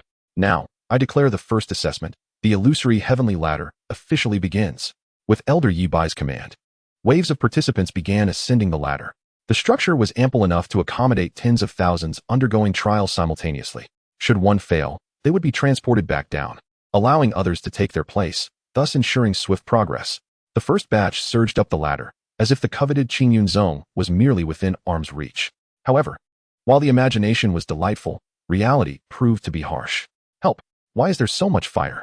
One man, upon stepping onto the ladder, found himself engulfed in flames, promptly retreating in terror. "No, don't kill me. I'm actually an undercover agent sent by your side." His illusion depicted a scenario where Qingyun Zong was under siege. And in his panic, he begged for mercy, trembling as he uttered, "I was wrong. Sect Master, I shouldn't have exposed your romantic escapades. Please spare me." His illusion revealed him spreading tales of the sect master's romantic exploits, tarnishing his reputation, and he met with merciless punishment for his lack of resolve, ultimately leading to failure. Should Feng Qingyang discover this, he would surely erupt in anger, exclaiming, "What scandalous exploits do you speak of? Dare to slander the sect master? Drag him out and administer 300 lashes. I didn't mean it. I wasn't intending to betray the sect. Please forgive me." As for his actions, they indeed warranted condemnation. He betrayed the sect for trivial gains, resulting in immediate failure. The first assessment tested character and the determination to persevere, aimed at eliminating those lacking resolve, who would betray their own for self-serving interests. Thus, those who passed the first assessment were assuredly individuals of steadfast character and immense willpower. If one could not even pass the first stage, it merely indicated that their innate talent was lacking, and no amount of blind effort could elevate them. They could still be accepted as servant disciples, with the opportunity for growth under the sect's guidance. As time progressed, the trials continued vigorously. The initial batch of tens of thousands was swiftly eliminated. Even the highest achievers barely managed 4 steps before being transported back down. Upon reaching the ground, they gasped for breath, taking a while to regain their composure. "Oh, how worthless I am. Only taking a single step before being sent back down. And what of it? Are you expecting a reward for being worthless? Do you think being worthless is easy? I didn't even take a step. I'm unworthy, even less than worthless." Before even stepping onto the ladder, many heard the anguished cries of those ahead, prompting them to withdraw their feet in fear. Batch after batch continued to be eliminated, with the furthest any had advanced being a mere 10 steps before being unceremoniously dismissed. The disappointed, regretful gazes of the failures were cast upon the summit of the ladder, seemingly close yet painfully distant. The three elders of Qingyun Zone observed the failures with stoic expressions. Lacking resolve and perseverance, they aspired to join Qingyun Zone? Wake up and abandon such dreams. Countless participants surged toward the ladder like fish crossing a river. To them, this ladder resembled the legendary Dragon Gate. Crossing this chasm would transform them into dragons soaring into the sky. What a wretched ladder. With my high talent, I could only manage a single step. Truly, a case of unrecognized brilliance. Who needs this Qingyun Zone? One man, in a fit of rage, lamented. His talent was renowned within his family, a celebrated genius within 1,000 miles. He had confidently assured others of his success, believing passing the assessment would be a mere formality. Perhaps even securing a position within the inner sect and eventually becoming an elder. Now he faced a crushing reality, unable to even take a second step. The surrounding crowd began to whisper among themselves, pointing and murmuring in disbelief. How audacious this individual is, seemingly indifferent to his own life. You may voice a few complaints. But do you dare to insult the Qingyang Ziying? Who dares to offend me, the Qingyang Ziying? The guard Wang Jian bellowed as he strode toward the man. Is it you who claims we are blind to true worth? I see you as nothing more than a fool. Perish. No, father. Without further ado, Wang Jian struck, reducing the brash man to a puddle of blood. This scene drew the attention of the onlookers. Observing the crowd's gaze upon him, Wang Jian spoke again. Allow me to reiterate. The first trial tests one's core essence and perseverance. If you cannot pass the first trial, no matter how high your talent, the Qingyang Ziying has no need for you. Complaining is permissible, but should anyone dare to insult my sect again, they shall meet the same fate as this man. Wang Jian gestured to the bloodied ground. Upon hearing this, many who had failed but considered themselves talented hesitated to voice their grievances. Meanwhile, a figure was steadily ascending the heavenly ladder, having already taken 100 steps without pause. This spectacle elicited gasps from the crowd. Incredible, utterly remarkable. Especially those who had failed the trial, they were left in awe, having experienced the daunting nature of the illusory ladder themselves. Soon, envy filled their hearts, for it seemed this individual could easily pass the first trial. Even if he faltered in the second, he would still qualify as a servant disciple. It was evident that this young man was destined to become a disciple of the Qingyang Ziying. This youth was the same who had effortlessly slain the Ming Hu in the Beast Forest. At this moment, Qinhyun strolled up the heavenly ladder as if traversing a leisurely path, seemingly impervious to the illusions and pressures that hindered others, his progress unimpeded. This trial is far too simple for me. Each illusion that assailed him was shattered in an instant, his mind as resolute as adamant. Having once been an emperor in his previous life, he lacked the youthful exuberance, instead exuding a demeanor of quiet strength, like a deep mire, inscrutable in its depths. Such individuals are the most formidable. On another note, Shizhuan, it is finally my turn, but should I reveal my true strength now? Yin communicated with his master through his divine sense. This grand occasion is too profound for me to fully grasp. As a prominent figure of the central region, Shizhuan has witnessed far more than I could ever fathom, and surely he can navigate this situation. Moreover, since I began my cultivation, I have relished the guise of a pig to ensnare the tiger. The thrill it brings is unparalleled. Each time I witness the astonishment on my adversaries' faces, I am filled with satisfaction. When faced with uncertainty, consult your heart. The elder spoke cryptically. Everyone possesses their own thoughts. He did not wish for his disciple to overly depend on him. Consult my heart. I understand now, Shizhuan. Indeed, my purpose today is to use them as stepping stones. I must exhibit sufficient weight to command respect. I shall forge ahead relentlessly. Excellent. The heart of invincibility begins to take shape. The elder nodded in approval. Chapter 42. Within the Qingyang Ziying, the GD-ing assessment. WCO? Look at that person. WCOCOCOCO. What are they witnessing? The heavenly ladder, which seems insurmountable to them, has a man ascending with remarkable speed. It is utterly absurd, more outrageous than the leisurely figure above. Comparisons among people can be infuriating. At this moment, Qinhyun had already ascended over 300 steps, still exuding an air of tranquility. Noticing someone pursuing from behind, he paid them no mind, continuing his steady ascent. Yin, fueled by determination, surged past the man ahead of him and continued to sprint upwards. Upon surpassing Qinhyun, he glanced back. Qinhyun merely smiled faintly, seemingly indifferent to being overtaken. The heart of an emperor, tempered over millennia, was as solid as a rock. He had long since experienced the childish desire to be first countless times in his youth. The illusory heavenly ladder consists of 999 steps. At this moment, aside from Yin and Qinhyun, there were hundreds of others struggling on the first 100 steps, drenched in sweat and contorted with effort. entirely unlike the ease displayed by the two. Nevertheless, they had surpassed the majority. Those who had failed the trial were all dejected. Many had retreated after just a single step, while others had endured only to be teleported down after 10 steps. Of course, until the end. No one could ascertain the outcome. After all, failing after 1 step is akin to failing after 998 steps. At the summit, 3 elders exchanged glances. Not bad. There are indeed a few promising talents, especially these 2 at the forefront. Meanwhile, on the ladder, Qingyun propelled himself to the very top. Arriving at the entrance of the sect, the crowd erupted once more. The first to complete the assessment has emerged. This greatly inspired those who had yet to commence their challenges. With the first, there will surely be a second, third, and fourth. Perhaps with enough effort, they too could ascend. Greetings, elders, I am Qingyun. After a brief pause, Elder Bai smiled and said, in such a short time to reach the summit indicates this individual possesses exceptional resolve and fortitude, destined to become a disciple of the Qingyun. Standing atop the mountain, Qingyun gazed below, where the highest climber was the young man he had glanced back at, now over 800 steps up, maintaining a steady pace. He even suspected that this individual was intentionally moving slowly.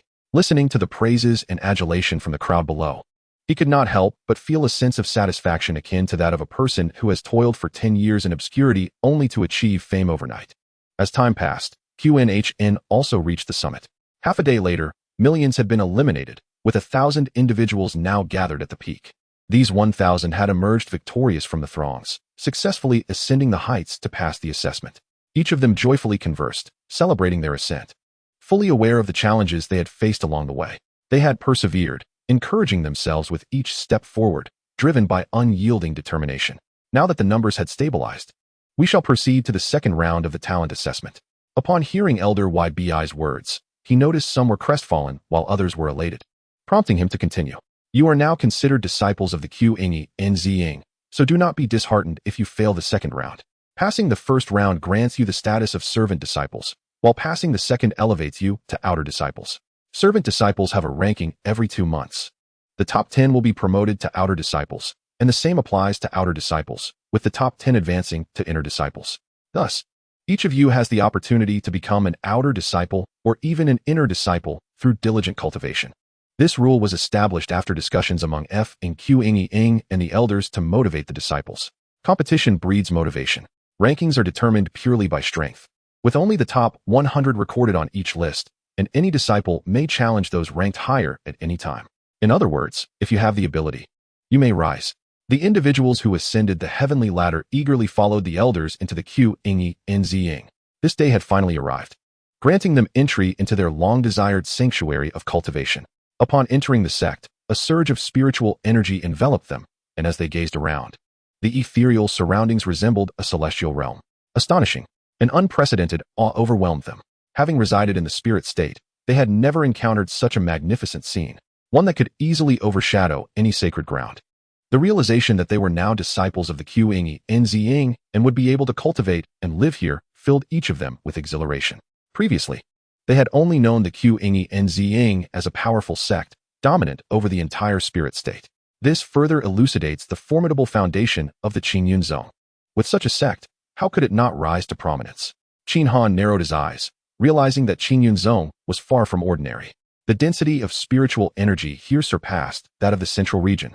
Upon arriving at the Qingyun mountain range, he had noticed that even the ambient spiritual energy was comparable to that of the central region, but he never anticipated that within the sect it would be several times greater.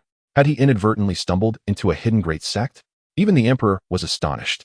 Not to mention the elderly man within the necklace of Qingyun. What place is this? He had just boasted to his disciple about the myriad scenes he had witnessed.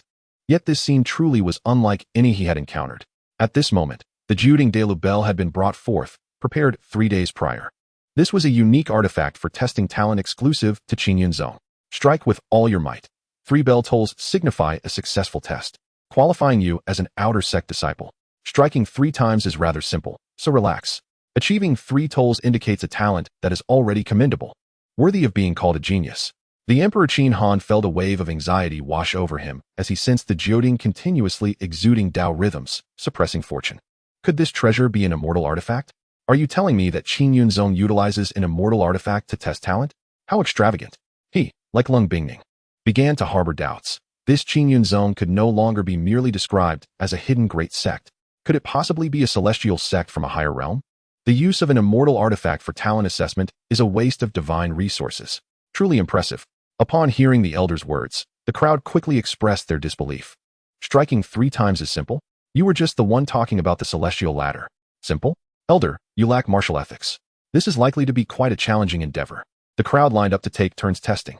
A young man struck the geoding forcefully and looked on with anticipation. Dong dong. 2 tolls. Unqualified. Next. Dong dong. Unqualified. Next. Dong. Dong dong. 3 tolls. Elder. I passed, haha.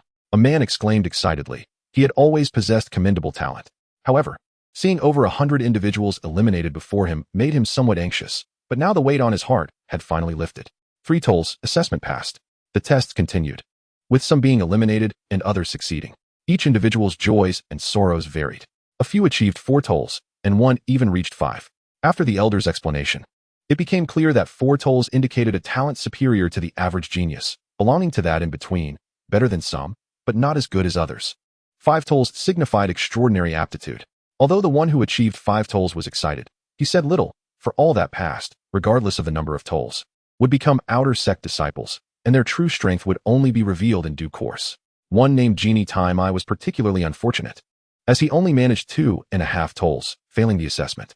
He immediately put on a display of agony, crying and flailing.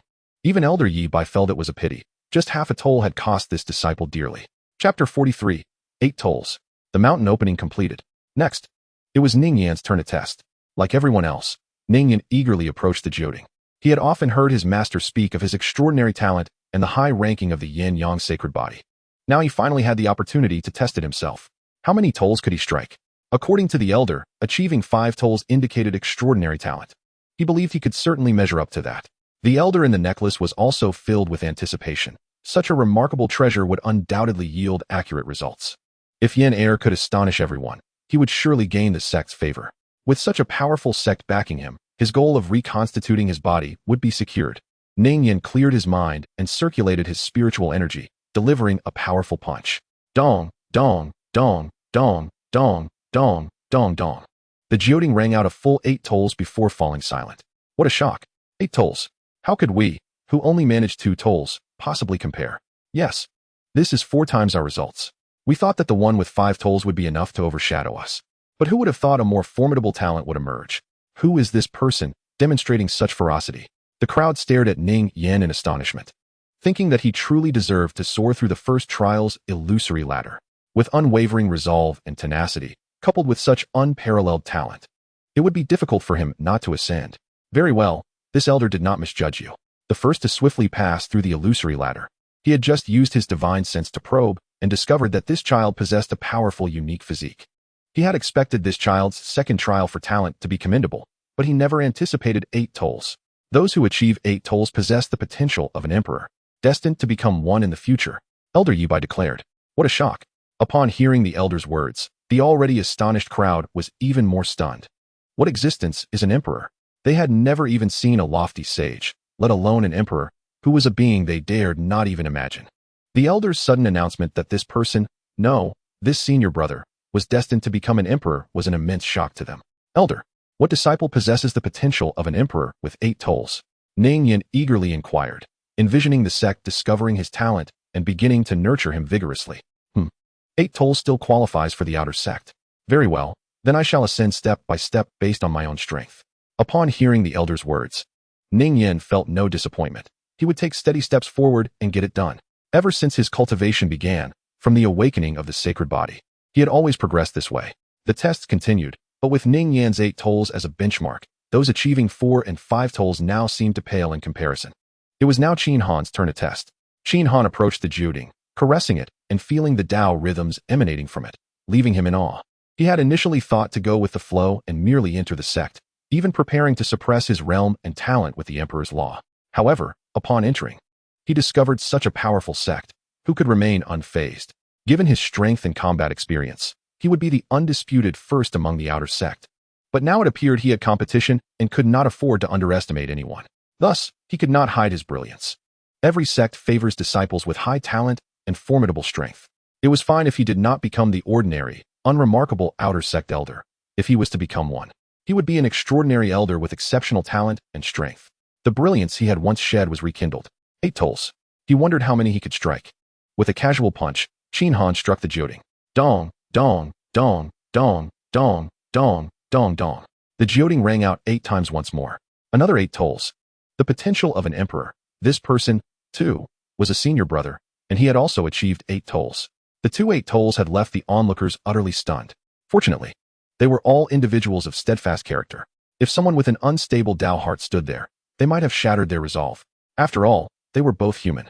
One achieved 8 tolls while the other only 2. Truly a case of comparison breeds contempt. Indeed, that person deliberately slowed down during the first trial. Ning Yin thought to himself. He had suspected it at the time. This person was undoubtedly extraordinary. Then, with an expression that seemed to say he had seen through everything, he gazed at Qin Han. In no time, all 1,000 individuals had completed their tests. Of these, only 400 were designated as Outer Sect disciples, while 600 were classified as miscellaneous disciples. The Outer Sect disciples accounted for less than half of the total number. You might think that 400 geniuses is a lot, but one must consider the overall numbers, emerging from billions. The vast Lingzhou now had only 400 who became Outer Sect disciples. The difficulty is self-evident.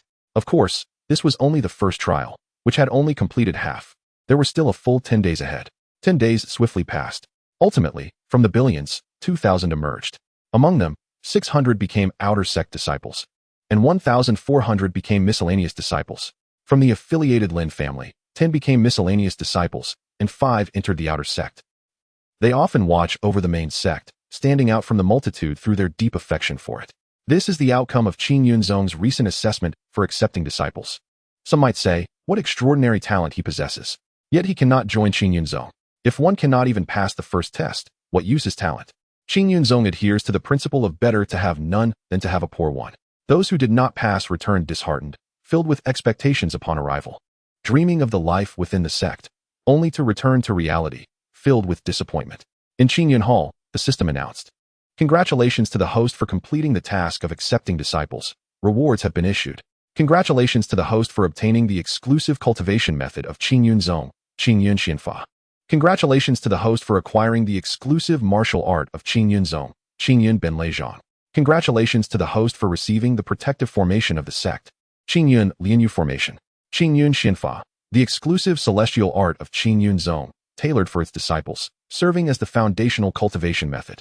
Qingyun Benleizhang, a celestial technique that, when combined with Qingyun Xianfa, achieves its utmost power, striking like thunder and flowing like clouds, a foundational martial art of Qingyun Zong. Qingyun Lianyu Formation, an exclusive protective formation capable of withstanding any attack below the level of an emperor. Intruders will find themselves trapped in a purgatory of life and death. Upon the conclusion of accepting disciples, the system rewards were promptly received. At this moment, Feng Qingyang was examining the profiles of these disciples. As the sect leader, while the elders handled most matters, such a significant event as accepting disciples warranted his attention. An extraordinary figure of golden fingers, a reincarnated emperor. How intriguing. The system interface displayed the information of Ning Yin and Qin Han, 2 prodigies of exceptional caliber. It was unexpected to recruit such talents in Lingzhou. Apart from his own disciples, a delightful surprise. Master, at that moment, Shi Hao, Lin Bai, and Hua Qingyu entered. Why are you 3 not cultivating, but seeking me instead? Feng Qingyang inquired in astonishment. Master, after discussion, we 3 have decided to venture out for some practical experience, Shi Hao respectfully replied. Chapter 44, Qingyun Xianfa. Forging the name of eternity. Going out for experience? Very well, he acknowledged. Although these 3 disciples possessed extraordinary talent, their late start had resulted in relatively low cultivation levels. Shi Hao was at the mid-stage of Yuanying, while Lin Bai and Hua Qingyu were both at the mid-stage of Jindan. They had not cultivated for long yet achieved such prowess, a remarkable feat in terms of cultivation speed. Shi Hao had his cultivation crippled and had to be retrained.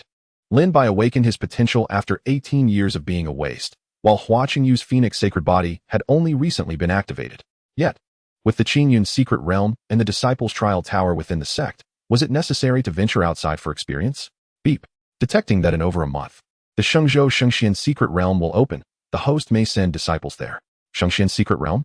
Feng Qingyang murmured, realizing that the opening of the Secret Realm presented yet another opportunity. Indeed, Master, a sheltered fledgling will never soar high.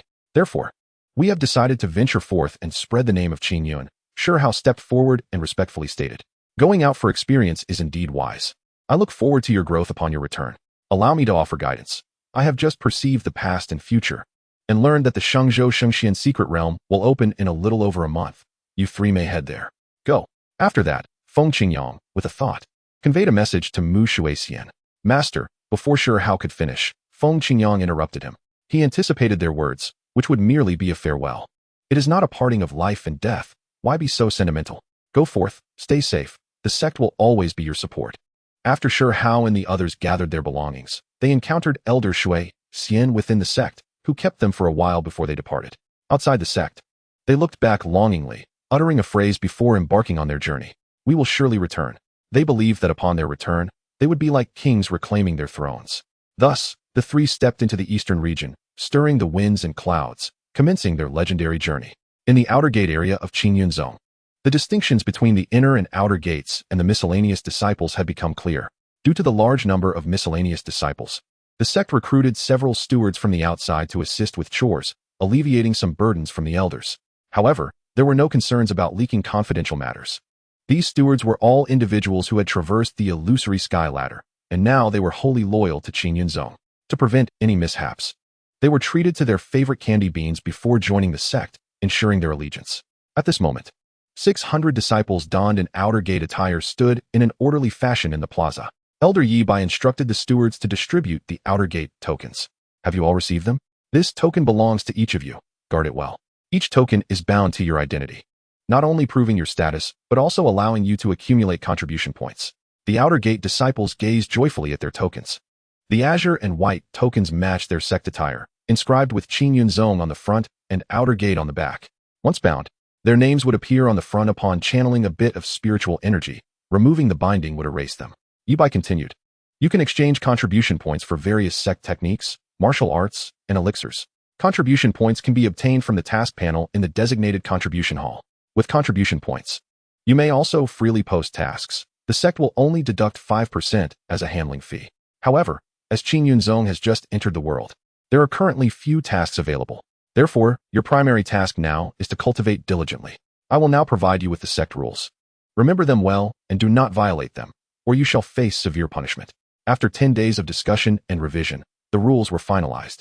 Opening the regulations, the first clause ignited the disciples' fervor. Those who offend Qingyun Zone shall be punished, regardless of distance. The second clause, no betrayal of the sect, violators shall be executed. The third clause, no mutual harm among fellow disciples, violators shall be executed.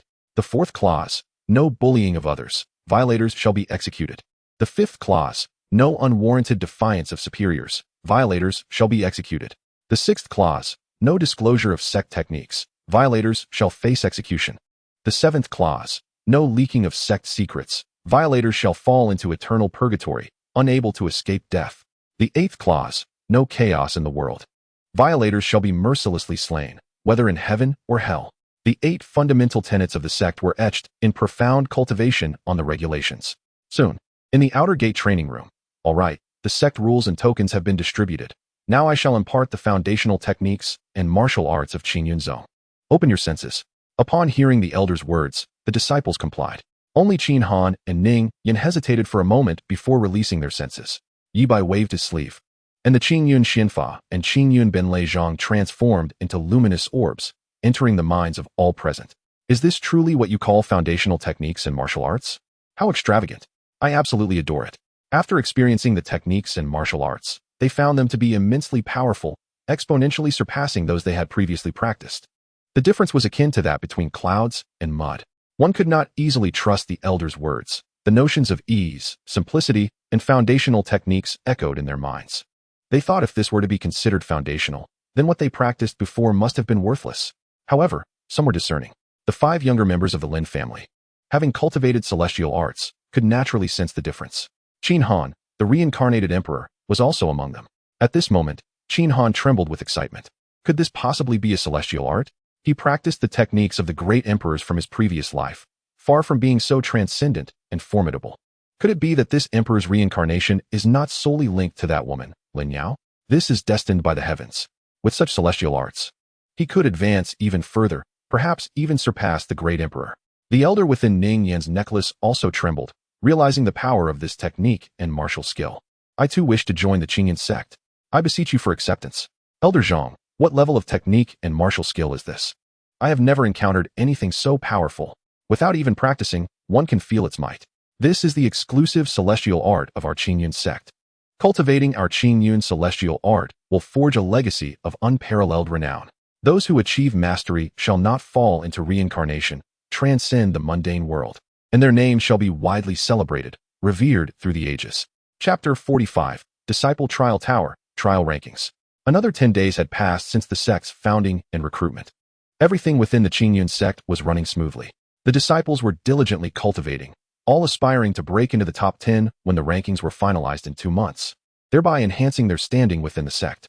Upon noticing this phenomenon, Feng Qingyang exclaimed that the internal competition within the sect was exceedingly fierce. Unlike him, who could merely fish and stroll. Cultivation? What nonsense. Hurry, hurry. The elders have permitted us to enter the trial tower for assessments. Really? You go ahead. I'll call on my junior brother Zheng Wuyu. At the base of the disciple trial tower, many disciples had already gathered. The 100-story trial tower soared into the clouds. Standing before it, one could feel an immense sense of pressure enveloping them. Wonderful. We can finally enter the trial tower for cultivation. After over 10 days of relentless training, it was time to test their progress. On the first day, they were captivated by this iconic structure of the sect, curiously speculating its purpose. Following an elder's explanation, they learned that this tower was specifically for disciples' trials, and within it, true death would not befall them. Thus, it was indeed a splendid place to enhance their strength. In life and death duels, one could infinitely improve their power and combat experience. However, the elder had previously informed them that they could not yet use this tower. They needed to first master their techniques and martial skills for more effective practice. After 10 days of arduous cultivation, they were finally ready to step inside. Everyone grew increasingly impatient. Who among the brave souls would venture in first? With the experience of the first trial, they could perform better. Would it be through the front entrance or the back? I, Zheng Wuyu, shall explore the path first. A young man clad in outer sect attire stepped forward, declared boldly, and entered the trial tower. Go for it, junior brother Wuyu. His 2 companions cheered him on as he dashed inside. 2.5 minutes later, Zheng Wuyu was sent back down, looking rather disheveled. His name appeared on the trial rankings outside the tower. Trial ranking, first place, Zheng Wuyu, 12th floor. What a moment of glory. Zheng Wuyu was almost leaping with excitement. Although he only reached the 12th floor, he was still first. He knew this ranking would soon see him supplanted, but so what? He had once held the title of first, affording him bragging rights. So, junior brother Wuyu, what was it like in there? The other disciples crowded around, inquiring. He chuckled, teasingly. You'll find out for yourselves soon enough. It's exhilarating. One by one, the disciples stepped inside. Moments later, wow. After surpassing the 20th floor, it was akin to hellish difficulty. Disciples who were sent down complained. Now this is truly challenging. If it were easy, what would be the point of a trial? The trial rankings updated. First place, Lu Rinjia, 20th floor. Second place, Luo Badu, 20th floor. Third place, Zheng Xiao, 20th floor. Up to this point, the highest ranking was merely the 21st floor. No wonder that disciple complained. After the 20th floor, it was indeed hellish difficulty. Senior brothers Qin Han and Ning Yin arrived. Although the outer sect rankings had yet to commence, their esteemed status was acknowledged by all disciples. The talents of a great emperor are no jest. As they approached, the two did not linger but directly entered the trial tower. Upon reaching the first floor of the tower, they were met with reflections of themselves. Another illusion. Qin Han mused, and then struck out, obliterating his doppelganger. Oh, another self. Both advanced rapidly, ascending to the 10th floor in one breath, primarily defeating foes with a single punch. Outside the tower, as the light illuminated the 10th floor, the disciples were astonished by the rapid progress of the two. They are incredibly fast. Indeed, they just entered. Truly, the world of prodigies is beyond our comprehension. This left me feeling disheartened, prompting me to prepare for a month of grueling practice alongside my junior brothers, without a moment's rest. Oh no, senior brother, your spirit is overwhelming. Don't drag us into it. We Haven T slept in 10 days. In the distance, another scene unfolded. Elder Mu, how far do you think these two can progress? Intersect Elders Luo Chun, Mu Shuixian, Law Enforcement Hall Elder Luo Wudao, and Technique Hall Elder Nia Hailong convened. Having only recently entered the world, they were unsullied and free of disciples. Thus, they found it easy to come to the outer sect to observe the disciples. Uncertain, but these two possess exceptional talent and strength. Though it is their first trial, I estimate they will not falter too much, Mu Shuixian pondered. She had heard of their renown, prodigies of unparalleled potential, destined to become great emperors. As a former great emperor herself, she understood their lofty talents and formidable strength. Yet, she was perplexed as to how such prodigious gifts appeared so freely, almost as if they were part of a buy-one-get-one deal. Could it be that an era of great contention is upon us? It seems these two are destined for the inner sect in 2 months. I suppose I too must select some disciples for the Law Enforcement Hall, Elder Luo Wudao remarked. The Law Enforcement Hall is a crucial department responsible for maintaining order and regulating the disciples' conduct. At present, it is empty apart from him. Within the trial tower, Qin Han had already breached the 20th floor, arriving at the 21st. To his surprise, he encountered Lin Yao. This level was a watershed moment. Surpassing it would allow for a smooth passage to the 30th. Yet, this very level had hindered all previous challengers. This illusion was a manifestation of one's deepest obsessions. Although its strength mirrored that of the challenger, the deeper the fixation, the stronger it became. Lin Yao, you treacherous woman, I shall slay you. Although Qin Han understood it was merely an illusion, the heart is not so easily calmed. As the saying goes, enemies are particularly fierce upon meeting. From love to betrayal, from daily companionship to the act of killing, such profound memories were impossible to forgive. The illusory Lin Yao, sensing his emotional turmoil, revealed a sly smirk. Chapter 46. Breaking through this level, Outer Sect Rankings. I shall slay you. Qin Han charged forward in an instant. The violent spiritual energy surged toward Lin Yao. The illusory Lin Yao merely sneered, countering his assault. With your strength, you think you can kill me? What gives you that right? The atmosphere within the 21st floor crackled with spiritual energy as the two battled fiercely, neither yielding. The angrier Qin Han became, the stronger the illusion grew. Meanwhile, Ning Yan had also arrived at the 21st floor. He encountered someone unforgettable in his life, Xianxian. What are you doing here? Weren't you heading to? Ning Yan, my dear brother, I cannot bear to part from you. Please come over. Xian'er has something to say to you. A girl clad in azure, with a countenance as delicate as a peach blossom, appeared in the distance, luring Ning Yan closer. This is an illusion, Xian'er. Quickly shatter it. Only by breaking it can you advance. The elder within the necklace noticed Ning Yan's hesitation and offered a timely reminder. I understand, master, but I find myself unable to act. Xiao Xian'er is his childhood sweetheart, taken away by her family to Zhongyu 3 years ago. Upon seeing the illusion of Xiao Xian'er, his long-buried longing surged forth like a raging torrent. He could no longer suppress it. What if it is false? To gaze upon you once more, I would not mind facing death. This is precisely why disciples often find themselves trapped on the 21st level. This layer of the trial tower penetrates the depths of your heart, manifesting the deepest obsessions within. The stronger the obsession, the more formidable the illusion becomes. Some harbor the image of a beloved, others a sworn enemy, a person they have wronged, regrets from the past, or their inner demons. Only by breaking these obsessions and steadfastly adhering to one's true self can one surpass this level. Outside the tower, as expected by the gathered disciples, even the two prodigious senior brothers, who had been advancing like a tiger, found themselves stuck at the 21st level. Those who had experienced it knew well what awaited them. Especially the disciple who had complained that the 20th level felt like a hellish trial, now felt deeply the weight of his words. He encountered someone he wished never to see again, realizing that this was the essence of his obsession. If he could not overcome this hurdle, his path of cultivation would yield no significant achievements. On the other hand, Qin Han grew increasingly composed.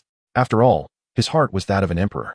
Although he had momentarily faltered upon seeing that venomous woman, he recognized it as an illusion and could not hold back any longer. When one is pushed to the brink, one must vent their frustrations. Oh, is that all you have? You wished to kill me, did you not? With such feeble attempts, you will never succeed. Come at me again.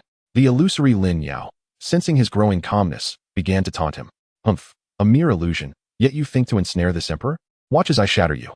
Lin Yao, mark my words. One day, I shall tear you apart as easily as I dismantle this illusion. After declaring this, Qin Han activated the Qingyun immortal technique. Azure spiritual energy surged forth visibly, wild and fervent.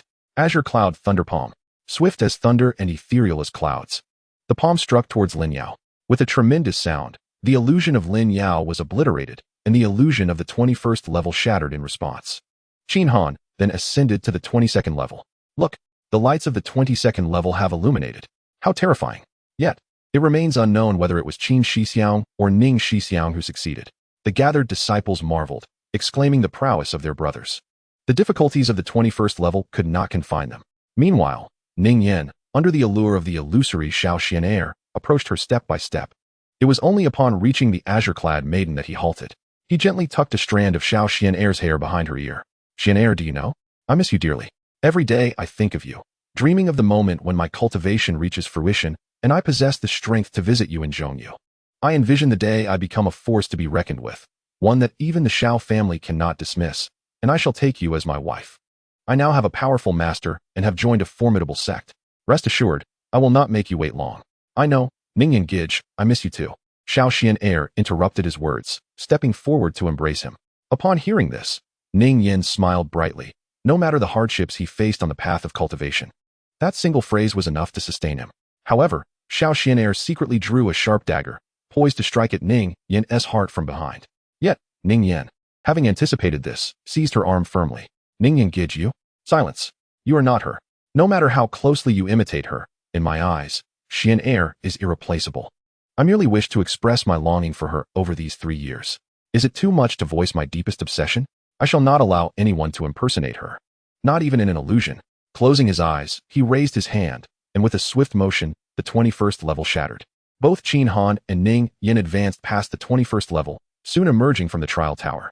The trial rankings were promptly updated. First place, Qin Han, level 41. Second place, Ning Yin, level 40. The disciples outside were left astounded.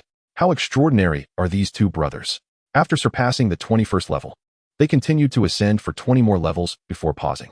I apologize, Shi Xiao. I admit my previous words were too loud. I retract them.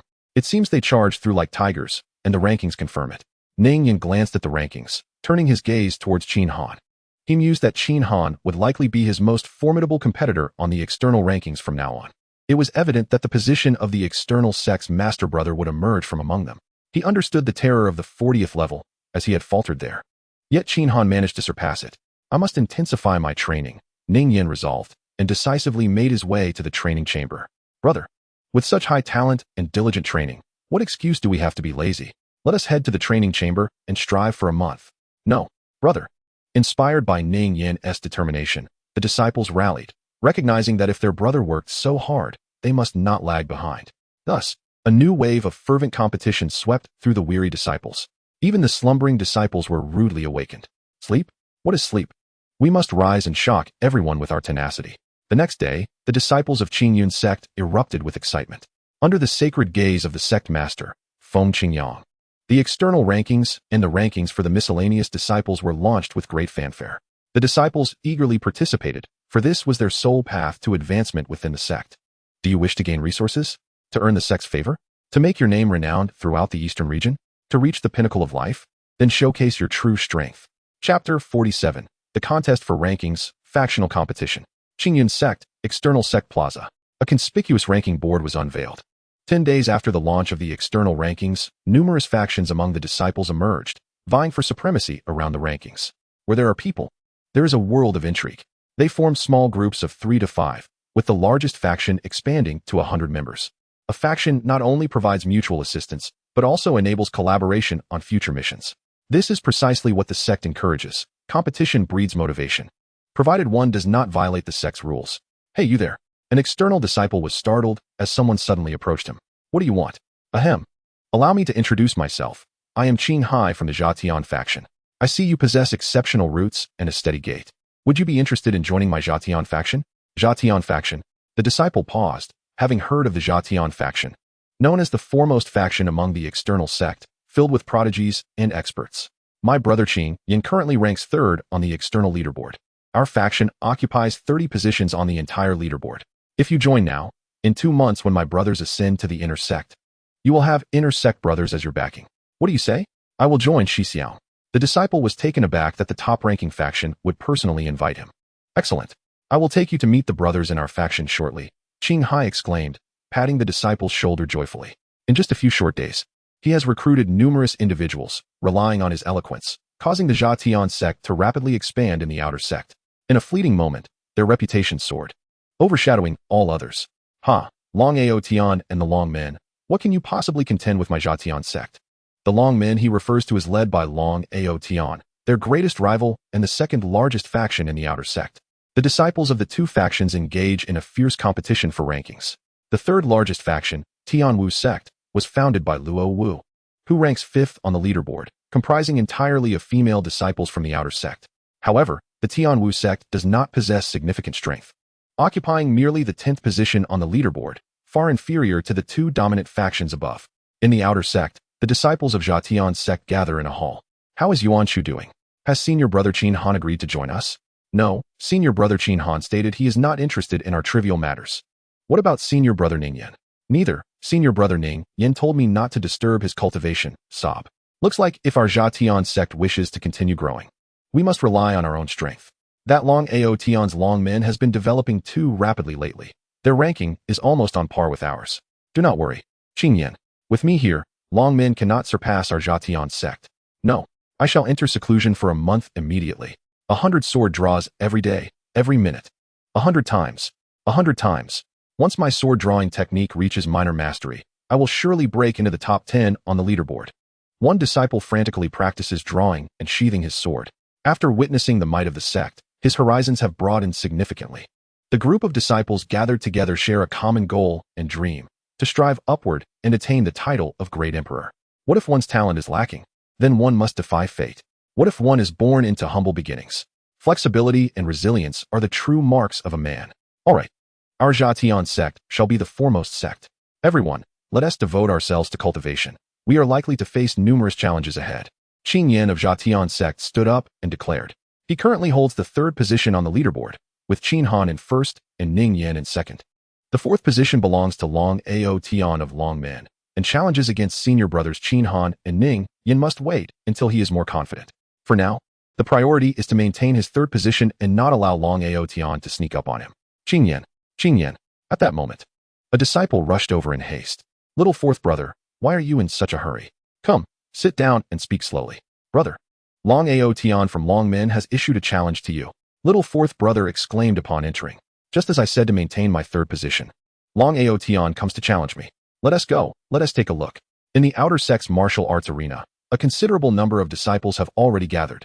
One disciple, puzzled, inquired of another, Brother, what day is it today? Why are there so many people gathered here? Are senior brothers Qin Han and Ning Yan going to battle again? The disciple asked expectantly. The last contest between these two brothers took place only a few days ago, and it was a feast for their eyes. Everyone admired the strength of the two brothers. Ultimately, it ended with senior brother Ning Yan's defeat. But he promised a rematch soon. No, it is Long Aotion challenging senior brother Qin Yan. Oh, that works too. The fourth ranking challenging the third. It seems we are in for another thrilling battle. The man joined the crowd in anticipation. Before long, both Long Men and Qingyun Sect members arrived. They're here. Who do you favor, brother? It's hard to say. In the last contest, the two brothers were merely a move apart. This time, it's uncertain who will prevail. Even before the match began, the disciples below began to discuss who would win. Long Aotion and Qin Yan stepped onto the stage. Long Aotion's long hair flowed freely, revealing his nonchalant and domineering demeanor.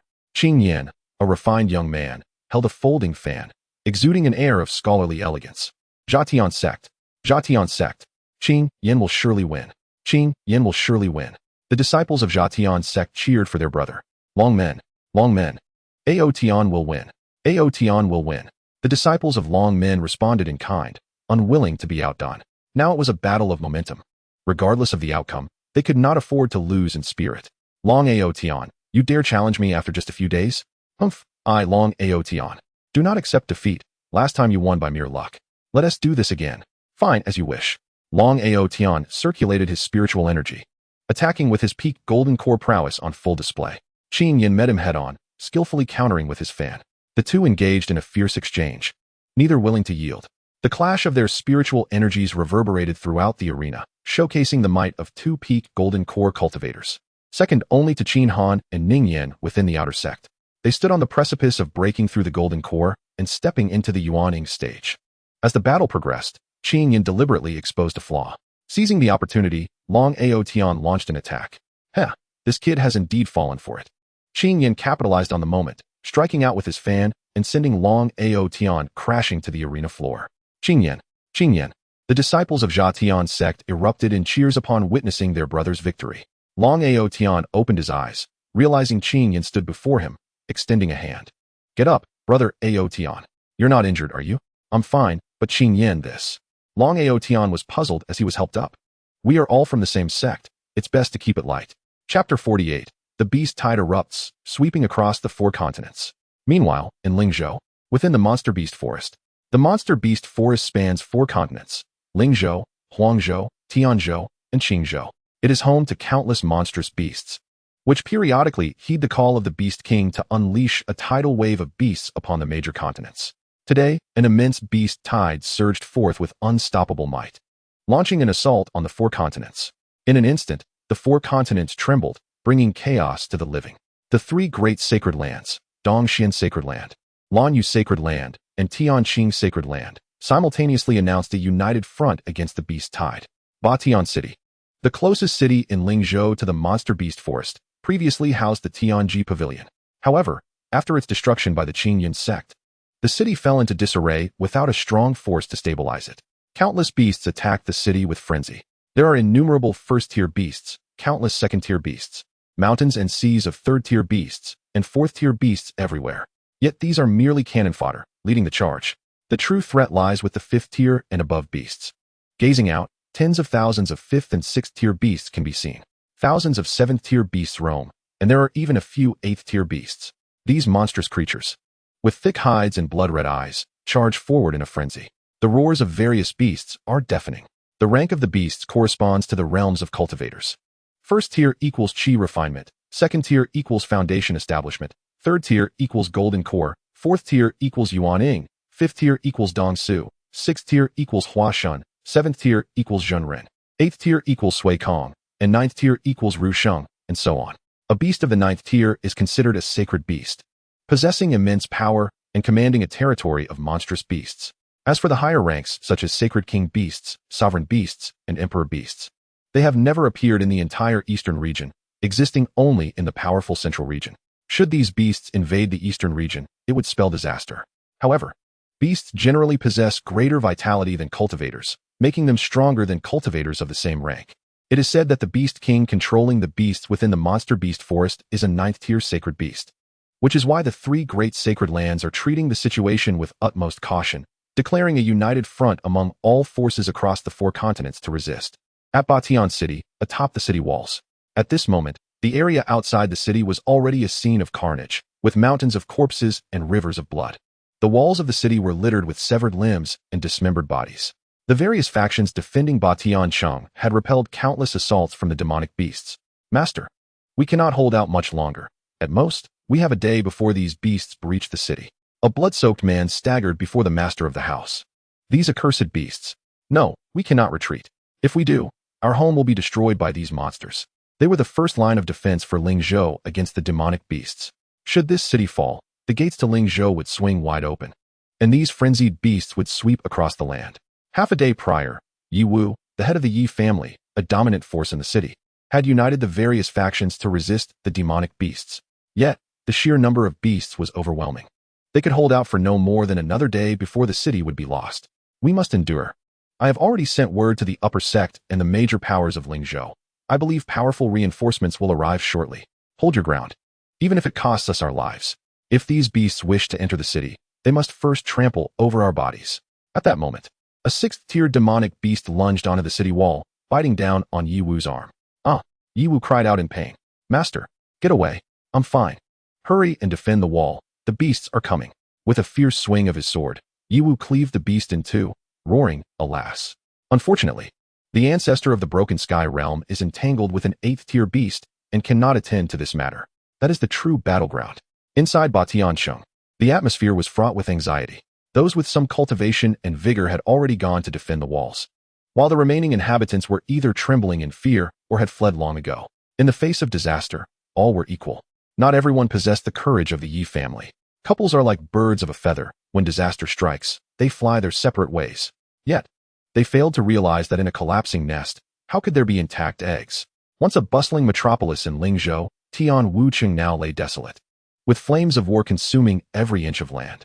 At Qingyun Zone, within Qingyun Dian, Feng Qingyang sat at the head, examining the system interface while contemplating the future direction of development.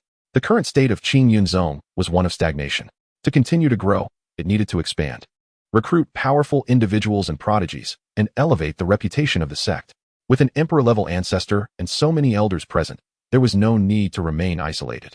Master, Feng Qingyang, Realm, Mid-Stage True Immortal, Disciples, Lin Bai, Shi Hao, Hua Qingyu, Physique, Divine Body of All-Heavens. Strong sect members, Ancestor Li Qingyun. Peak Emperor Realm, Elder Wang Xian, Peak Broken Sky Realm, Outer Elders Yi Bai, Mu Tian, Mu Feng, Peak Broken Sky Realm, 5 guards. Inner Elders Mu Shui Xian. Saint Realm, Luo Chun, Half Saint, Law Enforcement Elder Luo Wu Dao, Saint Realm, Martial Arts Elder Nia Hai Long, Peak Saint Realm. Outer Disciples, 600. Miscellaneous Disciples, 1,400. Sect, Qingyun Zone, Level 1, 9,000 10,000. After days of languid existence, his realm had barely improved by a minor tier. As the foremost divine body of all heavens, it was a source of shame. No, as the sect master, I cannot continue in such a disheveled state. Damn it. System, be silent. The 3 great pleasures of life are eating, drinking, and playing. Do you understand? Indeed, what could this broken system comprehend? In light of the host's lackadaisical behavior, this system expresses disdain and gives you the middle finger, issuing a new task to recruit a prodigious disciple. Completing it will yield substantial rewards. Disciple Interface, Li Yinji, the daughter of the Lord of Yudan's Sacred Land, Early Stage Yuan Ying, 4th Tier Alchemist. Yudan's Sacred Land, one of the 5 great sacred lands in the eastern region, deeply rooted and revered by millions for its alchemical prowess. Goodness, the daughter of the Sacred Land's Lord, and you want me to raid the Sacred Land? No, raid might not be the right term, perhaps acquire could suffice. Ahem, just as Qingyun Zone was in need of an alchemist, if I could seize the entire Sacred Land, that would be splendid. I accept this task. Consider it a favor to the system. There would be no punishment for not completing the task. Had it been in the previous days of idleness, I certainly would have declined. However, not only could I gain rewards this time, but it would also resolve the sect's need for medicinal pills. It was a win-win situation. While Feng Qingyang was deep in thought, Outer Elder Yi Bai entered the Grand Hall after reporting. Master, the tide of demonic beasts is upon us. A tide of demonic beasts? Yes, Master. The Beastmaster Forest has erupted, and the tide of demonic beasts has swept across the 4 continents, including Lingzhou. The barriers of Lingzhou are on the verge of collapse. Ba Tiancheng has sent out a distress signal to the major factions of Lingzhou. After speaking, Yi Bai produced a blood-stained letter from his pocket. Upon seeing this, Feng Qingyang reached out, and the letter soared into his grasp. He began to read. To the esteemed sect, I am Yi Wu, the head of the Yi family in Ba Tiancheng. Today at noon, the Beastmaster Forest exhibited unusual activity, followed by a multitude of Beast Kings assaulting Tian Wucheng. Our families have fought valiantly, yet the disparity in strength is vast, and it is likely that we will soon face annihilation. Ba Tiancheng serves as the barrier for Lingzhou, should the beasts breach our defenses. They will ravage Lingzhou, potentially repeating the calamity of 88,481 years ago. We implore the upper sect to dispatch powerful reinforcements. Sincerely, Yi Wu, head of the Yi family. In the Beastmaster Forest of Ba Tiancheng, Ding. A new task has been issued, with the tide of demonic beasts approaching. How can a sect of the state remain idle? Lingzhou is under the control of Qingyun Zone. Foreign threats cannot be allowed to encroach. Please, host. Send elders and disciples to rescue the people of Lingzhou from this calamity, cleanse the demonic beasts from the land, and spread the prestige of the sect to every corner of Lingzhou. Completion of this task will yield substantial rewards and unlock the prestige value marketplace and prestige point lottery. Surely, you do not wish to witness Lingzhou, controlled by Qingyun Zone, in a state of disrepair? Another task has arrived? The system is quite diligent today. However, Feng Qingyang did not elaborate. Even without rewards, he would dispatch people. This wasn't a matter of compassion, but a matter of principle. Most disciples of Qingyun Zone hailed from Lingzhou, and now that their homeland was on the brink of destruction, they would surely be anxious. Moreover, this represented an excellent opportunity for the disciples to undergo trials. With the potential for task rewards and the unlocking of the prestige value marketplace and lottery, it was truly a multifaceted advantage. With this in mind, Feng Qingyang summoned 2 inner elders to the hall. Upon receiving the message, Mu Shui Xian and Luo Chun hastened to Qingyun Dian. As inner elders, they had been rather idle. It was time for action. Master, you summoned us. The 2, clad in elder robes, stood in the grand hall, respectfully gazing at the sect master. The Beastmaster Forest in Lingzhou has erupted with a tide of demonic beasts. I command you 2 to lead all outer disciples to Ba Tiancheng and eradicate the beasts. A tide of demonic beasts? Mu Shui Xian furrowed her brow, contemplating. Yes, Master. Without further deliberation, the 2 promptly exited. In the outer sect of Qingyun Zone, a shocking announcement spread forth. The sect's task hall issued a mission. Demonic beasts ravage Lingzhou. Special orders have been given for inner elders to lead outer disciples to combat this threat. Slaying a first-tier demonic beast grants 1 contribution point. Slaying a second-tier beast grants 10 points. Slaying a third-tier beast grants 100 points. Slaying a fourth-tier beast grants 500 points. Slaying a fifth-tier beast grants 1,000 points. To enhance the disciples' motivation and rewards for the trials, Feng Qingyang waved his hand, announcing the contribution point task. This meant that the more demonic beasts one killed, especially of higher tiers, the greater the contribution points earned. These could later be exchanged for various items within the sect. Wow, contribution points are finally attainable. The demonic beasts are invading Lingzhou. This is serious. Quickly, inform the senior brothers. Brothers, it is time for us of the Qingyun Sect to shine. They say that nurturing soldiers for a day is for the purpose of using them at the right moment. As the foremost sect among the external disciples, we must not bring shame upon our sect. Qingyun Sect advance. Qingyan stood up and proclaimed loudly. At that moment, news reached Long Min's Long Ao Tian, Tian Wu sects Luo Wu, and several other major sects, all of whom responded in kind. Even Qin Han and Ningyan, who had been in secluded cultivation, emerged from their retreats one after another. This mission is truly enticing. How dare that wave of demonic beasts invade our Lingzhou? To them, it represented wealth, resources, and contribution points. Soon, under the assembly of the external elders, all external disciples stood in an orderly fashion in the outer sect square. It is said that this mission is led by 2 inner sect elders. Indeed, if our external elders possess such profound strength, how formidable must the inner sect elders be? I do not know, as I have yet to meet them, but I am currently ranked 9th on the leaderboard, and once the rankings are finalized, I shall ascend to the inner sect. Hee. Hush, senior brother, the elders are here. 2 women clad in inner sect elder robes, accompanied by a middle-aged man, approached the gathered disciples. I am inner sect elder Mu Shuixian, and this is inner sect elder Luo Chun. We shall lead this operation. Good heavens. Elder Mu is as beautiful as a fairy. I must join the inner sect, if only for the sake of my eyes. This mission is a direct order from the sect master, and we cannot afford any mistakes. Fellow disciples, protect your homeland. Enough with the trivialities, let us depart. After Mu Shuixian concluded, she turned and entered the Qingyun worship, followed in order by the disciples. After the distress signal from the Yi family was dispatched, the major forces of Lingzhou responded swiftly, sending forth their strongest members and disciples. Thus, the scene reminiscent of the previous siege on Qingyun Sect unfolded once more, albeit on a grander scale.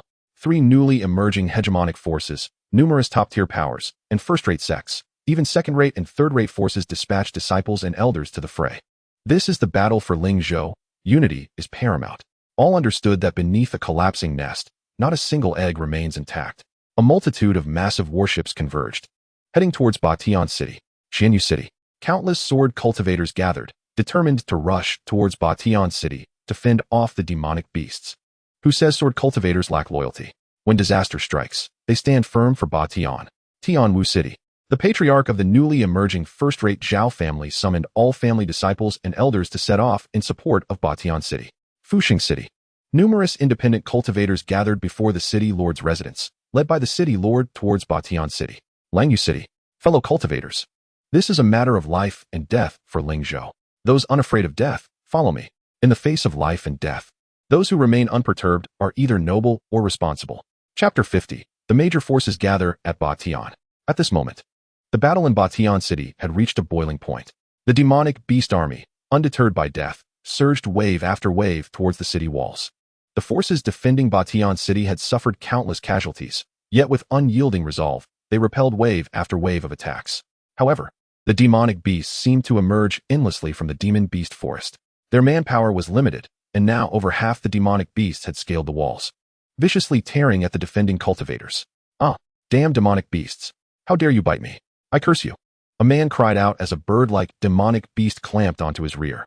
Yin Fei, hurry over and get this beast off my backside. It hurts like hell. The man was overwhelmed by the beasts ahead, unable to tend to the one on his back, and could only shout to his companion. Thankfully, it was his backside that was bitten. Had it bitten between his legs, the consequences would be unthinkable. The cultivators on the wall were being pushed back, their cries mingling with the roars of the demonic beasts.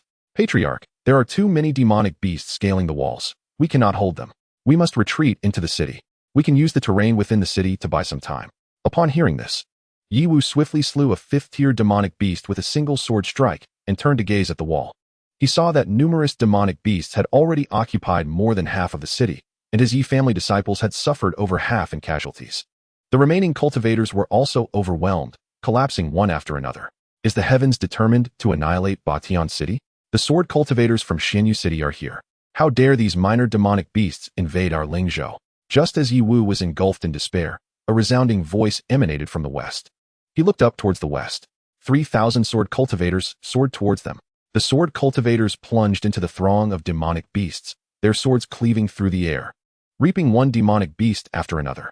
The brilliance of their blades flashed, and in an instant, thousands of demonic beasts were slain. Excellent. Reinforcements from Ling Zhou have arrived. We are saved. We are saved. Everyone, follow my lead and counterattack. Yi Wu rose, grasping a half-broken sword, and shouted loudly to the remaining cultivators on the wall.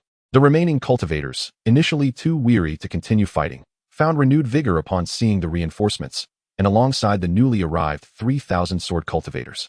They finally rallied and drove the demonic beasts off the wall. Simultaneously, a cacophony of immense sounds erupted from the rear of Batian City. The cultivators on the wall turned in terror to look back, fearing high-tier demonic beasts were launching an attack from behind. Had the ancestors been defeated? However, upon recognizing the newcomers, their expressions swiftly changed from fear to joy. It was the various major forces of Lingzhou arriving. A throng of warships sailed in unison. After soaring over Batian City, they charged their warships with spirit stones and began a relentless bombardment on the demonic beasts below. Intense laser cannons unleashed their fury, quickly creating vast vacuums. The demonic beasts were left utterly bewildered. Ultimately, after the furious roars of several high-tiered demonic beasts, they retreated, leaving behind a sea of corpses. The scent of the charred demonic beasts was surprisingly pleasant. The major forces aboard the warships also withdrew. Do not pursue the retreating foes. They have already fled deep into the demon beast forest. We owe our gratitude to all who arrived in time. Otherwise, Batian City would have been trampled by these demonic beasts. Yi Wu, the patriarch of the Yi family, wiped the blood from his face and thanked the major forces. No, we must also extend our gratitude to Patriarch Yi for leading the charge and holding back the demonic beasts. Indeed, Patriarch Yi is a true hero of our Lingzhou. The crowd gazed at Yi Wu, who was once the esteemed head of a dominant force and a renowned figure in the region. Now, his hair was disheveled, his robes tattered and torn from the beast's bites, with several large holes in his garments. His face was smeared with a mix of blood and sweat, wielding a broken sword. Rest assured, Patriarch, we shall take charge here. Reinforcements from Ling Zhou continue to arrive. Although we may squabble among ourselves at times, in the face of such critical matters, we must unite. Meanwhile, on another battlefield, 3 elders of the Yi family had endured for long, but were on the verge of collapse. They faced 10 8th-tier demonic beasts. The 10 8th-tier demonic beasts before them were terrifying. At this tier, they were akin to demon kings, capable of transforming and immensely powerful. Their tough hides and robust defenses were formidable. Were it not for their agile movements evading attacks, they would likely have been reduced to nothing by now. We cannot sustain this. If this continues, we will surely be killed by these beasts. I wonder if reinforcements are on their way. If they do not arrive soon, this old man will not last much longer. At that moment, one elder of the Yi family, caught off guard, was violently rammed away by an 8th-tier bull-like beast. Second brother, cough. The elder, sent flying, spat out a mouthful of blood before slowly rising to his feet. Just as the bull was about to charge again, a powerful wave of spiritual energy surged toward it, causing it to hastily dodge. He may be somewhat simple-minded, but he is not foolish. He possesses a tough exterior and thick skin, yet he knows how to evade. Who wishes to endure a beating? At this moment, laughter erupted. These brutes only dare to bully the weak with their numbers. 3 brothers Yi, do not panic. We have arrived, declared the ancestors of the 3 major hegemonic powers just in time. Reinforcements have arrived. The 3 ancestors looked up with delight. After a prolonged battle, their spiritual energy was nearly depleted. Had the reinforcements arrived any later, these 8th-tier demon beasts would have faced no resistance, with dire consequences. In total, there were 6 individuals, 3 in the mid-stage of the Broken Void Realm, 2 in the late stage, and 1 at the peak of the Broken Void Realm. Together with the 3 ancestors of the Yi family, they totaled 9 in the Broken Void Realm, sufficient to confront the 10 8th-tier demon beasts head-on. Damn humans! I, Old Niu, shall trample you, bellowed one demon beast. When Lord Yaosheng is free, I will flatten your Lingzhou. Another demon, exuding overwhelming energy, spoke up. How audacious! When did insects gain the audacity to interject? Retorted the elder. If you wish to flatten Lingzhou, you must first consult the sword in my hand. With that, the elder charged forward. As for the demon beast's mention of Yaosheng, it was not their concern. The sacred ground and upper sects would handle it. Chapter 51. The 3 sacred grounds advance to the battlefield. Meanwhile, in the eastern region of the Huangzhou, the Dongxian sacred ground, Under the united proclamation of the three sacred grounds, various sects and forces dispatched powerful warriors to assist the cities bordering the monster beast forest. Your Holiness, I, Wang Tong, shall lead my disciples. You may rest assured, proclaimed Wang Tong. Since being humbled by Hua Qingyu in the ancient sacred secret realm, he had dedicated himself to rigorous training. He had now reached the mid-stage of the cave void realm, standing out among the younger generation in the eastern domain. The impending beast tide was no trivial matter. Take this, said the Holy Master, handing Wang Tong a scroll that contained the full might of the Holy Master's attack, usable 3 times. Thank you, Your Holiness. Wang Tong exclaimed joyously. He had exhausted the previous scroll and had not yet requested another from the elders within the sect. The earlier scrolls had been provided by semi-holy elders. Now, this was different. It was the full might of a holy master, akin to a sage's full power. This would surely tip the scales in their favor. Wang Tong pondered about his comrade Shi and Lingzhou, hoping for the opportunity to fight alongside him again. Previously, they vanquished demons. Now they would slay beasts. The Dongxian Holy Master gazed anxiously towards the direction of the monster beast forest, sensing that this beast tide was unlike any before.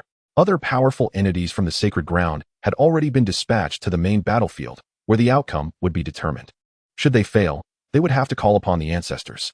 The combined strength of the 3 states far surpassed that of Lingzhou. With numerous hegemonic powers and countless top-tier forces, as it was the land of the 3 major sacred grounds of the eastern domain. Lingzhou previously had only a branch of the Tianji Pavilion, which was in disarray and now likely no longer existed. Furthermore, many strong warriors had perished during the encirclement of the Qingyun Sect. Thus, Lingzhou had yet to reach its zenith. However, with the Qingyun Sect present, its resurgence seemed imminent. As soon as the proclamation from the sacred grounds was issued, countless forces responded. How dare the demon beasts wreak havoc in my Huangzhou? Everyone. When the demon king is captured, I will make it see the consequences of provoking me. You are too kind. I heard demon king meat is quite delectable. Especially the tender parts, a great supplement. Inform old Mo, I wish to feast on the tender parts.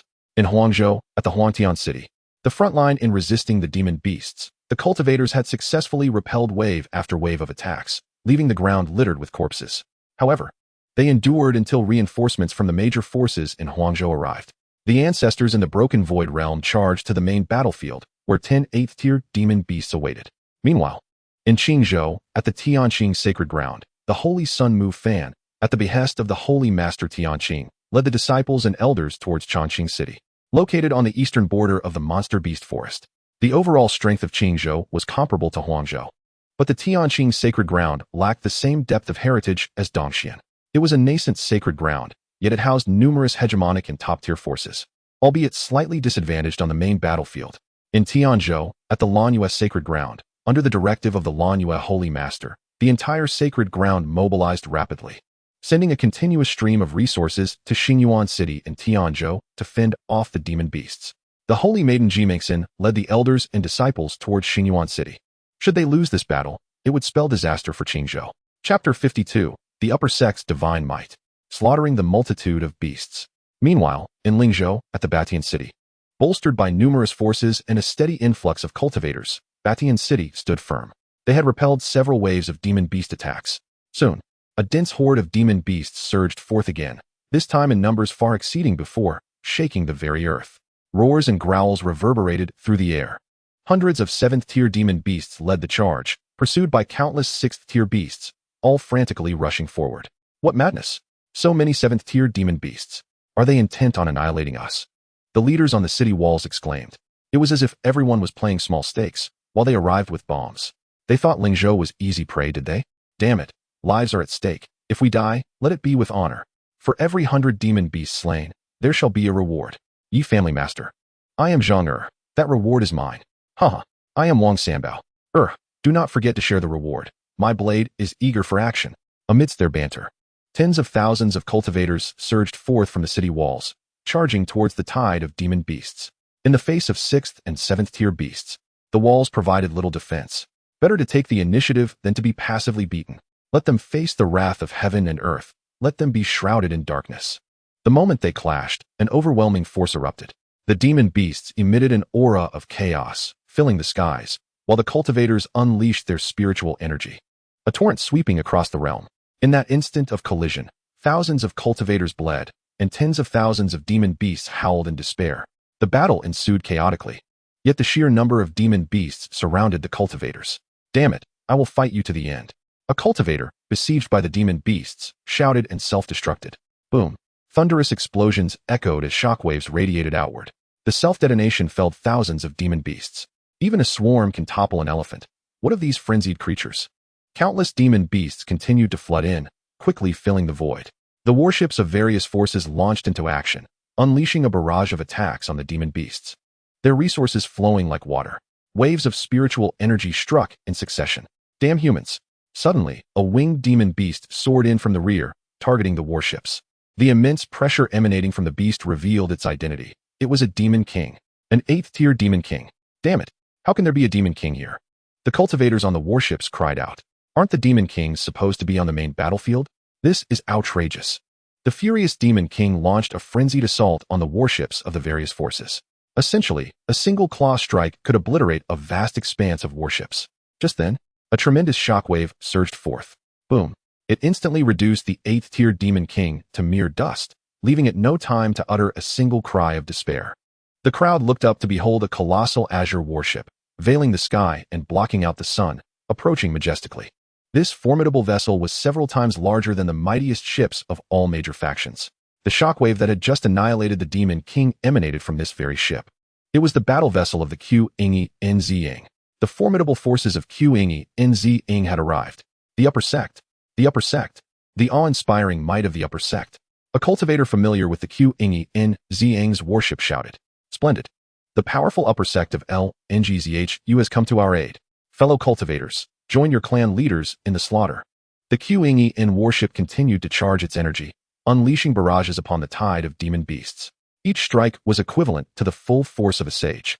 It directly sank the land surrounding the monster beast forest by several inches. Even the very fabric of space here was shattered.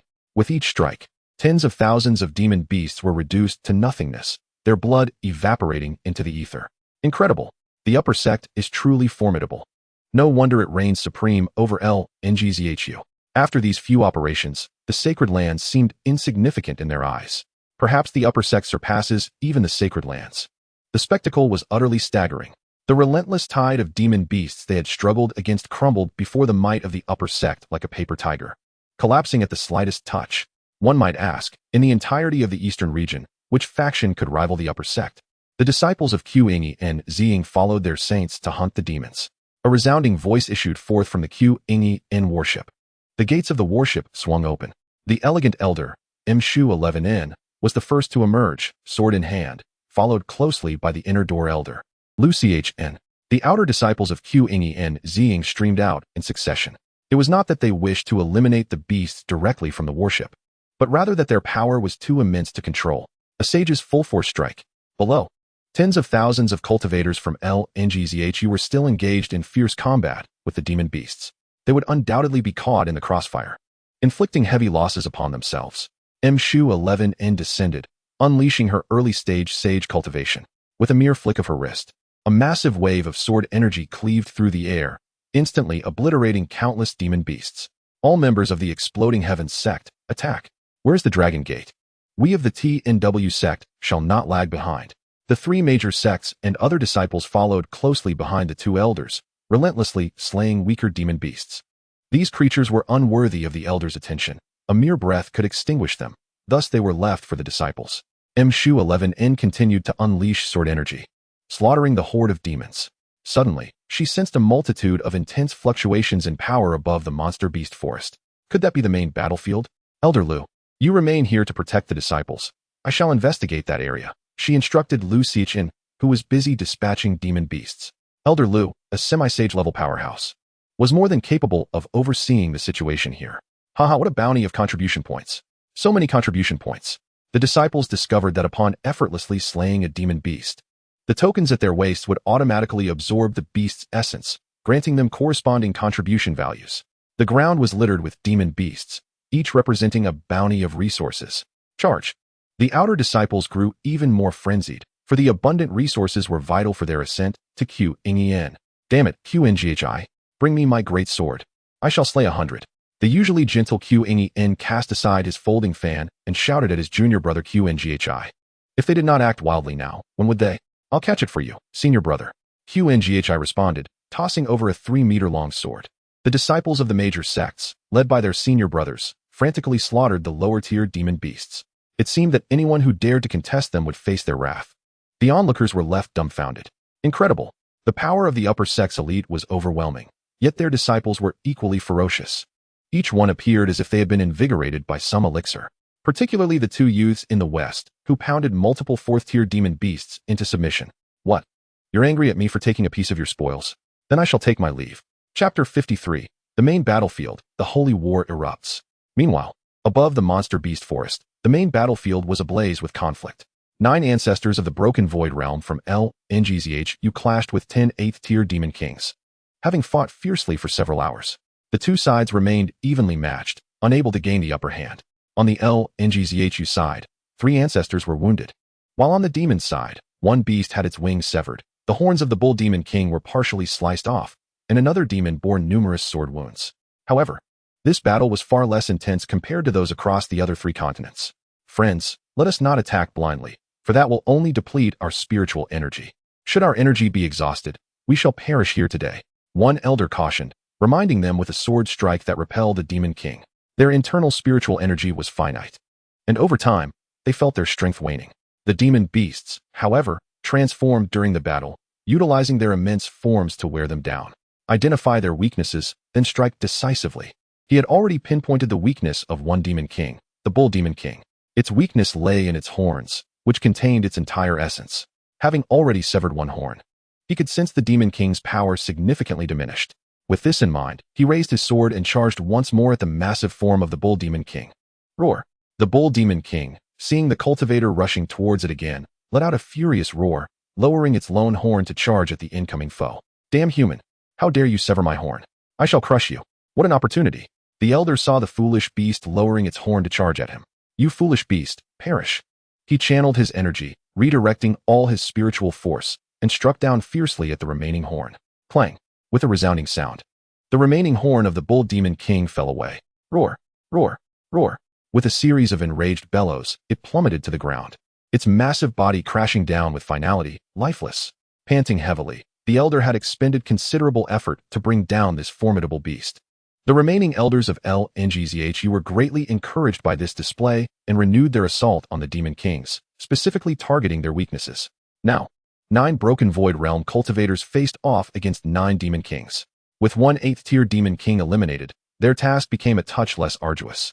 Meanwhile, not far off in the direction of TNZHU, a sage from the L.N.U. sacred land was engaged in battle with a 9th-tier holy beast.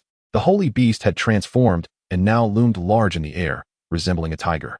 It roared continuously, its overwhelming presence saturating the skies.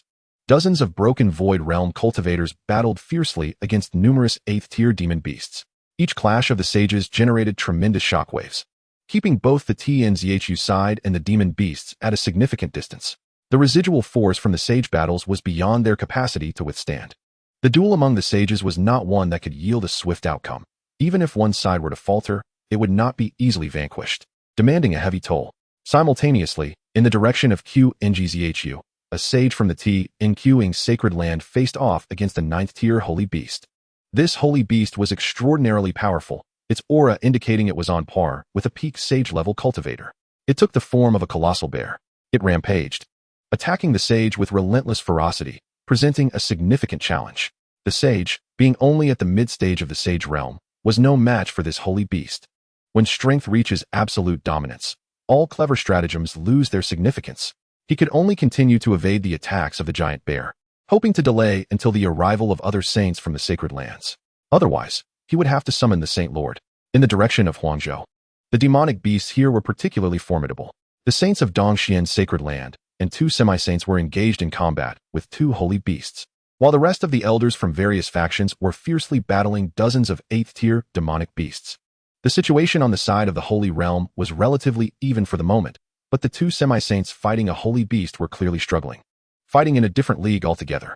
The sheer size of the holy beast, now in its transformed state, afforded the 2 of them some ability to dodge due to their agility. But if the holy beast's cultivation were to be compared to that of cultivators, they would have perished countless times already.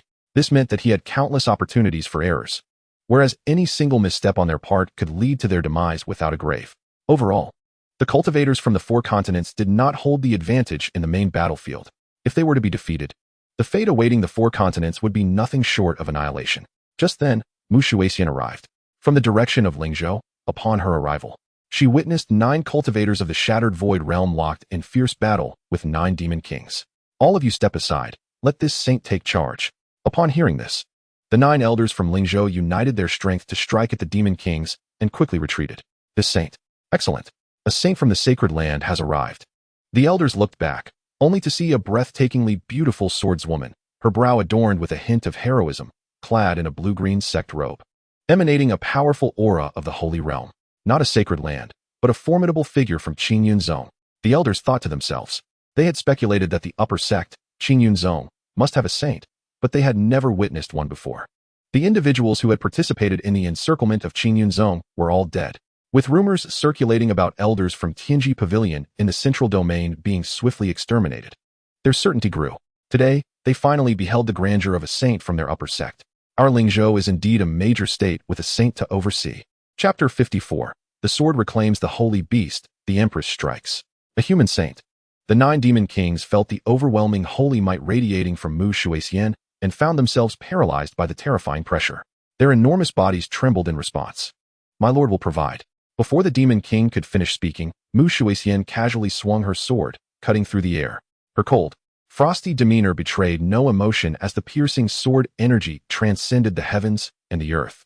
The 9 demon kings were instantly obliterated by the fearsome sword energy. You insignificant insects dare to threaten this empress?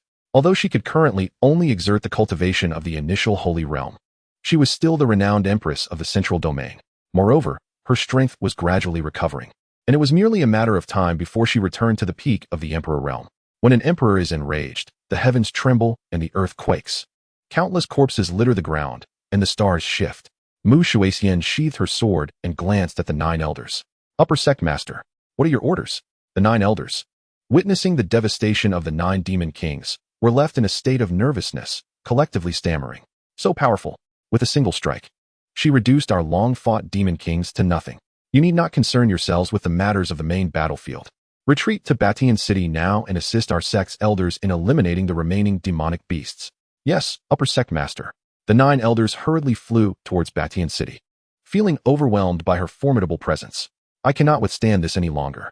One more glance, and I may just explode. Mu Shuixian then soared further into the distance, where she sensed fluctuations of the holy realm. Above the Beastmaster Forest, in the direction of Tianzhou, the Saint of Lanyue's sacred land was locked in combat with a tiger-shaped holy beast. The colossal holy might collided violently. Damn it! My sword cannot harm this vile creature. The tiger-shaped holy beast, now in its transformed state, possessed formidable defenses. It is worth noting that the sword in her hand was a sacred weapon nurtured by her own holy essence. Although it was a low-tier sacred weapon, it was incredibly sharp, and every strike contained the might of the holy realm. Yet, when it struck the demon tiger, it only left a superficial wound, unable to penetrate further. The demon tiger, on the other hand, had claws that were razor-sharp.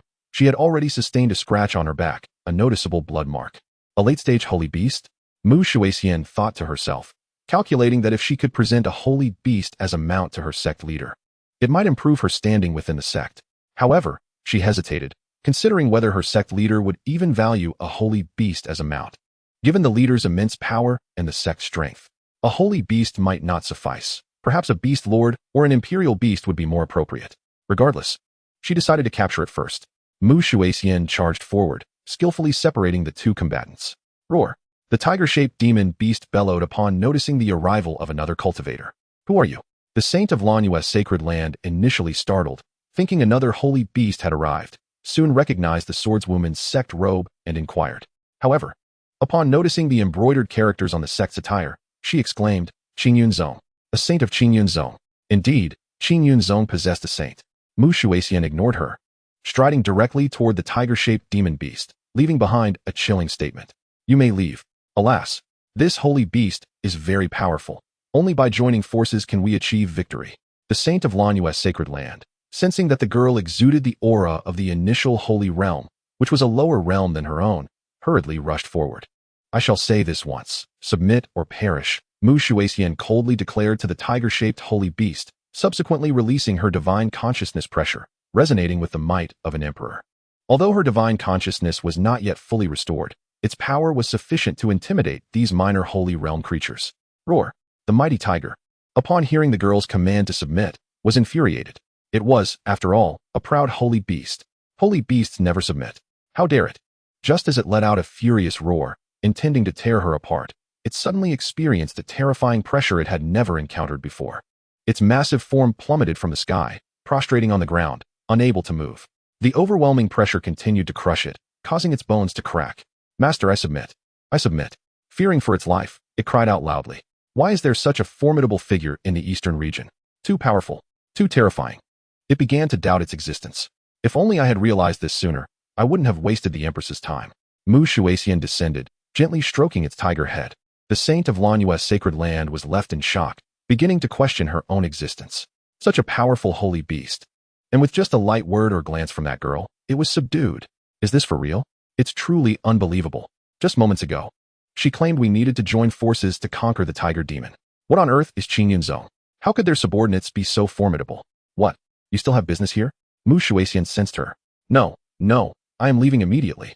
Seeing the tiger-shaped holy beast still lying on the ground pretending to be dead, Mu Shuaxian kicked it back to its feet. Yes, master. Mu Shuaxian mounted the tiger-shaped holy beast and flew toward the direction of Qingzhou. The saint of Tianqing's sacred land had been at a disadvantage, completely unable to contend with the peak holy realm giant bear. A moment of distraction had led to the giant bear striking his shoulder. He now felt as though his entire body was on the verge of collapse. Without the arrival of a powerful ally, no one could stop this ninth-tier holy beast. As he dodged its attacks, he was just about to use his divine consciousness to notify the Saint Lord when Mu Shuaxian, riding the holy tiger, approached. The demon tiger revealed that it has 3 formidable brothers who can be subdued and taken away. Who? How could you be with human cultivators? The transformed giant bear roared as it spotted the approaching pair of a person and a tiger. Foolish bear, hurry and pay your respects to the master. What? You dare to betray the demon race and recognize humans as your masters. You disgrace the sacred beasts. I shall kill you first, and then tear apart your so-called master. The giant bear roared furiously, furious that who would dare to betray the demon race and attempt to incite others to do the same. Afraid of you? If I were afraid, I would not be a good demon. Just as who was about to charge in battle, Mu Shuaxian spoke up. Did I permit you to move? A mere peak of the holy realm dares to claim it can tear apart this emperor. With a cold expression, Mu Shuaxian unleashed her overwhelming imperial pressure once more. Feeling the weight of her aura, who was rendered immobile with fear. The transformed giant bear was violently hurled away by the powerful pressure, crashing to the ground and unable to move. I submit. The bear, sensing the terrifying nature of Mu Shuaxian, hurriedly declared. It was truly invincible. Even her pressure could crush it. Chapter 55. The name Qingyun shakes the 4 continents. The saints of the Tianqing sacred land watched the unfolding scene in shock. What just happened? Oh, it turns out the sacred beast has been flattened to the ground. No way. The mighty sacred beast giant bear has been subdued by a mere glance and a word from that woman, now shouting for submission. Is this really the same invincible sacred beast from just moments ago? You nearly broke apart this saint. Upon closer inspection, they realized it was a powerful figure from the Qingyun Sect. How terrifying. Mu Shuaxian approached the giant bear and kicked it on the forehead. How wonderful it would have been if you had this awareness earlier, you foolish bear. Foolish bear? Who gave you that name? How tacky. Just as Mu Shuaxian turned away, the tiger-shaped sacred beast followed suit and kicked it twice. You clumsy bear. You made this beast be looked down upon by the master. You truly deserve to die. This foolish bear had intended to kill this beast. But thankfully the master intervened in time. This bear, with its tough skin and thick flesh, was a formidable opponent. It had only rushed in earlier to express loyalty. Meanwhile, in the Beastmaster Forest, in the direction of Huangzhou, the battle of the Holy Realm had reached a boiling point. The overwhelming sacred might shook the heavens and the earth. A victor had yet to be determined. However, on the other side, the 2 half-saints were faring poorly. One was unfortunate enough to be struck by a sacred beast, plummeting down and creating a massive crater, its fate unknown. The other was still desperately holding on, narrowly evading the furious attacks of the sacred beasts. 1 peak of the Holy Realm, 2 late-stage Holy Realm, and 1 mid-stage Holy Realm. Upon seeing the last 2 sacred beasts, Mu Shuaxian mused that the strongest among them was the giant bear, which was now trembling beside her. Hey, that silly bird and that foolish pig. Why aren't you over here to pay your respects to the master? Who spoke again. The remaining 2 sacred beasts were the Jiu Ling Ke and the Tun Tianzhu. These 2 sacred beasts were not simple. The Jiuling Ke bore a trace of Phoenix blood, while the Tun Tianzhu had also returned to a hint of the Taotai lineage. With even this faint bloodline, they had reached the Holy Realm. One can only imagine how formidable the true sacred beasts are. Erhu's words attracted the attention of the two battling figures and their beasts. In the distance, a woman rode a tiger, accompanied by a giant bear of the Holy Realm. What is this situation? Erhu, foolish bear, why are you with human cultivators? Pay your respects to the master? You too have betrayed the demon race. To hell with you, silly bird. Why speak of betrayal in such harsh terms? This is called good beasts residing where they should. The strong figures from Dongxian's sacred land, both saint and half-saint, were astonished at the arrival. A powerful figure from Qingyun Sect had subdued two sacred beasts. Go die? Hearing Erhu's words, the Jiuling Ke and Tun Tianzhu were furious. They had thought these two were coming to assist, but instead, they compelled them to submit to human cultivators. What about the dignity of sacred beasts? What about the integrity of the demon race? What are you looking at? Hurry up. Do you need to wait for the master to speak? Erhu kicked the nearby foolish bear and continued. Now, Mu Shuixian did not bother to intervene. This foolish bear is the most powerful among the four beasts, requiring no help from her. Oh, I'm on it. The giant bear roared and charged at the two beasts. After a quarter of an hour of battle, the enraged bear sent the Tun Tianzhu flying with a punch and almost tore the Jiuling Ke apart. Then, the giant bear grabbed each of them and tossed them onto the empty ground behind effortlessly and decisively. The saint from Dongxian's sacred land. What? The half-saint, what? The two sacred beasts were dealt with so easily? This giant bear is incredibly powerful. Even more terrifying is that all four sacred beasts have submitted to this strong figure from Qingyun Sect. Even more alarming is that such a strong individual hails from Qingyun Sect. What kind of force is Qingyun Sect? It seems the heavens of the eastern region are about to change. All forces in the eastern region will be overshadowed by the might of Qingyun Sect. After all four sacred beasts submitted, they simultaneously roared, causing the demon beast army to retreat into the Beastmaster Forest.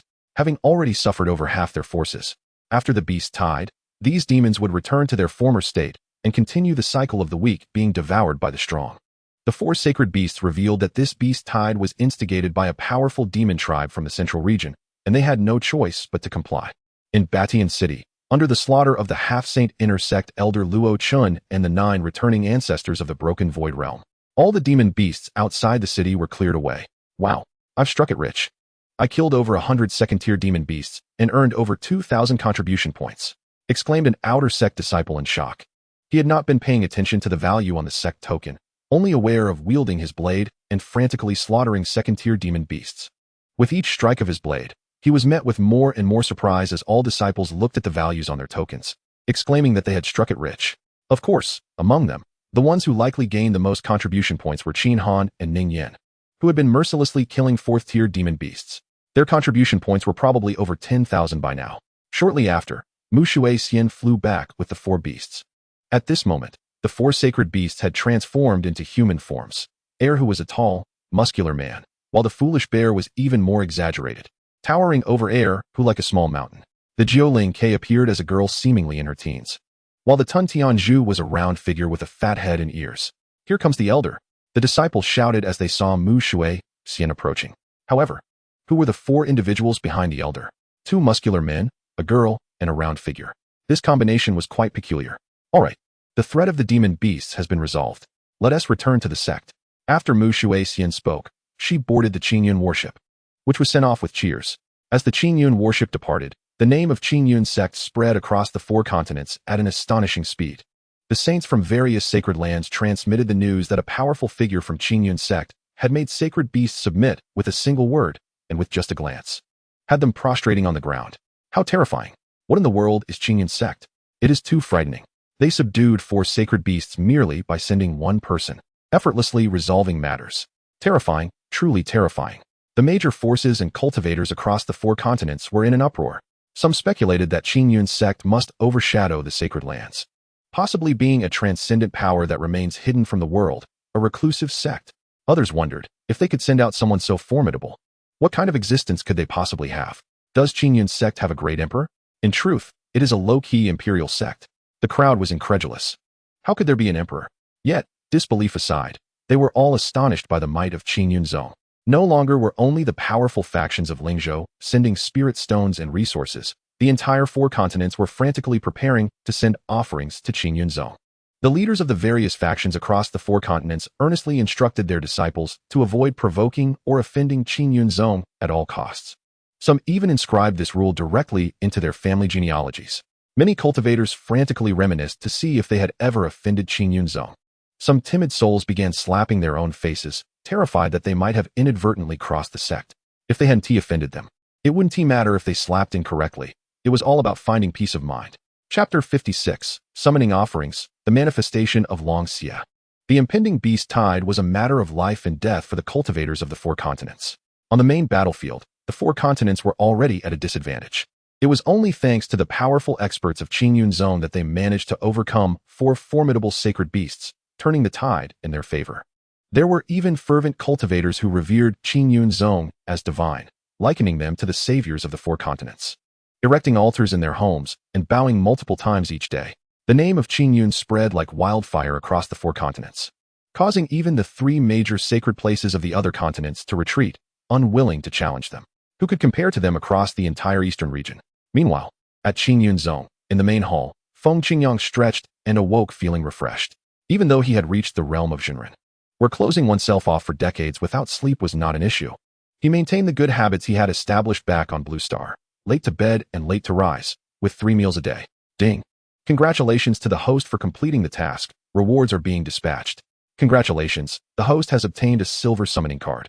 The Prestige Value Mall has been opened, and the Prestige Lottery interface has been activated. As this is the host's first time opening the lottery interface, a first draw card has been gifted.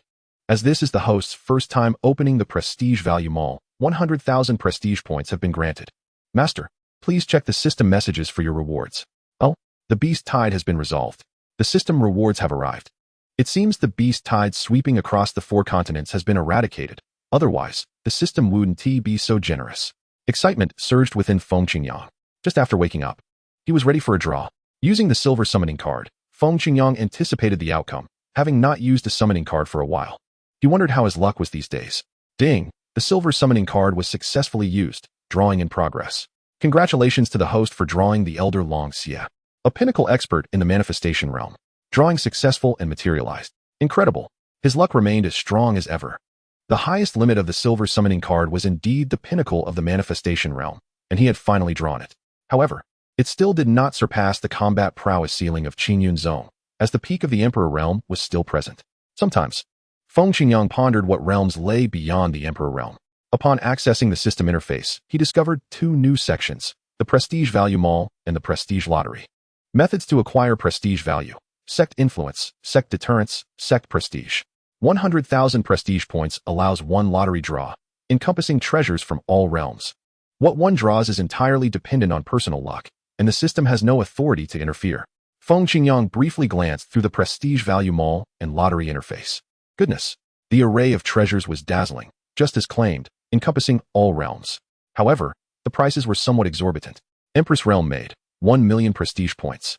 Able to grace the hall and the battlefield, you deserve it. Empress Realm Guard Dog, 1 million prestige points. Which esteemed sect does not possess an Empress Realm Guard Dog? 10,000 Calamities Divine Sword, 10 million prestige points. Forged through countless trials. Slaying immortals and gods is but a breeze. Sky Holding Treasure Tower, 10 million prestige points. One hand holds up the sky, a tower to suppress demons.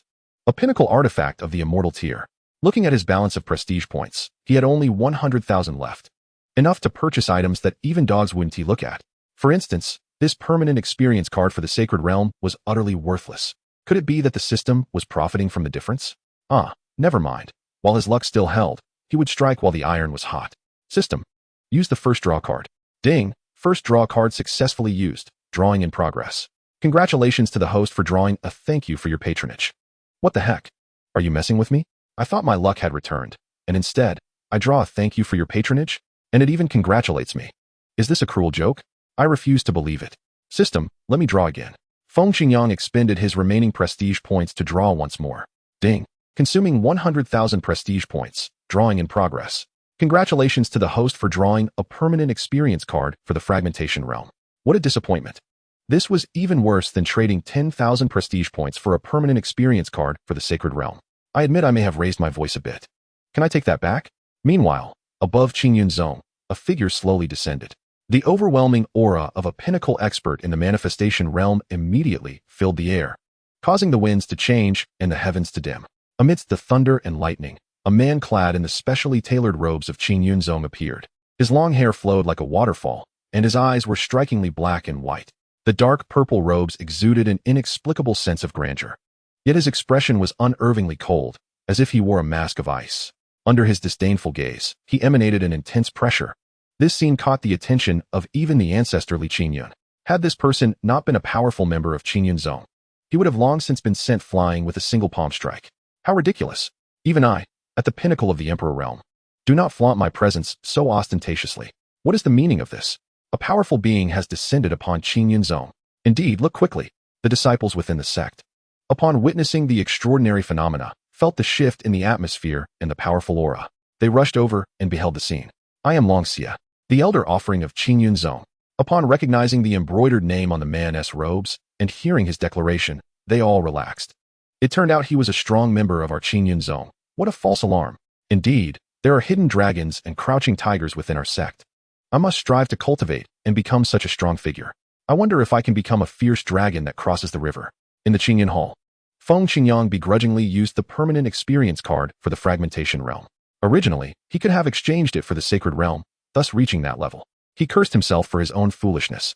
Permanent experience card for the fragmentation realm successfully used. Congratulations to the host for attaining early stage cultivation in the fragmentation realm. Chapter 57. Returning to the sect, the sacred beasts tremble. The moment the cultivation card was used, a torrent of profound power surged into Feng Qingyang's body. Mid-stage Jinren, late-stage Jinren, pinnacle Jinren, early-stage fragmentation realm. His cultivation soared in an instant, solidifying his foundation with no trace of instability despite the rapid ascent through multiple realms. His foundation was remarkably firm, as if he had been honing it for millions of years, reaching perfection. The system's output is indeed of the highest quality. Feng Qingyang felt an overwhelming surge of power within him, magnitudes greater than before. His aura was immensely powerful, capable of shattering the void with a single punch. He could effortlessly obliterate his former self countless times. In a word, exhilarating. Cultivating had become as simple as eating or drinking. No, his speed of cultivation surpasses even the act of eating and drinking. Achieving the realm of Suikong in the blink of an eye is but a mere triviality for him. He often reflects on how he has merely been here for a little over a month, yet he has advanced from having no cultivation to the initial stage of Suikong. Coupled with his Tian Sheni, he can effortlessly crush those at the peak of Suikong, given a little more time. Even the likes of the Supreme Emperor will seem like mere ants beneath his feet. At this moment, Xianxia entered the Grand Hall. Xianxia pays his respects to the sect master. He said respectfully, akin to an ice block. You shall henceforth serve as my esteemed elder of Qingyun Sect. The peak of the Xianxing realm should suffice, I presume? Yes, sect master, came the reply. Just then, the magnificent Qingyun worship descended upon Qingyun Sect. The elders and outer disciples have returned. He exclaimed, I envy those outer disciples. They must have gained a considerable number of contribution points from this beast hunt. Cough. What good is envying them? We must strive and surpass them, replied a fellow disciple, patting his shoulder. He understood the words of his junior disciple, who was on the verge of entering the outer sect, thus allowing him to venture forth with the outer disciples to gain contribution points. What bad luck to have such mediocre talent. How could this happen to my junior? They, as miscellaneous disciples, were simply born with less innate talent. Yet their determination and perseverance were no less than those of the outer disciples. One must understand that in this realm, talents abound. But how many can ultimately ascend to become the strongest? Many who were once nameless in the early stages later became formidable figures. The former Qingyun ancestor is a prime example, who, through sheer willpower and continuous fortuitous encounters, transcended his limits and ultimately became a mighty emperor, surveying the entire continent. The warship landed steadily within the outer sect area. Elders Mu Shui Xian and Luo Chun were the first to disembark, followed by the 4 transformed sacred beasts. And then a stream of outer disciples emerged. Once everyone had alighted, Mu Shui Xian waved her hand, and the Qingyun warship instantly shrank, disappearing into her possession. All right, this beast-tide trial has officially concluded. You all should diligently cultivate. This elder will await you in the inner sect. Calculating the time. The outer sect leaderboard had already been active for a month. With half the time elapsed, there remained 1 month until the leaderboard's finalization, at which point 10 inner disciples would emerge. As an elder of the inner sect, she would then be able to exert some influence. She firmly believed that this month's leaderboard would undoubtedly be several times more intense than last month, given the limited 10 slots available. Yay! Finally, contribution points. Now we can exchange for items from the sect.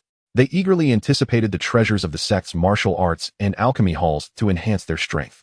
Previously, without any contribution points, they had not even had the opportunity to witness these treasures, merely fantasizing about how to spend a considerable amount of contribution points.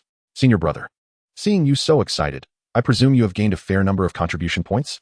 Hee, not too many, just this amount, replied the disciple with a grin, holding up 3 fingers. 3,000. You've struck it rich, senior brother. Hee, just lucky, he said lightly, though he alone knew the hardships behind it. He had fought valiantly against 100 second-tier beasts, managing to kill 10 third-tier beasts to earn such contribution points. His weapon had even become dull from the effort. Yet he could not bear to replace it. Hence, the notion of overnight fame is merely a mirage. Success is born from hard work. Let us go, senior brother, and see what we can exchange for. Meanwhile, the 4 sacred beasts, upon entering Qingyun Sect, began to question their very existence. Where's this place? Could it be that I have arrived in a realm of immortals? Foolish bear, slap me, and see if I am dreaming. The second tiger inhaled a breath of spiritual energy, feeling a third of his consumed beast essence restored instantly. This is real. I have never seen such a place in my life. Me too, the giant bear exclaimed, slapping the sacred tiger on the face. This small request must be fulfilled. He had never encountered such a spectacle. Even the sacred tiger's outrageous preferences were beyond his previous experience. The second tiger grimaced but did not hold it against him, as he had to swallow his own words. Astonishment filled the faces of the 4 sacred beasts. Truly, this sect of the master is formidable. One can only imagine how even the great demons of the central region would bow before such a grand sect. With this thought, their resolve was reinforced. What of allying with human cultivators? What of betraying the beast clan? Should one challenge such a grand sect? Even the great demons would be crushed beneath their feet. Let us go, Elder Luo. It is time to report back to the sect master. After Mu Shuai-Xian spoke, she turned to the 4 sacred beasts. Do not offend the sect master, otherwise, you 4 shall have no burial ground. Even the demon emperor cannot save you. Do you understand? Mu Shuai-Xian recalled the overwhelming divine consciousness that had oppressed her on the day she entered the sect, as well as the 6 words that surfaced in her mind. Dare to offend, and you shall be slain. Even now, a chill ran down her spine at the thought. Could it be that a contemporary emperor resides here? Good heavens! The 4 sacred beasts, upon hearing Mu Shuai-Xian's words, were struck with shock. Yes, we absolutely dare not. They trembled as they spoke. If the master is so powerful, how formidable must the sect master be? Even if they were given 1,000 times the courage, they would not dare to offend. The sect master could likely crush them with a mere finger. An imperial sect with a powerful emperor in residence. They could easily perish from a mere breath. Chapter 58. The Miscellaneous Sacred Beasts, Contribution Points to Spare. In the Qingyun Hall, after reporting to the sect master, Mu Shuai-Xian and Elder Luo Chen entered, followed by 4 trembling, transformed sacred beasts. Sect master. The beast tide that swept across the 4 continents has been eradicated. The outer disciples have completed their trials and returned safely. Qingyun Sect has lived up to expectations and gained fame across the 4 continents. Mu Shuai-Xian respectfully stated, glancing at the sect master seated in the main position. The sect master was in deep meditation, seemingly uninterested in her words. Indeed, the sect master possesses transcendent abilities and must already be aware of the situation, orchestrating everything from the shadows while overlooking all beings. Is this the sect master's prowess? At this moment, they all noticed a man standing quietly beside them, emanating an overwhelming aura. However, why does he seem so cold? He fixated his stark black and white pupils upon them, his face as expressionless as ice. Oh, it is our esteemed elder, Mu Shuai-Xian and Luo Chen thought to themselves upon recognizing the man's sect attire. The 4 sacred beasts were no longer merely trembling. They were so frightened that their legs felt weak, nearly collapsing to the ground as they kept their heads down since entering. This sect is as powerful as their master. Any one of them could easily overpower them. They sensed the man's incredible might. If he wished to slay them, it would be a trivial matter. Sect master. These 4 are the sacred beasts that instigated the beast tide. What do you think? When Mu Shuai-Xian saw that the sect master remained silent, she spoke again. Sect master, please do not frighten us. Their little hearts raced wildly. Why are you not bowing to the sect master? Mu Shuai-Xian's eye sharpened as she realized they remained unresponsive, their heads bowed. Little beasts, pay your respects to the sect master. 1 was at the peak of the Shengjing realm, 2 were in the late Shengjing stage, and 1 was in the mid Shengjing stage. Upon hearing this, Feng Qingyang opened his eyes and looked down at them. The 4 sacred beasts transformed into human forms, 2 robust men, a youthful maiden, and 1 resembling Zhu Wuning. The system interface flashed briefly in their eyes, revealing all pertinent information about these sacred entities. Upon raising their heads, they noticed the beasts trembling in submission. Was their sect truly that fearsome? Yes, yes, Sect Master, they exclaimed. Are you intending to unleash a beast tide to sweep across the 4 continents? Master, it is not our intention. A powerful demon clan from the central domain coerced us into this action. The 4 sacred beasts, upon hearing this, prostrated themselves in terror, trembling as they spoke. Central domain? Demon clan? It seemed there was a deeper conspiracy at play, mused Feng Qingyang. They are but insignificant pests. With my Qingyun Sect standing strong, what waves can they possibly stir? He decided to let the matter rest, acknowledging their coerced involvement. However, while they might escape severe punishment, they were not free from lesser repercussions. You 4 shall henceforth undertake menial tasks within our sect. The 2 sturdy men seemed well suited for labor. They would surely excel at carrying water or dung. As for the guardian beasts, they lacked the stature for such duties. Only a beast sovereign would suffice. Thank you, Sect Master. The 4 sacred beasts replied in unison, their voices filled with respect. We are more than willing to assist. In this heavenly abode, not only would menial tasks suffice, but even daily labor would invigorate their spirits. It was fortunate that the sect master chose not to hold their actions against them, viewing them merely as inconsequential figures. The 4 beasts finally relaxed. Very well, you may leave now, Feng Qingyang stated, closing his eyes to meditate. We take our leave, said Mu Shuixian, Luo Chun, and Long Xia, departing alongside the 4 sacred beasts. Once they had exited, Feng Qingyang opened the panel. Master, Feng Qingyang, Realm, Initial Phase of Fragmentation, Disciples, Lin Bai, Shi Hao, Hua Qingyu, Physique, Divine Body of All Heavens, Sect Strongholds, Ancestor Li Qingyun, Pinnacle of the Emperor Realm, Elder Wang Xian, Pinnacle of Fragmentation, Outer Elders Yi Bai, Mu Tian, Mu Feng, all Pinnacle of Fragmentation, 5 Guardians, Inner Elders, Mu Shuixian in the Holy Realm, Luo Chun in Half-Holy Realm, Law Enforcement Elder Luo Wudao in the Holy Realm, and Elder Nia Hailong at the Pinnacle of the Holy Realm, Elder Long Xia, Pinnacle of the Manifest Realm. 4 Sacred Beasts, 9th Tier Sacred Beasts. Sect, Qingyun Sect, Level 1, 9500100000. What? The sect's value only increased by 500 points? He recalled the last increase had been 9,000. He had anticipated that such significant events would suffice to elevate them to a Level 2 sect. Yet, the increase was merely 500. The rewards diminished as one progressed. How absurd. Setting aside such grievances, he noted that he still had one main quest and a side quest yet to fulfill. Fame in the Eastern Domain. Recruit a genius disciple. It was infuriating. How could his esteemed Qingyun Sect not be regarded as accomplished? 3 sacred grounds had already capitulated. Must they obliterate every sacred ground to be considered famous in the Eastern Domain? Feng Qingyang contemplated whether to involve the ancestor directly to crush their foes. As for the genius disciple, he had his own plans. This child had talent in alchemy. He would be placed in the alchemy hall as an ordinary disciple. Times had changed, the sect had grown, and they could no longer accept just anyone as a personal disciple. Even the most talented would find it futile. Even an emperor would have to bow and defer to gain their freedom. Meanwhile, in the outer realm of Qingyun Sect, disciples were engaged in cheerful conversations. The sky was exceptionally blue today, and the air was sweeter than ever. Every face radiated joy. Why? They had received contribution points. They were unspendable. It was impossible to exhaust them. Upon returning to the sect, they immediately rushed to the task hall with their tokens. After the elders verified and deducted their contribution points, they could exchange them for corresponding items. A 2nd-tier elixir for only 33 points. A 3rd-tier elixir for just 88 points. The disciples eagerly snatched them up, depleting the stock, only for it to be replenished shortly thereafter. Fortunately, there was ample inventory, including many high-tier elixirs, even holy elixirs, although the outer disciples currently had no use for them. They were also lucky that Shi Hao, Lin Bai, and others had procured a considerable amount from the secret realm. Observing this scene, Feng Qingyang exclaimed that it was imperative to recruit alchemists without delay. They also needed to enlist a few blacksmiths. As for maids, that was unnecessary. Chapter 59, Striving Together to Exchange Techniques. The 4 sacred beasts, still shaken, exited Qingyun Hall, now assigned to labor. Thank goodness. With their first step outside, they were still apprehensive, fearing that the sect master might impose further punishment for their earlier transgressions. Feng Qingyang, our word is our bond. Do you dare question us? Off with their heads. Beneath the bright sun and gentle breeze, the 4 sacred beasts busied themselves, their fur fluttering in the wind. With one hand holding a tray and the other wielding a broom, they immersed themselves in their tasks, oblivious to worldly affairs. Concurrently, Within the task hall of Qingyun Sect, Elder Mu Feng was temporarily managing the hall, assisted by 4 stewards.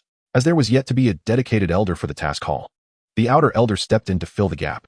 During this period, the task hall had become exceedingly popular. The grand and imposing palace exuded an air of authority, adorned with elegantly inscribed characters declaring task hall. This structure was indispensable to Qingyun Sect. Any needs within the sect were directly posted as tasks, which disciples could complete to earn sect resources, creating a virtuous cycle. Both the sect and its disciples would grow ever stronger. Outside the hall, numerous outer disciples had gathered. How are you spending your contribution points? Don't even mention it. Brother, I can hardly exhaust them. Ahem, perhaps it's because our realms are too low. Otherwise, a few high-tier elixirs would vanish in an instant. The so-called high-tier elixirs were holy elixirs. Only those in the holy realm could utilize them. Holy elixirs contained immense energy and the power of the holy source. Even a whiff would confer significant benefits. However, these holy elixirs were truly a bargain within the sect, redeemable for only 5,000 contribution points. What does that imply? In the outside world, you would need 50 million spirit stones to acquire one. These elixirs were rare treasures. Yet, this was temporarily irrelevant to them, as they were likely reserved for the elders, who alone possessed the strength to warrant such rewards.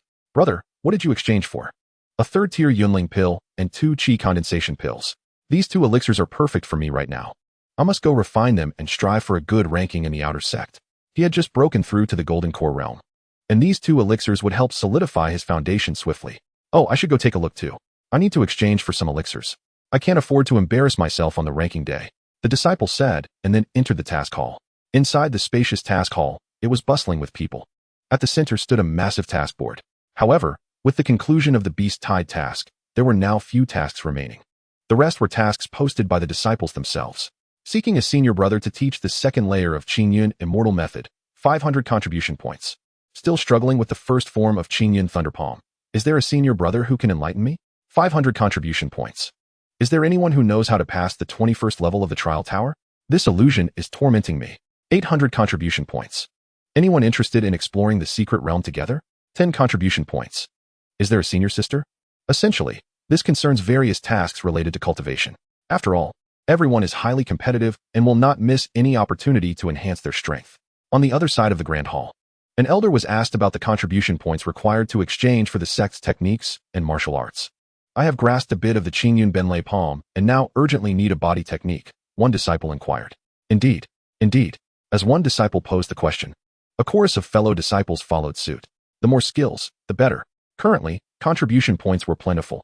It was merely a matter of expenditure. The elder Mu Feng quelled their anxious hearts with a single statement. Both techniques and martial arts require 10,000 contribution points for exchange. 10,000 contribution points. It was woefully insufficient. To redeem, a few disciples would have to pool their resources.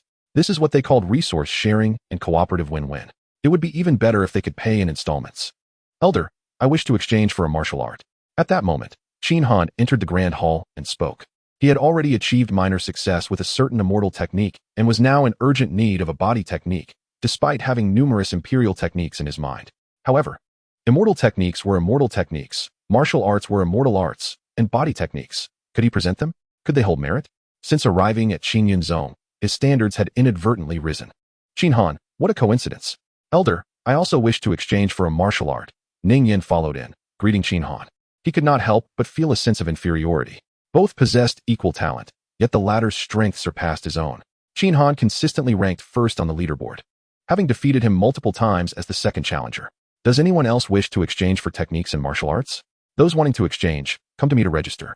The elder announced. Aside from Qin Han and Ning Yin, 10 outer disciples were also pushed forward.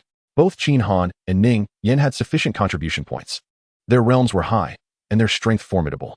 During the Beast Tide, they had slain numerous 4th-tier beasts, making a substantial profit. The others would have to pool together. 10 individuals would exchange for 10 different techniques and share them for cultivation. It was all a matter of strategy. After Elder Mu Feng deducted the corresponding contribution points from their tokens, he instructed, follow me to the technique hall. Remember, each person may only select one technique and must not exceed 1 hour. Moreover, the sect's techniques must not be divulged. You know the sect's regulations. As they made their way, Elder Mu Feng reminded the disciples. Finally, they arrived at the entrance of the technique hall.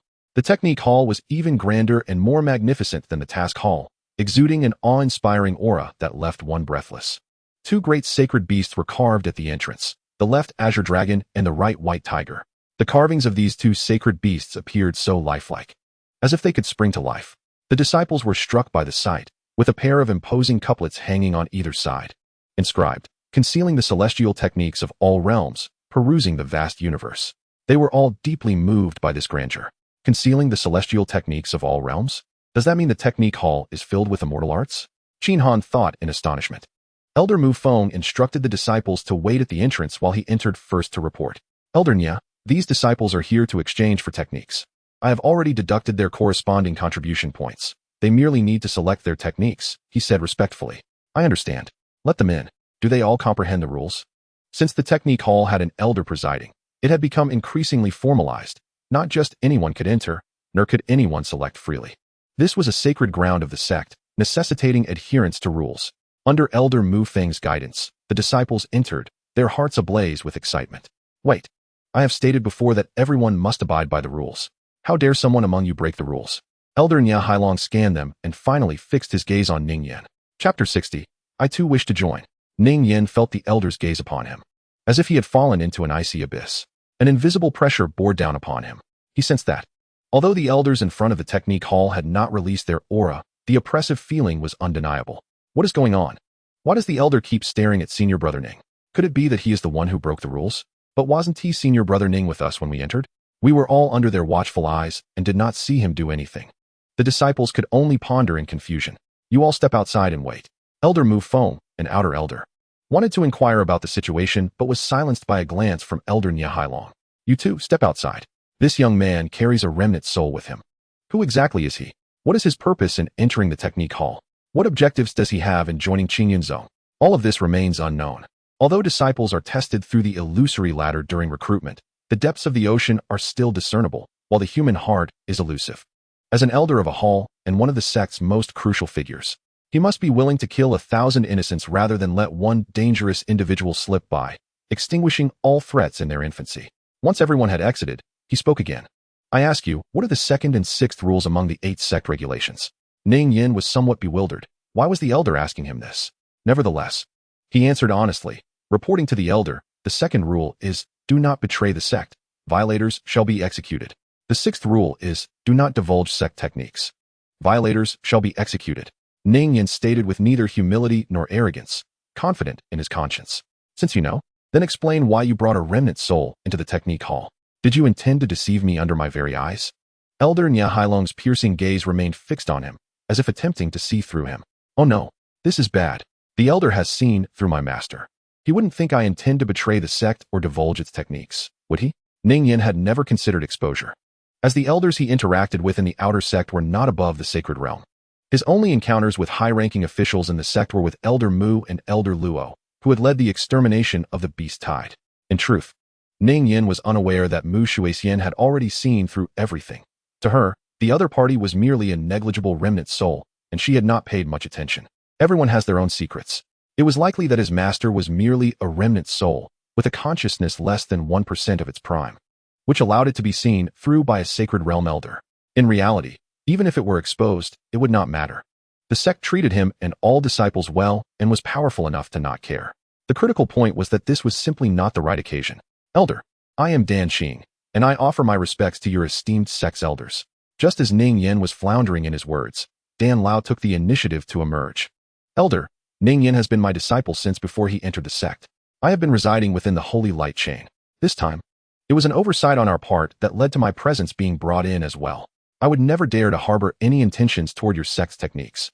As for what Ning Yin mentioned before joining the sect, he claimed he could easily crush a small faction. He has long forgotten that. Did I say that? Slandering others is a crime. Do you understand? Dan Qing, I have remembered you. You may first enter the magical artifact. I will report to the sect leader and make a decision afterward. As for Ning Yin, everything proceeds as usual. One can escape a monk, but not the temple. If these two truly pose a problem, I will crush them without hesitation. Thank you, Elder. Both Dan Lao and Ning Yin replied respectfully. By the way, Elder, I have a humble request. To speak candidly, I am an elder from the Dan sect in the central region. I was ambushed by fellow elders, which is why I ended up as a remnant soul, fleeing to the eastern region. In my lifetime, I reached the sacred realm and was a transcendent Dan saint of the 10th rank. Thus, I wish to inform the elder to report to the esteemed sect master. I desire to meet the sect master in person, and I also wish to join your esteemed sect. Such an extraordinary sect. How could I not want to be a part of it? Seize this opportunity. The chance to return to the pinnacle is just within reach. Rest assured, elder. Although I am merely a remnant soul, I possess a rare flame, the Lnyuming. Refining pills below the 7th rank is a task I can accomplish with ease. Therefore, I aspire to become your sect's alchemist. You may entrust me with the arduous task of alchemy. Meeting the sect master? Is it permissible for just anyone to meet the sect master? If anyone were allowed to do so, the sect master would surely be overwhelmed. The xianxias realm? A 10th tier alchemist? Do not think that merely being a remnant soul is insignificant. Even 10 individuals of the xianxias realm or 10 10th tier alchemists would not be regarded highly by our Qingyun. Of course, alchemists can be summoned to produce pills in bulk, day and night. Now, I shall refrain from further idle chatter. I will report your matters to the sect master. Thank you. After expressing his gratitude, the elder flew back into the holy light chain. Subsequently, Ning removed the holy light chain from around his neck and handed it to Elder and I. Very well, there are no issues for now. Please invite the people outside in. We may begin the selection process. After Elder and I finished speaking, he turned and walked toward the rear of the grand hall. The divine consciousness of the Xiang realm enveloped the entire hall, thus no personal supervision was necessary. Yes, Elder. After Ning spoke, he approached the door, pushed it open, and stepped outside.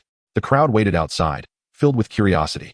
As Ning emerged, the disciples exclaimed, "Senior brother Ning has come out." I apologize, Elder, Senior brother Qnhn, and fellow disciples. I have delayed you due to personal matters. I am truly sorry for the inconvenience. Ning sincerely addressed them upon his arrival. Had it not been for his circumstances, they would likely have completed their selections by now. No worries, Senior brother Ning. It is good that you are well. The disciples, witnessing Ning's earnest apology, quickly reassured him that there were no issues. They had speculated about why the elder claimed Ning disrupted the rules. Had he discovered something? It seemed likely to be a misunderstanding. It is good that all is well. Now, you may proceed with your selections. Remember, you must not exceed 1 hour, and each person may select only one. Elder and I reiterated, placing particular emphasis on Ning. It appeared that many disciples among the outer sect were quite remarkable. Ning was distinctly memorable, being the 8th rank prodigy and second on the outer sect leaderboard. There must be some connection, it seemed. Indeed, how could such a small eastern region yield so many prodigies? Surely, there must be some extraordinary encounters involved. He shook his head, dismissing further thoughts, as such matters were beyond his purview. Only the higher echelons of the sect could manage them. Did he not just wish to inquire about what had transpired, only to hold back? Chapter 61. The Grand Hall of Immortal Techniques, the Holy Land of Alchemy. Within the sacred and solemn Hall of Techniques, rows of martial arts and skills were meticulously arranged. The tomes upon the shelves radiated brilliant hues, creating a mesmerizing and dreamlike atmosphere akin to stepping into a celestial palace. A refreshing aura of ethereal energy emanated from within. The disciples began their serious selection. However, they soon sensed something amiss, a profound unease. What the heavens? A male disciple exclaimed. You all must see. This is all immortal techniques. He continued flipping through the pages in astonishment. Immortal techniques. Immortal techniques. Immortal techniques. How could immortal techniques be so readily available, akin to wholesale cabbage? Unbelievable. Truly. It is said to harbor the myriad immortal techniques of the heavens. The other disciples had noticed as well, rendered speechless, entirely astonished. Initially, they believed the elder's claims of immortal techniques being basic martial arts to be mere boasting, yet it turned out to be the truth. They soon felt guilt for their previous behavior. Oh, how could we find a sect where we can freely select an immortal technique for merely 10,000 contribution points? They lamented the unfairness of the situation. I would willingly traverse mountains of blades and seas of flames for our sect, willing to sacrifice for Qingyan. Their hands hastened their page-turning motions. Meanwhile, Qnhn was also making selections. He contemplated the DZZIDF, the CHXing TNW in Xianju, the JMTN Hu NDF, and the Fing W Su H in Shi Njiyang. Each tome held immense allure, yet he was currently in search of a method of movement. Just missing a technique for movement, the foundational skills and martial arts of the sect also encompassed immortal techniques, which sufficed. It was not beneficial to be overly eclectic without precision. The Qing X Hu Nying DF? His eyes lit up as he picked it up to examine. The Qing X Hu Nying DF, created by the immortal King Qing X. An immortal tier technique of movement. When perfected, One may traverse time and space in a mere thought. Walking the river of time, one may embrace destiny. As the ancient immortal King Qingyun Sect did. His heart, attuned to the realm of the great emperor, was profoundly moved. An immortal king. He had no knowledge of whether he could ever attain the realm of immortality, yet he longed to witness the grandeur of the immortal kings. This is it. I shall choose this. Within half an hour, all disciples had completed their selections. The abundance of immortal techniques was dazzling. Ning, like Qnhn, also selected a satisfactory movement technique, the Xianxiaaudiobooks. Other disciples emulated Qnhn and Ning, opting for movement techniques, as this was a common shortcoming among them. There were sword techniques, blade forms, and palm techniques, various immortal techniques and martial arts aimed at enhancing strength. Following this, it was likely that a new wave of competition would commence after the beast tide concluded. Among the sect's miscellaneous disciples, they devoted themselves wholeheartedly to cultivation after completing their assigned tasks each day. Lack of talent is not frightening. What is truly daunting is the absence of effort. However, some talented outer disciples were quite the opposite. Exceptional talent is not intimidating. What is concerning is when one not only possesses talent, but also engages in fierce competition. Recently, four individuals had joined, significantly easing their burdens. They were truly capable, even more so than the miscellaneous disciples. Brother, do you not need to cultivate? It seems strange, brother. While it is understandable to compete in cultivation, why must you compete, even in menial tasks? As the miscellaneous disciples had not participated in the eradication of the beast tide, they were unaware that these four diligent workers were, in fact, four great sacred beasts. After all the disciples had departed, Elder Ni's thoughts stirred, and he vanished from the spot. Meanwhile, at Qingyang on the back mountain, which elder shall be dispatched this time? Qingyang pondered while fishing. This task of recruiting disciples could be swiftly accomplished, yielding both system rewards and addressing the sect's alchemy needs. Why does the system not provide a few truly exceptional alchemists? He mused. What if I complete the disciple recruitment only to receive a summoning card and summon a few alchemists, leading to a betrayal? However, it was unnecessary for him to personally descend upon the Holy Land. Perhaps he could send Shi instead?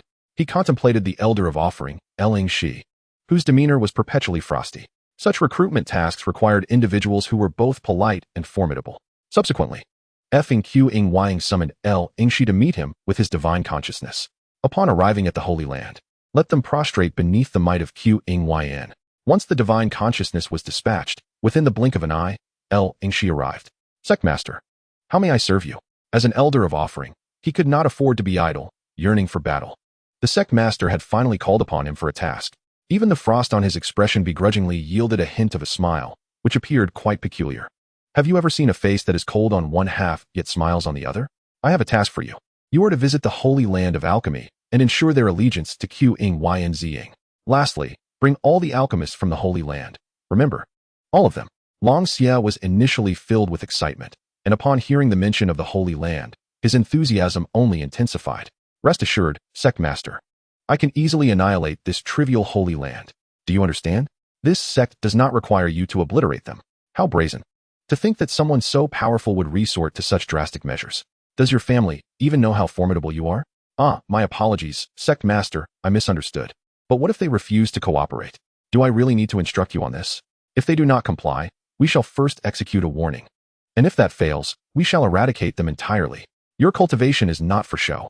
The system has issued a task, and there are no penalties for failing to complete it on time. Dare they defy us? If you do not give me face, you shall receive none in return.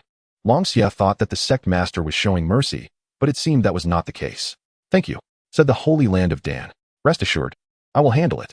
After saying this, Long Xia soared into the sky, tearing through space, a technique only accessible to those of the Emperor realm. However, his own cultivation was not slow, covering tens of thousands of miles in an instant. It was quite vexing, this incessant violence. It was truly tiresome. Feng Qingyang, as a transmigrator, could hardly tolerate such behavior. If someone provoked him, he could simply crush them with a palm, thus silencing the barking dogs. He understood well that villains often meet their demise through their own verbosity. At that moment, an elder from the Hall of Techniques, Lao, approached respectfully, saying, Sect Master, I have something to report. What is it? Speak. Seeing that the visitor was an elder from the Hall of Techniques, Feng Qingyang turned, wondering why Lao was not attending to his duties there. Sect Master, there is a remnant soul within this necklace. It claims to be the master of an outer sect disciple who entered the sect with his disciple. They attempted to enter our hall of techniques together, but I apprehended them. I ask for your judgment." Nia Hailong then summarized their conversation for Feng Qingyang. "Oh, the disciple's name is Ning Yan, correct?" He was already aware of this. He had seen it through the system interface when they entered the sect. Among the disciples recruited, one was a reincarnated emperor and another possessed a golden finger old man. Chapter 62. Arrival at the Holy Land and Manifestation before the masses. However, as long as the disciples could pass through the illusions of the heavenly ladder, there would be no issues. Even if they were to change their hearts in the future, there would be ample means to control them. Surely, you do not believe that immortal techniques are so easily acquired? The Qingyun immortal techniques do not discriminate based on talent or age. Anyone may cultivate them. Moreover, they are of a growth type.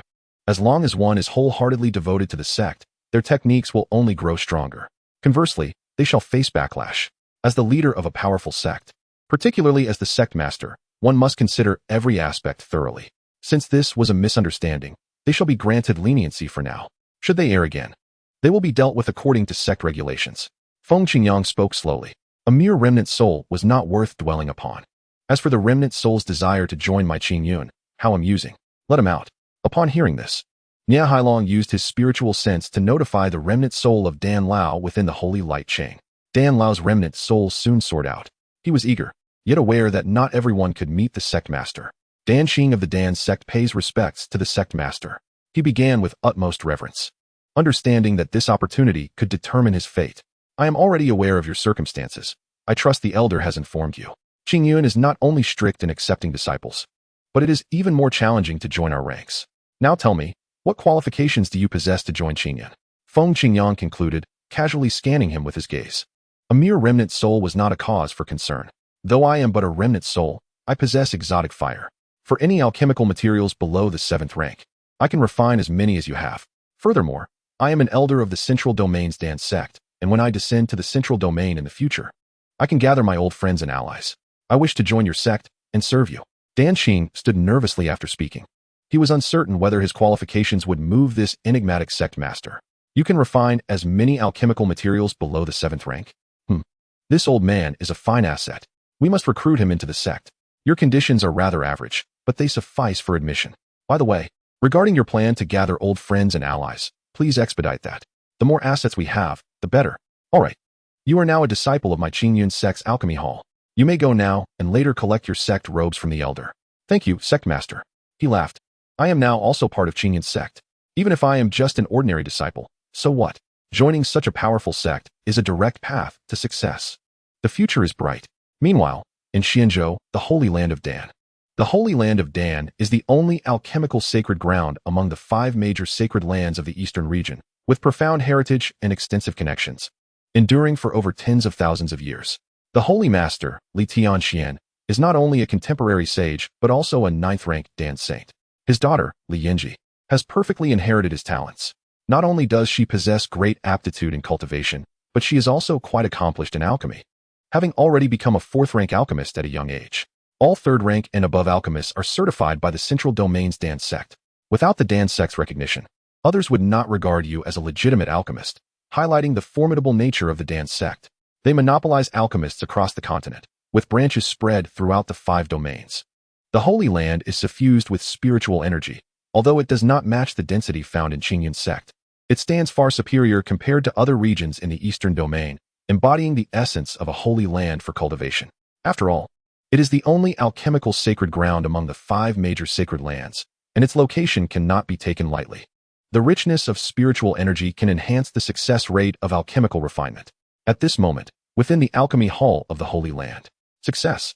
The 4th-rank perfect elixir has finally been refined.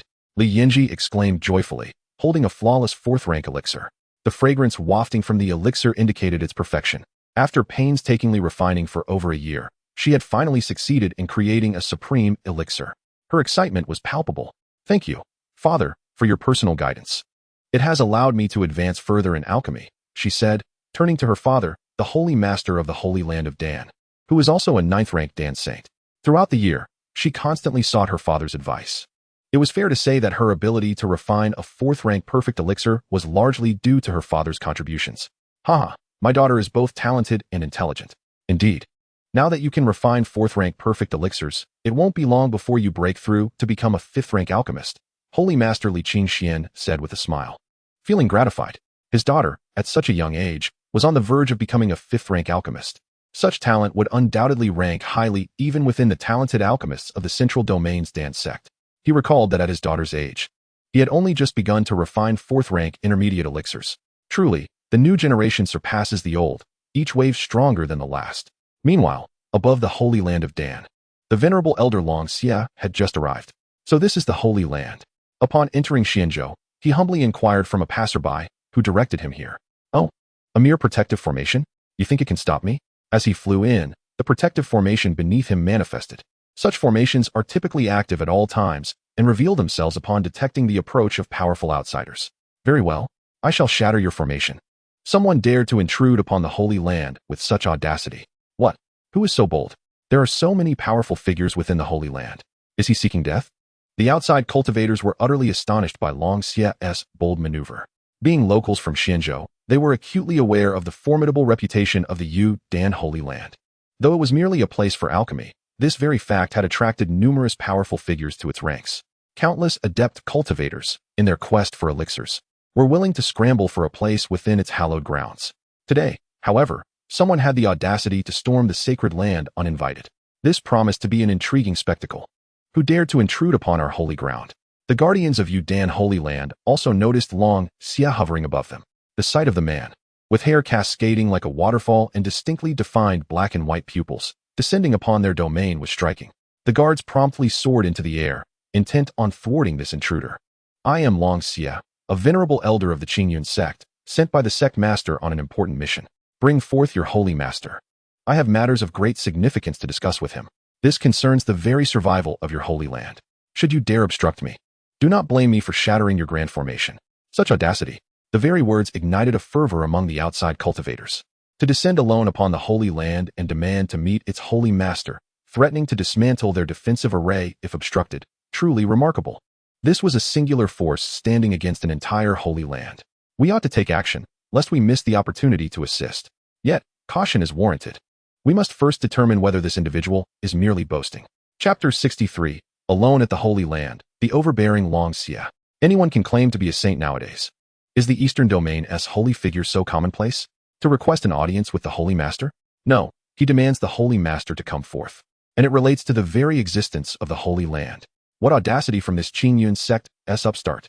The leading guard mused inwardly. This is exceedingly unusual. Noticing the man's extraordinary aura and his stern expression, it was evident he was not to be trifled with. Claiming to be a saint, he likely wasn't a fool. A reckless assault on the Holy Land without backing would be tantamount to courting death. He must have some sort of backing. Please, remain calm. If there are matters to discuss, I am the guardian elder of Yu Dan Holy Land. Should I fail to resolve this, I shall then report to the Holy Master. Meanwhile, he communicated telepathically with the other guards to refrain from acting impulsively. This individual had connections. The higher-ups within the Holy Land were likely already aware of the situation. It would be prudent to wait for the elders to arrive before proceeding. The man mentioned, Qingyun Sect, must be a significant power in the Central Domain. Given the vastness of the Eastern Domain, comprising 13 states, except for Lingzhou, Huangzhou, Tianzhou, and Qingzhou, which are interconnected, the remaining states are widely separated. Additionally, due to time constraints, sending a powerful figure from Qingyun Sect to resolve the matter involving the 4 holy beasts would be relatively effortless. This cannot be. The audacity to claim he would shatter our Holy Land as formation, yet the guard elder remains so composed. This is not his usual demeanor. Among the distant cultivators, some recognize the guard elder, known for his high-handed and volatile nature. This contrast is indeed uncharacteristic of him. One wonders what is amiss today.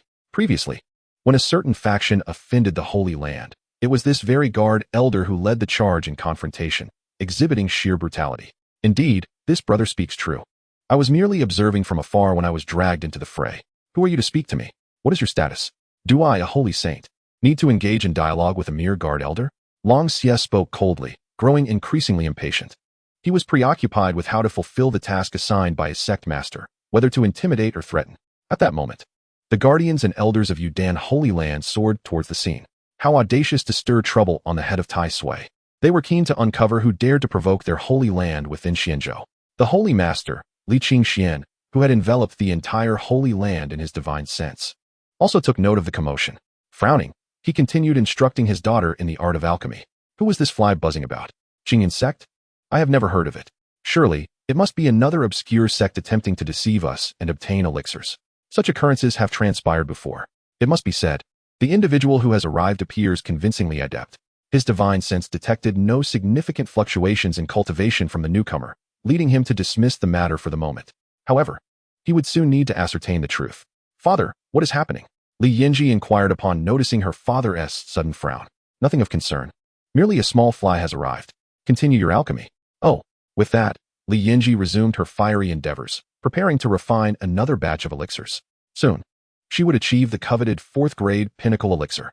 With repeated attempts, she would soon be ready to challenge the 5th-grade alchemist status. Meanwhile, please, wait a moment.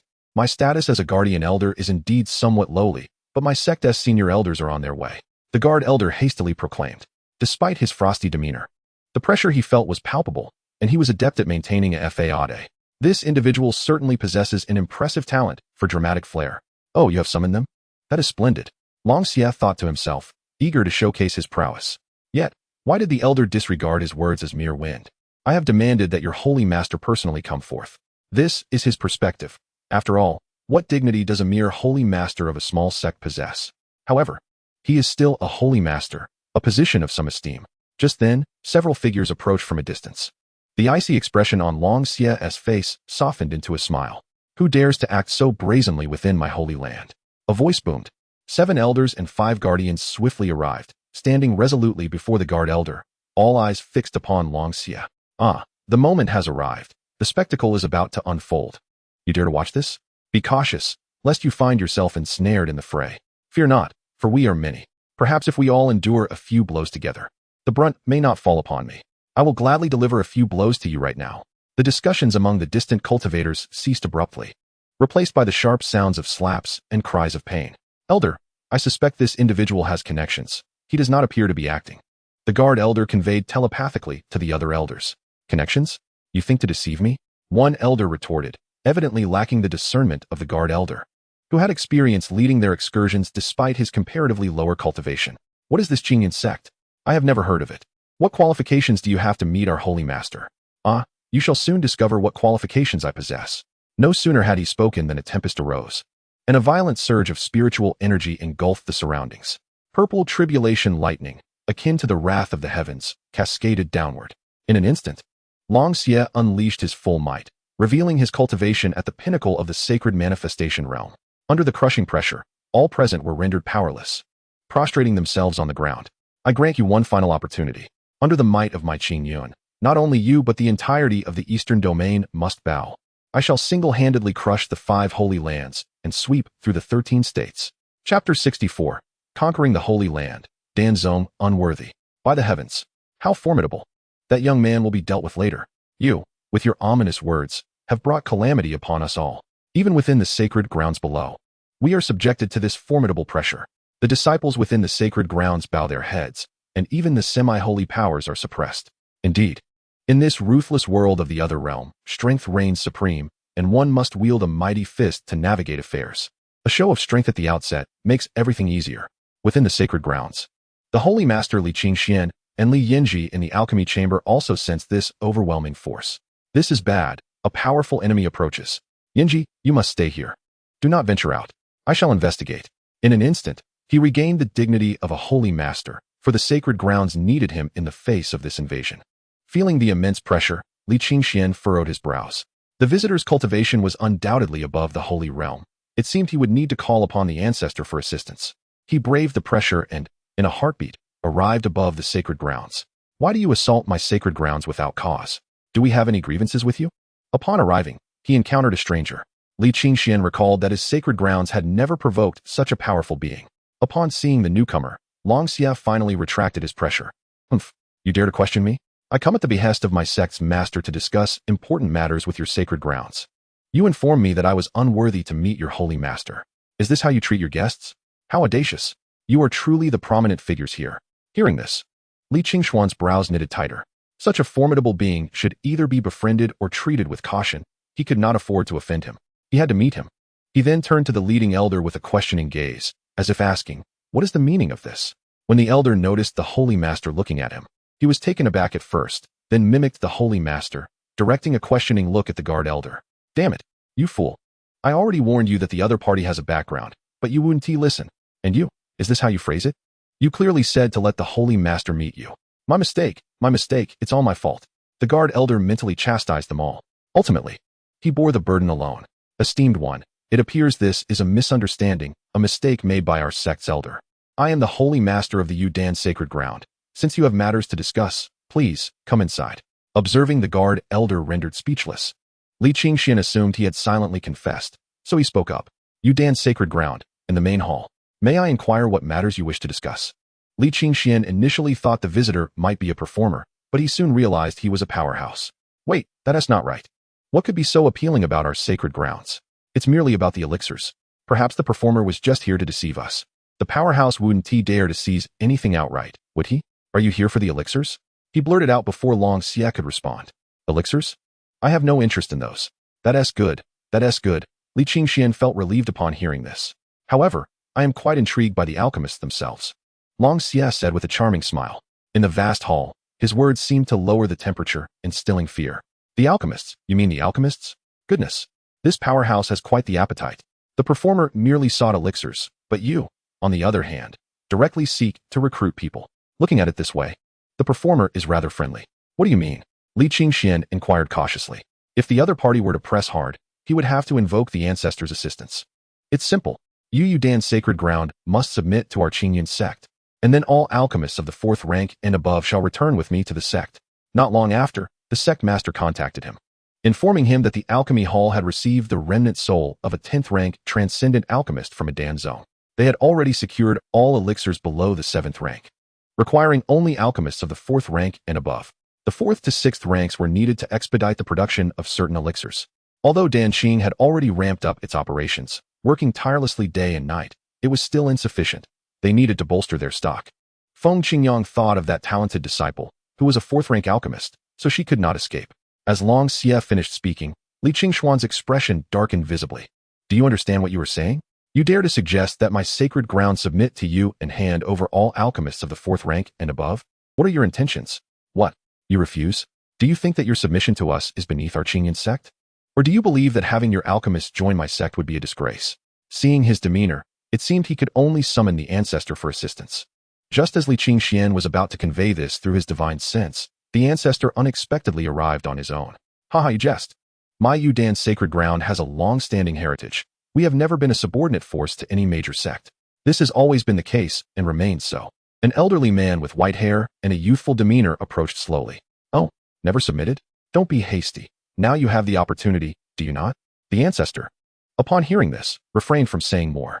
This fellow is impervious to reason. The Holy Master Li Qingxian grew increasingly anxious. It was strange. Why hadn't the ancestor made a move yet? What he did not realize was that the ancestor had already exchanged blows with the opponent in secret. As soon as the other party released their pressure, the outcome had been evident. Failure. Their divine sense, pressure, momentum, and cultivation level were all overwhelmingly crushed. Otherwise, he wouldn't be standing here chatting, but would have ordered an attack long ago. You should think carefully. My Yudan Sacred Ground is protected by the Dan zone of the central domain. It would be wise not to stir up trouble. Otherwise, you, a defeated foe, dare to threaten me? What is the Dan zone? How could it possibly compare to my Qingyun sect? Long Xie scoffed. By the way, your mention of the Dan zone reminds me. An elder from the Dan zone, a 10th rank transcendent alchemist, is a disciple in my Qingyun sect's alchemy hall. He begged us to accept him into the sect.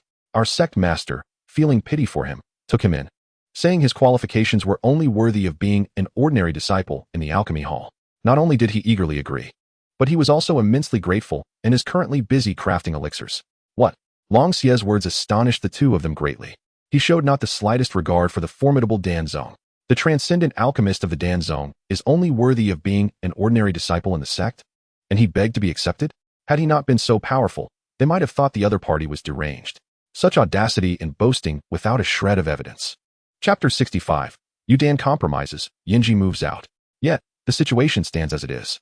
Regardless of whether the claims are true or false, the strength of the other party is undeniable, firmly grasping the situation. I am but a fish upon the chopping block. The ancestor, seeing that even the Dan zone could not intimidate this individual, felt utterly helpless. What more could be done? This person did not even regard the Dan zone. A mid-stage holy realm cultivator like himself could not contend with him. He could only resign himself to fate. Elder, may I accompany you? At that moment, Li Yinji, dressed in a flowing white gown, entered. Her long white hair cascaded down her shoulders, and her violet eyes sparkled. She approached Long Xie and softly spoke. Then, she walked over to her father Li Qingxian and the ancestor. The three formed a united front, ready to face any outcome together. Yinji, what nonsense are you spouting? Quickly leave. This is no place for you. Li Qingxian exclaimed angrily. Had he not instructed Yinji to remain in the alchemy hall? It was far too dangerous. This icy figure could turn at any moment. Father, I heard your conversation just now. She had already grasped what had transpired. After emerging from the alchemy hall, she inquired with a disciple and promptly made her way towards the main hall, just in time to overhear the conversation among the three inside. Oh, you wish to accompany me first? How intriguing, do tell. Esteemed one, this is merely my daughter's folly. If anyone should go, it should be me, the Supreme Master. Li Qingxian hurriedly interjected, even infusing his address with respect. Do refrain from interrupting. Li Qingxian, who had been poised to speak further, was silenced at once. Senior, father, ancestor. Yinji is willing to accompany you to Qingyun Zone to scout the way for our Yudon sacred land.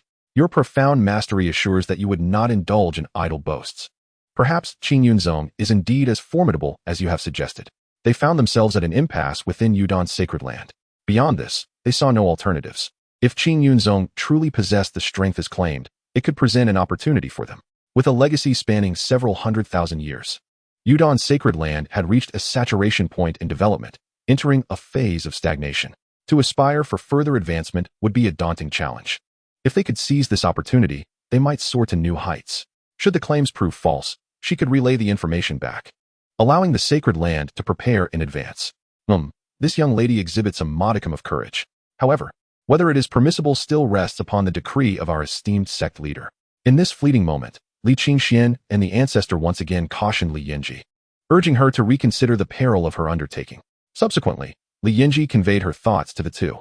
Ahem. Imagination is delightful, yet reality often proves harsh. Li Qingxian and the ancestor could not bear to see Yinji place herself in danger. Meanwhile, Long Xia produced the sect's token and communicated with the sect leader, succinctly relaying the situation. This talented disciple is Li Yinji. She indeed possesses audacity, Feng Qingyang mused. After all, she was destined to enter the alchemy hall as a disciple. Should she choose not to depart later, how could the alchemists of Yudon's sacred land escape? The Supreme Master's own daughter was within their sect. They must ensure the alchemy was conducted with utmost diligence. Damn it, the Supreme Master must step down. A 9th-tier alchemist will barely suffice. Although the alchemy hall houses a remnant soul of a 10th-tier alchemist, that old man is of no use. His divine consciousness has not recovered, and he lacks soul energy, rendering him unable to refine high-tier elixirs. Oh, nay, to say he is of no use would be unjust. He is quite capable of crafting lower-tier elixirs. He has been tirelessly working like a machine. Upon this reflection, Feng Qingyang sighed. Following the sect leader's response, Long Xia approached Li Yinji and the others again. The esteemed leader has decreed, it is permitted. In that case, you may proceed with me. Long Xia spoke. Esteemed one. Li Qingxian hesitated. Fear not. I have no interest in slaughtering such weak insects. Of course, should you provoke me, that is another matter. Then I shall accompany you. Senior. Farewell, father, ancestor. Li Yinji bid farewell to the two at the entrance of the hall. Be cautious, Yinji. Should anything arise, communicate with your father and ancestor immediately. Li Qingxian implored. Life is fraught with disappointments. What difference does it make if one is the supreme master of a sacred land? It cannot change much. The ancestor stepped forward, bestowing upon her various life-preserving items. Ultimately, under their respectful send-off, Long Xia and Li Yinji ascended into the skies. The disciples of the sacred land and numerous elders observed this scene with great confusion, bewildered that a powerful figure from Qingyun Zone had taken the Supreme Master's daughter away so effortlessly. The outside cultivators were even more astonished. After numerous twists and turns, the audacious Qingyun Zone expert had been invited into Yudon's sacred land, and now had taken the Supreme Master's daughter with him? Brother, did I see that correctly? There is no doubt. That is indeed the Supreme Master's daughter, Li Yinji. As the Supreme Master's daughter, coupled with her extraordinary talent in cultivation and alchemy, Li Yinji had already garnered a reputation as a genius across Xianzhou. Many recognized her, though she did not know them. Indeed, this is quite extraordinary. How could the Supreme Master allow his daughter to be taken away? Why concern yourself with such matters? The machinations of these great powers are beyond our comprehension. Why don't we what? By the way, I still haven't settled the score with you. Brothers, let us teach him a lesson. Chapter 66. flying in the sky, crossing the vast expanse. Simultaneously, the events unfolding at Yudan's sacred land rapidly spread throughout Xianzhou. The name of Qingyun Zong echoed across the land. A mere elder of the sect wielded such strength, single-handedly overpowering the sacred land. Ultimately, it was only after the Supreme Master, Li Qingxian, intervened that the guest was properly welcomed into the sacred land. What of the entire Qingyun Zong? Surely, one sect could suppress the entirety of the eastern region. Some speculated that Qingyun Zong was a transcendent sect from the central region, brimming with powerful figures, descending upon Yudan's sacred land specifically for the Supreme Master's daughter. This conjecture found affirmation among many, for numerous witnesses had seen that elder from Qingyun Zong escorting Li Yinji into the sky.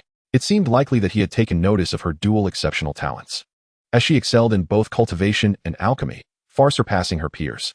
Achieving such feats in the eastern region would surely be magnified in the central region. With a little nurturing, she could become a figure of extraordinary renown. How enviable!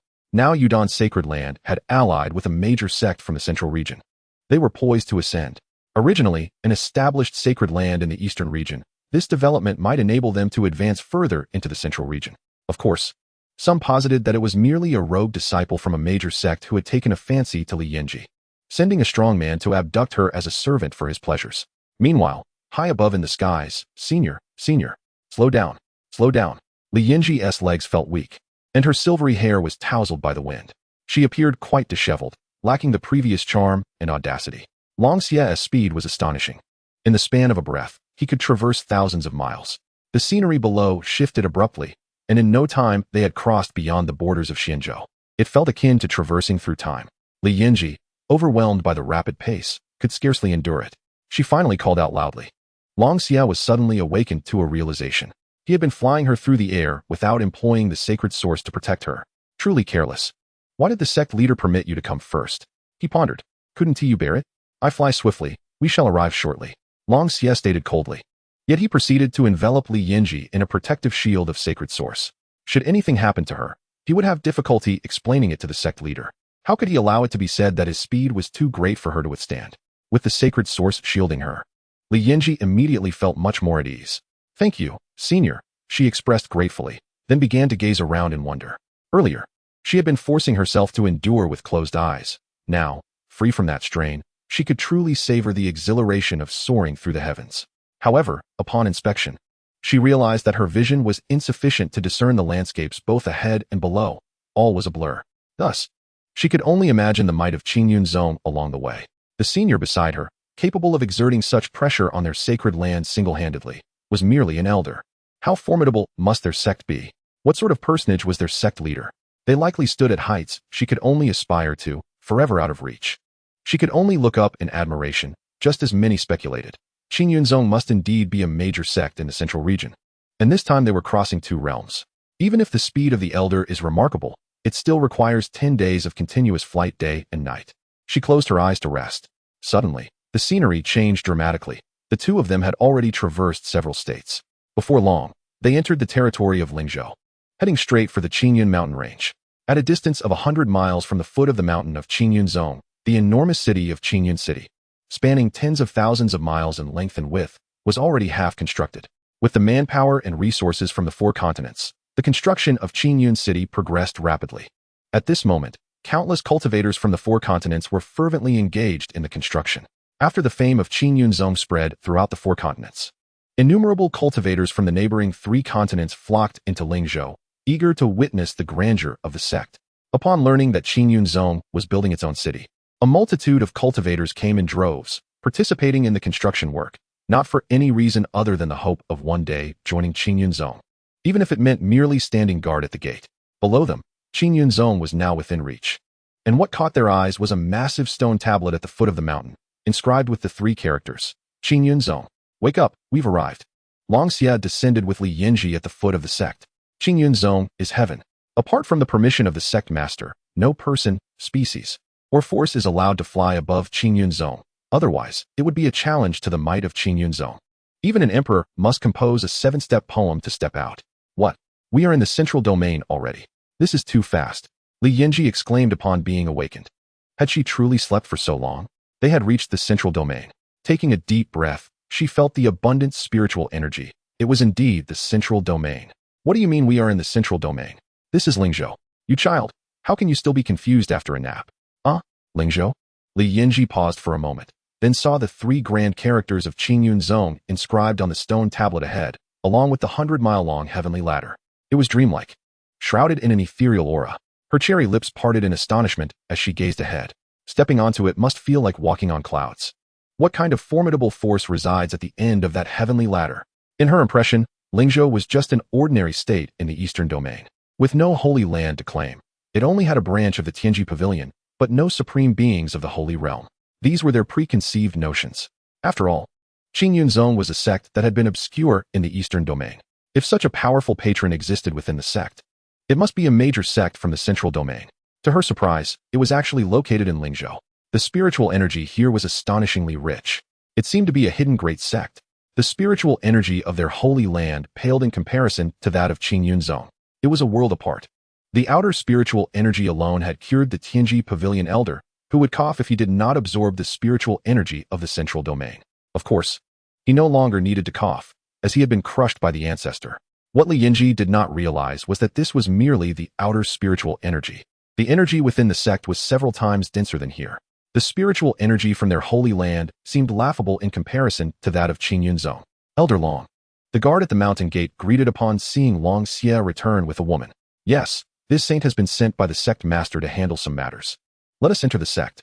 Understood. Elder Long Xie and Li Yinji followed the guard as they ascended from the foot of the mountain.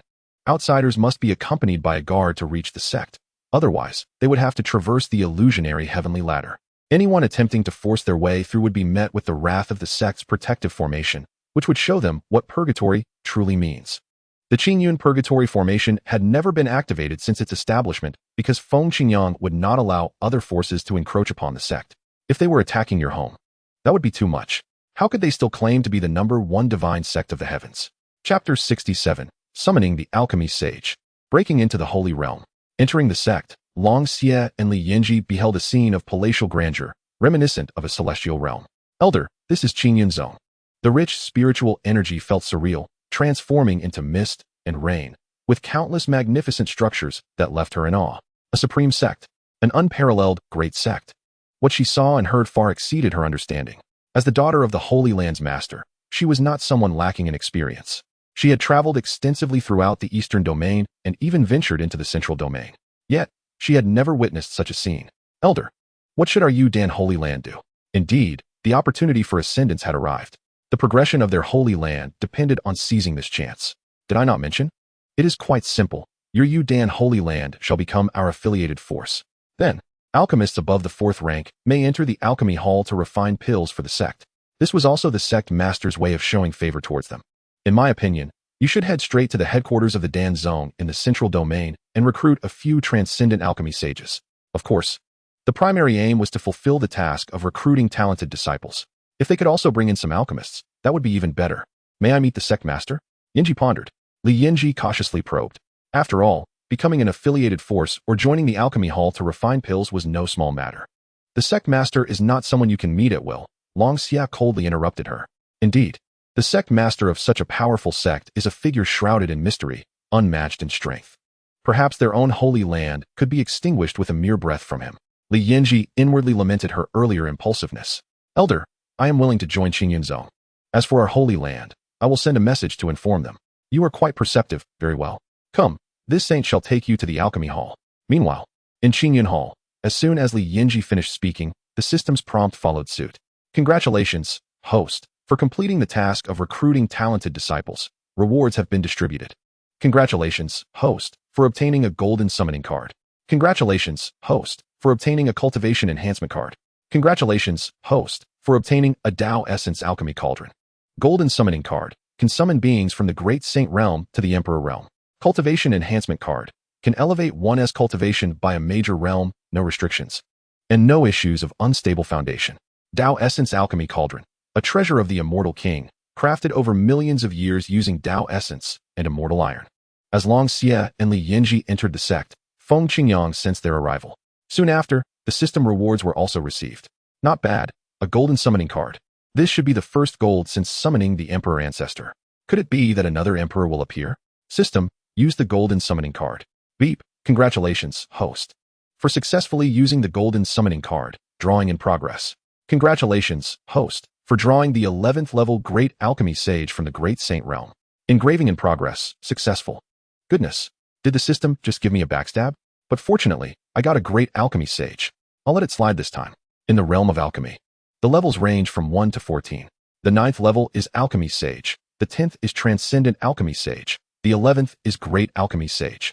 The 12th is Holy Alchemy King. The 13th is Alchemy Sovereign. And the 14th is Alchemy Emperor. A Great Alchemy Sage would be considered a high-ranking elder even within the Dan Zone. Another cultivation enhancement card? It seems the system can no longer bear to see me slacking off. However, by giving me a cultivation enhancement card, I assent that just enabling my laziness? This time, the enhancement would elevate him to the Holy Realm. He could effortlessly step into the Holy Realm without even experiencing the half-saint level. System, use the cultivation enhancement card. Congratulations, host, for successfully using the cultivation enhancement card. Congratulations, host, for breaking through to the early stage of the Holy Realm. As the system's voice faded, a holy light emanated from Feng Qingyang, followed by an overwhelming aura of sanctity.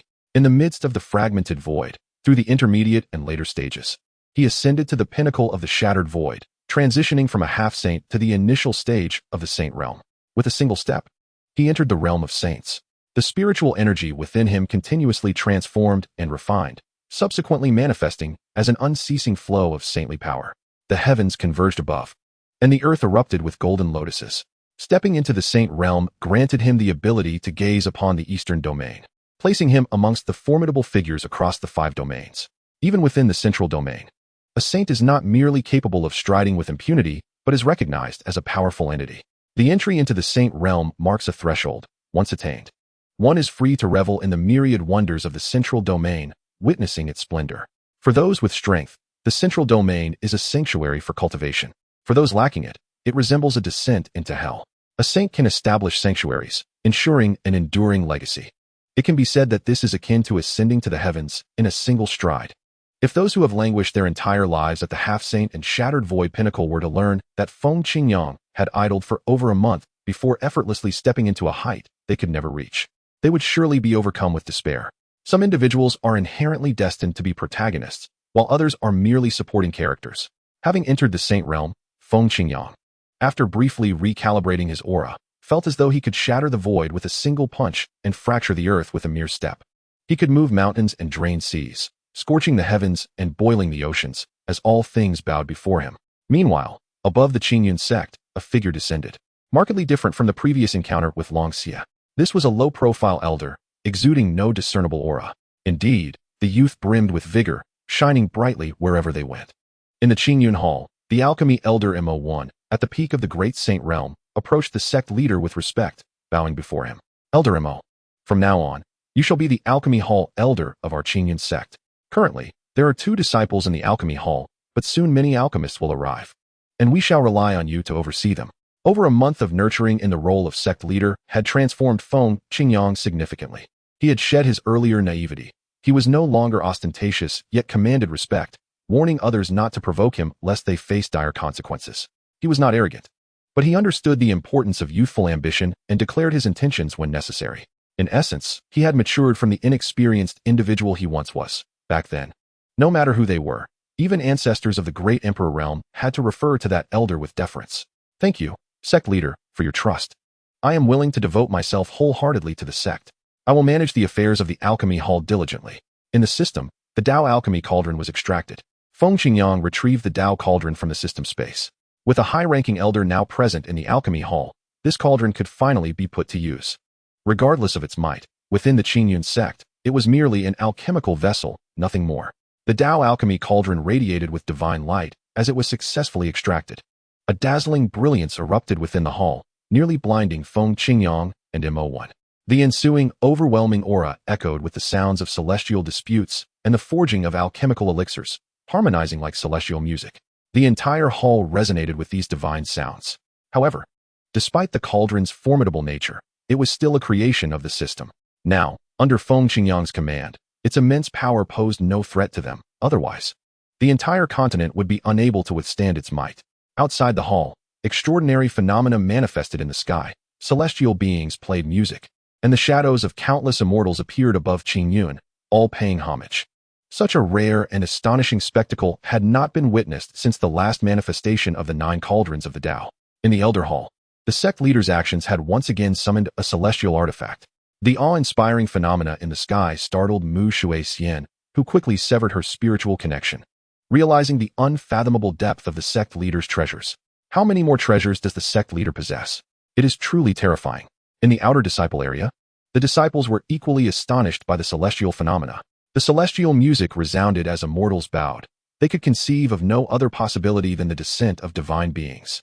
The Emperor Qin Han instinctively probed the aura, quickly retracting his senses, aware that the sect was not a place for recklessness. The emergence of another celestial artifact left him filled with respect and astonishment. In the Ancestor Hall, Ancestor Li Qingyun had grown accustomed to the sect leader's grand gestures. Over the past month, he had witnessed countless extraordinary events within the Qingyun Sect, and had become somewhat desensitized to them. It made him, an emperor, feel as if he had never experienced the world. He could only applaud. With the sect leader present, Qingyun would surely ascend to greater heights. In the Alchemy Hall, Long Xia exclaimed, "Look at your astonished faces. Our Qingyun Sect encompasses treasures from the heavens. We are not lacking in anything. What you see now is merely the tip of the iceberg. Serve the sect well, and you shall not be treated poorly." His laughter echoed. Having just entered the Alchemy Hall with Li Yinji when the celestial phenomena manifested, the alchemist Dan Qing, who had been refining elixirs, rushed out. Unable to contain his excitement at their astonished expressions, he thought to himself that he must impress them a few more times. Rest assured, I shall devote myself wholeheartedly to alchemy. Now is the time to strive. At this moment, the extent of his contributions to the sect would determine whether he could restore his body and cultivation. My lord, I must take my leave. Instead of chatting, I should refine a few more elixirs. Dan Qing concluded, hastily returning to his work. The blue Ming ghost fire flared to life, its intensity at full capacity. Excellent. Is this the new disciple of the Alchemy Hall? Such enthusiasm. Long Xia complimented, but he pondered why he had become a soul entity. Regardless, he would continue to exert his remaining energy. Predecessor, I also wish to refine elixirs. Seeing the enthusiasm of the Alchemy Hall disciple, Li Yinji could no longer remain idle. Indeed, only by creating value for the sect can one be entrusted with greater responsibilities. Let us go then. Subsequently, Long Xia and Li Yinji entered the Alchemy Hall together. Back in the Qingyun Hall, the dazzling light of the celestial artifact had subsided, now floating in the air of the hall. After sensing the aura emanating from the cauldron, Imowen inquired, "Sect leader, what is this?" He discerned that it was a highly esteemed alchemical cauldron. The Tao Alchemy Cauldron is a treasure of our Qingyun sect. It is now entrusted to the Alchemy Hall, and you must harness its value to the fullest. He understood that even if he kept the cauldron, he would not be the one to refine elixirs. You say I can learn? Are you mistaken? I am the sect leader. Such tasks should be delegated to those below. Entrusting it to the Alchemy Hall would yield its maximum potential. Thank you, sect leader, for this treasure. Imowen expressed his gratitude. Recognizing the cauldron as the sacred treasure of their Alchemy Hall, they would not disappoint the sect leader's expectations. Alerting the host, this cauldron is a treasure of the Celestial King. What? It cannot be used. Does that mean your reward is essentially worthless? Would it not be better to summon a dandy directly? The host remains calm. This thing can be utilized above the Shang realm, although it can only exhibit 1/1000th of its efficacy. If a Da Di or Dan Di were to arrive, it would only manifest 1% of its power. After all, it is an Xian Wang artifact. The host should understand this. Otherwise, the readers may scrutinize your shortcomings. Oh, is that so? Then it is of no concern. 1/1000th is better than nothing. This is indeed an Xian Wang artifact, and even at 1/1000th of its capacity, it can still surpass countless D artifacts. Elder Mo, this is an Xianxi. You will not be able to unleash its full potential. However, it will suffice for the daily refinement of Sheng Dan, Di Dan, and Xian Dan. Elder Mo had already anticipated this. Such a shocking treasure could only be in Xianxi. Just now, it nearly blinded him. He was closest to the ding in the Grand Hall and felt its immense power deeply. Under the overwhelming Xian Wei, he felt like a fish drowning, as if he could be obliterated at any moment by the oceanic force of Xian Wei. However, Sect Master, you overestimate me. Having me, a Dan Sheng, refine a Sheng Dan is entirely manageable. As for Di Dan and Xian Dan, that would be mere folly. Chapter 69. Inspecting the Dan Hall, the competition of alchemy. The Dao Zue Dan Ding gently descended. Let us proceed. I will accompany you to the Dan Hall. It is a good opportunity to inspect how they are performing their duties. Considering the time, the talented disciple Li Yinji has likely already relayed the news of submission to the Yu Dan Shengdi. Soon, a multitude of alchemists will be serving the sect. Feng Qingyang slowly descended from his seat, once again sensing the power within him. This feeling of possessing formidable cultivation is quite agreeable. It provides me with greater impetus to indulge.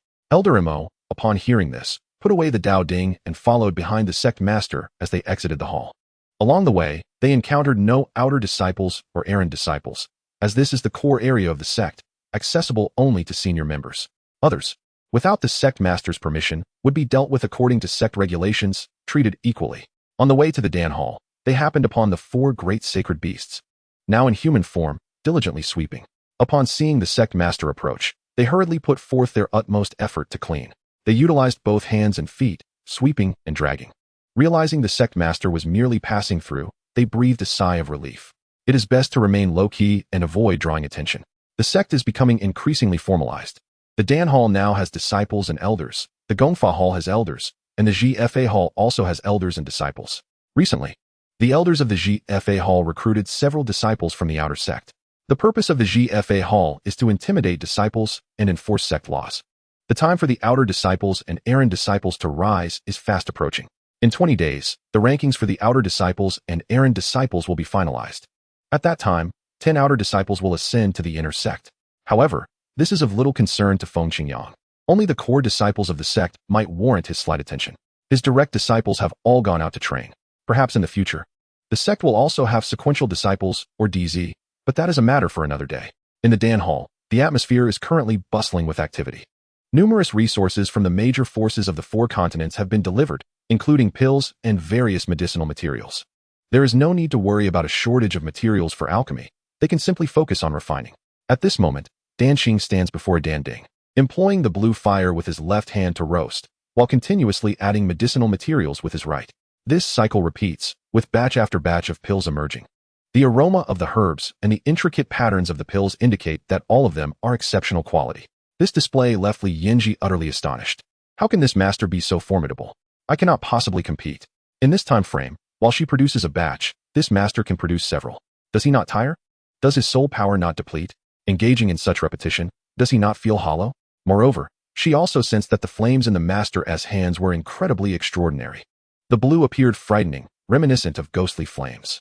Yet, she could not identify what kind of fire it was. Could it be? This thought left her stunned. Is not something just anyone can possess. It requires immense fortune and the fire's acknowledgement. Otherwise, it would not only be ineffectual, but could also backfire, reducing one to ashes. To her knowledge, even among the alchemists of the Zhongyu Dan Zone, those possessing are but a handful. Predecessor, is this master an elder of the Dan Hall? Li Yinji asked xianxia, perplexed. If he is an elder, then she must double her efforts to ensure she does not disappoint him. In her eyes, this master's speed in refining 6-tier pills is so swift, and they are all exceptional quality. He must be a figure of considerable stature. The atmosphere is so vibrant. The elders are so full of vigor. Ah, like you, he is also a disciple. However, he is merely a remnant soul now. In life, he was a transcendent Dansheng at the peak of the Xianxiang realm. It is nothing remarkable. Oh, based on my observations, his Dan fire is indeed a powerful. Ahem, it is of no matter. You should work hard and strive to surpass him, Dragon Xia remarked nonchalantly. Yet his tone belied the indifference on his face. Are you cold-hearted, or just a jester? Meanwhile, Feng Qingyang and Mo Wen arrived at the Dan Hall as well. The Dan Hall is equally grand, not inferior to the Gongfa Hall. The two entered in succession. Just as Li Yinji turned her head, she saw a youth akin to a painting entering. The youth was strikingly handsome, with sword-like brows and starry eyes. Deep within his gaze shimmered an enchanting purple light, and he exuded an aura of someone who had long occupied a position of power, creating a strong sense of pressure. Following him was another inscrutable elder. This must be a distinguished figure within the sect, or perhaps an exceptionally high-ranking genius. Li Yinji thought to herself, Sect Master, why have you come personally? Upon seeing the newcomer was the Sect Master, Dragon Xia hurriedly approached to greet him. I have come to see how the Dan Hall is faring, Feng Qingyang said, glancing around the hall before clasping his hands behind his back. Sect Master, rest assured, I have accomplished everything you instructed me to do. This is the daughter of the Holy Master of the Yu Dan Sheng Di. She has already communicated with the Sheng Di, and soon they will submit to our Qingyun Sect. At that time, the alchemists from the Sheng Di will also come to assist. Dragon Xia indicated towards Li Yinji behind him. What? This mysterious youth is the Sect Master. The sect is so powerful. Does that not mean the Sect Master is extraordinary? She is now face to face with someone she once dared not even dream of, someone she could only look up to. now standing not far from her. Upon noticing the elder pointing in her direction, she quickly composed herself and stepped forward. I have met the esteemed sect master. As Dragonxia mentioned, my Yudan Xingdi is willing to submit to Qingyun Sect. She has gained much insight during this visit. The Yudan Xingdi cannot compare to Qingyun Sect. It can only bow to its supremacy and submit. Perhaps this will bring the Shengdi even closer. Well done, Feng Qingyang replied without acknowledging her words. Continuing his conversation with Dragonxia. Thank you, Sect Master, for your praise. Was there any coercion involved? The Qingyun is a sect that champions peace and abhors violence and the oppression of the weak. Rest assured, Master of the sect, there has been absolutely none of that. I have engaged them with reason and emotion, and that is why they have acquiesced. Dragonxia assured with a pat on his chest. That is good, Feng Qingyang nodded. The Jianghu is not merely a realm of conflict. It is a tapestry of human relationships and societal intricacies. However, this is an alternate world. Here, strength reigns supreme. Li Yanzh remarked. If I had not witnessed it with my own eyes, I would not have believed it. Chapter 70. The Holy Land Submits. Renowned in Su in Zhu at this moment. Dragonxia took note of the elder behind the sect master, an enigma he could not fathom. The mightiest within the sect. At Feng Qingyang's signal, MOWN stepped forward. The sect master has taken a liking to me and appointed me as the elder of the Alchemy Hall. For the time being, I shall oversee the hall. An elder. The elder of the Alchemy Hall. No wonder he was inscrutable. Dragonxia and Li Yanzh felt a wave of relief. It was merely an elder. Greetings, elder. I am the Eldest devotee, Dragonxia. May I ask for your name? Dragonxia inquired. It is vital to cultivate good relations within the sect. MOWN, the elder replied. MOWN? It seems one should not question him. This left Dragonxia in a quandary. Meanwhile, within the hall, the industrious Dan Qing overheard the commotion, mentioning elders and possibly the sect master. What sect master? Upon finishing the refining of his current batch of elixirs, Dan Qing rushed out. I am Dan Qing, honored to meet the sect master. Upon arriving at the grand hall, he confirmed the sect master was indeed present. I have heard you have been performing admirably of late. Continue your efforts, and should you excel, the sect will reward you with a new form, Feng Qingyang remarked, offering a verbal guarantee to motivate the disciple. Thank you, sect master. Dan Qing beamed with joy. What drives him to toil so hard? Is it spirit stones? Treasures? A companion? No, it is the promise of a renewed body. With the sect master's assurance, he felt significantly more at ease and invigorated. Very well, I shall leave this matter in Elder MOWN's capable hands. Feng Qingyang concluded before turning to depart. After his inspection, it was time to indulge in a leisurely day. Li Yanzh was taken aback by her perceived neglect from the sect master. Indeed, as a mere junior, what right had she to expect his attention? Despite his youth, the sect master wields considerable power over such a formidable sect. He must possess profound cultivation, extensive lifespan, and techniques to maintain his youthful appearance. He likely surpasses even her ancestral elders in age. I must strive diligently to rise through the ranks. I must capture the sect master's attention, Li Yanzh thought, biting her lip resolutely. Farewell, sect master. Feng Qingyang departed the alchemy hall under the respectful farewell of the four. Elder Mo. So the elder's surname is Mo, and his name is WN. Dragonxia finally comprehended. It was not a prohibition against questioning, but rather a misunderstanding on his part. Then, Elder Mo, I shall take my leave, Dragonxia bid adieu. Striding out of the alchemy hall. All right, if either of you have inquiries, feel free to approach me, Elder MOWN offered. Thank you, Elder. Dan Qing had no questions, being a transcendent Dan saint of the alchemy sect. He understood all he needed to know, constrained only by his spiritual form. Otherwise, he would have already begun refining sacred elixirs. Li Yanzh, however, had several questions to pose. Learning is akin to rowing upstream. One must either advance or regress. Her cultivation in alchemy required more study and inquiry.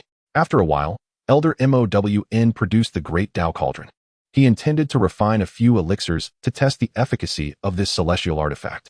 He instructed Disciple Li Yanzh to retrieve some sacred herbs from the repository. Elder, are you about to refine sacred elixirs? Meanwhile, at the Yudan Holy Land, within the Yudan Great Hall, the Holy Lord Li Qingyu convened all the elders. The gravity of the situation stemmed from news regarding the Holy Lord's daughter, Yanzh. The tides of fate are undeniable. It is prudent to follow the current and ascend to new heights with Qingyun. The disciple of the Qingyun's alchemy hall, Li Yanzh, astonished them all with just a few words. It was indeed true what the devotee of the Qingyun had proclaimed. There are countless strong individuals. they stand above the Dan sect. The transcendent Dan saint of the Dan sect is merely fit to be a disciple. Holy Lord Li Qingyu remained silent in his seat, observing the other elders who were equally reticent. The atmosphere grew tense. Thus, he spoke first. Elders, please share your thoughts freely. Elder, please speak first. He gestured towards the foremost elder. Holy Lord, I am not adept at eloquence, the elder replied, uncertain of what to say. Should he directly propose abandoning their efforts and instead pledge allegiance to Qingyang? Holy Lord, the message from YNZH has already indicated our course. I too believe we should follow the tide, the second elder asserted, and soon many others echoed their agreement. We implore the Holy Lord and Ancestor to make a decision. The entire assembly of elders addressed the figures on the dais. Discussions among them yielded little, and it seemed wiser to yield to the flow of events. Just the day prior, Qingyang had dispatched a single elder to effortlessly overshadow their entire holy land. How could they contend with such power? Moreover, the Holy Lord's daughter had consented, indicating that YNZH had surely experienced the strength of Qingyang firsthand, hence her brief message. Very well, the Holy Lord, declare. The Yudan Holy Land shall submit to Qingyang and become its affiliated force. All alchemists above the 4th tier, follow me to the main sect. Holy Lord Li Qingyu pronounced decisively. The tidings from YNZH must be accurate. Submission is their sole option. They must yield to the current and ascend with Qingyang.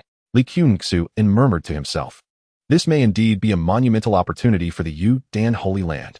In the years to come, he would reflect upon this as his wisest decision, though that is a tale for another time. However, the news from YNZH revealed that the main sect, Qingyang, resides in LNGZHU, a hidden powerhouse. Is the hidden sect about to emerge? 2.5 days later, news of the beast tide reached NZHU, creating a stir. An obscure sect had managed to subjugate 4 sacred beasts with a mere single strong warrior, overpowering the 3 great holy lands and earning renown across 4 continents. Wait, wasn't it just 2 days ago that a lone warrior from Qingyang infiltrated the Yudan Holy Land? It remains unclear what agreement was reached. But that warrior from Qingyang even took away their dream goddess. But when did such a formidable sect emerge from the Eastern Domain? Their first move has forced the 4 great holy lands into submission. It seems the Eastern Domain is on the brink of transformation. However, shortly thereafter, an even more shocking announcement spread across NZHU. The Holy Lord of Yudan Holy Land declared that the entire Holy Land would submit to Qingyang in LNGZHU, becoming its affiliated power. Challenging the main sect of Qingyang would be tantamount to provoking the dignity of the Holy Land. They must first pass through the trials of Yudan Holy Land. This was truly earth-shattering. The 4 continents felt distant. They could only lament. Yet this was different. The Yudan Holy Land, a venerable sect, has dominated NZHU for hundreds of thousands of years. And now they speak of aligning with Qingyang? In NZHU, the Yudan Holy Land is akin to the heavens. Is a change in the heavens upon us? At a tavern in NZHU, brother, is this true? Is the news reliable? Of course. My nephew works as a janitor at Yudan Holy Land, and he told me this in person. It cannot be false. The news began to spread and ferment throughout NZHU. Now, everyone was aware of this astonishing revelation. Qingyang is poised to ascend to new heights. Chapter 71. The alchemists arrive, shocking the Holy Land another 2.5 days later. At the Qingyang, in the Sect Master Hall, Feng Qingyang was just about to commence a day of cultivation. After all, having reached the Holy Realm, he could not afford to languish. He was the leader of a grand sect. While he might not lead by example, he had to take action. Those prodigies from the central region must have already attained the Void Realm at this age, and the exceptionally gifted among them likely approached the Transformation Realm. Unlike him, who was merely at the entry level of the Holy Realm. Just as he was about to close his eyes to meditate, a notification chimed. Ding. The host has new updates available. Master, Feng Qingyang, Realm, initial stage of the Holy Realm, Disciples, Lin Bai, Shi Hao, Hua Qingyu, Physique, Divine Physique of the Heavens. He glanced over the information and noted the sect value, which had increased from 9,500 to 9,995. Upgrading to a second-tier sect seemed an eternity away.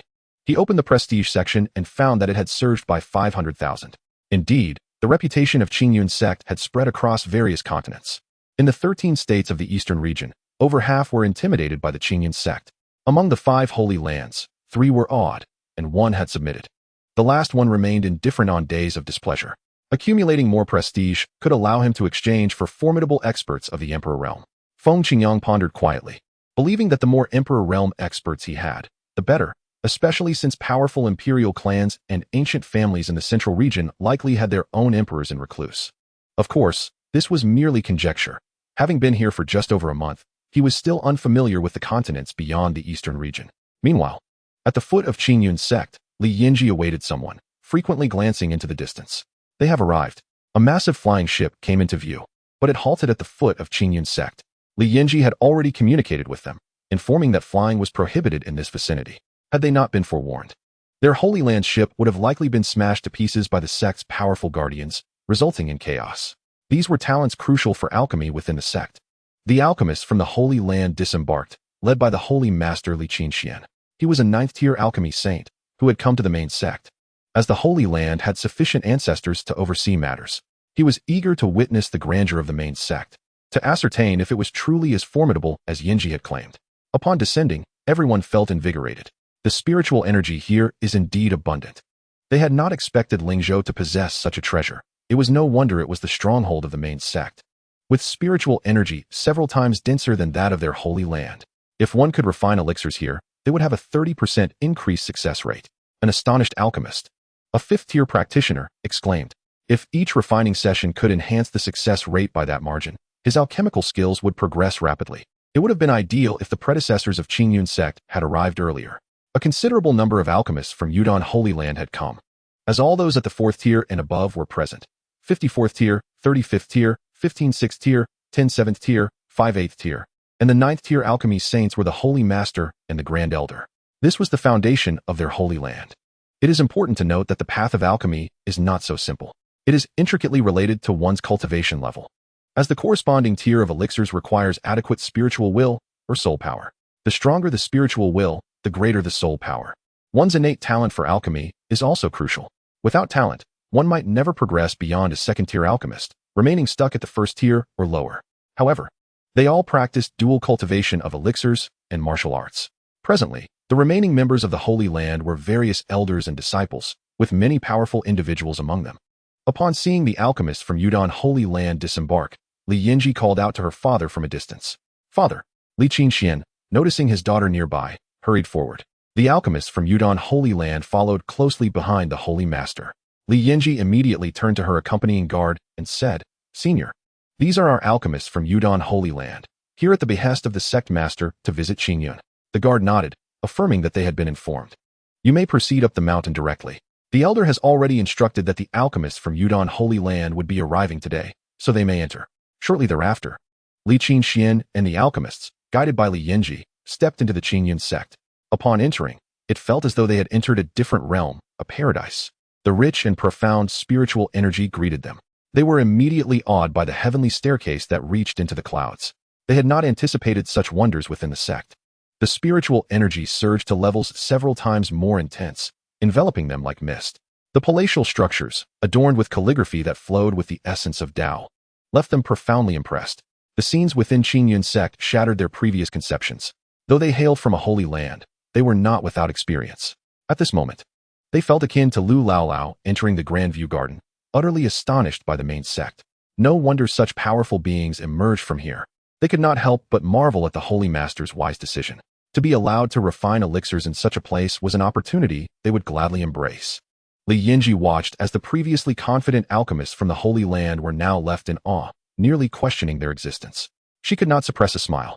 Her first visit had also opened her eyes to the grandeur of the main sect. Yinji was indeed correct. This is true power. To act in accordance with the prevailing circumstances, and thus ascend to greatness. Li Qinxian reflected inwardly. Come, father, I will lead you to the alchemy hall, where the elders are awaiting your arrival. Chapter 72, The Sacred Mysterious Realm, the Black Emperor. On the other side, in the eastern region, Shenzhou. Shenzhou is a vast domain, distanced from the other 12 states of the eastern region, but historically part of its territory. It is in close proximity to the Tianzhou of the central region. Thus, the cultivation atmosphere is superior here, teeming with spiritual energy, giving rise to numerous powerful figures and prodigies. It can be said that it ranks as the foremost continent in the eastern region, housing the mightiest of the 5 holy lands, the Tiansheng Holy Land. Today marks the 3rd day since the opening of the sacred mysterious realm in Shenzhou. Within the realm, 4 figures emerged from a cave entrance. Among them was a striking young man with long black hair, cradling a small black dog in his arms. Senior brother, There's nothing of value here. Just a sleeping black dog. What a disappointment. The one speaking was Lin Bai, Feng Qingyang's second disciple. He held the large black dog, examining it from every angle, but finding nothing special. The dog was still in slumber. Moments ago, a beam of light and a faint aura had erupted from the cave, leading them to believe they had stumbled upon a treasure. After searching for a while, they had only found this utterly ordinary dog. How curious. How did an ordinary dog end up in the sacred mysterious realm? There must be some trickery at play, Lin Bai exclaimed. It's all right, junior brother. We still have 2 days before the sacred mysterious realm closes. We have plenty of time to explore elsewhere. The young man, exuding an impressive aura, stood at 8 feet tall, his chiseled face marked by determination. He was Shi Hao, Feng Qingyang's eldest disciple. Together with their fellow disciples, including the enchanting Hua Qingyu, they had been exploring for over a month. Upon hearing the words of the master, I ventured forth, traversing numerous continents through trials and tribulations, ultimately arriving here after enduring hardships. I coincidentally arrived just as the Xianxian secret realm was about to open. Leveraging my innate talents, I gained entry. Beside me were my junior sister, Hua Qingyu, and Su Yaoyao, whom I met during our journey. Together, the 4 of us formed a small team, bravely exploring the realm. Presently, Shi Hao's cultivation had advanced from the mid-Yuan-Ing stage to the early Dongsu stage, while Lin Bai and Hua Qingyu had also progressed from the mid-Jin Dan stage to the mid-Yuan-Ing stage. It is evident that the extraordinary truly are extraordinary. Their advancement's rapid. Indeed, brother Lin Bai, let us explore other places. The speaker was the young girl, Su Yaoyao, clad in a green dress. Her chestnut hair cascading gracefully over her shoulders, delicate and ethereal, much like a fairy from a tale. Su Yaoyao. Very well. Yet it seems we have all been busy for naught. After such a long search, we find ourselves with this little black dog. What use is it to him? Lin Bai turned towards the cave, intending to return it to its original place. To his surprise, the slumbering dog in his arms suddenly opened its eyes. You are the little black dog. Your entire family are little black dogs. It unexpectedly spoke, prompting Lin Bai to instinctively toss it away. He drew his sword, the Qingyun sword. Shi Hao and the others approached curiously. The ability to speak indicates it is a beast of some sort.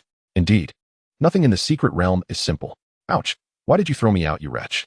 That hurt. The black dog exclaimed, having landed on the ground but quickly regaining its footing, baring its teeth at Lin Bai. This emperor? This little black dog dares to call itself this emperor. Lin Bai and the others watched with interest as the little black dog put on a performance. How audacious. You declare yourself an emperor. Yet a mere tumble has you yelping in pain. Surely your title is but a dream. Indeed, what of it? This emperor remains unchanged. I am the Heidi. Heidi. I have never heard of such a being. Regardless of your title, you are undeniably black. Lin Bai scrutinized the little black dog, but found nothing remarkable, save for its pitch black fur. Damn it. Were it not for the fact that I have yet to recover my powers, I would have flattened you. Heidi mused. Having just broken free from its seal, it was left with no strength, and its injuries were not fully healed. Thus, it was prudent to avoid confrontation. However, it sensed a familiar scent emanating from them, and began to sniff the air intently. Wait a minute, I am Heidi. It then released a sense of awareness that extended about a meter around it, only to discover that it had not fully restored its abilities. This was a predicament. The 4 watched as the little black dog sniffed around, then stood still in confusion. Lin Bai sheathed his Qingyun sword, deeming it unnecessary to draw against such a Na'vi beast. What are you staring at? This emperor knows I am handsome, but do not gawk at me. Humph. Even more conceited than I. Brother, junior sister, let us depart. If we linger, we may miss the closing of the secret realm, Lin Bai stated, summoning Shi Hao and the others to follow. It appeared that the periphery of the realm had little left of value, and they needed to venture deeper. Hey, wait for this emperor. With no strength to rely on, and his senses still dormant, Heidi understood that he would need the assistance of these 4 human cultivators to survive. Thus, he called out while hurriedly trailing after them. Chapter 73. Exploring the secret realm, Blood-Red Minghua. Traveling under the stars into Shenzhou. Enduring hardships and drinking dew. Upon hearing of sacred artifacts in the secret realm, we ultimately acquired a black dog. Lin Bai regarded the tenacious little black dog that had followed them with a sense of helplessness, leading him to express his feelings. Haha. Brother Lin Bai's literary prowess has flourished, Su Yaoyao exclaimed cheerfully. In the brief month since she met Lin Bai, this humorous young man had composed no fewer than 100 poems. Indeed, wherever one goes, interesting individuals abound. This journey in the Eastern Domain has been worthwhile. Shi Hao chuckled awkwardly at her comment, knowing that his junior brother, while humorous, was only slightly more handsome than he, having held a girl's hand before. His only flaw was the poor quality of his poetry. Humph, having this emperor around is your fortune. The black dog remarked disdainfully. You young ones are still too naive. Rest assured, as long as you assist this emperor with a small task, I will resolve any issues you face. The little black dog considered it wise to hitch a ride with them, given the dangers present in the secret realm. Lin Bai and the others chose to ignore it, allowing it to tag along. They found it amusing that this frail creature claimed to be their protector. Let us continue our search, Lin Bai suggested. We have been out for over a month. We cannot return to the sect with lower cultivation than those in the inner and outer disciples. We cannot bring shame to our master. Although they had made significant progress in their cultivation during this time, they were well aware of the formidable nature of their sect, which boasted countless treasures and techniques. If the disciples within the sect exerted themselves, they would not fall behind. Upon Shi Hao's mention of serious matters, Lin Bai and the group grew solemn. Brother is right.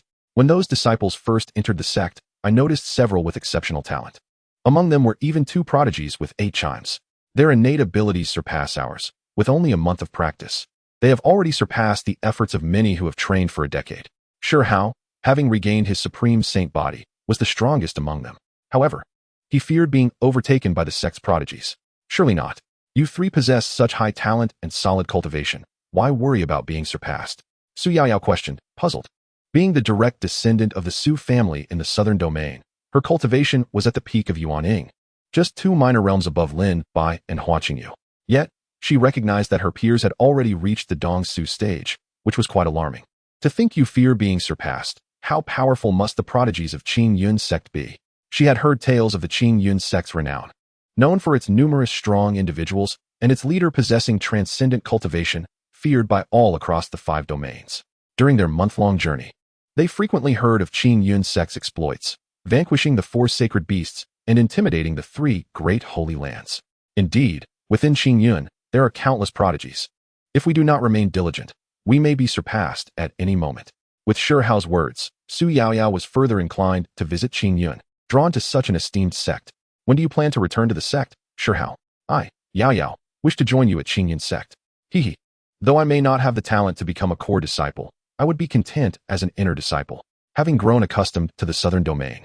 Joining a powerful sect in the eastern domain would be an excellent opportunity. Ahem. Until one achieves mastery, returning home is but a distant thought. Shi Hao reflected. As for Su Yaoyao's desire to join, it ultimately depended on the sect's will. Currently, the sect was undergoing a large-scale recruitment, and it was unlikely they would accept new disciples in the near future. Shortly thereafter, the 4 arrived at the entrance of another natural cave within the secret realm. They observed a billowing crimson mist emanating from within. The cave was vast, leading into an abyss that seemed endless. The parched grass and decaying leaves outside the cave lay in disarray, casting an air of desolation. They perished due to prolonged exposure to the crimson fog. This fog seems unusual. Could it harbor some secret? Lin Bai furrowed his brow and remarked outside the cave. Hey kid, I advise you not to enter if you value your life. This place is not one to be trifled with. The Black Emperor sneered. Though its spiritual sense could only extend a meter in radius, it immediately discerned that the red mist was ominous. In order to ensure its own safe exit from the secret realm, it felt compelled to caution these younglings. You only know how to boast and frighten people. If this place is so dreadful, why are they all rushing to enter? They can go, we can go too. Lin Bai pointed to a group of individuals approaching from a distance. Quite a few had already ventured in moments ago. How would I know? It's certainly not a good place. As for whether there are treasures, how would I know? Seeing that the young ones disregarded its warning, it decided to let them be. If they encountered trouble, it could always find someone else to deceive. Junior brother, let's ask someone for clarification, Shi Hao suggested, striding towards 2 men not far away. Patting one on the shoulder. Brother, may I inquire what this place is? It's our first time entering a secret realm, and we're not well informed. The 2 men were engaged in discussion when one suddenly felt a pat on his shoulder, startling him. He turned around, cursing. Who do you think you are? Why did you touch me? Get lost and stop bothering me. However, upon seeing the impressive demeanor of the youth before him, he quickly changed his tone. Oh, I see it's you. My apologies for the earlier offense. This place is a forbidden area of the secret realm. Forbidden area? Shi Hao murmured, narrowing his eyes in contemplation, still puzzled. If it's a forbidden area, as the little black dog mentioned, it's indeed not a good place. Why then are they all so eager to enter? Yes, there is a massive blood pool inside that constantly bubbles, which is why the mist is crimson. The cave is quite deep and teems with demon bats. However, the more perilous the location, the greater the opportunities. Every 10,000 years, the blood pool births a blood-colored Minghua, a rare sacred medicine. The timing of this secret realm's opening coincides with the maturation of the sacred medicine. which is why everyone disregards the dangers to enter. He too wished to enter, but alas, his strength was insufficient. Entering would only lead to death. Did they think they could simply harvest the blood from the pool? Yet, many self-proclaimed talented individuals would head there, unaware that they would merely become fodder for the blood-colored Minghua each time. Chapter 74. The blood pool nurtures the Minghua, blossoming once every 10,000 years. After the man finished speaking, Shi Hao pondered for a moment. A rare sacred medicine, indeed. What is the purpose of this expedition? First, to enhance strength. Second, to acquire resources. The rare sacred medicine would be a splendid addition, allowing them to present the treasures obtained from the outside to their sect and enrich its treasury. Thank you, brother. Shi Hao expressed his gratitude with a fist salute before turning to return. So, what is the situation inside, senior brother? Lin Bai and the others approached him as he walked back. That person mentioned this is a forbidden area of the secret realm, where a sacred medicine is nurtured, a blood-colored Minghua that matures once every 10,000 years. Shi Hao conveyed the information he had gathered. Blood-colored Minghua. I recall seeing that in a family book. The blood pool nurtures the Minghua, blooming once every 10,000 years. It is a high-tier sacred medicine, known for its ability to nourish the spirit, and can be combined with Qishua grass, Maju tears, and Tianhun pearl to refine the Da Huanhuan sacred pill. A high-tier sacred pill with healing properties for the spirit. Su Yaoyao pondered for a moment, then began to speak animatedly. She noted that the location seemed familiar, as it had been vividly described in a book she had read before. Though the subsequent records regarding the other medicinal ingredients required for the Da Huanhuan sacred pill were not detailed. This implies that only the Minghua knows its precise location. A high-tier sacred medicine? What are we waiting for? Let us hurry inside. If others take our sacred medicine, it will be too late. Lin Bai urged hastily, speaking as if the sacred medicine was already theirs. Danger? Fear? While others cower, I am greedy. While others pursue golden pills, I seek supremacy. As cultivators, why should we shy away from a battle? After a brief discussion among the four, they unanimously agreed and resolutely advanced into the cave, leaving the Black Emperor, the little black dog, bewildered in the wind. These younglings truly disregard my advice. It's likely unsafe outside as well. I should follow them.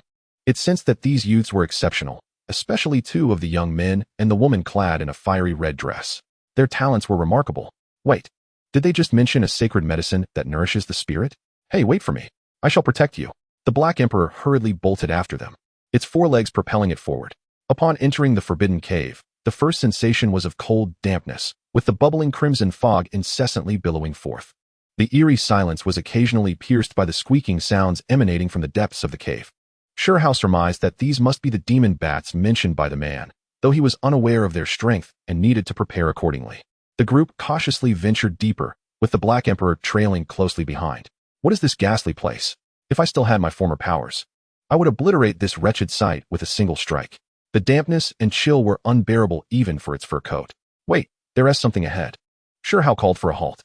His consciousness, stemming from the Dongshu realm, distinctly sensed a group of unidentified creatures approaching them.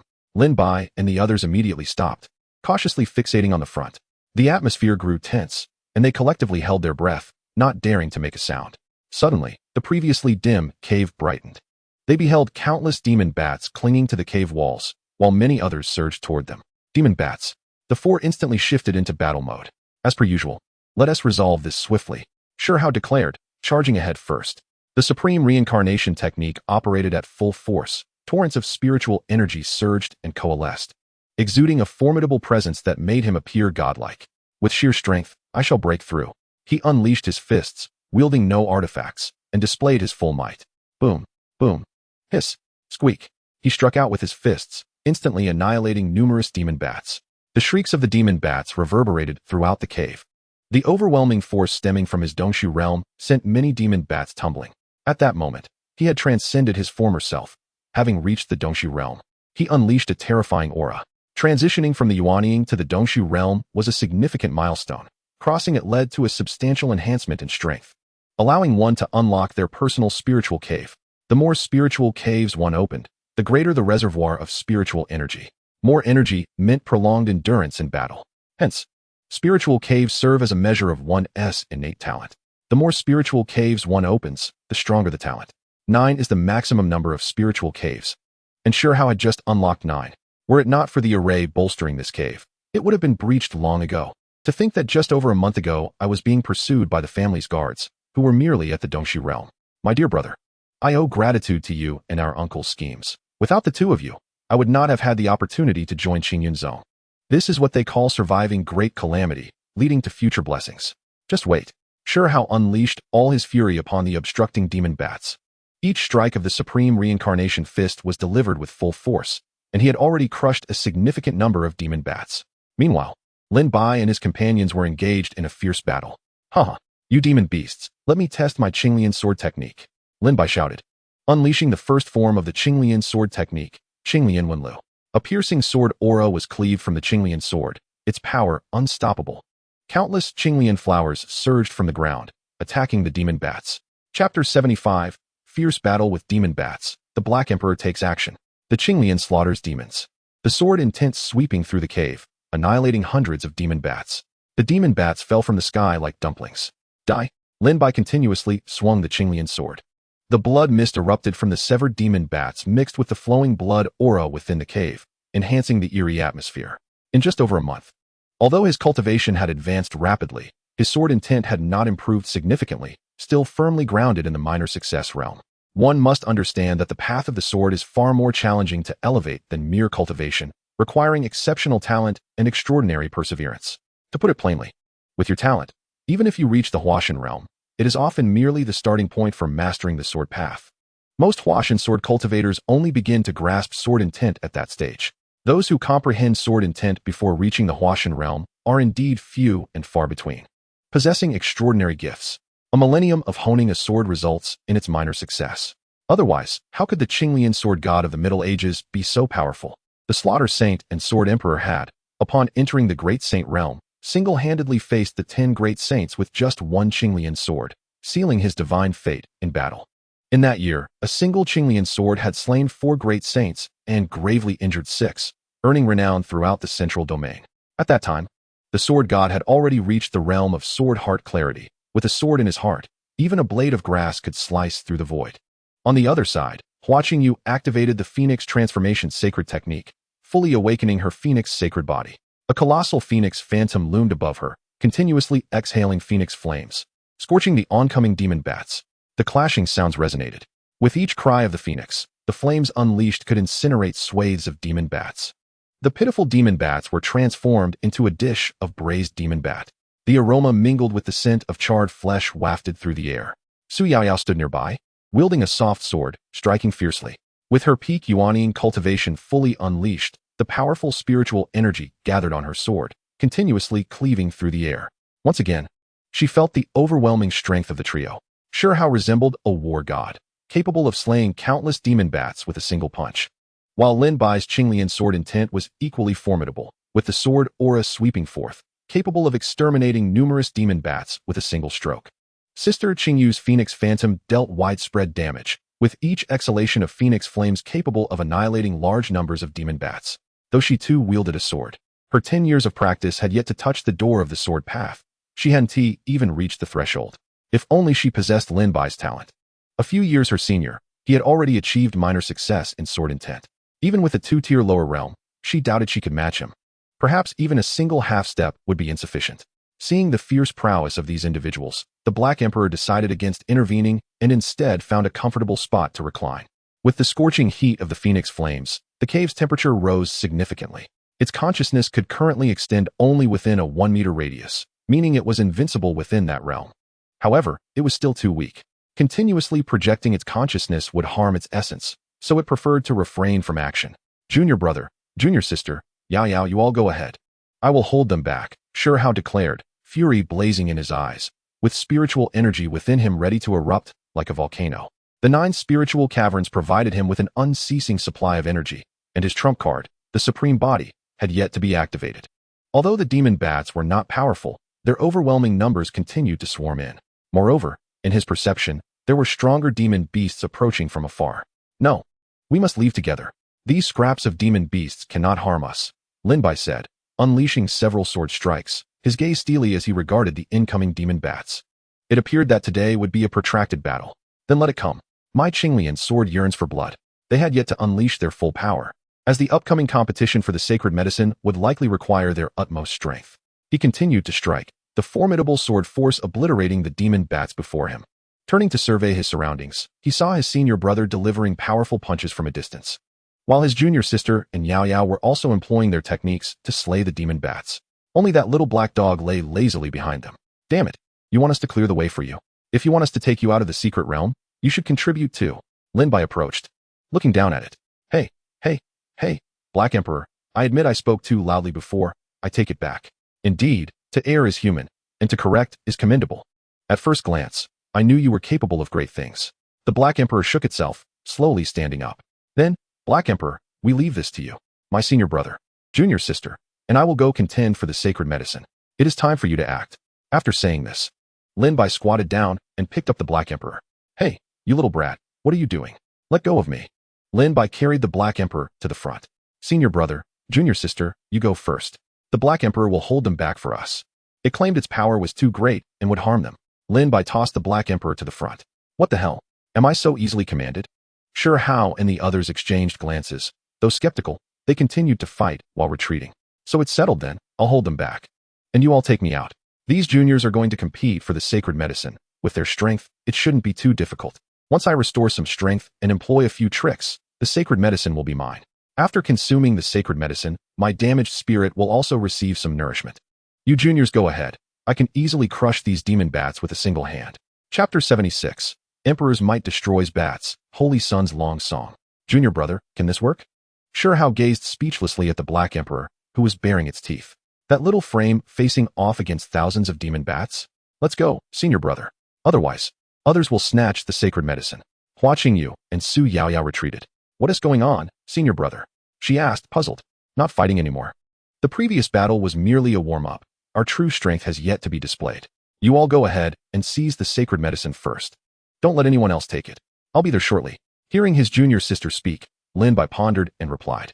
This little black dog is merely boastful. We can't abandon it here alone. He had yet to utilize the strongest form of his Qingyun sword technique, which would be sufficient to deal with the demon bats.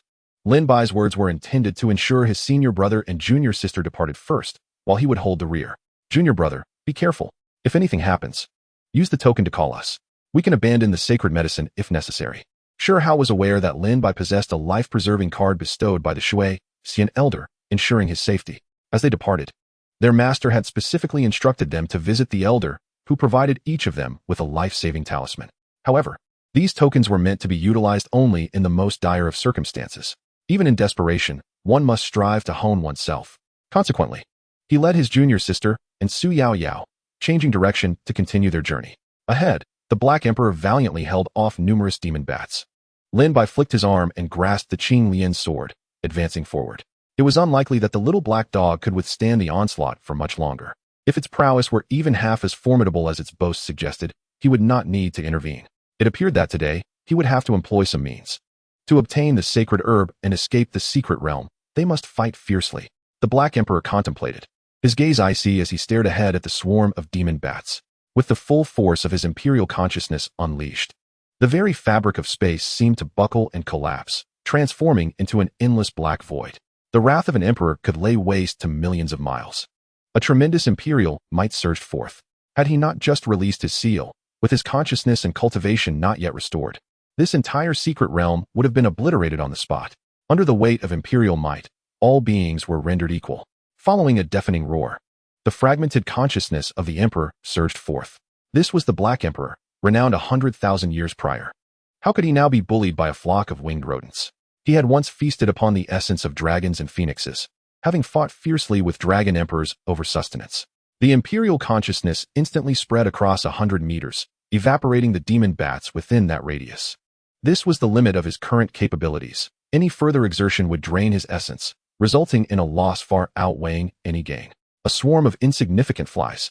Even in its diminished state, his consciousness was a fraction of its peak, yet it was beyond the capacity of these lowly demon bats to endure.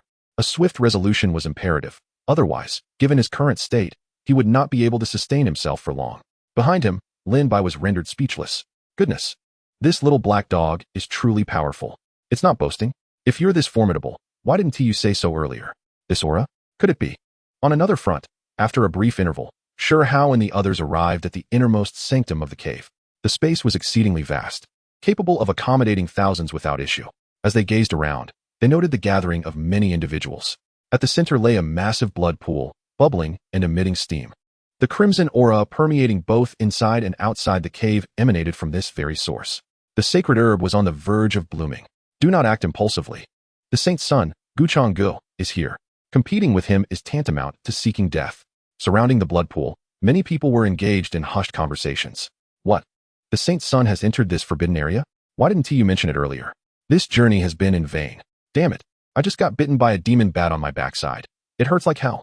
As the man spoke, he touched his injury, yelping in pain. What a waste. With so many treasures in the Holy Land, why does this so-called saint's son need to compete with us for them? Shoo, lower your voice. Do you want to die? If the saint's son hears you, you'll be finished. One of the companions hurriedly covered his mouth, his face pale. This guy really dares to say anything. If you want to die, don't drag me down with you. But it was too late. Oh, you dare to call me a worthless saint's son? Guchanggu. The saint's son of the Tiansheng Holy Land approached from the eastern side of the crowd, clad in white and holding a folding fan. A smile gracing his face as he regarded the man who had insulted him. Surrounded by sycophants, he exuded an air of authority. These underlings were also renowned talents within the holy state, yet they willingly acted as lackeys for Guchanggu in pursuit of greater rewards. The saint's son was a figure of great significance. The holy state of the eastern region, the most powerful state among the 5 great holy lands, was home to Guchanggu, whose talents eclipsed all in the 13 states, ranking first on the eastern region's genius list. He was a celebrated figure, standing atop the pinnacle of the 13 states. Impudent.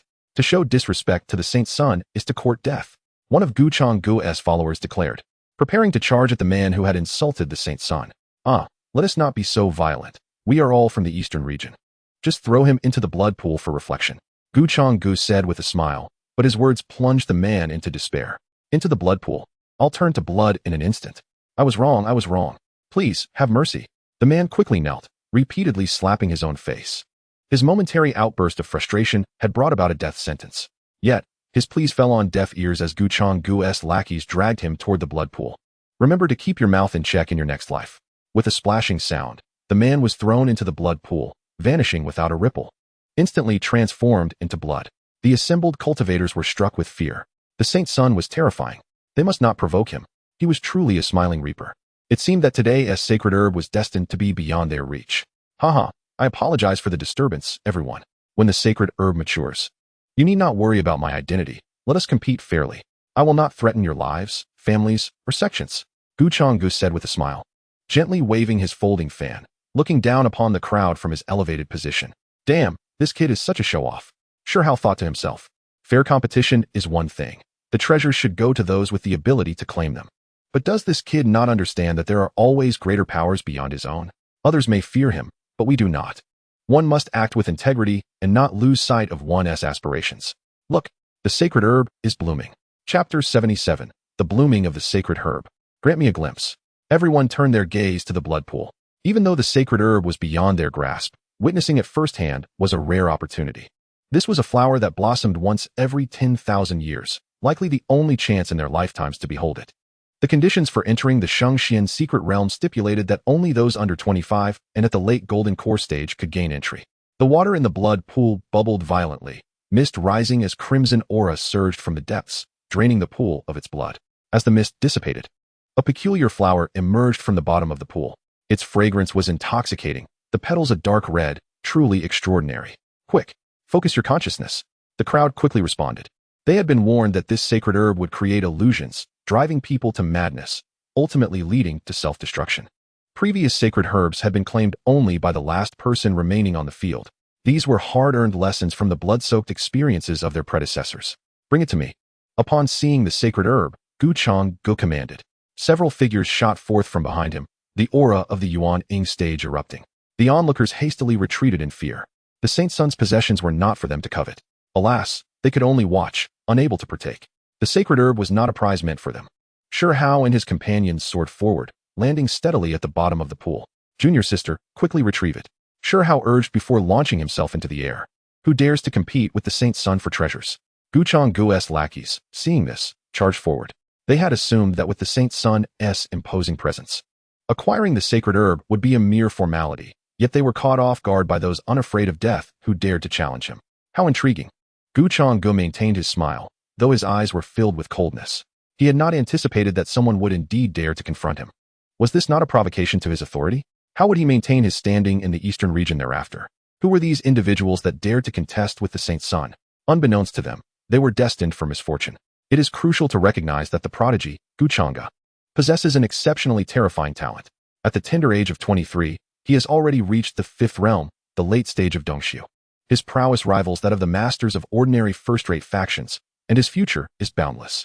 These individuals likely hail from other continents and have offended the Holy Sun. The forces backing them will surely suffer the consequences. With such meager strength, they dare to covet the sacred medicine? Shi Hao scoffed. His fist, infused with spiritual energy, surged forth wildly. Those sycophants were sent flying one after another, crashing heavily to the ground.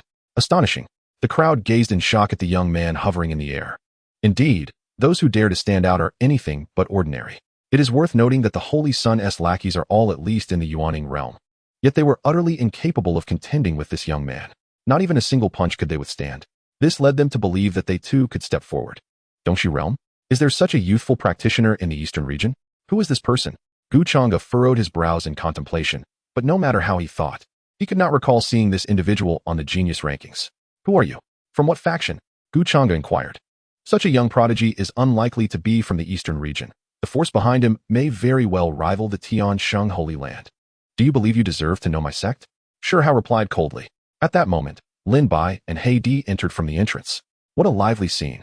Hey, senior brother, how did it go? Have you secured the sacred medicine? The sacred medicine. Di's gaze fell upon the object held by the girl in the blood pool. Still emitting steam from being freshly extracted, he dashed over in an instant.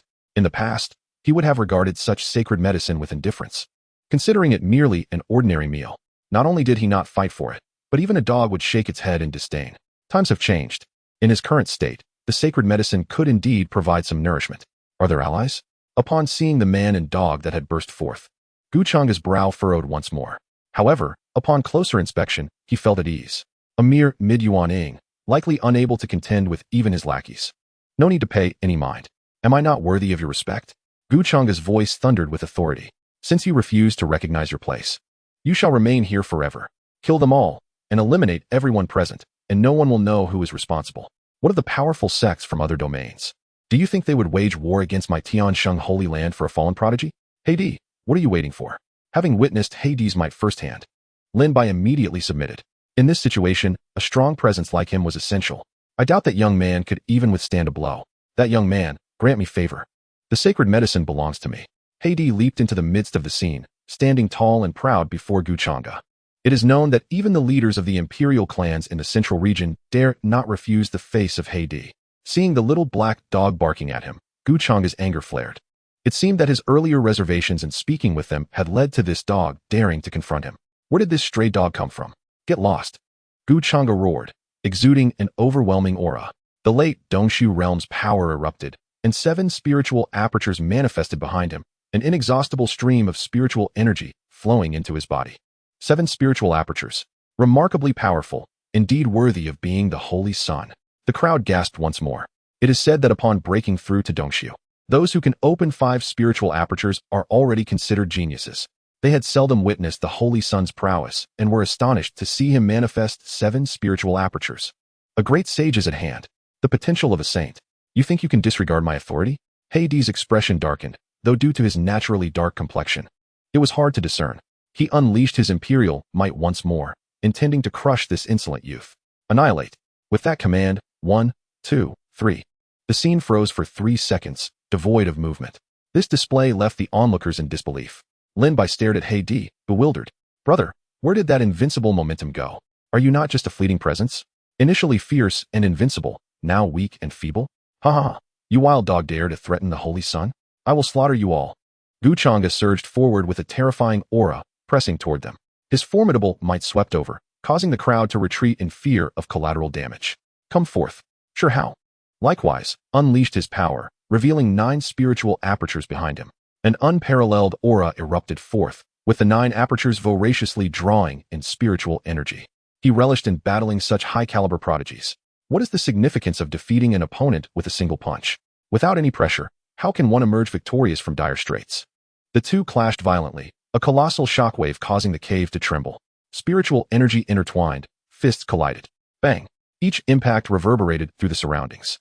Astonishing. This is simply too powerful. Particularly that young man, 9 spiritual apertures. Are you serious? A marvel. Could he be a prodigy from a major force in the central region? Is this truly a battle at the Dongxi realm? If you told me it was a clash between transformation realm experts, I would believe it. The crowd stared agape at the two engaged in combat. Remarkably strong. Indeed, they are prodigies, individuals born to stand at the pinnacle and gaze down upon the world. Their destination is something the rest of their lives will never reach. Senior brother, we shall assist you. Lin Bai and Hua Qingyu brandished their swords. Their cultivation level was significantly inferior to that of the Holy Sun, but so what? United, disciples can break through any army.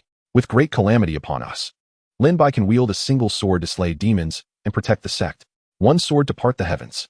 Qing Lian inquiring of the immortal. The Phoenix cries. Aware of their insufficient cultivation, they unleash their strongest techniques right from the start. Countless massive green lotuses, infused with sword intent, surged forth. The immense phantom of a phoenix re-emerged, exhaling searing flames. In that moment, the sounds of instruments resounded and iron weapons clanged. The cold light illuminated the cave.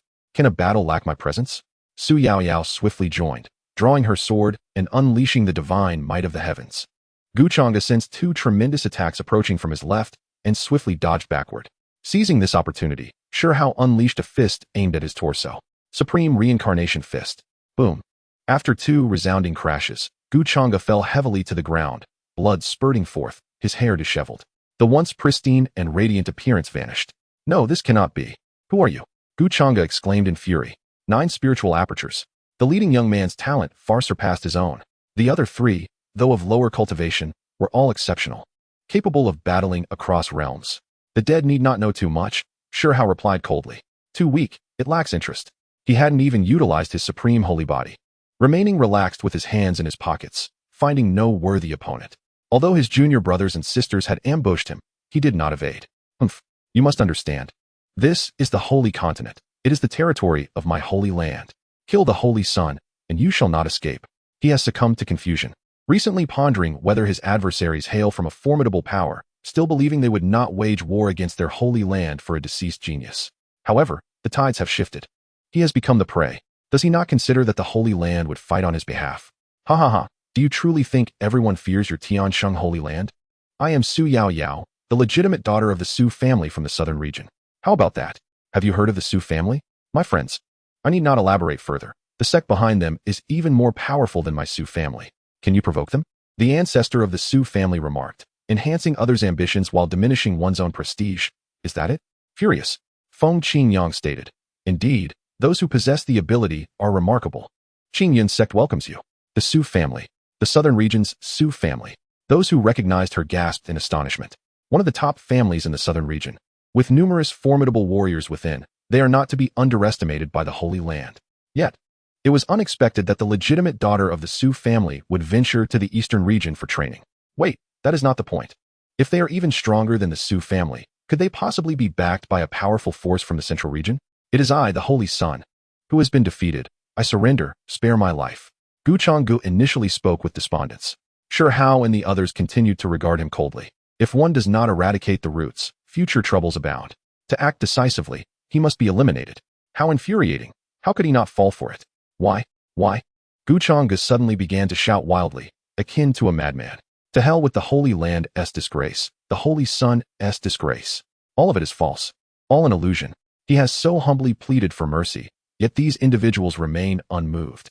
He initially planned to deliver a lethal blow once they were convinced. Now, let it all be laid bare. Guchang's eyes burned with frenzied rage. Should this battle be disseminated, even if he survives, his reputation will plummet. The once glorious Guchanga would have been vanquished by a mere handful of lowly opponents. Absurd, utterly absurd. Then let us perish together. Die. Guchanga hurled a scroll. A figure emerged from within. An overwhelming force swept through the crowd. The ground quaked. The cave was upturned. A colossal figure appeared above the open cave. A manifestation of a powerful being. This was Guchang's last resort. He intended to annihilate everyone. He must not allow the news of this battle to escape. Who dares to disrespect the Holy Sun shall perish. The divine might of the manifestation descended with a crushing force. How self-important. Shi Hao and his companions remained unfazed below. We all have backgrounds. You possess a trump card. Do I not? Shi Hao also produced a scroll, casting it forth. A graceful figure emerged from it. It was none other than Mu Shui Xian's manifestation. After a month of recuperation, although she could only summon the pinnacle strength of the Holy Realm, her imperial aura and imperial consciousness remained largely intact. The Lotus Body was continuously restoring her. Who dares to harm a member of Qingyun Sect? Exterminate. Mu Shui Xian's manifestation surged upward, a single person, wielding a sword. Piercing the heavens. A powerful sword intent intertwined with supreme imperial might swept forth. With one strike, she shattered the manifestation of the formidable being. Impossible. Gu Changge fell to the ground, dumbfounded. His last resort, his reliance, had been so effortlessly vanquished by a mere sword strike. Mu Shui Xian's manifestation coldly cast a glance at him. In that moment, Gu Changge felt an overwhelming pressure capable of annihilating the heavens descend upon him. Before he could even scream, he was crushed into a mist of blood, dissipating into the universe. She then vanished as well. The crowd stood in stunned silence. Astonishing. The trump card manifestation was obliterated by a single sword. The Holy Sun was slain with a mere glance. Who on earth are these individuals? The Eastern region is about to undergo a transformation. Chapter 79. Sword Saint Shui Shui. The storm is brewing. Empress Shui Xian.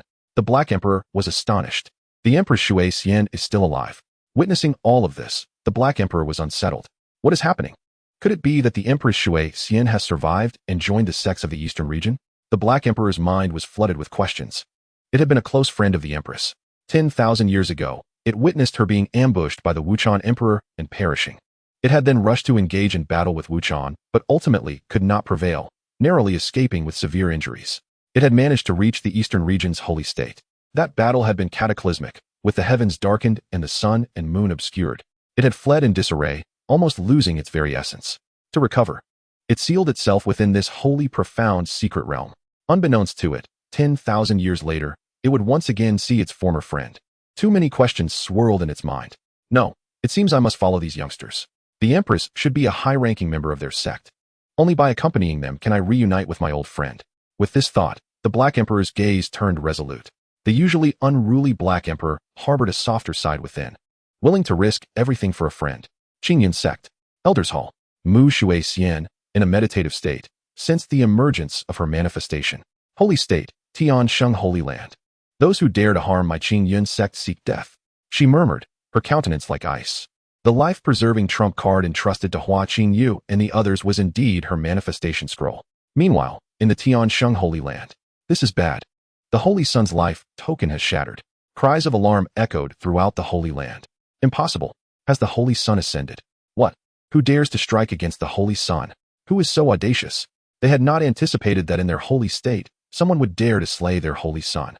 It was a blatant provocation. If this adversary is not eradicated, how can their holy land maintain its standing in the Eastern region? And what face would they have to uphold the title of the Eastern region's foremost holy land? Countless powerful figures surged forth, several holy land experts inquiring. One imposing figure after another emerged from their seclusion. In the Holy Land's Grand Hall, you audacious wretch, how dare you slay my Holy Land's Holy Sun, truly brazen. Several Holy Land elders vehemently denounced the act. Holy Master Yang Zizai sat in the main seat, his expression grim. His fury was nearly uncontainable. After maintaining stability for thousands of years, someone has once again dared to provoke their Holy Land. Good, very good. It seems the world has forgotten the fate of the last individual who defied the Holy Land. Originally, there were 6 Holy Lands in the Eastern region, not just 5, including the mist blue Holy Land of Bozhou. Thousands of years ago, emboldened by 3 saints, they dared to confront the Tiansheng Holy Land. The aftermath was their utter annihilation. The mist blue Holy Land was obliterated, and Bozhou was left in ruins, never to recover, becoming the lowest tier continent in the Eastern region. It was also due to that battle that the Tiansheng Holy Land firmly established itself as the dominant force in the Eastern region, holding the title of the foremost Holy Land. Now, after thousands of years, someone dares to challenge the Tiansheng Holy Land once more. It seems it is time for the current generation to be reminded of the Holy Land's majesty. Dare to assassinate my Holy Land's Holy Sun, not one shall be spared. With a command from the Holy Master, the Holy Land's experts mobilized, descending upon the entrance of the secret realm, lying in wait. They awaited the opening of the secret realm to crush those individuals. Yang Zizai leaned back in his chair, closing his eyes in contemplation. With the Holy Sun's strength, could there truly be someone capable of slaying him within the secret realm? Even if there were insurmountable dangers, he still possessed a manifestation of a powerful being. Could it be a genius from another domain? A day later, Shi Hao and the others, for individuals and a dog, emerged from the holy profound secret realm. Brother, this trip was truly worthwhile. We acquired so many treasures. Lin Bai exclaimed joyfully, clutching a spatial ring. After crushing that holy sun, they had traversed various locations within the secret realm over the past 2 days. Acquired a plethora of invaluable treasures, including but not limited to spiritual stones and various resources. Among them, the most precious must be the blood-red Minghua, a sacred herb. Additionally, there were those who rallied behind the holy sun during battles. Under their persuasive and menacing rhetoric, they graciously surrendered all their valuables, including spatial rings, entrusting them to these individuals for safekeeping. At that moment, Lin Bai patted the shoulders of those present, assuring them that they would certainly take good care of everything until it was needed again. Among them was a female cultivator who had previously been captivated by the holy sun's charm. However, when it came time to negotiate, she was unable to produce anything of value and instead uttered, "My lord, what about me?" Just then, Shi Hao suddenly sensed something amiss and furrowed his brow. Surveying the surroundings, something was off. Junior brother. The 4 of them halted, recalling the fate of the holy sun who had been annihilated. It appeared that the forces of Tiansheng Shengdi had arrived. If the younger generation could not prevail, then the older generation would step in. On the other side, the powerful figures of Tiansheng Shengdi learned that it was the disciples of Qingyun Sect and the legitimate daughter of the Su family from the southern region who had slain the holy sun. The figure responsible was terrifying, shattering the holy sun's trump card with a single sword strike and proclaiming that anyone who dared to harm the disciples of Qingyun Sect would face annihilation. Such overwhelming dominance left them in awe. To join such a sect in their lifetimes would be a worthy pursuit. They recognized that Qingyun Sect and the Su family were ancient clans of the southern region, comparable in strength to their own holy land, but awaited the Lord's decree. However, they pondered the sudden emergence of Qingyun Sect. My lord, I believe I have heard of it. Qingyun Sect, the upper sect of Lingzhou, has intimidated the 3 great holy lands of Huangzhou, Tianzhou, and Qingzhou, dispatching powerful figures to hunt down the 4 sacred beasts. The rumors have reached this side, though the news of Yudan Shangdi's submission has yet to arrive. A sect that can suppress the 4 holy lands. Those who were aware were rendered awestruck by Qingyun Sect's might. As they spoke, they spotted Shi Hao and his companions. Halt! Are you the ones who killed our holy sun? Shi Hao looked up, observing dozens of formidable figures descending from the sky, casting their scrutinizing gazes upon them. And what of it? Shi Hao recognized that escape was futile and decided to fight with all his might. They still possessed a few trump cards bestowed by the Elder of the Water Fairy, sufficient for their escape. Brother Shi Hao, let me take the lead. Su Yao stepped forward. Elder Yi, I must trouble you to intervene. She directed her words skyward. No sooner had her voice faded than an even more powerful aura surged forth. An elderly man with white hair and youthful features appeared in the sky. Who dares to harm the young lady of the Su family? You must first inquire whether my treasured blade agrees. The elder exuded an overwhelming presence. A gleaming blade materializing in his grip, and a terrifying aura radiated outward. Several members of Tiansheng Shengdi were sent flying. This elder was Yi Chui Shui, the protector assigned to Su Yao, as her family head was concerned for her safety during her experiences in the eastern region. An eminent figure of the manifestation realm. You may allow your young lady to depart. As for the matters that follow, our holy land will negotiate with your Su family. However, the other 3 must remain. The machinations of powerful factions often revolve around human relationships. They were unwilling to engage in war with the Su family over a deceased holy son, for it would only lead to mutual destruction. It was better to seek additional benefits from the situation. Chapter 80. The Manifestation Battle, the Black Emperor Strikes. As for Qingyun Sect's intimidation of the 3 holy lands and their dispatch of powerful figures to hunt down the 4 sacred beasts, they dismissed it entirely. At most, they were astonished that such a formidable sect could rise silently in Lingzhou. Nonetheless, they regarded it as merely that. The other 3 holy lands were unworthy of even carrying Tiansheng Shengdi's shoes. For their own holy land to be equated with them was a profound insult. Only the Yudan Shengdi of Xianzhou warranted any degree of concern. After all, no matter how powerful they were, they could not escape the reliance on medicinal aids.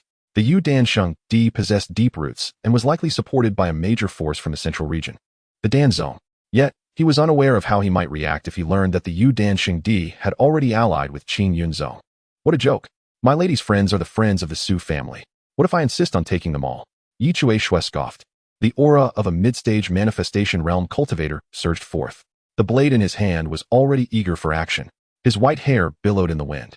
And with his formidable presence, he resembled a living sword saint. For over a month, he had been covertly protecting the young lady. He had observed how the other 3 young friends had repeatedly assisted her. Their journey together had yielded great rewards, all of which he had witnessed. He was also astonished by the talent of those three young friends. In just over a month, their cultivation and strength had soared as if they were flying through the skies. Truly astonishing. What kind of sect could cultivate such extraordinary prodigies? How powerful must the sect be? Moreover, the Su family had no fear of this so-called Holy Land. Are you implying that this matter cannot end peacefully today? The leader of the powerful figures from Tianshengshengdi wore a grim expression. Do you not recognize whose territory this is? There are so many cultivators from the outside world watching. Do you not wish to save face? The Su family of the southern region. Though I dare not say I can do anything to you, but this Qingyun zone is our matter in the eastern region. Do you truly believe you can meddle in our affairs? Should the day come when our holy land eradicates Qingyun zone, it will be but a word's command. Who in the eastern region would dare to defy us? Upon hearing this, Shi Hao and his companions stepped forward together. You may insult us, but you shall not insult Qingyun. Hey, old man, do not raise your voice at us. If you have the capability, go challenge us at Qingyun. A bunch of frogs at the bottom of a well, thinking the eastern region is dictated by your Tianshengshengdi. Although they were uncertain of the exact number of powerful figures in their sect, their master had informed them that many had ventured out or were in slumber. At the master's command, powerful figures would gather. They would tread across the great states of the eastern region, their renown overshadowing the three holy lands. Not to mention, just their ancestor alone would likely suffice to challenge Tianshengshengdi, with such a grand sect backing them. They were unafraid of anyone or any faction in the eastern region. What is your Qingyun zone? 3 mere ants dare to shout at me? I could kill you all right now, and then have your sect master kneel before my holy land to atone for the holy sun. The elder of the holy land declared, unleashing the might of the manifestation realm. His cultivation was on par with Yichui Shui, both being mid-stage manifestation realm experts. The Lord had sent him to annihilate the killers of the holy sun. Dare to insult my master? No one can save you now, old fool. Shi Hao gritted his teeth, his fingers clenched tightly, veins bulging on his forehead. His master was his savior and had imparted to him unparalleled techniques. He would never allow anyone to insult his master. The three of them exchanged glances and drew forth the trump cards given to them by the elder of the water fairy. Today, it would either be a death struggle or a broken net. Then let us cease the pleasantries. My hands are itching to test my blade. Young lady, you all be careful. He knew the young lady had the trump cards provided by the family head, so he only needed to focus on the fight. Yichui Shui soared into the air, engaging in battle with the leader of the Holy Land. The two ascended toward the heavens. Their clash created waves of terrifying energy that could affect everyone present. In the skies above, the immense holy might clashed continuously, as if a great calamity were at hand, with tumultuous winds rising in an instant. Battles between eminent figures of the manifestation realm were rare in the eastern region. The last such confrontation occurred thousands of years ago when the mist-blue Holy Land was destroyed. That battle left the heavens weeping and was dubbed the Day of Holy Desolation. Today, the eminent figures of the manifestation realm clashed once more.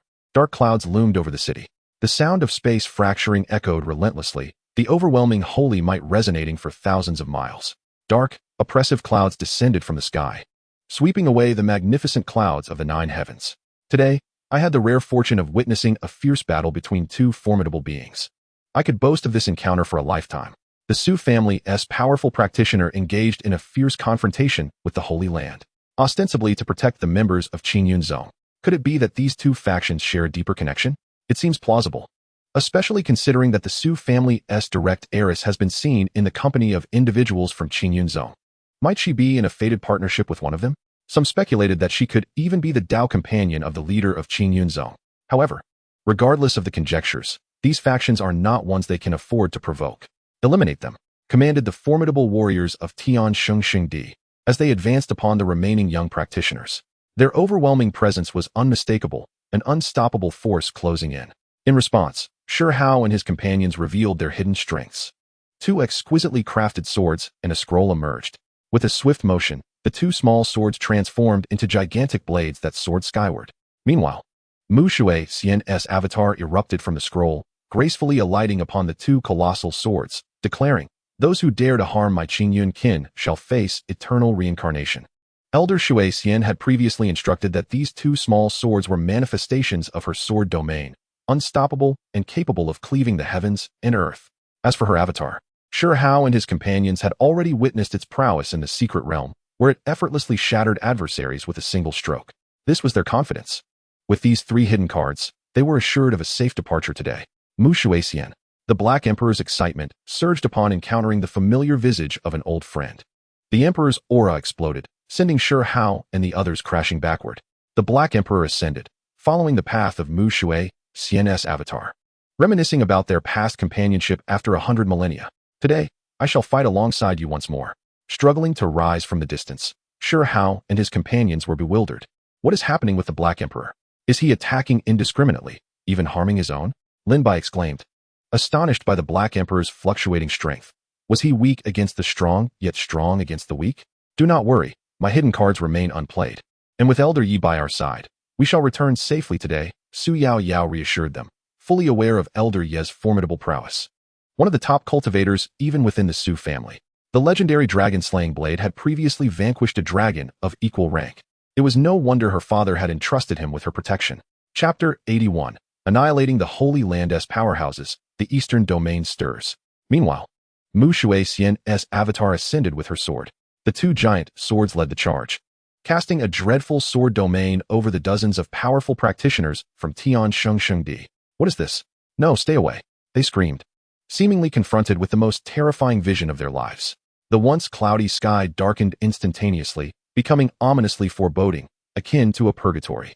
As the giant swords descended, the land echoed with cries of despair. Spare me. This is outrageous. The Holy Land will avenge us. The giant swords rampaged through their ranks, effortlessly cleaving through the defenders of Tianshengdi as if they were mere paper. Haha, I shall indulge in a massacre once more. The Black Emperor thundered, reverting to its original form in an instant. With dual horns and piercing eyes, its ebony skin bristled with spines, its size magnified beyond measure, akin to an ancient beast. Xiaohe. Mu Shui Xian's avatar turned its gaze toward the creature, her thoughts racing back to 100 millennia past, recalling the adventures they shared. Why are you here? How did you come to be with the sect leader's disciple? A tremor gripped her heart. A long-lost friend from 10,000 years ago was now reunited in the Eastern Domain. Without further contemplation, she soared into the sword domain, her blade obliterating several figures. The Black Emperor opened its jaws wide, devouring dozens of foes, overwhelming them with its imperial might. In mere moments, the elite of Tianshengdi lay decimated. This duo, a veritable devil. They lamented. How has the Holy Sun attracted such formidable adversaries? This is utter devastation. They are not mere opponents. As the last foe fell, Mu Shuixian paused. Is that you, Xiaohe? It has been so long. The Black Emperor nodded. Indeed, it has been 10,000 years. I did not expect to see you again. Were you not ambushed by Wu Qin? Time is short. I am now with Qingyun Sect, Mu Shuixian stated, her form dissipating thereafter. The Black Emperor reverted to its diminutive canine shape, descending to the ground, its body weary from the exertion of power. What manner of sect is Qingyun Sect? Why had I never heard of it before? A sect that could attract the likes of Mu Shui Xian surely possesses remarkable strength. The Black Emperor mused, now certain that its old friend was within Qingyun Sect. Was that your true form earlier? Lin Bai, astonished, inquired as the Black Emperor landed. The image of the colossal being loomed in his mind, reminiscent of an ancient deity. Indeed, I had said I would assist you in resolving matters. These are mere trifles. The Black Emperor feigned nonchalance. Were I fully restored, a mere glance could obliterate these ants. The outside cultivators were once again struck with astonishment, their scalps tingling in disbelief. Had so many powerful figures from the Holy Land simply vanished? It was truly terrifying. Initially, they had thought it a stroke of luck to witness two eminent beings clash. Yet they now beheld a monumental battle unfold before their eyes. The might of Qingyun Sect was awe-inspiring, a force never to be trifled with. With such formidable presences emerging, could the Eastern Domain's era of cultivation be on the verge of resurgence? Since the demonic forces ravaged the Eastern Domain, its cultivation scene had languished, remaining pitifully weak. Aside from Tianshengdi, no other faction could stand against the might of the four domains. Might the Eastern Domain rise anew under the banner of Qingyun Sect? High above, the elder leading the Holy Land felt the pressure but remained unperturbed. On our territory, what can this Su family member possibly do? He calculated the timing, confident that his subordinates had already dispatched the troublesome younglings. Ha ha ha. Yi Chue Shui chuckled unexpectedly amidst the battle. What is this? You find yourself at a disadvantage, yet still smile? The upper hand is mine. Old man, you wouldn't want anything unfortunate to befall your young lady, would you? Let us conclude this. I suspect those from Qingyun Sect have already been crushed. However, rest assured, we shall not harm your esteemed lady unless you wish for her to face peril. Therefore, let your family head converse with our holy master. It would fulfill his command and reward you handsomely. Upon hearing this, Yi Chue Shui sheathed his blade, though his lady had hidden cards. He feared the Holy Land's potential countermeasures. He may have the upper hand now, but if the enemy wished to flee, he would be unable to stop them. Hence, it was prudent to escort his lady and companions to safety before devising a long-term plan. At their cultivation level, unless one possessed overwhelming strength, it was exceedingly difficult to eliminate an opponent. With that in mind, he refrained from further entanglement. I have taken note of today's events. If anything were to happen to my young lady, then every individual in the Holy Land shall pay the price. It is not your place to speak so arrogantly. The young lady of the Su family has already been captured. However, the commotion just now seemed rather excessive, even shaking those far away in the heavens. The experts of the Holy Land contemplated this in silence. Yi Chue Shui descended swiftly, landing on the ground. The scene before him was a chaotic mess. And aside from that, it was eerily empty. What was the source of the pervasive stench of blood in the air? Where's the young lady? Could she be in trouble? His heart trembled with alarm. If anything were to befall her, the entire eastern region would surely be turned upside down by the family head. At that moment, a message came through the transmission talisman. Su Yao assured him that they were safe now, having distanced themselves from the area, and relayed their current location to him. Sure, Hao and the others were not foolish. This was the territory of the Holy Land, and one could never be certain when others might return. The best course of action was to retreat. As for settling the score later, that could wait. Upon hearing this, Yi Chue Shui hurriedly pursued them. The elder leading the Holy Land gradually descended. Where are they? He immediately seized a foreign cultivator and inquired. I demand to know where the individuals below have gone. A sense of foreboding loomed over him. The trembling cultivator recounted what had just transpired. The experts of the Holy Land had been annihilated, and the people of Qingyun Sect had already made their escape. What? The expert of the Holy Land seethed with rage, exerting such force that he crushed the person in his grasp into a mist of blood. At that moment, within the grand hall of the Tiansheng Holy Land, the Lord Yangzai wore a countenance more ominous than ever. His fury surged to new heights, and the overwhelming aura of the Holy Land reduced all furnishings in the hall to dust. Qingyun Sect. Chapter 82. The Eastern Region in Turmoil, War Approaches. The very name of Qingyun Sect was enunciated by Lord Yangzai through gritted teeth, each syllable dripping with malice. The terrifying aura of the Holy Land swept across the entire domain, causing all the elders in the great hall to prostrate themselves in fear. The immense pressure filled the hall, and the Lord was enraged. Truly, the heavens were about to collapse, especially for the strong man who had led the previous operation, who had expected to achieve a twofold victory, thus earning the Lord's favor. Little did he know that these young juniors possessed such formidable trump cards. After all, could the legitimate daughter of the Su family lack a means of survival? It was no simple feat for Qingyun Sect to intimidate the three major holy lands. Yet compared to them, they were still sorely lacking. This time, he had underestimated them. Now he had lost both his wife and his soldiers. How dare the diminutive Qingyun Sect eliminate hundreds of their Holy Land's experts? The Su clan had even participated. Did they truly believe the Holy Land was mere clay, to be trampled upon by anyone? Initially, the plan was to eliminate those responsible for the death of the Holy Sun and make Qingyun Sect pay a heavy price. Even if Qingyun Sect was not on par with them, it surely had some hidden strength to rise so silently. After all, just as the Holy Sun Gu Changgu had said, would one wage war over a fallen genius?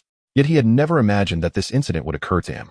Yang Zizai sat in the main seat, his expression devoid of emotion. Yet the overwhelming aura he exuded was enough to convey his current state of mind. As the master of a holy land, he naturally had many concerns. However, the situation had changed. The people of Qingyun Sect not only killed the Holy Sun, but also eliminated hundreds of their Holy Land's experts. If they did not annihilate this sect, where would the dignity of the first Holy Land be placed? Subsequently, he casually uttered a single sentence, scoffed coldly, and turned to leave. Within 10 days, he would crush Qingyun. As for the Su family of the southern region, they would settle the accounts slowly. This time, more experts from the Holy Land emerged from their secluded training. Terrifying figures returned from the outside world. The slumbering ancestors arose from their coffins. After the news fermented for a day, the eastern region was in an uproar. The first Holy Land of the eastern region, Tiansheng Holy Land, announced its intention to crush the recently rising Qingyun Sect. According to insider information, the people of Qingyun Sect had killed the Holy Son of the Holy Land along with the young lady of the Su family from the southern region in the Shengxian secret realm. After exiting the secret realm, they had used their trump cards to slay hundreds of the Holy Land's experts. The scene was one that left listeners trembling and witnesses weak at the knees. It was utterly terrifying. A figure floated as if immortal, wielding two colossal swords that cleaved through countless foes, departing with grace. A being reminiscent of an ancient ferocious beast devoured the strong, crushing dozens of Holy Land individuals beneath a single footfall. Upon the release of this news, it shocked cultivators across the various states of the eastern region. It was astonishing, for no one had anticipated such a formidable sect to emerge from Lingzhou, having already intimidated the three major Holy Lands. It was unfathomable that Qingyun Sect would confront Tian Sheng Holy Land head-on. Your information is outdated. Have you heard of Yudan Holy Land? Yudan Holy Land? The alchemical sect from Xinzhou, backed by the Dan Sect? Indeed, Yudan Holy Land recently announced its allegiance to Qingyun Sect. Upon the dissemination of this information, the entire eastern region was in a state of shock. Ferocious, truly ferocious. Does Qingyun Sect intend to suppress the five major Holy Lands solely with its own strength? Where did this sect spring from? Its speed of ascent is astonishing. It must either be an ancient sect or a hidden powerhouse. There are even claims that after several tens of millions of years, a resplendent era has returned to the eastern region. The great sects rise, propelling the eastern region to new heights and shocking the other four regions. Others argue that Qingyun Sect is overestimating itself. Challenging the first Holy Land is nothing but self-humiliation. In a certain sect, woo-woo, the day of our eastern region's rise has arrived. All sect members, heed my command. From this day forth, we shall honor Qingyun Sect as the heavenly sect of the eastern region, and the leader of Qingyun Sect shall be revered as the emperor of the eastern region. However, many factions supporting Tian Sheng Holy Land remain. In their eyes, Qingyun Sect has risen too rapidly, lacking any substantial foundation. All is but an ephemeral illusion, insufficient to contend with the first Holy Land of the eastern region. It would be wise to pledge loyalty early, as it may yield benefits in the future. Meanwhile, at the borders of Shangzhou, young friend Shi Hao, now that your Qingyun Sect has offended the Holy Land, you must prepare early, though our Su family fears them not. Your Qingyun Sect is within the eastern region, and we are far removed from assistance.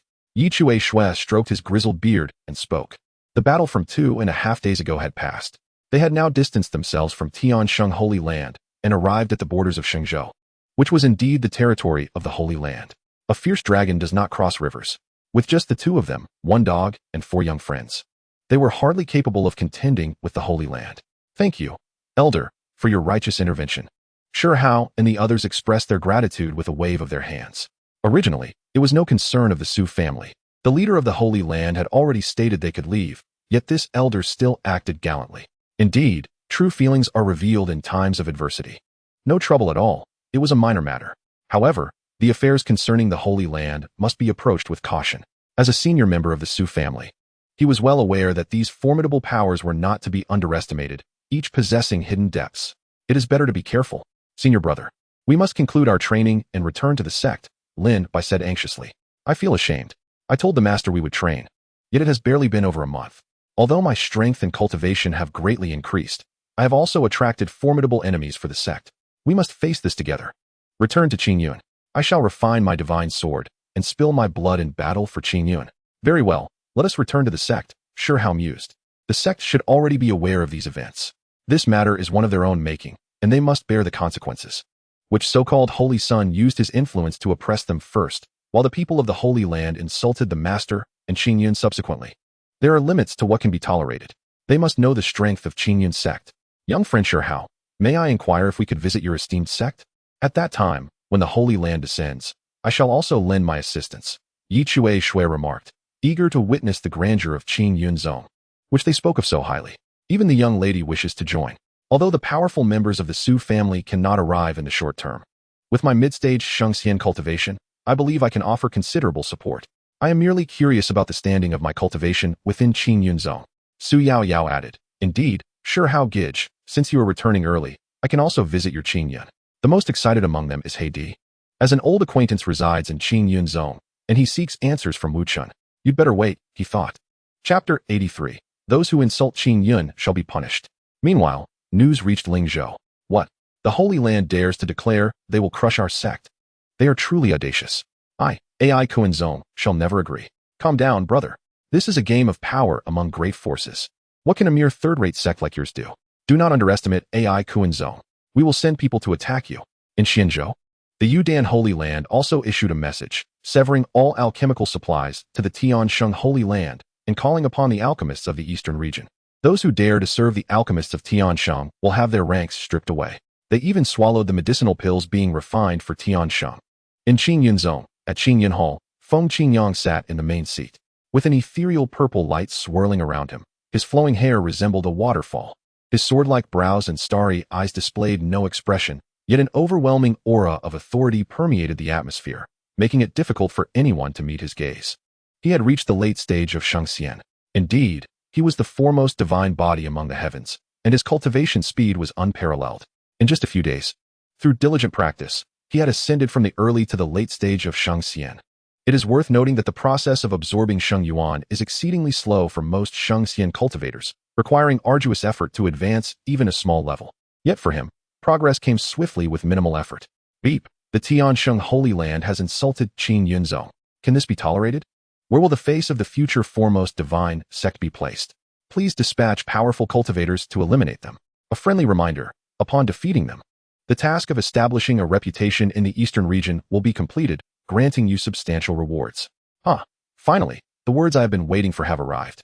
Just the day before, Elder Mu Shuixian reported that the trump card left for Shi Hao and the others had been activated.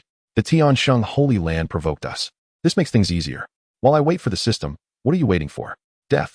Opening his personal panel, Master, Feng Qingyang, Realm, Late Xianxian. Disciples, Lin Bai, Shi Hao, Hua Qingyu, Physique, Divine Body of the Heavens. Sect's powerful members, Ancestor Li Qingyun, Peak of the Emperor Realm. Elders Wang Xian and Yi Bai, Peak of Xianxian, and others. Inner Sect Elders, Mu Shuixian, Peak of Xianxian, Luo Chun, Early Xianxian, and others. Outer Disciples, 600, Miscellaneous Disciples, 1400. Sect, Qingyun Zone, Level 11500, 010-0000, can be upgraded. Excellent. Finally, the second level sect can be upgraded. If we are still stuck on sect value this time, I will dismantle the system. His recent proactive cultivation was also due to the system discreetly informing him that as the host grows stronger, so too do the summoned figures. Of course, this is determined by the specific strength of the powerful figures. Why was this not mentioned earlier? He glanced again at the prestige value shop. His prestige had increased from 500,000 to 700,000. Quite commendable, making progress towards his small goal. To soon possess a powerful servant at the Emperor Realm. Further effort is required. Now, everything is in place. It is time to crush the Holy Land. Meanwhile, within Qingyun Zone, the disciples were equally stirred. Who dares to provoke Qingyun Zone? The disciples of our sect shall be the first to refuse. What nonsense, Holy Land. In my previous life, I could have blown it away with a single breath.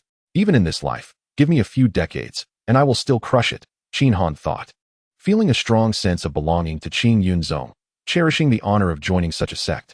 On the other side, Master, have you heard of this sect? I believe I have, but such a holy land is not to be feared. In my lifetime, I regarded them with disdain. As an elder of the Dan Zone, the holy lands of the eastern region are beneath my notice.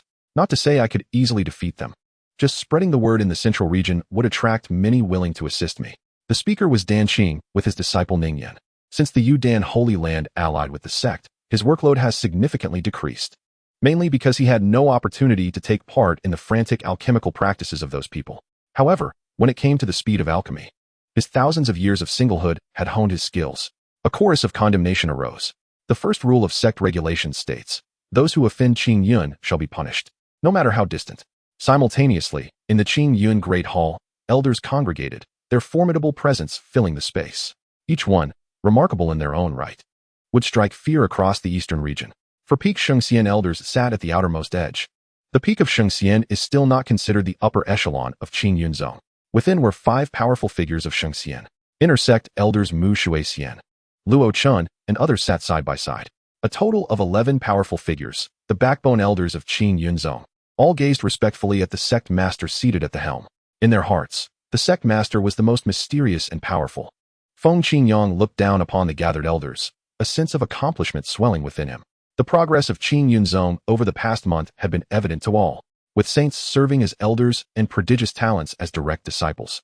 Supported by the Emperor Ancestor, who could dare to underestimate them across the 5 domains. Now was the time to truly step into the world and let those clowns understand the consequences of offending Qingyun's celestial might. Feng Qingyang's authoritative voice resonated. Those who offend Qingyun shall be punished. Punish them. Punish them. All the elders rose in unison, their voices echoing throughout the Qingyun Mountains, startling the cultivators busy with their tasks. Heaven, what monumental event is about to unfold in the construction of Qingyun City? The disciples of Qingyun were equally spirited, their morale soaring. The sect master had decided to declare war on the Holy Land. Chapter 84. The Ancestor Emerges. A spectacular entrance. Meanwhile, within the Qingyun Hall, as Feng Qingyang concluded his speech and surveyed the gathered elders, he felt it was time to mobilize the Emperor Realm Ancestor. If they wish to play, let us play for high stakes. Should a dragon coil, let it. Should a tiger crouch, let it. No, it should be, even the Supreme must step aside. Directly calling upon the Ancestor to crush the Holy Land would be the final step in establishing Qingyun's dominance over the eastern region. To make the world aware of the consequences of offending Qingyun, his formidable divine consciousness surged forth. In an instant, a colossal rift tore open in the sky above the great hall. A tremendous aura erupted forth. Boom. After a resounding echo, Ancestor Qingyun directly tore through space. To the outside world, the void above was annihilated, with boundless gales rushing in. A figure emerged, seemingly propelling the sun, moon, and stars, as if stepping forth from the river of time. Within the grand hall, Qingyun, having received the news, unleashed his full momentum and arrived in an instant. The overwhelming imperial might swept across the entire eastern domain. The manner of his entrance was nothing short of explosive. Goodness! What is happening? The cultivators of the eastern domain looked up at that terrifying figure. I cannot believe such a powerful being exists in the eastern domain. It seems I can no longer pretend. I am a transformation realm expert. How terrifying. Which direction is that? Could it be that some ancestor of a certain faction has risen from the grave? The crowd speculated. The eastern domain has been tumultuous lately, and a great battle for resources seems imminent. The significance of this battle is immense. The order and structure of the eastern domain is about to be shattered and reorganized. Now that this mysterious powerhouse has appeared, the outcome of this battle has become increasingly uncertain. Meanwhile, after half a day of travel, SHHO and the others finally arrived within the LNGZHU realm, with Elder Y, a mighty figure in the sacred manifestation realm, guiding them through the skies. Their speed had significantly increased. At this moment, they were all captivated by that formidable figure in the sky. What kind of powerhouse is this? Wai Chu Su's expression changed as she gazed in astonishment at that figure. Her prowess in the sacred manifestation realm paled in comparison to such overwhelming momentum. No, it could be said that the entire S family could not withstand even a single blow from this person. Perhaps even their ancestor would be slain with a single palm. That figure was too terrifying, as if it had existed since time immemorial. HID was also dumbfounded. Did I perceive this incorrectly? This is imperial might. Why is there an emperor in the eastern domain? How strange, after the Great Division, wasn't the eastern domain left in ruins? How could such a powerful being still exist? Could it be that an ancient emperor has reemerged? The eastern domain is certainly not simple. No wonder the water fairy empress has come here. Ancestor. That is the ancestor of my Qingyun. At this moment, SHHO looked up, then exclaimed with excitement. The ancestor truly lives up to the title. Even the manner of his entrance is so explosive. I remember back then, a little over a month ago, when there weren't many people in the sect, I also played chess with the ancestor. Wai Chu Su's heart trembled. Although she had long suspected, it was now confirmed. Looking across LNGZHU, the only sect capable of producing such a powerful figure is that mysterious Qingyun. What those few young friends said is indeed true. Qingyun has a lineage of formidable beings. No wonder they look down upon the Holy Lands. The ancestor truly lives up to the title. The manner of his entrance is so shocking. I wonder when I, LNBI, will become such a powerful being. LNBI held a blade of wild grass in his mouth and carried the Qingyun sword on his back, speaking slowly. At this moment, he too began to envision the future. One day, when the path of the sword is fulfilled, a mere blade of grass will cleave the stars. Subsequently, he forcefully tossed the grass from his mouth. After flying 2.5 meters, the grass dropped to the ground. Yes, Elder Y. This is indeed my Qingyun's ancestor. Let us go, junior brother, and strive to cultivate diligently. We must aspire to become powerful beings like the ancestor. After SHHO finished speaking, he stepped forward and patted his junior brother LNBI's back. With their talents, as long as they work hard, the future is promising. The little junior sister Hu Qingyi also gradually recovered from her astonishment, not expecting the ancestor of the sect to be so powerful. It completely overturned her understanding. Furthermore, this aura felt strangely familiar. She had sensed it before from a predecessor. Her master referred to that predecessor as the Water Fairy Empress. Could it be that the ancestor is also a being of imperial realm? This is imperial might. She had joined the sect later than SHHO and LNBI, so she only knew that there was a powerful ancestor in the sect. However, she had never seen him and was unaware of the ancestor's strength. Today, she finally witnessed it. Meanwhile, beside her, Syo's eyes widened. This aura, she had never sensed even from her own ancestor. Becoming an inner disciple of Qingyang might be a tad challenging. She had initially been full of confidence, but now she was thoroughly astonished. They continued onward. Since the ancestor had revealed himself, it seemed the sect was about to take serious action. They must hurry. Simultaneously, within the Qingyang, after the ancestor revealed his might, he entered the Great Hall. Shu 11N's pupils constricted as she was the first to react. The voice she had heard upon entering the sect, and that powerful divine consciousness that interrupted her, was likely the work of the ancestor. During the last elder meeting, she had not sensed anything at all. It seems the ancestor is even stronger than in her previous life. In her previous life, as the Water Fairy Empress, she was renowned throughout the continent, instilling fear in all. She was a mid-stage powerhouse of the imperial realm, considered among the strongest within the imperial tier. It is known that the lifespan of an emperor is exceptionally long. A mere retreat could last thousands of years. Observing the rise and fall of the world, the seas transforming into mulberry fields. To elevate to a higher realm is exceedingly difficult. Even after tens of thousands of years, one may not achieve any substantial progress. What level of imperial realm has the ancestor reached? Ancestor Li Qingyan then stepped to the forefront.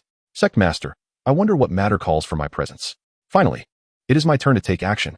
Ever since I crushed that half-saint last time, I have been in a state of idleness. My cultivation has no outlet. The renown of the Qingyan Emperor shall be revived across the 5 domains. Ancestor, we must request your assistance once more. A mere Holy Land dares to provoke Qingyan. Crush them without hesitation. Feng Qingyang said casually, his expression unchanged, as if crushing the Holy Land was nothing more than a trivial task. If the people of the Eastern Domain were to hear his thoughts, they would surely find a rock to smash their heads against. Brother, that is a holy land. The foremost holy land of the Eastern Domain, dominating for thousands of years. At least show a modicum of concern. Have you not seen how the entire Eastern Domain is in turmoil because of your 2 great factions? Indeed, the world of the powerful is beyond our comprehension. Invincibility is a kind of loneliness. Rest assured, Sect Master, that crawling holy land is insignificant. Once my decree arrives, I shall turn them to dust. Below, the esteemed elderly Qingyun trembled slightly. In the eyes of the ancestor, even the holy land is but a crawling insect? Suddenly, he felt insulted. Fortunately, they had allied with the YD and Holy Land early. Otherwise, they would inevitably follow in the footsteps of the TNS Holy Land. Chapter 85. Returning to the sect, the fearsome beast HID. Meanwhile, SHHO and the others arrived at the foot of Qingyan Mountain. Over the past month, the Qingyan Mountain range, nourished by rich spiritual energy, had transformed from a place of withered branches and leaves into a vibrant spring landscape, with lush green foliage, the songs of birds, and fragrant flowers, creating a breathtaking scenery with majestic mountains standing in harmonious order. Once an unremarkable and dilapidated mountain range, it had gained fame across the world due to the presence of Qingyang, arriving in the eastern domains LNGZHU. Who does not know of Qingyan Mountain?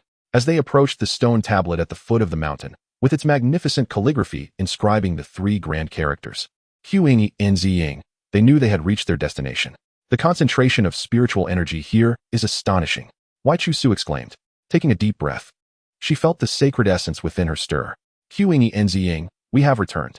At this moment, SHHOLNBI and Hu Qingyi had donned their sect's traditional attire, with sect tokens hanging at their waists. Although their expedition had not lasted long, the rewards were abundant. They had gained in cultivation, strength, and treasures. They then proceeded towards the mountain peak. Before long, they encountered the sect's guards. I wondered who it was.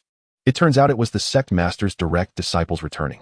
SHQ Nshuan, LNQ Nshuan, Hu Q Nshuan. The guard Wang Ji stepped forward and spoke.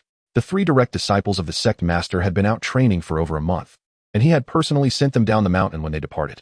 Senior Wang, these 2 individuals and a dog are our friends. They have come to visit our Qingyan. I have already reported to the master with the token, SHHO stated first. The rules of the sect were strict, and outsiders could not enter without permission. I dare not. Please follow me, Wang Ji responded, taken aback by the address of Senior Wang. Subsequently, several individuals followed him to the mountain peak and entered the Qingyan. Inside the main hall, there was an intriguing development. The presence of the Su family from the southern region and a beast possessing the bloodline of an ancient ferocious creature piqued in Qingyang's interest as he observed the system interface. When SHHO communicated with him, the system had automatically scanned the newcomers. The Su family needed no introduction. They were one of the top powers of the ancient families in the southern region. Perhaps a strategy could be devised to approach the Su family. The Black Emperor, possessing the bloodline of an ancient ferocious beast, a mid-stage emperor-level powerhouse from 100,000 years ago, greedy and vengeful by nature, yet fiercely loyal to those he recognizes as friends. He had sought vengeance for the Water Immortal Empress, but was wounded by the Wchen Emperor, subsequently sealing himself within the holy mysterious realm, only recently unsealed and brought out by Sho and others, with connections to Mshu-11N and formidable strength. Once he fully recovers his cultivation and divine consciousness, he will be a powerful emperor-level being. He would fit perfectly as a guardian for our Qingyun Sect. Feng Qingyang recalled that there was indeed an emperor-level beast available in the prestige value shop for a hefty 1 million prestige points. This would save a significant amount. Standing, Feng Qingyang declared, "All right, you may all disperse to prepare. Our Qingyun Sect is on the verge of dominating the eastern region, and much work lies ahead. You should make early preparations. Elder Shu 11N, please remain, the rest may leave." The assembled elders respectfully bowed and exited in sequence. With the ancestor taking action, it seemed the destruction of the Holy Land was no longer their concern. As for the ancestor, he had already torn through space and departed. The Holy Land was likely submerged by now. In the hall, only Mshu-11N remained alone. "Sectmaster, why do you wish for me to stay? Is it regarding the news of the Black Emperor? You are indeed all-knowing," Mshu-11N speculated, standing respectfully in the center of the hall, awaiting the sect master's instructions. Her initial intentions had completely transformed. The notion of serving a mere 10,000 years under a grand contract seemed trivial now. Wasn't she a part of Qingyun Sect? 10,000 years. Not enough. Extend it for me. Feng Qingyang closed his eyes to meditate. No longer speaking, Mshu-11N could only stand respectfully, sensing a deeper meaning in the sect master's silence. Within Qingyun Sect, Sho and his companions had reached the center of the sect. "Brother Sho, your sect is truly formidable," exclaimed Syo. The sight before them was filled with spiritual energy, the architecture imbued with majesty and ethereal mist, waves of powerful aura crashing towards them. Syo could hardly fathom how many strong figures must reside within this sect. Even the imperial clans and forbidden divine dynasties of the central region seemed insignificant in comparison. Yet, she realized her limited experience only allowed her to compare with known powerful forces. The Black Emperor, however, was different. He was a powerhouse of the Emperor realm. Accustomed to grand spectacles, within Qingyun Sect, he sensed numerous auras that made him tremble. The sword tomb radiating unmatched sword intent, the Grand Dao 9 tripod bell commanding fate, the immortal King Cauldron swirling with celestial charm, and the towering Trial Tower, each exuding an overwhelming presence. Undoubtedly, this was the Qingyun Emperor sect of the Middle Ages.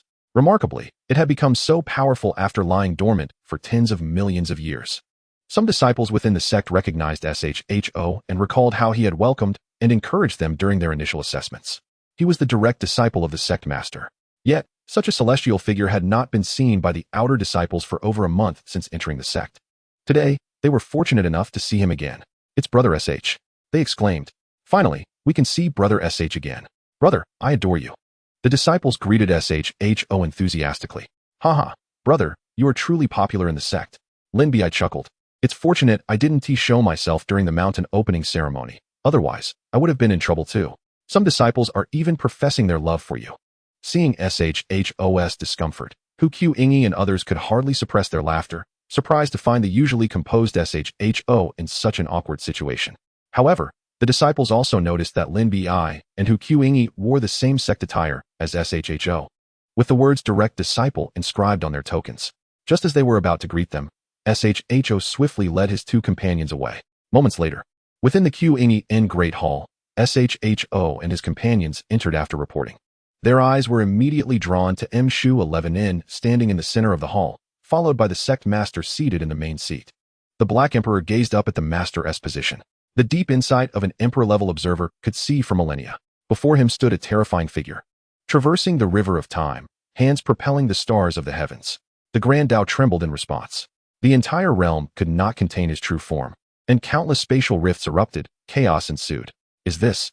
The Black Emperor was taken aback as Feng Qingyang cast a glance his way, radiating an aura of authority without needing to be angry. Startled, the Black Emperor retreated 2 steps. So terrifying. Who is this person? It recalled images in its mind of a figure wielding the sun and moon, shattering the heavens with a single hand, a presence too great for the world to bear, causing the heavens and earth to tremble. Its heart raced uncontrollably. Detected someone spying on the master, automatic shielding activated. Ah, so you dare to pry into our sect. I had intended to be gentle in my approach, but it seems a more direct method is required. SHHO, as the senior brother, stepped forward first. We have only been out training for a little over a month. Our cultivation has barely improved, and we have drawn the enmity of the Holy Land. Do not worry. I am already aware. How dare a mere Holy Land insult our Qingyun Sect? They deserve to be crushed, effing Qingyun replied, composed. He mused internally that SHHO and the others had indeed made considerable progress in strength during their training in the holy mysterious realm. As for those barking fools, he would simply send someone to eliminate them. He recalled arriving at Qingyun Mountain in tattered clothes, with nothing but a bowl in hand, asking for directions. From the initial state of disrepair to the current formidable presence of Qingyun Sect, it had all been achieved step by step. Truly, the sect master was impressive. Even in his calm demeanor, his words exuded an air of dominance. Y Chu Su and Sy Oyo silently agreed, feeling no discontent. Such a powerful sect indeed had no need to regard the Holy Land with any seriousness. Meanwhile, the Black Emperor, having retreated in fright, dared not lift its gaze, instead focusing on Shu 11N beside the hall. That is the water immortal empress, it thought, yet felt too intimidated by the terrifying figure at the master's position to speak. You three may leave for now. In 10 days, the outer sect leaderboard will be finalized, and you three will assist the outer elders in overseeing the matter. At this moment, the sect is experiencing rapid advancement, and your cultivation must not lag behind. Otherwise, you will be surpassed by the disciples below. Feng Qingyang pondered for a moment and advised, in 10 days. It will be the time for the outer disciples to be promoted, and inner disciples will emerge. Of course, the rankings for the servant disciples will also be announced concurrently. This time, there will be 10 inner disciples born, the top 10 disciples in the sect apart from my personal disciples, who possess the highest talent and strength. I will send the 3 of you to assist in presiding over this, to inspire the disciples below. See, even the sect leader's personal disciples have come to motivate the outer disciples. Oh, how touching. I am willing to go to great lengths for the sect, even to sacrifice for the sect leader. The disciples exclaimed, realizing the sect leader truly values the outer disciples. Indeed, there are more talented outer disciples now. If not for you, whom would I value? Understood, master. The 3 spoke in unison before exiting the grand hall. As for Su Yaoyao, Yi Laolao, and Hei Di, the sect leader must have made arrangements. It was not for them to meddle. After they left, Feng Qingyang turned his gaze towards the 2 from the Su family. There was little to say. These 2 had also aided Shi Hao and the others, traveling tens of thousands of miles to assist Qingyun Sect against the sacred land, despite not being required to do so. You are from the South Domain's Su family, correct? Feng Qingyang's mystical eyes scrutinized the 2. Under the gaze of the enigmatic sect leader, Su Yaoyao and Yi Chue Shui felt an overwhelming chill and a palpable sense of pressure. Feng Qingyang's presence exuded an innate aura of dominance, a product of his unparalleled physique, which intensified with his cultivation. Yes, esteemed sect leader. I am the grand elder of the Su family, and this is my granddaughter, Su Yaoyao. Yi Chue Shui responded, enduring the pressure. He found it amusing that, even as a powerful figure, he felt insignificant before such a grand sect. The mere presence of the silent woman in the distance sent shivers down his spine. Let alone the formidable sect leader. I am aware of your deeds. I have felt the goodwill from your Su family. You may stay as guests in my Qingyun sect for a few days. There is no need for your family to intervene with the sacred land. Feng Qingyang rose and said, hands clasped behind his back. Then I thank you, esteemed sect leader. Upon hearing this, Yi Chue Shui bowed respectfully. To be a guest at Qingyun Sect was indeed a great fortune. The spiritual energy here far surpasses that of the outside world, and even without actively cultivating, one can benefit from merely breathing. Esteemed sect leader, Yaoyao has a small request. Su Yaoyao stepped forward, determined to join Qingyun Sect. Interesting. You dare to make a request of me. Do you believe you have the capital? Feng Qingyang surveyed her with a smile. Esteemed sect leader, I wish to join Qingyun Sect and inquire about the conditions. To join Qingyun Sect is not difficult. You heard my words earlier. The outer disciples' rankings will be announced in 10 days. If you can defeat anyone in the top 10, I will permit you to directly enter the outer sect. He contemplated, recognizing Su Yaoyao's potential through his system. After all, talented disciples are always welcome. Really? Thank you, sect leader. Su Yaoyao exclaimed, excitement in her voice. Defeating an outer disciple should not pose much difficulty for her. By the way, your Su family holds considerable influence in the South Domain, does it not? Thank you for the compliment, esteemed sect leader. While our Su family possesses some strength, we still fall short compared to your esteemed sect. Yi Chue Shui stepped forward again, wondering if Qingyun Sect was genuinely interested in their family. Feng Qingyang seemed to read the elder's thoughts, chuckling, do not overthink it. I have no interest in your Su family. However, I do find the South Domain intriguing. The South Domain? How terrifying. They are about to dominate the East Domain. We must be cautious. Meanwhile, at Qingyun Sect, Chapter 87, the Emperor's decree descends, annihilating the sacred land. After a brief pause, Ancestor Li Qingyun emerged from the hall and immediately acted, tearing through space.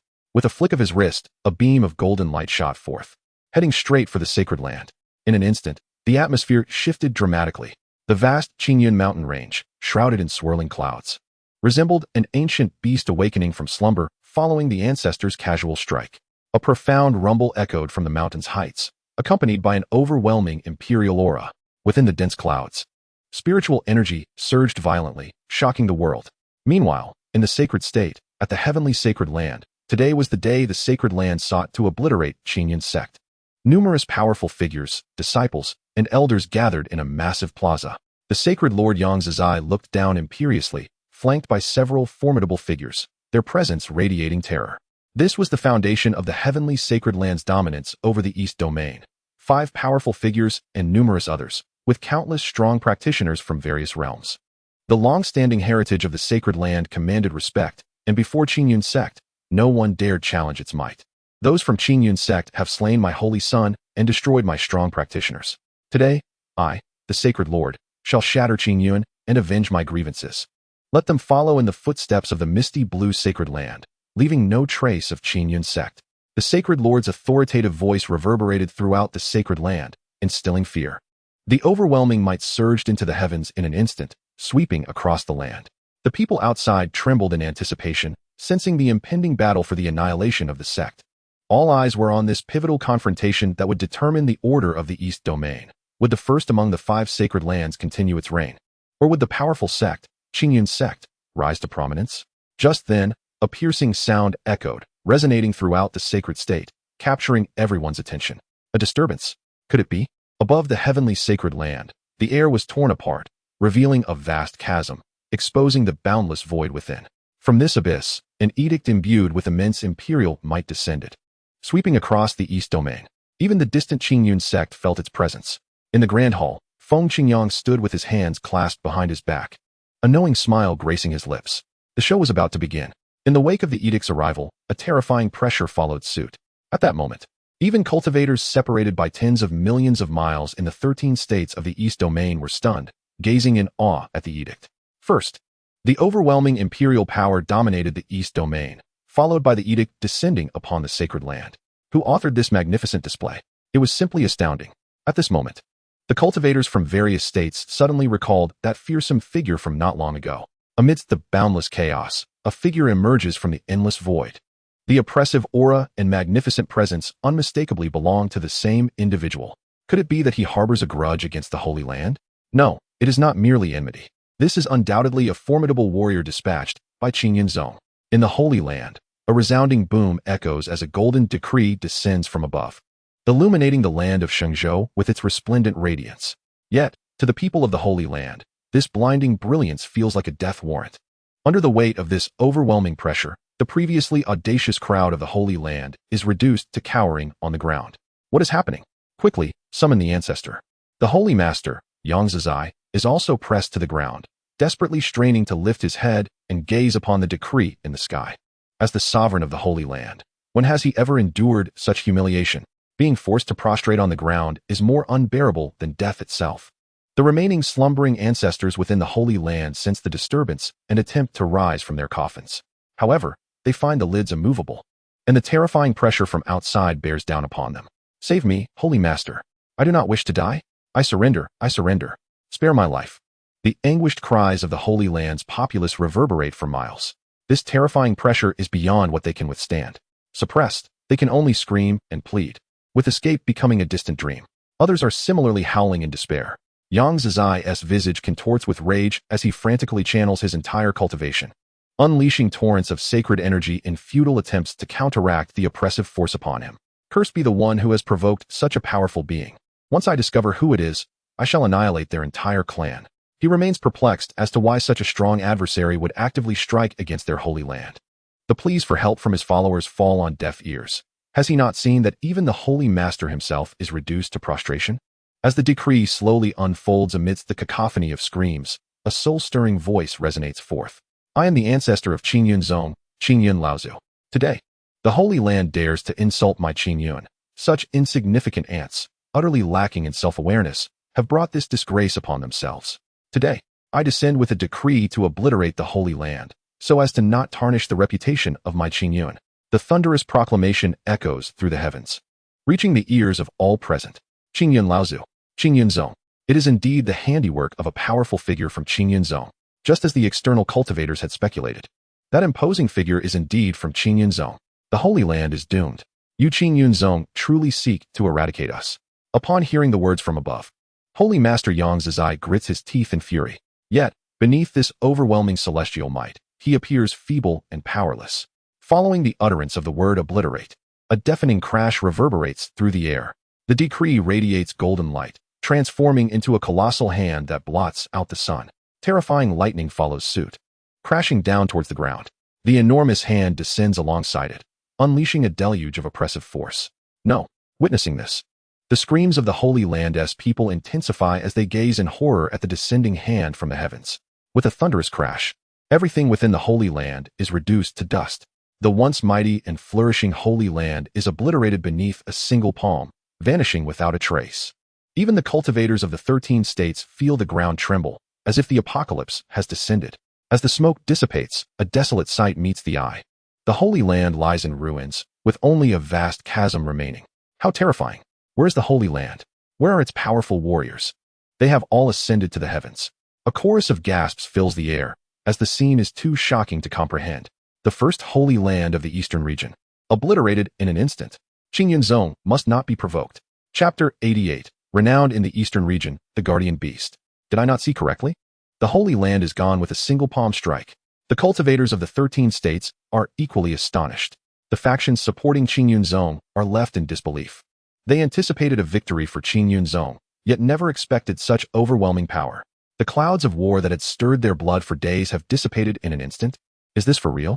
News spreads like wildfire across the continents and factions. The Eastern region has undergone a transformation. The prelude to battle has been quelled. And the Holy Land, which has endured for hundreds of thousands of years, has been ground to dust, ceasing to exist. Quickly, announce the news. I, Hewan Zong, pledge allegiance to Qingyun Zong. Prepare my spiritual steed. I shall personally journey to Qingyun Zong to present resources. All the leaders of the Eastern region's major factions swiftly broadcast their allegiance, declaring Qingyun Zong as the celestial sect of the Eastern region and submitting to its authority. With such a formidable sect, only through submission can one hope to progress further. Dominating a continent may elevate one to a superior sect, while dominating a region can establish one as a celestial sect. Overlooking the continent is a feat no power has achieved since ancient times. Many are proclaiming that the golden era of the Eastern region has finally arrived. Meanwhile, at Qingyun Zong, the disciples erupt in jubilant cheers. We have triumphed. The resounding proclamation from earlier has reached us. Those who insult Qingyun shall be punished. We shall not falter in our Qingyun aspirations. The ancestor is simply invincible. At this moment, within the Grand Hall, the system voice resonates. Congratulations, host. On completing the main quest renowned in the Eastern region, rewards have been issued. Ding. Congratulations, host. You have received 3 golden summoning cards. Congratulations, host. You have obtained a Dai Dao Time Tower. Congratulations, host. You have received a cultivation enhancement card. Golden summoning card. Can summon great saints to emperor-level warriors. Dai Dao Time Tower. An innate treasure of the Dai Dao. Born from the primordial chaos at the dawn of creation, imbued with the laws of time. The current time flow rate is 100, can be upgraded. 1 day outside equals 100 days within the tower. Cultivation enhancement card. No limitations on realms. Guarantees advancement by 1 major realm. This card can only be used by the host. The latest main quest has been issued. Shock the 5 regions. Completion will yield substantial rewards. As the system voice resonates, Feng Qingyang realizes that everything has come to an end. The Holy Land fell too quickly. The ancestor's intervention concluded matters in mere moments. Feng Qingyang checks the rewards, finding them quite generous. 3 golden cards, a cultivation enhancement card, and a time manipulation artifact. With such an artifact, the ascension of Qingyun Zone will accelerate considerably, allowing even the less talented disciples to catch up. Furthermore, the prestige value from this victory will undoubtedly soar. At this moment, those below finally come to their senses. They have also heard the earlier shocking proclamation. A sudden silence falls. Could it be? Master, is it true? Beside him, the previously silent Mu Shuixian speaks up, her bright eyes glimmering as if she had anticipated this. Indeed, the Holy Land has been annihilated by the ancestor. Hiss. Yi Chue Shui and Su Yao Yao are rendered speechless. In a mere conversation, the Holy Land has turned to ashes? Feng Qingyang descends from his throne, walking towards them as he speaks. You two have no further matters. You may leave now. All arrangements will be made by the sect in 10 days. The stewards below will naturally provide them with accommodations. Then, Master, we shall take our leave. Yi Chue Shui responds, leading her companion Su Yao Yao as they depart. Even after exiting the Grand Hall, their minds linger on the shocking news they have just received. Feng Qingyang strides down towards the lower hall, making his way to the Black Emperor. With no idle hands remaining, it is time to address the issue of the sect's guardian beast. Approaching the Black Emperor, he gazes down at the small black dog, gently stroking its head. Heidi exhibited an exceptionally docile demeanor, reluctant to show even the slightest hint of resistance. It was clear that fear had gripped it, genuine fear. This emperor admits to a degree of inferiority, primarily because this individual is simply too formidable. Such a presence is unbearable. Is this truly a beast of imperial caliber possessing the bloodline of an ancient ferocious creature? It resembles nothing more than a gentle little black dog. Feng Qingyang revealed a faint smile. However, the situation is not dire. As long as it can swiftly regain its imperial power, keeping watch is surely not an insurmountable task. At times, he pondered the necessity of acquiring a few mounts and guardian beasts for his sect. As the leader of a significant force, one cannot venture forth without the grandeur of 9 true dragons pulling a chariot, or an ancient sacred beast as a steed. How impressive that would be! Upon noticing the smile from the sect leader, Heidi nearly retreated once more. What does this mean? The sect leader is excited. I am doomed. Could it be that the sect leader intends to feast upon dog meat? Heidi, a beast of ancient bloodline, once a mid-tier emperor from 100,000 years ago, was grievously wounded by Emperor Wuchen while seeking revenge for the Fairy of Water. It had sealed itself away in the sacred mysterious realm. I am correct, am I not? Feng Qingyang released his grip on the dog's head, stood upright, and remarked with his hands clasped behind his back. What? Both Mu Shuixian and Heidi felt a jolt in their hearts. Little Black sought to avenge me by confronting Wuchen. No wonder I encountered Little Black in the eastern region. She had previously found it strange that the aura emanating from Little Black, which she had seen in the sacred state, resembled her own at this moment. It turns out that it was wounded by Wuchen and had sealed itself in the eastern region's mysterious realm. The sect leader's words clarified all her doubts. As for how the sect leader knew, do not inquire. Simply acknowledge that the sect leader possesses extraordinary means. How could he possibly know? At this moment, Heidi's emotions were tumultuous. The image of that figure resurfaced involuntarily in its mind, traversing the river of time, palms pushing against the heavens. Indeed, it was none other than I, Little Black. After expressing its unease, Heidi realized that everything was under the control of this enigmatic sect leader. Indeed, it is good that it is you. I shall present you with a tremendous opportunity shortly. Feng Qingyang smiled once more. The bait has been set. A tremendous opportunity? As Heidi contemplated this, Mu Shuixian approached from the distance. Little Black, why are you so foolish? You know neither of us can contend with Wuchen. Mu Shuixian spoke with a quivering voice, her eyes reddened, resembling a tranquil pool of water. As a peak emperor, she had not felt this way in millennia.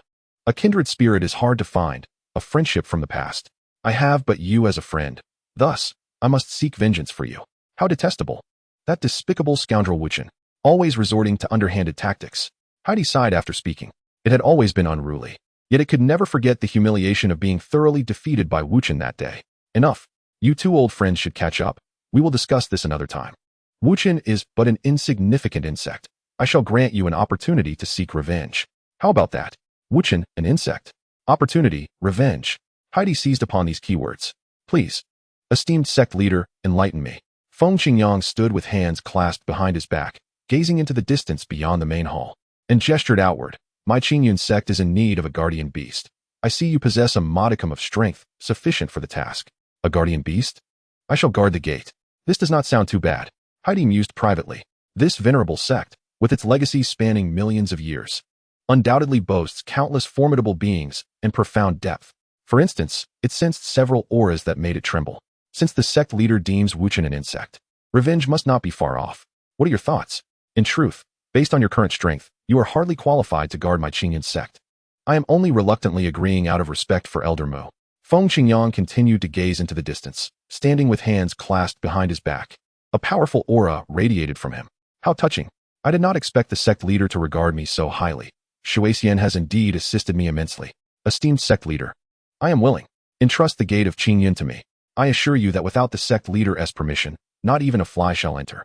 Heidi declared, standing tall, its small eyes brimming with determination. Feng Qingyang looked upon this willing little creature with satisfaction. This small being has clearly been charmed by my words. A clever one indeed.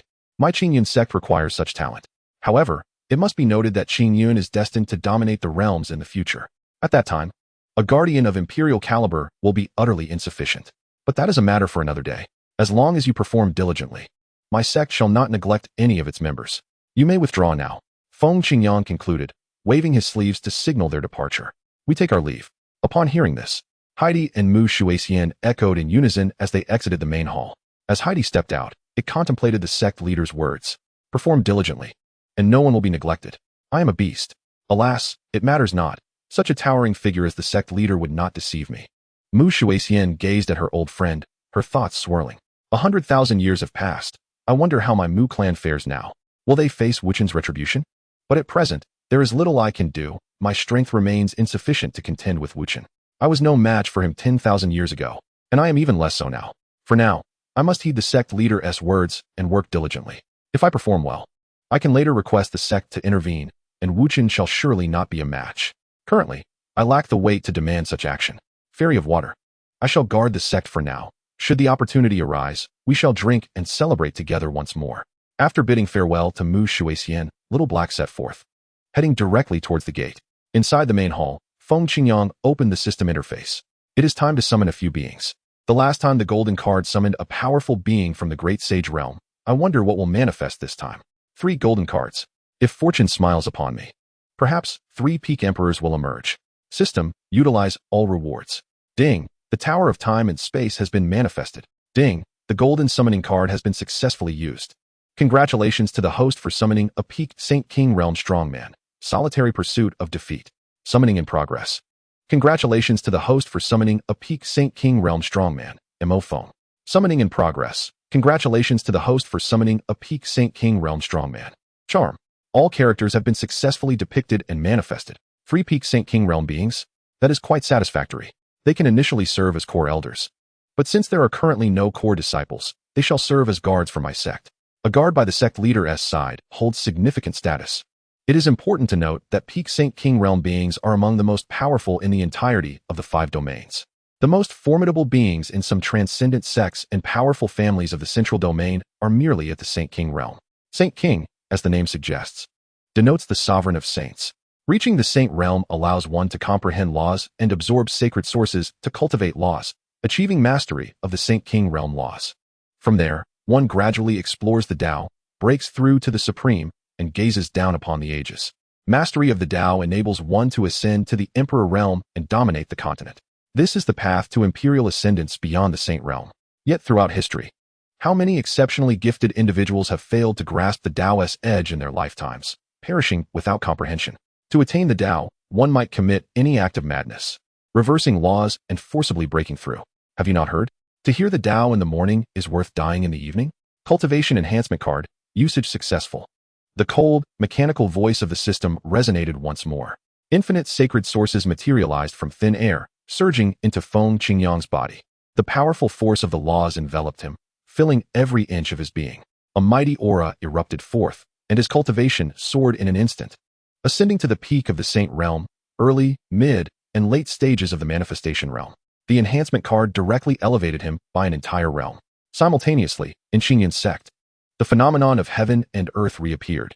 Countless strands of Hongming purple aura surged from the east, spanning 30,000 miles, converging into a whirlpool that transformed into ethereal rain as it descended. The path of time emerged from the void, continuously echoing with joyous exclamations and resonant sounds. A colossal divine tower descended steadily upon the land of Qingyun Zone from the boundless void of the future. The tower, towering majestically, reached for the heavens. Its sheer presence overshadowing even the iconic structure of Qingyun Zone, the Disciple Trial Tower. Before the members of the sect could express their astonishment, 3 spatial rifts appeared, and 3 figures emerged. The formidable aura of peak Shenhuang realm was immediately unveiled. Several elders of the sect shifted their attention towards the newcomers, and upon recognizing their sect attire, resumed their previous activities. Evidently, these were strong individuals from the sect.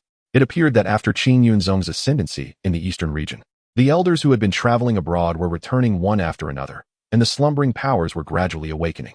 However, they were particularly intrigued by the towering structure that had manifested out of thin air, as the celestial phenomena indicated the tower's extraordinary nature. The sect master was once again revealing the depth of the sect's heritage. Who dares to intrude upon Qingyun Zong? Outside the mountain gates of Qingyun Zong, the Heidi sensed an approaching presence. The earlier celestial spectacle had left it profoundly shaken.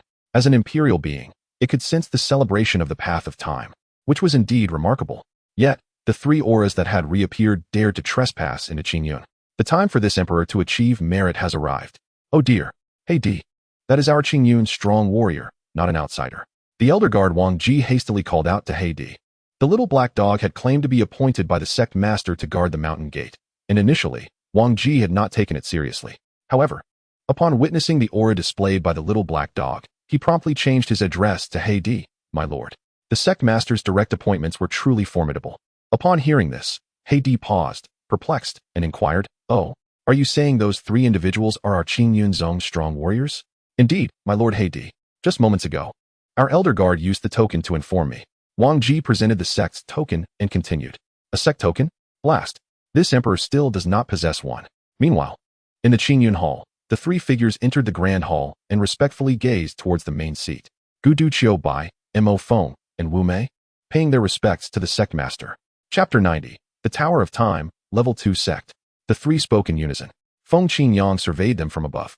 Gudu Qiubai and Mo Feng were both middle-aged men, while Wu Mei was a youthful woman who seemed to possess remarkable beauty, her appearance perfectly matching her name. She had the beauty to rival the moon and flowers, captivating and enchanting. Something felt amiss, terribly amiss. The earlier glimpse I caught from the system's interface was off. Who would name themselves Wu Mei in earnest? Upon closer inspection, it was indeed enchanting. However, she still did not possess the fragrant aura of an imperial maid. Subsequently, Feng Qingyang's authoritative voice resounded. "You 3 shall remain by my side and heed my commands." "We await your orders," the 3 responded respectfully, without hesitation. Being close to the sect master? How delightful. With 3 Shenhuang realm strong warriors at our side, our current standing is quite sufficient. The days of being accompanied by imperial beings are not far off, Feng Qingyang mused. Then, he recalled something and waved his sleeve, taking flight. Exiting Qingyun Hall, he soared towards the Time and Space Tower.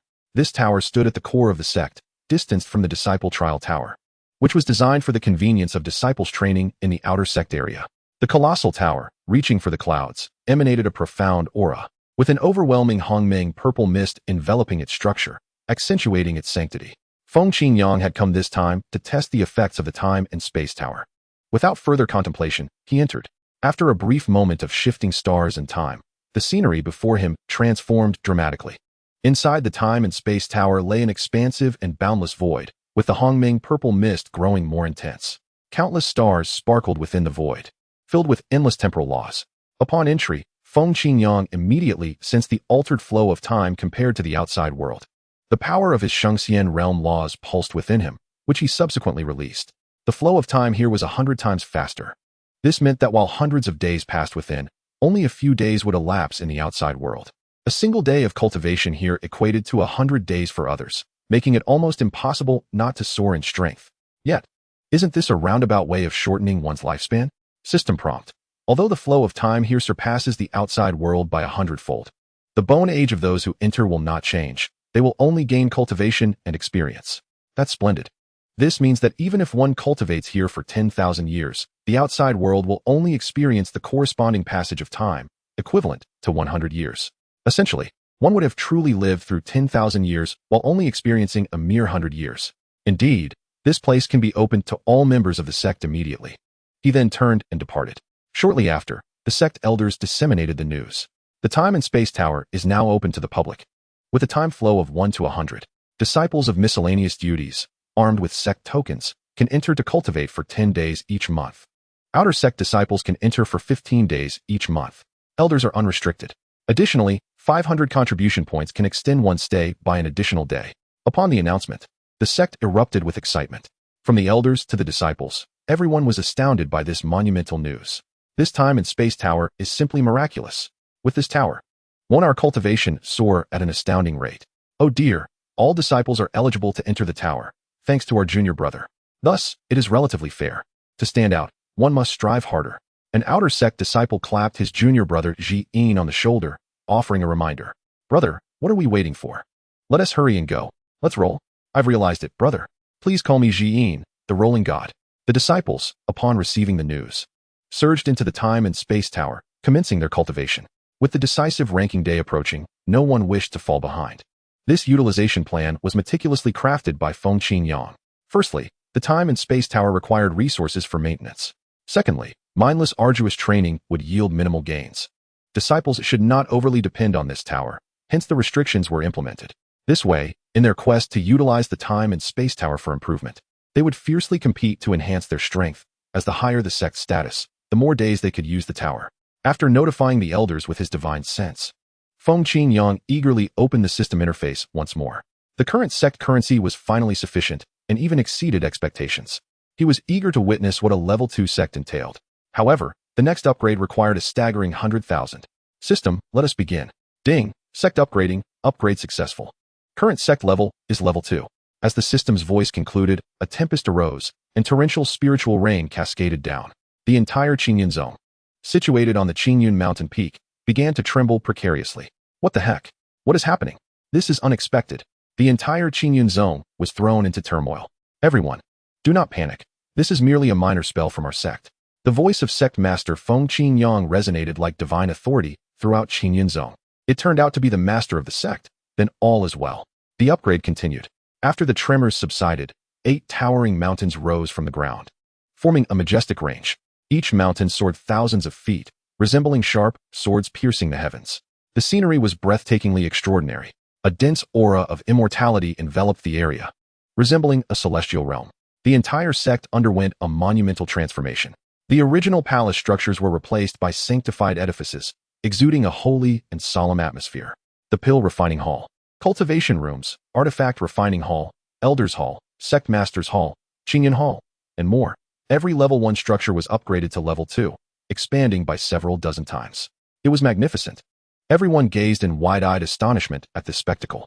Is this truly the Qingyun Zone? The previous incarnation of Qingyun Zone was already a sight to behold, resembling a celestial realm. Now, it is beyond imagination, surpassing their comprehension. Are you saying that all of this is merely the result of the Master's casual technique? It is utterly incredible. What kind of being is the Master? The system chimes, indicating the successful upgrade of the second-level sect, urging the host to continue striving towards creating the foremost divine sect of the heavens, a monumental task ahead. Setting aside the main quest, the system will also issue additional side quests to assist the Master in accelerating progress. Feng Qingyang stands at a distance, observing all of this with 9 parts satisfaction and 1 part fear of pride. With the addition of 8 floating peaks, it seems he must hasten his pace, lest he fall behind the changes within the sect. He contemplates the division of the 8 peaks, each led by a peak master with numerous disciples. This will become an essential part of Qingyun Zone in the future. The system prompts again, requesting the master to name the 8 peaks. Must the sect personally partake in this? After a brief moment of reflection, Feng Qingyang declares, the main peak shall be named Qingyun Peak, followed by Qingshan Peak, Qingtian Peak, Qingwan Peak, Qingjin Peak, Qingyia Peak, Qingshan Peak, and Qingxian Peak. The highest mountain is designated as the main peak, named Qingyun Peak. The system chimes again, confirming the successful naming. A profound celestial decree reverberates from the heavens. I am the master of Qingyun, descending with divine techniques to strengthen my sect. Establish the 8 celestial peaks of Qingyun to fortify my sect. The disciples of the celestial peaks shall be selected in 2 months. With that, Feng Qingyang nods in satisfaction. As the head of a great sect, it is essential to have such names imbued with meaning. May all within my Qingyun 8 peaks, everyone be as dragons. With teachings available to all, let myriad immortals come to pay their respects. 2 months remain. There is ample time. If we cannot recruit strong individuals to serve as peak masters, we shall have to seek them externally. Of course, their beloved little Tongdo will not be absent. Oh my! 8 celestial peaks. One wonders what kind of talent is required to enter the celestial peaks. The outer disciples and miscellaneous disciples, upon receiving the news, engage in animated discussions. With 2 months left, they are determined to join the celestial peaks. The atmosphere within the sect is tumultuous, ever-changing. Failing to compete will lead to being left behind. Following thorough explanations from the elders and deacons, the disciples also come to understand the rules of the celestial peaks. The 8 celestial peaks will be overseen by 8 powerful peak masters within the sect. Becoming a disciple of the celestial peaks will grant specialized teachings from elders, along with superior resources.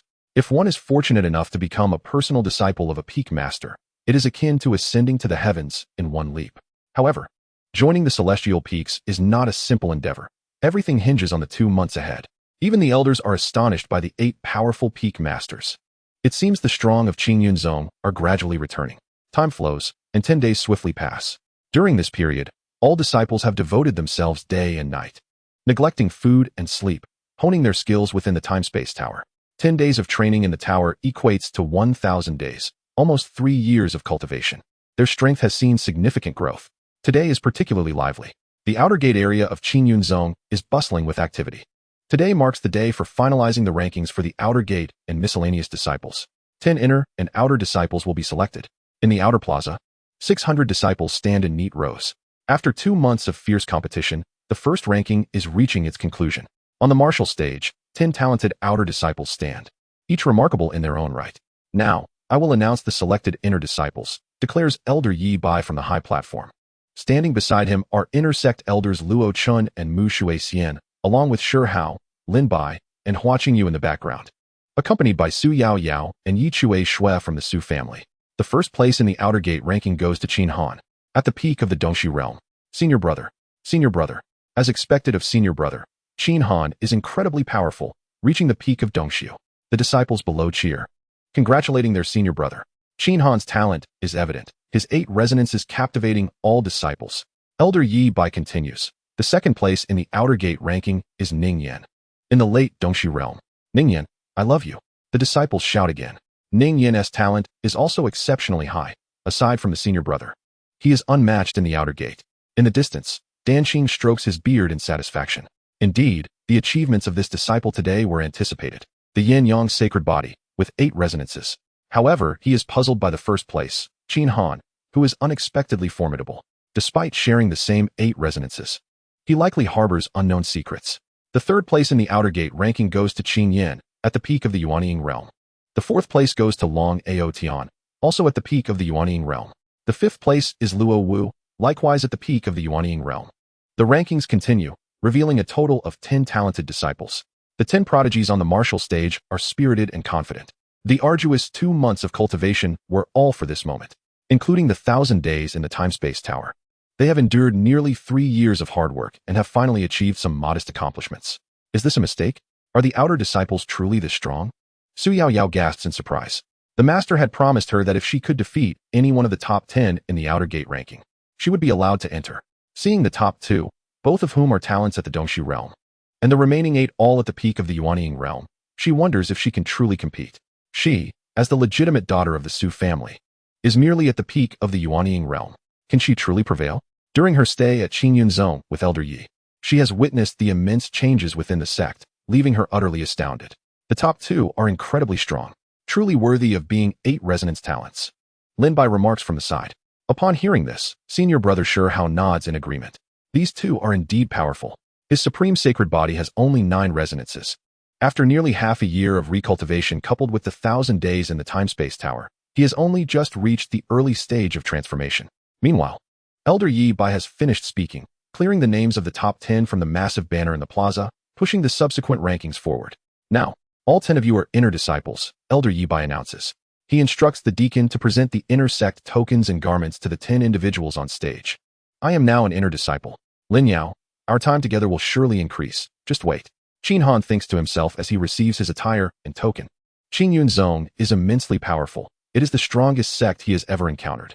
They possess a time-space secret treasure with a flow rate 100 times greater, truly extraordinary. Ning Yan is also delighted as he receives his garments and token from the deacon. Xian'er, wait for me. What is so remarkable about the Shao family of the central region? Just give me a few more years of cultivation, and I shall soar through the clouds to welcome you. Brother Qingyan, we will miss you. Do come back and visit. The disciples of the Jia Tian faction await your return. Ouch! Why did you hit me? The disciple hadn't finished speaking when a member of the Zhatian faction slapped him on the back of the head. You fool. Brother Qing Yen has entered the inner sect. How can you speak of him as if he has been expelled? Apologies, I was too excited. On another note, the rankings for the miscellaneous disciples have concluded. The top 10 disciples from this list have been promoted to the outer gate. However, their prestige pales in comparison to that of the outer gate rankings. These miscellaneous disciples may lack innate talent, but they exhibit exceptional perseverance. And with the sect's training over the past 2 months, the highest ranked among them has reached the early stage of the Yuanying realm.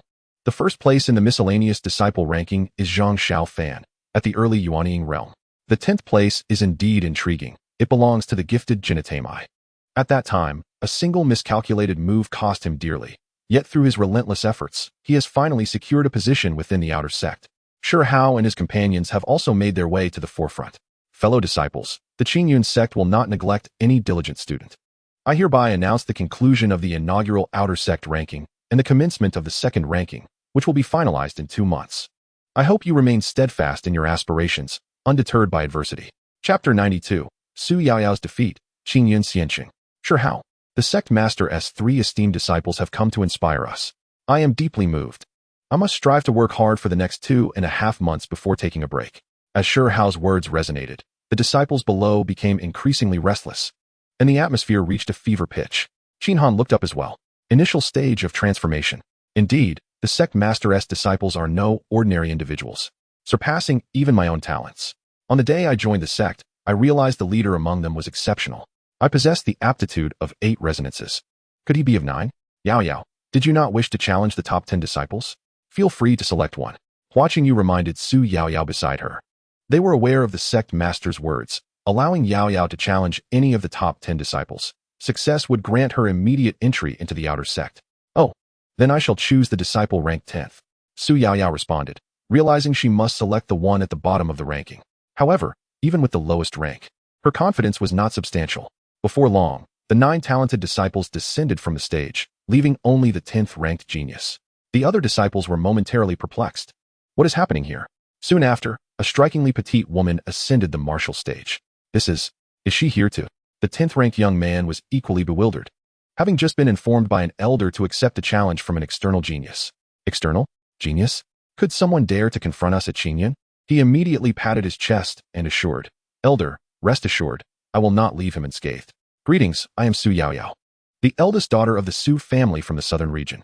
I seek your guidance. Su Yao Yao courteously clasped her fists, dressed in a flowing green gown. Her long hair danced in the wind, and she wielded a nimble soft sword. The southern region's Su family?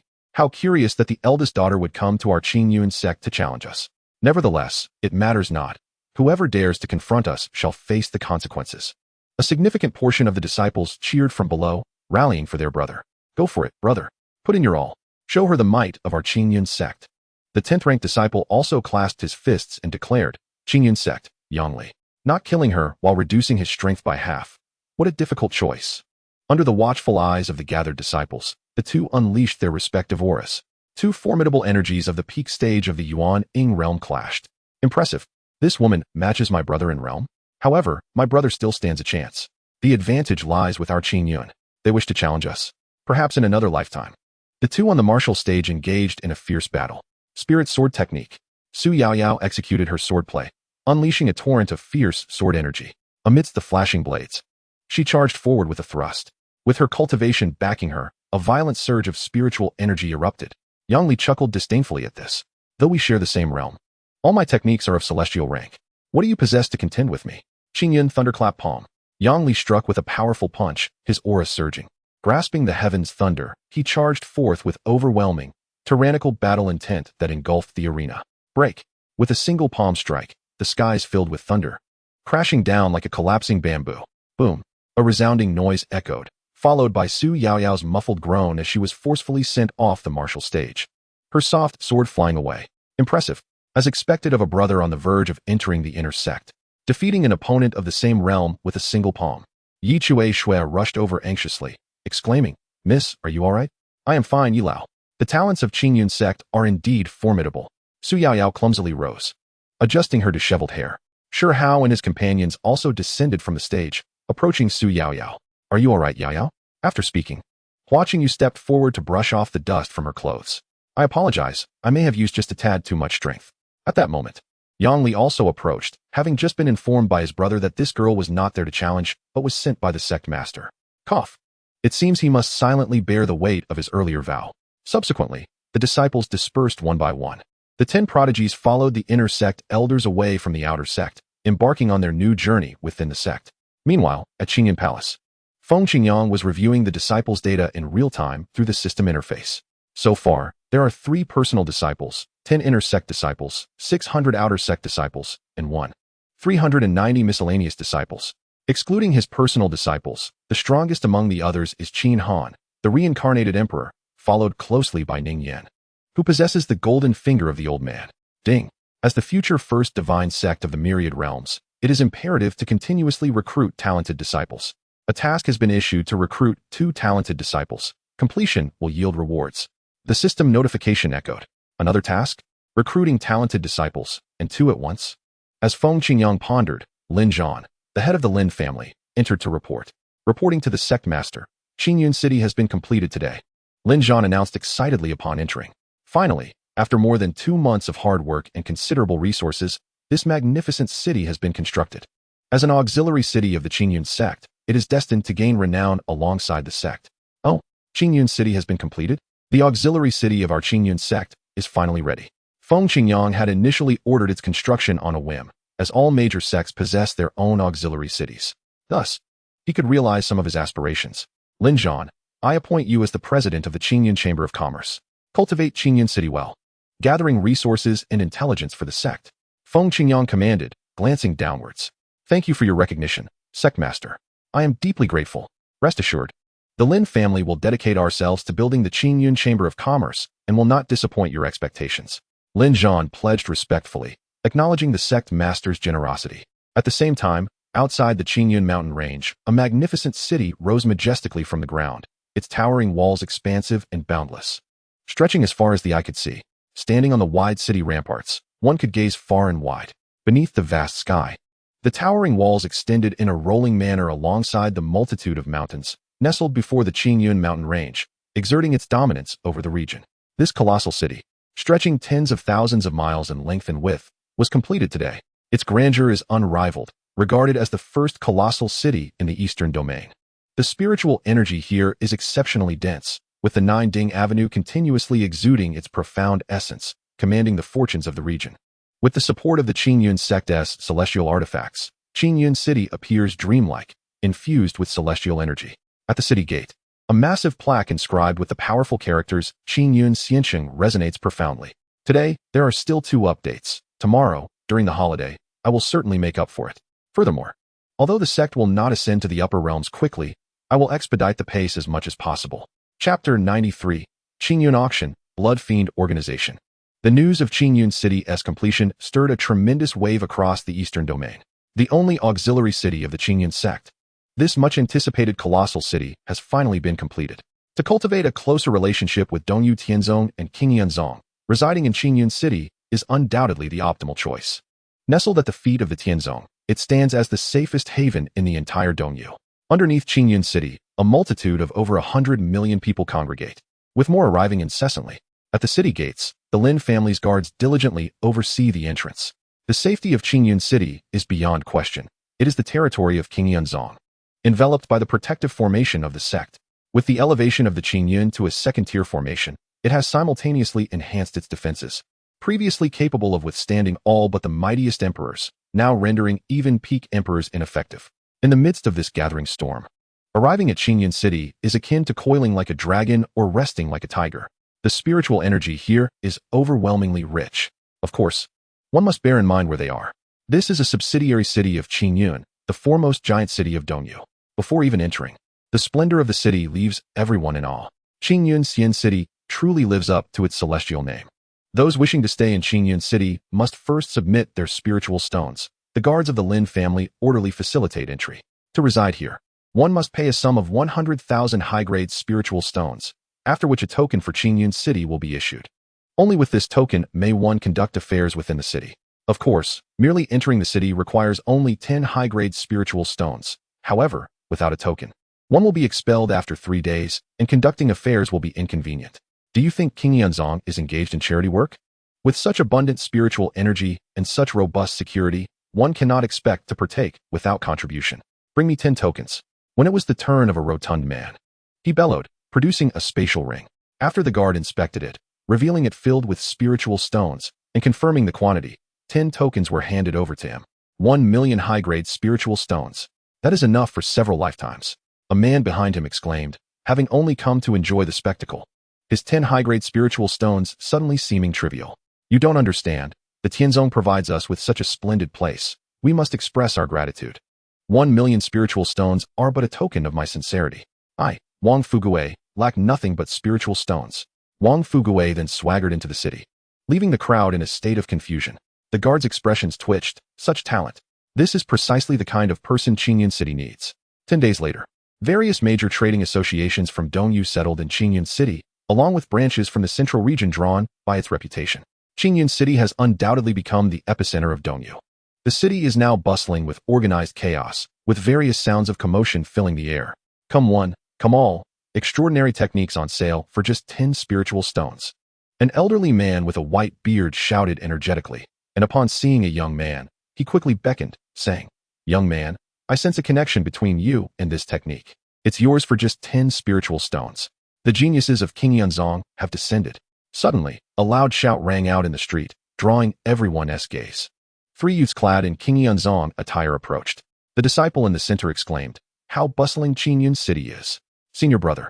Indeed, it dwarfs my hometown, Xianyu City, by several times." Following the first ranking list, Qingyun has permitted disciples to descend the mountain for experience. I've heard that our sect's Qingyun Trading Association will hold an auction today. Perfect timing. Let us go take a look. The 3 agreed in unison. After becoming weary from the rigors of sect life, they sought a moment of relaxation. Naturally, they were all upright individuals and would never indulge in frivolities. Thus, the 3 departed amid the envious gazes of the crowd. The geniuses of Qingyun, their future is limitless. After its establishment by Lin Zhan, the Qingyun Trading Association, backed by Qingyun, has now become the largest trading association in Qingyun City. Following a signal from the sect leader, Feng Qingyang, a grand auction was decided for today. It was to consume vast resources and reinvest into the sect. As for the auction items, Feng Qingyang waved his hand and gathered various and used resources from the sect, also presenting several treasures as highlights for the auction. The sect is currently inundated with surplus resources, as the major forces of Dongyu contribute incessantly each month. It is a pity that on that day, the ancestor struck down the Holy Land. Otherwise, as the former premier Holy Land of Dongyu, its resources would have been plentiful. Above a magnificent pavilion, a plaque inscribed with the words Qingyun Trading Association stands proudly. The announcement of the auction was made 5 days prior, attracting cultivators from all 13 states of Dongyu. With the Qingyun Trading Association under the sect, the items auctioned are bound to be of high quality. Acquiring even one could serve as a treasure for the sect. The auction is set to commence in half a day, and many major forces have already reserved private rooms within the pavilion. Meanwhile, in the central region, Dezhou ranks among the lower tier of the 13 states in the central region, yet it does not pale in comparison to the other 4 regions. Having produced several formidable emperors, the imperial clan and forbidden noble families jointly govern Dezhou. Within an inconspicuous inn, an elderly man with a pallid complexion entered. Clad in tattered garments, he had evidently endured a long journey. Approaching the counter, he asked, "Innkeeper, do you have any fish?" The innkeeper scrutinized the old man, a stranger to him, yet noting his peak cultivation level in the fragmented void, he inquired, "Indeed, what fish would you like?" "I have blood fish, man-eating fish, and golden dragon fish. Which do you prefer?" Upon hearing this, the old man's eyes gleamed. "I want the man-eating fish." "Follow me then," the innkeeper replied, maintaining his composure and signaling for the old man to follow. "Ha, Qingyun, who would have thought there were still stragglers from our Holy Land?" He was an elder of the Tiansheng Holy Land, and on the day of the decisive battle, he had been delayed and failed to return to the Holy Land. To his astonishment, the Holy Land had been annihilated by Qingyun. He had gathered all remaining resources from the Holy Land and traveled to the central region. Through bribery, he sought out the renowned assassination organization, Bloodshah. It is said that Bloodshah is immensely powerful, with influence spanning the 5 major regions. As long as one has the money, there is no one they cannot eliminate. Shortly thereafter, in a dim room at the back of the inn, the old man trembled as he entered, feeling the eerie atmosphere. Inside, a masked figure whose cultivation he could not perceive sat in the main seat, emanating an aura like stagnant water. The masked figure then rasped, "Whom do you wish to kill, my lord?" "I seek to eliminate the sect leader of the Qingyun Sect in Dongyu, the elder of the Holy Land," the elder hastily replied, placing a spatial ring on the table. Qingyun Sect. Chapter 94. Buying the life of the master of Qingyun, the prodigy of the Gu family. A name that felt unfamiliar. However, just 2 days prior, news had arrived from the Dongyu branch that a sect had risen to dominate the entire Dongyu, seemingly named Qingyun Sect. The masked figure pondered briefly before rasping, "Indeed, my lord. That is the Qingyun Sect. I desire the head of their sect leader." The elder of the Holy Land continued, "Warning, my lord. This Qingyun Sect is currently thriving in Dongyu. I wonder if you can." "Humph." The masked figure snorted coldly, an overwhelming pressure forcing the Holy Land elder to prostrate on the ground. "A mere small sect from the remote Dongyu, and you still dare to question me? As long as you can meet my price. Not only can I bring you the head of the Qingyun Sect, but even that of a holy king." The masked figure scoffed, disdainful of the local bumpkin from Dongyu, who does not understand the true might of bloodshed. The audacity of his words came with confidence. There had been a time when a major force had expended a significant portion of its resources to acquire the head of a certain holy king, and Bloodshaw had dispatched its top assassin, who the very next day delivered the severed head of that formidable holy king. At that time, this matter stirred quite a commotion in the central region, leaving the weaker factions in a state of trepidation. After the masked figure concluded his words, he picked up a spatial ring and examined it, his expression turning cold. This situation was rather troublesome.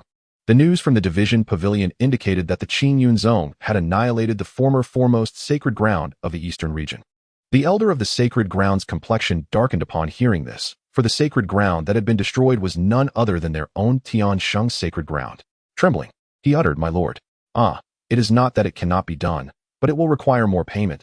The masked figure interrupted him. "To claim the head of the Qingyun Sect's leader, it is likely that an earth-ranked assassin will need to be dispatched. These spirit stones are simply insufficient." Upon hearing this, the elder of the sacred ground, in anguish, retrieved the remaining 3 spatial rings from his pocket. This was his last resort. He had still been dreaming of living freely after avenging himself, marrying several talented individuals, and enjoying a life of leisure, all of which he attributed to that accursed Qingyun Sect. The masked figure, upon receiving the spatial rings, nodded in satisfaction. "Within 3 days, you shall come to inspect the goods." After saying this, a secret order was dispatched from his consciousness. In a certain forbidden area of the central region, a powerful man sprinted forth. Meanwhile, in Qingyun City, an eye-catching pair of men and women strolled down the street, followed closely by an elderly man with hair as white as snow, yet a youthful appearance. The young man exuded an extraordinary aura, with a handsome visage. The young woman had skin as pure as snow, hair dense and intricate, alluring eyes, and lips red as cinnabar. What drew attention was not merely their looks, but the noble demeanor radiating from them, unmistakably the offspring of a prominent family. Of course, their appearance was also a factor. After all, it is delightful to behold a beauty and feast one's eyes upon her. "Sister, this Qingyun city truly lives up to its reputation. The density of spiritual energy here is simply astonishing. The central region pales in comparison," he declared. "I have made up my mind. We shall cultivate here in the eastern region for 2 years before returning to our family." The two were prodigies from the ancient clan of the southern region, having come to the eastern region to train, drawn by the rumors of the Qingyun Sect's dominance. They happened upon an auction held by the Qingyun Sect's affiliated Qingyun Commerce and intended to see if there was anything of interest. "Gu Jianfan, could you lower your voice? Do you not see that everyone is looking at you?" Gu Linglong said with a light smile. She then gazed towards the direction of the Qingyun mountain range and continued, "I am quite intrigued by the Qingyun Sect. I wonder what kind of sect can truly be worthy of the title Heavenly Sect. Could it be as formidable as my Gu family?" Upon hearing this, the elder behind them spoke up. "Young master, you jest. Who in the world does not know that among the 5 regions, the eastern region is the weakest? After the ancient disruption, the eastern region was rendered incapacitated and has struggled ever since. Even if the Qingyun Sect reigns over the eastern region, it cannot be compared to our ancient clan. The Gu family is the sole ancient clan in the southern region, one of the 5 dominant powers, ruling over the southern region with no one daring to provoke them, boasting a legacy of over 1,000,000 years and profound foundations. They even held the previous eastern region's foremost sacred ground, Tiansheng's sacred ground, in disregard. Moreover, the eldest daughter and young master of the Gu family are renowned prodigies in the southern region. All right, let us not dwell on this matter. The auction is likely to commence soon. We should make haste, Gu Linglong urged. She had already dispatched guards ahead to reserve a private room for the auction. Calculating the time, it was nearly time to begin. Meanwhile, atop Qingyun Peak, where clouds and mist intertwined, The ethereal beauty of the first peak of Qingyun was palpable. Feng Qingyang, who had been meditating with his eyes closed, opened them, his enchanting purple pupils gazing ahead. Have they arrived? He mused, as the system had just notified him that 2 prodigies had arrived. 2 prodigious disciples have arrived at Qingyun City. Gu Jianfan, son of the Gu family head. Realm, early stage Dongxiu. Physique, ancient sword sacred body. Nature, kind. Willpower, unyielding. Gu Linglong, daughter of the Gu family head. Realm, mid-stage Dongxiu. Physique, 7 apertures Linglong heart. Nature, kind. Willpower, steadfast. Completion will yield task rewards. It had been a long time since he had ventured beyond the sect. It was just the right occasion to visit his family's commerce and see the auction. He had ordered that more than half of the disciples be sent down the mountain after the sect's opening. Tired of the internal competition within the sect, it was a perfect time for a change of scenery. Naturally, most disciples chose to return home to visit their families. Returning home in riches is akin to walking in silks under the cover of night. Feng Qingyang stood up, his aura contained. From the peak, he looked down, surveying the smaller mountains below. Behind him, 3 powerful beings at the Saint King realm stood respectfully. At the same time, the Qingyun commerce was preparing for the imminent auction. Various factions that had reserved private rooms were entering. The resplendent hall was already filled with people, all eager to see what treasures the Qingyun zone's commerce would present at its inaugural auction. No matter, we'll just bid aggressively later, after all. It is all for the Qingyun zone, and giving a little extra is merely a token of goodwill. Wang Fuguei, with his ample belly, was seated at the forefront of the hall. How could such an event be complete without him? On the other side, in the Tianzi private room number 2, Feng Qingyang sat with keen interest, gazing outward. Behind him, the alluring figure was gently massaging his shoulders, while the formidable duo of Gudu Bai and Mo Feng stood respectfully at the side. Master, I did not expect you to come personally. My hospitality is lacking, and I hope you will forgive me, Lin Zhan said softly, taken aback by the appearance of the usually elusive sect leader. Today has been quite busy, given that it is our first auction and the number of visitors has been overwhelming. Not to mention, even the private rooms are fully booked. No matter, you may leave. Feng Qingyang replied slowly, a slight smile gracing his lips. How interesting. Those 2 prodigious disciples have also arrived here.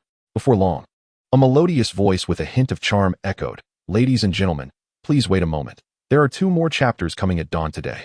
The author is a bit slow, so I appreciate your understanding. I promise I won't make any more empty promises. Chapter 95, The Grand Finale Treasure. The Ultimate Sacred Pill. I hereby declare the commencement of the first auction held by Qingyun Commerce under the Qingyun Zone. A captivating figure emerged from the back of the hall, clad in a flowing green, with long hair cascading over her shoulders, bright eyes and pearly teeth, and a face reminiscent of a blossoming peach, capturing everyone's attention. Wow, so beautiful. Is a celestial being gracing us with her presence? The crowd gasped, entranced by her beauty. And this was merely the prelude. The real treasures had yet to be unveiled. What was presumed to be the beginning was unexpectedly the climax. Regardless, this auction was bound to be unforgettable. In Tianzi private room number 2, Gu Linglong and the others frowned collectively. What is happening? Su Yaoyao? Why is the eldest daughter of the Su family here? And she is acting as the auctioneer for Qingyun Commerce. Although the Su family's strength was slightly inferior to the Gu family's, they were nonetheless one of the 5 dominant powers in the southern region. A force to be reckoned with. Wait, sister, am I seeing things? Is that truly the Su family's legitimate daughter? Gu Jianfan asked in astonishment. Indeed, it is her. I had heard she also came to the eastern region to train, but how has she become an auctioneer? Gu Linglong remarked with a furrowed brow. As significant figures among the southern region's top factions, they were acquainted, though not intimately. Goodness, you inform your family that you are training in the eastern region, only to end up as an auctioneer. Is the allure of the Qingyun zone so great that even the Su family's legitimate daughter is vying for the role? Gu Linglong mused. The elder behind them was equally perplexed, wondering what benefits the Qingyun zone had offered that would compel the Su family's legitimate daughter to expose herself in such a manner. In the adjacent Tianzi private room number 1, Feng Qingyang picked up a jade spirit fruit from the table and tasted it, finding it quite delightful. He glanced down at the stage, then shifted his gaze away. The legitimate daughter of the Su family, after suffering a defeat against a talented disciple, had initially planned to leave in disgrace. However, considering the Su family's remaining significance, she was granted another opportunity. Since the Qingyun Chamber of Commerce lacked a chief auctioneer, she was appointed to take the position. If she performed well, she could still enter the outer sect. In truth, her talent and disposition alone were sufficient for her to join the outer sect. She could have progressed swiftly, but alas, she failed to seize the opportunity. On stage, Su Yaoyao cleared her throat and declared in a clear voice, "Next, we present the first item of the auction, the Qingyun Holy Pill. This was personally refined by me, a 9th-tier Dan Saint of Qingyun Sect. The pill features perfect patterns and is the pinnacle of 9th-tier holy pills, possessing the ability to nourish the source of yang and stabilize one's foundation. The starting bid is 100,000 superior spirit stones. The highest bidder shall prevail. As Su Yaoyao's words concluded, the audience erupted in excitement. A 9th-tier pinnacle holy pill. Such is the grandeur of a major sect. It begins with a holy pill.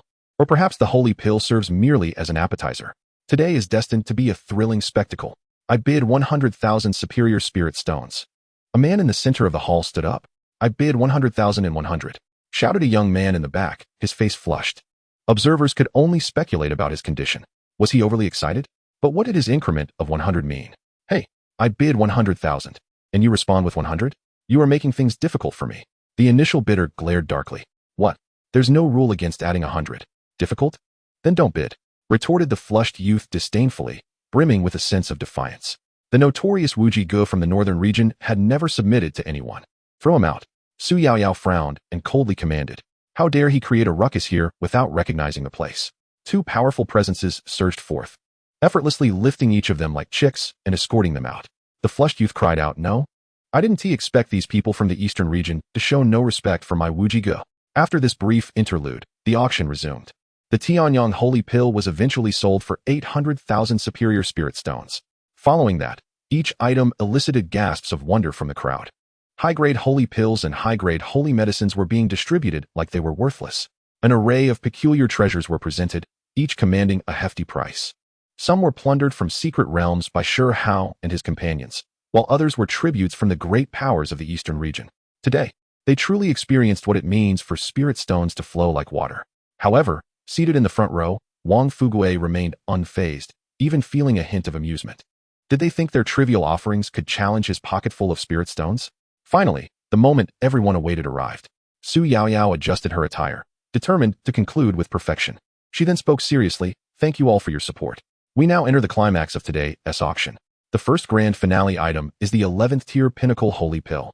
The Yushuan Holy Pill. This pill was personally refined by an elder of our Qingyun Alchemy Hall, a master alchemist of the 11th tier. It aids in comprehending cultivation mysteries and enhances the success rate of breaking through realms by 1 in 10,000. Upon hearing this, the audience fell into a stunned silence. Gasps of astonishment followed. Did they just hear correctly? An 11th tier pinnacle holy pill. It possesses the ability to aid in understanding cultivation. A 1 in 10,000 chance of success in breaking through. What? An 11th tier pinnacle holy pill. The trio from the Gu family in the Tianzi Pavilion was once again left in shock. Though they had bid on several items during the session, none could compare to this grand finale. What does an 11th tier pinnacle holy pill signify? Their strongest ancestor barely reached the peak of the Great Sage Realm, while several ancestors remained in the early to mid stages of the Great Sage Realm. If they could secure this pill, the success rate of their ancestors' breakthrough would increase significantly. Should the ancestor succeed in breaking through to the Sacred King Realm, the Gu family would secure a foothold in the competitive central region, able to stand tall against the powers that be. Do not underestimate the significance of a 1 in 10,000 probability. Even a minuscule enhancement of 1 in 100,000 or 1,000,000 is worth fighting for in the face of such formidable breakthroughs.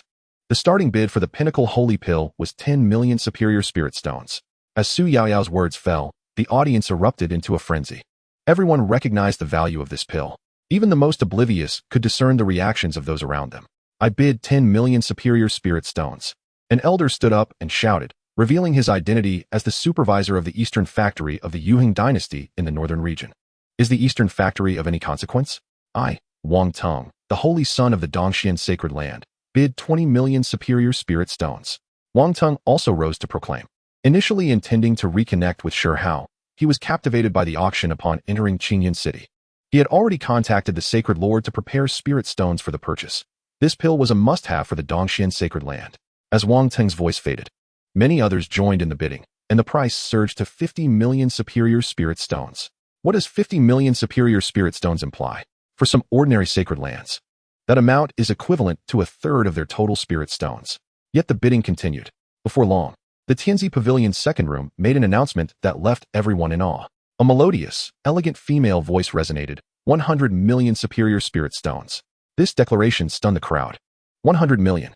That is a staggering goal. Indeed, the second room of the Tianzi Pavilion is as affluent as rumored. People speculated about which great power from which realm possessed such deep roots. In the first room of the Tianzi Pavilion, Feng Qingyang smiled slightly. An elder casually refining a pill could fetch such a high price. Truly, capital is terrifying. Fortunately, he was the one in control of that capital. Feng Qingyang then remembered something amusing and beckoned for a charming figure to approach. He whispered something in her ear, and she gracefully exited from the back of the pavilion. In the audience, Wang Fuguei wore a look of despair. Damn it, I, Wang Fuguei, vowed never to allow anyone to flaunt their wealth before me. However, he could not withstand the astronomical price of 100 million spirit stones. 100 million spirit stones, once, twice. Sold, Su Yaya declared. Yet, the voice from the second room of the Tianzi Pavilion sounded oddly familiar. Previously, it had been the voice of an elder, but now it resonated with a sense of familiarity. Ah, never mind, the auction is paramount. She continued. Next, we present the final item, the Sacred King Law. The solitary great law. Upon hearing this, the audience erupted in chaos, their legs trembling uncontrollably. The Sacred King Law. Not only had they never seen it, but they hadn't even heard of it. What a transcendent skill, capable of elevating one to the realm of sacred kings. In the first room of the Tianzi Pavilion, the invincible solitary chuckled softly. This had been his prior skill. However, within the sect, they often boasted about celestial techniques and sacred king laws, rendering the Sacred King Law virtually worthless to him. Thus, he decided to contribute it for some spirit stones. At that moment, outside the Qingyun Sect, the guardian He Di sneezed. Who dares mention this, Emperor? Back at the auction, the Sacred King Law had no established starting bid. It was simply to the highest bidder. The second to the 10th rooms of the Tianzi Pavilion began to call out prices, while those in the main hall below fell silent, understanding that such a technique was beyond their reach. Not to mention the ability to afford it. Even if they could, they lacked the strength to safeguard it. They understood the principle that a commoner with precious jewels could invite calamity. The individuals from the Tianzi Pavilion, their eyes aflame with desire, shouted bids. For the Sacred King Law must be theirs. 500 million superior spirit stones. I am the president of the Xianhuang Merchants Association in the Central Domain. I implore you all to grant me this favor, came an aged voice from room number 3 of the Tianzi Pavilion. 600 million superior spirit stones. I am the second prince of the ancient wilderness dynasty in the Northern Domain. I shall take this sacred king technique, echoed a male voice from room number 4. The ancient wilderness dynasty of the Northern Domain. Someone shouted in recognition. One of the 4 great dynasties of the Northern Domain. The ancient wilderness dynasty has dominated for millions of years, with profound heritage. But why has their second prince come to the Eastern Domain? As for the previous Xianhuang Merchants Association, while it garnered some respect, it was not taken too seriously. It was merely a branch. And there are many such branches across the 5 domains. We offer 800 million superior spirit stones, came another voice from room number 2 of the Tianzi Pavilion. Inside the loft, Gu Linglong and her companions were fixated on the Sacred King technique displayed on the high platform. With the emergence of the 11th tier holy pill, this Sacred King technique must be secured. She had a premonition that their Gu family would rise due to this choice. The Sacred King technique. How extravagant of the Qingyun Sect to auction it off. Little did she know what the members of the Qingyun Sect would feel, each possessing several celestial techniques. As the bidding escalated, the Sacred King technique had reached 1 billion superior spirit stones. Just as everyone was fervently competing, an unexpected turn of events occurred. An elder burst forth from room number 8 of the Tianzi Pavilion, heading straight for the displayed Sacred King technique. Ha ha ha. You fools, continue to raise the price. For the Sacred King technique is mine. He was oblivious to the powerful figures from the Qingyun Merchants Association and the Qingyun Sect around him, intending to seize it directly and then flee, believing that possessing the Sacred King technique would eliminate all his worries. This is outrageous. How brazen. He was doomed, unaware that he had trespassed into another's territory. The elder's formidable aura surged within the grand hall. In an instant, he reached the display of the Sacred King technique. Just as he was about to seize it. Halt. That Sacred King technique belongs to my dynasty. Return it. Do not touch it. This Sacred King technique rightfully belongs to my Northern Domain, Kanglan Sacred Ground. From the Tianzi Pavilion, several powerful figures descended, igniting the competition. Techniques that stir the heart. While it was acceptable to bid, seizing it was another matter entirely. They were all red-eyed, confronted with one another. The overwhelming auras began to clash. Chaos erupted in the hall. Fortunately, the Grand Pavilion was fortified with formations, or it would have been overturned. In room number 2 of the Tianzi Pavilion, the elder protecting Gu Linglong and her brother sensed the situation was amiss and was about to intervene, but was halted by a glance from Gu Linglong. Do not move. We disdain the act of seizing others' possessions. Moreover, the Qingyun Sect is exceptionally formidable. Provoking them would surely invoke their wrath. These individuals do not consider that the Qingyun Sect is protected by an 11th tier Holy Pill Master and can produce the Sacred King technique for auction. How powerful must the Qingyun Sect be? The elder was awakened from his folly. Without a doubt, these individuals would meet a grim fate. They were merely blinded by the immense profit in front of them, emboldened by the absence of powerful figures from the Qingyun Sect. The two previous guards were of no concern. On the stage, Su Yaoyao momentarily panicked, but quickly regained her composure, shouting, "Do you all wish to die? Dare to seize what belongs to my Qingyun Sect. My Qingyun Sect can ensure you have no place to bury your bodies." A senior from a sect had just advised her to act boldly, for the sect would always stand behind her. Within moments, the protective formation of the Qingyun Sect was triggered. In Qingyun City, above the heavens, a beam of light descended instantaneously. A terrifying pressure enveloped the few individuals attempting to seize the technique. The immense pressure forced them to the ground, unable to move. What is happening? Who dares to reveal themselves? No, I was wrong. I beg for mercy. Almost instantaneously, those figures were crushed into powder by the overwhelming pressure. Everyone stared in horror at the scene. How could such powerful figures be reduced to nothing without a trace? Terrifying. Absolutely terrifying. Chapter 97. 2 billion Spirit Stones. Southern Domain Gu Family. Alas, it is too late for regrets. There is no remedy for regret in this world. A group of foolish clowns dares to covet the possessions of my Qingyun Sect. In room number 1 of the Tianzi Pavilion, Feng Qingyang smiled disdainfully. These ants can be crushed without lifting a finger. Under the protective formation, all beings are equal. With clowns provoking, it displeased him. However, there was no need for the Qingyun Sect to intervene personally. After a series of shocks, many forces would be eager to act on their behalf. Feng Qingyang seemed to have anticipated this and continued to gaze outward. Simultaneously, the system's notification echoed in his mind. Prestige value, 100, 100, 100.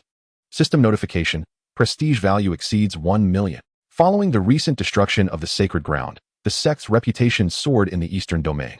Moreover, the terror of the Qingyun Sect was spreading rapidly to the other 4 domains, significantly boosting their prestige value to over 1 million. Feng Qingyang paid little heed to this, merely noting it. He pondered that 1 million was still too little and contemplated ways to rapidly increase it. Perhaps he should take a few emperors out for a stroll? On the other side, on the platform, Su Yaoyao calmly adjusted her hair and spoke. Apologies for allowing a few flies to disturb your enjoyment. Fortunately, these flies have already been effortlessly swatted by the powerful members of my Qingyun Sect. After Su Yaoyao's composed declaration, an elderly man with a youthful appearance stepped out from room number 10, exuding an extraordinary aura. The elder respectfully stated, "It is of no concern. These individuals truly deserve death. Rest assured, I am the grand offering of the northern domain to Qin dynasty. I shall boldly eradicate these clowns on behalf of the Tianzong." As the elder finished speaking, the hall echoed with agreement. Rest assured, Tianzong, I, the Aofan family, will also dare to eliminate these clowns. Your Excellency, we from the northern domain Misty Sacred Ground will also lend our assistance. The Qingyun Sect has the ability to obliterate the Tiansheng Sacred Ground and possesses an 11th tier Holy Pill Master. They are undoubtedly formidable. At the very least, they have a powerhouse of the Sacred King realm. Wait, did news not come from the central domain that an emperor was roaming the eastern domain, exuding a powerful imperial might? Now, looking across the entire eastern domain, the only great force is the Qingyun Sect. Could the emperor be from the Qingyun Emperor Sect? In an instant, the situation shifted. The representatives of the great forces present were stunned by this realization. When the Tiansheng Sacred Ground was annihilated not long ago, they had speculated. That day, it was as if the heavens had descended. The terrifying decree shattered the sacred ground. According to the observations of cultivators from various states in the eastern domain, an overwhelming pressure swept across the entire eastern domain, nearly sinking the vast sacred province. How terrifying. No matter what, a good relationship with the Qingyun Sect must be established. With so many great powers present, they could drown the clowns with a mere spit. Well, let us resume the bidding. Please place your bids, came Su Yaoyao's melodious voice once more. With her words, 3 figures emerged from room number 2 of the Tianzi Pavilion. Esteemed guests, we from the Southern Domain Gu family bid 2 billion superior spirit stones. If there are higher bids, we shall graciously step aside. Gu Linglong declared boldly at the forefront. 2 billion superior spirit stones is already the limit of what the Gu family can offer. Requiring them to part with a significant portion of their resources, any more would be impossible for them to produce. She had already notified the family's strong practitioners to escort the spirit stones via the teleportation array to this location. 2 billion. Upon hearing this, the crowd fell silent. They intended to make a direct leap to victory. The Southern Domain Gu family? No wonder they could present such a colossal sum of spirit stones. 2 billion for the first time, 2 billion for the second time sold. Seeing that no one else was bidding, Su Yaoyao decisively concluded the auction. Unexpectedly, the members of the Gu family have all arrived. She gazed up at the loft. Gu Linglong, Gu Jianfan. Su Yaoyao recognized the two, silently expressing her astonishment. She never anticipated that the legitimate daughter of the Gu family and the young master would personally come to the eastern region, likely here for their own training as well. This time, securing the Shenhuang Fa would significantly enhance the Gu family's strength. However, it is fortunate that she has joined the Qingyun Sect. After a while, the auction concluded following the solemn departure of the attendees. The Shenhuang Fa was within sight, yet unattainable. Pain. Such unbearable pain. In the hall, only the 3 members of the Gu family remained. Their spirit stones had yet to be delivered. Nevertheless, there was no need to worry about any unforeseen complications. Such a formidable power would not gamble with their lives. Who would dare to refuse payment? The scene of those individuals being auctioned off was still fresh in their minds. Linglong, congratulations to the Gu family for acquiring the Shenhuang Fa, Su Yaoyao remarked with a gentle smile as she observed the 3 descending. Thank you. However, Yaoyao, how did you become an auctioneer at this Qingyun Chamber of Commerce? Gu Linglong politely responded before voicing her curiosity. Why would you abandon your position as the legitimate daughter of the Su family to stand in the limelight? Even though the Qingyun Sect is powerful, it hardly seems necessary. To be honest, I am now an outer disciple of the Qingyun Sect, Su Yaoyao replied with a smile. Mission accomplished. I have arrived as an outer disciple. Outer disciple? That sounds fitting. In such a grand sect, even being an outer disciple is commendable. Gu Linglong had actually wished to experience the Qingyun Sect. Her interest grew stronger after witnessing the auction. The illustrious Qingyun is indeed a source of aspiration. Yet, such a grand sect is not a place one can simply enter or exit at will. Gu Linglong hesitated for a moment. Meanwhile, in the southern region's Gu family, a beautiful area far from the bustling city was alive with activity. The family members were diligently occupied due to the accurate news from the eldest daughter and the young master, announcing that they had successfully bid for a copy of the Shenhuang Fa at the Qingyun Sect's Chamber of Commerce in the eastern region. They required 20 billion spirit stones, which must be delivered promptly. In the grand family hall, the head of the Gu family sat in the main seat, exuding an imposing demeanor as he surveyed the elders below. After scanning the room, he spoke. How is the preparation of the 20 billion spirit stones progressing? Hearing this, an elder stood and replied, reporting to the family head, the spirit stones will be ready shortly. We can depart for the eastern region in just a moment. Good. Expedite the process, urged the head of the Gu family, wishing to avoid any delays in acquiring the Shenhuang Fa. I never expected the Qingyun Sect to be so formidable. With numerous powerful figures present, even capable of auctioning the Shenhuang Fa, the head of the Gu family lamented. Previously, I underestimated the Qingyun Sect. I first heard of its name just 10 days ago when it annihilated the first holy site in the eastern region. I did not anticipate that the Qingyun Sect would be so extraordinary. Indeed, the Qingyun Sect is exceptional, the elders murmured among themselves. The technique that the Gu family had nearly exhausted their resources to acquire was merely a trivial auction item to others. Even so, acquiring the Shenhuang Fa would undoubtedly bring great fortune to the Gu family, elevating their status in the fiercely competitive central region. Chapter 98. Observing all beings. The blood fiend approaches. Simultaneously, in the Qingyun Chamber of Commerce Hall, Su Yaoyao noticed Gu Linglong's hesitation. She recalled the words of the elder from earlier. Linglong, our Lord of Qingyun requests your presence in room Tianzi number 1, Su Yaoyao announced. It was unexpected that the Lord of the sect would wish to meet the two from the Gu family. Remember, such opportunities are rare. Seize this chance. I can only assist you to this extent. The Lord of Qingyun, such a formidable being, had personally descended here. The 3 members of the Gu family were astonished. They had just witnessed the might of the Qingyun Sect and were taken aback that its leader was present. Room Tianzi number 1? That is right next door. They hurriedly ascended to the loft. Upon reaching the entrance of room Tianzi number 1, they saw 2 figures emerge. Their cultivation was inscrutable, and a powerful aura pressed down upon them, as if it could crush them at any moment. You too may enter. Gu Do Not Bai stood at the door, sword in hand, addressing the 2. These are the individuals who secured the sacred technique? Indeed, discerning eyes. Yes, senior, Gu Linglong and Gu Jianfan responded, stepping inside one after the other, leaving their guardians standing outside, apprehensive. The elder felt an overwhelming dread. The aura emanating from these 2 formidable beings was truly terrifying. Even when facing their family's ancestors, he had never felt such fear. Once Gu Linglong and Gu Jianfan entered the loft. They found it to be similar in layout to room Tianzi No. 2. However, this room exuded an even greater grandeur. Seated before them was an imposing figure. This was the Lord of Qingyun. Gu Linglong was taken aback and quickly nudged Gu Jianfan beside her. She respectfully addressed. Gu Linglong and Gu Jianfan pay their respects to the senior. Gu Linglong, possessing the 7 apertures Linglong heart, is at the mid-stage of Dongxiu. Gu Jianfan, the Gu Sword Sacred Body, is at the early stage of Dongxiu. From the southern Gu family, impressive, indeed, with many prodigies, Feng Qingyang remarked, somewhat to himself. Upon hearing this, Gu Linglong and Gu Jianfan felt a chill run down their spines. They were utterly exposed before such powerful beings. It was astonishing how easily their identities were discerned. One must understand that unless one voluntarily reveals their physique, it is challenging to unveil, unless the observer is overwhelmingly powerful, capable of seeing through everything. Gu Linglong recalled Su Yaoyao's words and her status as an outer disciple. Could it be? Gathering her courage, she realized the opportunity was before her. After Feng Qingyang concluded his observations, he fell silent, merely smiling at the two before him. All arrangements had been made. Whether they could grasp this opportunity depended solely on their understanding. Thank you, Senior, for your kind words. Compared to your esteemed Qingyun Sect, my Gu family is insignificant, and your sect is indeed filled with prodigies. They had heard of the Qingyun Sect's prodigy, reportedly named Shi Hao, who opened 9 spirit apertures in the Dongxiu realm and bravely fought the holy son Gu Chang'e in the secret realm. Truly a remarkable talent.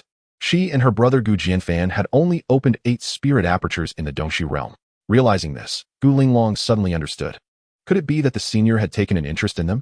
Thus, she gathered her courage and said, Esteemed senior, I wish to recommend myself for joining. Before Gu Linglong could finish, Feng Qingyang interrupted her. Upon ascending to Qingyun, one can behold all beings. With that, he waved his sleeve and departed. Just then, the system alerted him to a powerful blood fiend aura approaching, seemingly directed at him. As for these two, they would first experience the process of the illusory sky ladder. The sect must see who would dare to provoke Qingyun now. Meanwhile, 100 miles outside Qingyun City, a dense aura of blood fiends surged forth, leaving desolation in its wake. A blood-soaked man descended from the sky. Assassination? That is the act of the weak. As a blood fiend's earth-level assassin, he would simply obliterate his opponents. At the peak of the Great Saint Realm, he had no rivals in the eastern region. Ahead lies the Qingyun mountain range. The man murmured, continuing his advance.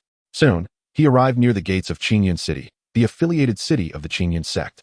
He gazed at the 4 characters inscribed on the city gates and read aloud. Qingyun Xianxia? The assassin chuckled, truly. This backward region of cultivation is filled with ignorant frogs at the bottom of a well, daring to associate themselves with immortals. However, he was also astonished by the profound spiritual aura present here. Could it be that the members of Qingyun Zong had placed all the superior spiritual veins here to maintain their prestige? According to the intelligence received from their eastern domain branch, the sect master of Qingyun Zong seldom made an appearance, often elusive and mysterious. Therefore, to eliminate this individual, one must infiltrate Qingyun Zong. Someone is approaching. The assassin quickly concealed himself in the air. From the east, 2 figures approached, clad in the attire of Qingyun Zong disciples. Senior brother, how well have you mastered the Qingyun Benlei palm? Could you impart some experience to your junior brother? Inquired the young disciple on the left, humbly seeking guidance. Having only cultivated the technique to the 2nd level, he still had numerous questions. I cannot claim to impart knowledge, given that I have only reached the 3rd level myself, but I can certainly offer some guidance, replied the man referred to as senior brother with a smile. Both were outer disciples of Qingyun Zong, and after the sect's order to open the mountains, they had returned to their hometowns for a visit. Today, upon returning to the sect, they encountered each other and decided to walk together. Junior brother, we have wasted quite some time these past few days. We should hasten our return to the sect. There will be plenty of time for me to guide you later, the senior brother urged, prompting the disciple to quicken his pace. They had only 5 days left to enter the time-space tower this month, which amounted to 500 days in total. Not a moment could be squandered. To stand out in the sect, one must strive diligently, otherwise, they would be left far behind by their peers. The disciples of Qingyun Zong truly experienced a relentless pursuit of the extraordinary, requiring great effort to attain it. The assassin quickly devised a preliminary plan in his mind, to kill them and then impersonate them to infiltrate Qingyun Zong. If he were to attack directly, he might be thwarted by the sect's protective formation at the mountain gate. Reports from the branch indicated that the strongest being in the Tiansheng sacred land was at the mid-stage of the Great Saint. while the strongest in Qingyun remained unknown. That day, Qingyun effortlessly annihilated the sacred land, indicating that the sect was exceedingly formidable, necessitating a cautious approach. In an instant, the assassin descended, his bloodthirsty aura retracting as he spoke. Disciples of Qingyun, I wonder if your sect master is present within the sect? I wish to pay a visit. First, he needed to ascertain whether the sect master was in the sect to avoid unnecessary efforts. And you are? The sudden appearance of the assassin startled the two Qingyun disciples, who cautiously assessed him before speaking. Here to visit the sect master. I am a wandering cultivator from the northern domain. I have heard commendable things about your sect, hence my visit. The senior brother among the two disciples responded. We do not know the whereabouts of the sect master. You may proceed as you wish. Such legendary figures, how could they possibly know of his whereabouts? Even if they did, they would not easily divulge that information. Do not know? Then you may perish. Chapter 99. Crushing the assassin, the prodigy arrives. The bloodthirsty assassin coldly declared, preparing to strike. Such lowly ants could be obliterated with a mere thought. What? The two outer disciples of Qingyun trembled and took 2 steps back. Is this really happening? Just returned in glory, and now facing demise? A formidable pressure emanated from the bloodthirsty man. The 2 outer disciples were forced to the ground, gritting their teeth as they uttered, "You wait. The sect will not spare you." Pain was etched across their faces as they stared fixedly at the man before them. "Oh, you possess quite a bit of spirit." Refusing to beg for mercy. Interesting. I relish the thought of eliminating those with such backbone. The bloodthirsty assassin mocked, a satisfied smile gracing his visage, gradually intensifying his pressure. He reveled in the sensation of tormenting others, relishing the sounds of pleas and cries from the weak. Of course, those with spirit were even more enjoyable to torment. Otherwise, he could have turned them into blood mist in an instant. At that moment, the 2 outer disciples, now prostrate on the ground, felt their sect tokens glowing brightly within their garments. A wave of Tao resonance enveloped them, causing the oppressive aura surrounding them to dissipate. The bloodthirsty man seemed to have sensed this change and grew curious. Just as he leaned in to investigate, an overwhelming force surged from the distance, blanketing the area with pressure. Accompanying this was a sword, its 3-foot azure blade slicing through the air with piercing intent. Before the bloodthirsty man could react, a sword pierced his left shoulder, sending him flying back over 100 meters, pinned to the ground, and he coughed up a mouthful of blood. Who is it? For figures soared through the air, emanating the formidable aura of peak Saint Kings, as if descending divine wrath. The 2 disciples, previously crushed, stood up as the oppressive aura lifted, and upon recognizing the newcomers, exclaimed in delight, "It is the powerful members of our Qingyun. Wonderful." Then, a thunderous voice resonated from above. "You lowly ants dare to strike at the disciples of Qingyun?" The cold voice of Gu Du Bai echoed, the sword that had impaled the man being casually wielded by him. Qingyun. The bloodthirsty assassin trembled as he gazed at the 4 figures above. The intelligence had been erroneous. 3 peak Saint Kings, and the youthful figure in front of them was utterly inscrutable. However, the mere presence of peak Saint Kings meant they were only fit to follow behind. So this young man must be either an immensely powerful ancient being or a person of great nobility. But given his inscrutable nature, it must be the former. Such a powerful force, and you expect a lowly assassin to confront them? Even a heavenly great assassin would be futile. My apologies, I concede. What are your terms for sparing my life? Realizing the situation, the bloodthirsty assassin began to negotiate. Lying on the ground, his face pale and filled with fear, he thought, "As long as I live, I can return and exact my revenge on the one who hired me, search his soul, and discover the identity of the rat." Feng Qingyang said coldly, observing the man below. Had they arrived a moment later, the 2 disciples of the sect would have been brutally crushed. "At your command." Mo Feng immediately replied, descending. The pressure of peak Saint Kings gradually descended upon the man. Crack, crack. The sound of bones snapping filled the air, accompanied by agonizing screams. "Search his soul." The bloodthirsty assassin looked at the approaching figure in terror. Soul searching was the most nefarious method. Those subjected to it often became brain dead, and those unable to withstand it would explode on the spot. Previously, he had been the one to search others' souls, yet now, this fate had befallen him. "No, please." In an instant, Mo Feng's hand landed on the assassin's crown. Unmatched holy essence surged wildly into the assassin's consciousness. Assassinate the sect master of Qingyun. Bloodthirsty. The lowly assassin. The images within the consciousness were limited to this, with the rest shrouded in fog, indicating a restriction had been placed. Mo Feng first felt astonished. Then an overwhelming rage surged. A tidal wave of oppressive force descended upon the still screaming individual, obliterating him into blood mist with a mere thought. Suppressing his fury, Mo Feng ascended into the air and briefly relayed the situation to the sect master. Heh, a bloodthirsty lowly assassin. Someone seeks a bounty on our sect master's head? Feng Qingyang chuckled in anger. Such insignificant ants, truly seeking their own demise. How intriguing. Return to the sect, he coldly commanded, leading the way back towards the sect. The three-peaked Saint Kings followed closely behind. Below, the two disciples gasped for breath. What a shocking turn of events. They used his own methods against him. How satisfying. The elders of our sect are both powerful and imposing. We cultivators should aspire to be like them. Senior brother, I believe I just heard the term sect master from our esteemed elder. Could it be that our sect master has personally descended? The two individuals reminisced about the earlier scene, where three venerable figures from the sect followed behind a singular silhouette.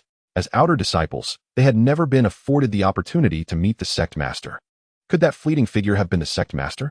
Meanwhile, Gu Linglong and Gu Jianfan had arrived at the foot of the Qingyun Zone mountain gate. Overwhelmed by the breathtaking sight before them, the air was saturated with spiritual energy, reaching up to the heavenly ladder, shrouded in ethereal mist, resembling a celestial realm. At that moment, they recalled the words spoken in the Master's pavilion.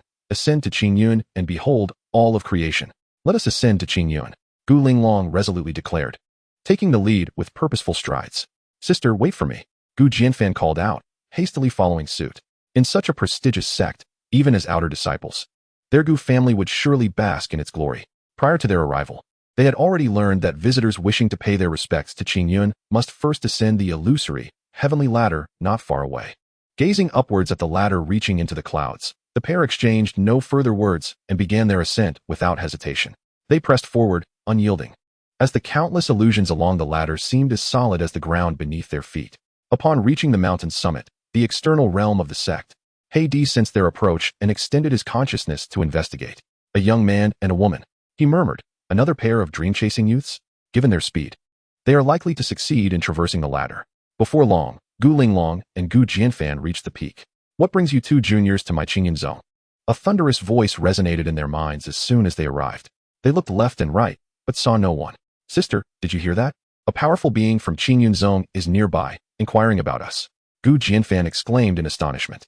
Gu Linglong pondered for a moment before addressing the unseen presence. Might I request the esteemed elder to reveal themselves? We have urgent matters to discuss and hope for your understanding regarding our intrusion. To enter the sect through the heavenly ladder, a guide was essential. Otherwise, they could not approach Qingyun zone even a single step. I am right before you. You two oblivious youngsters.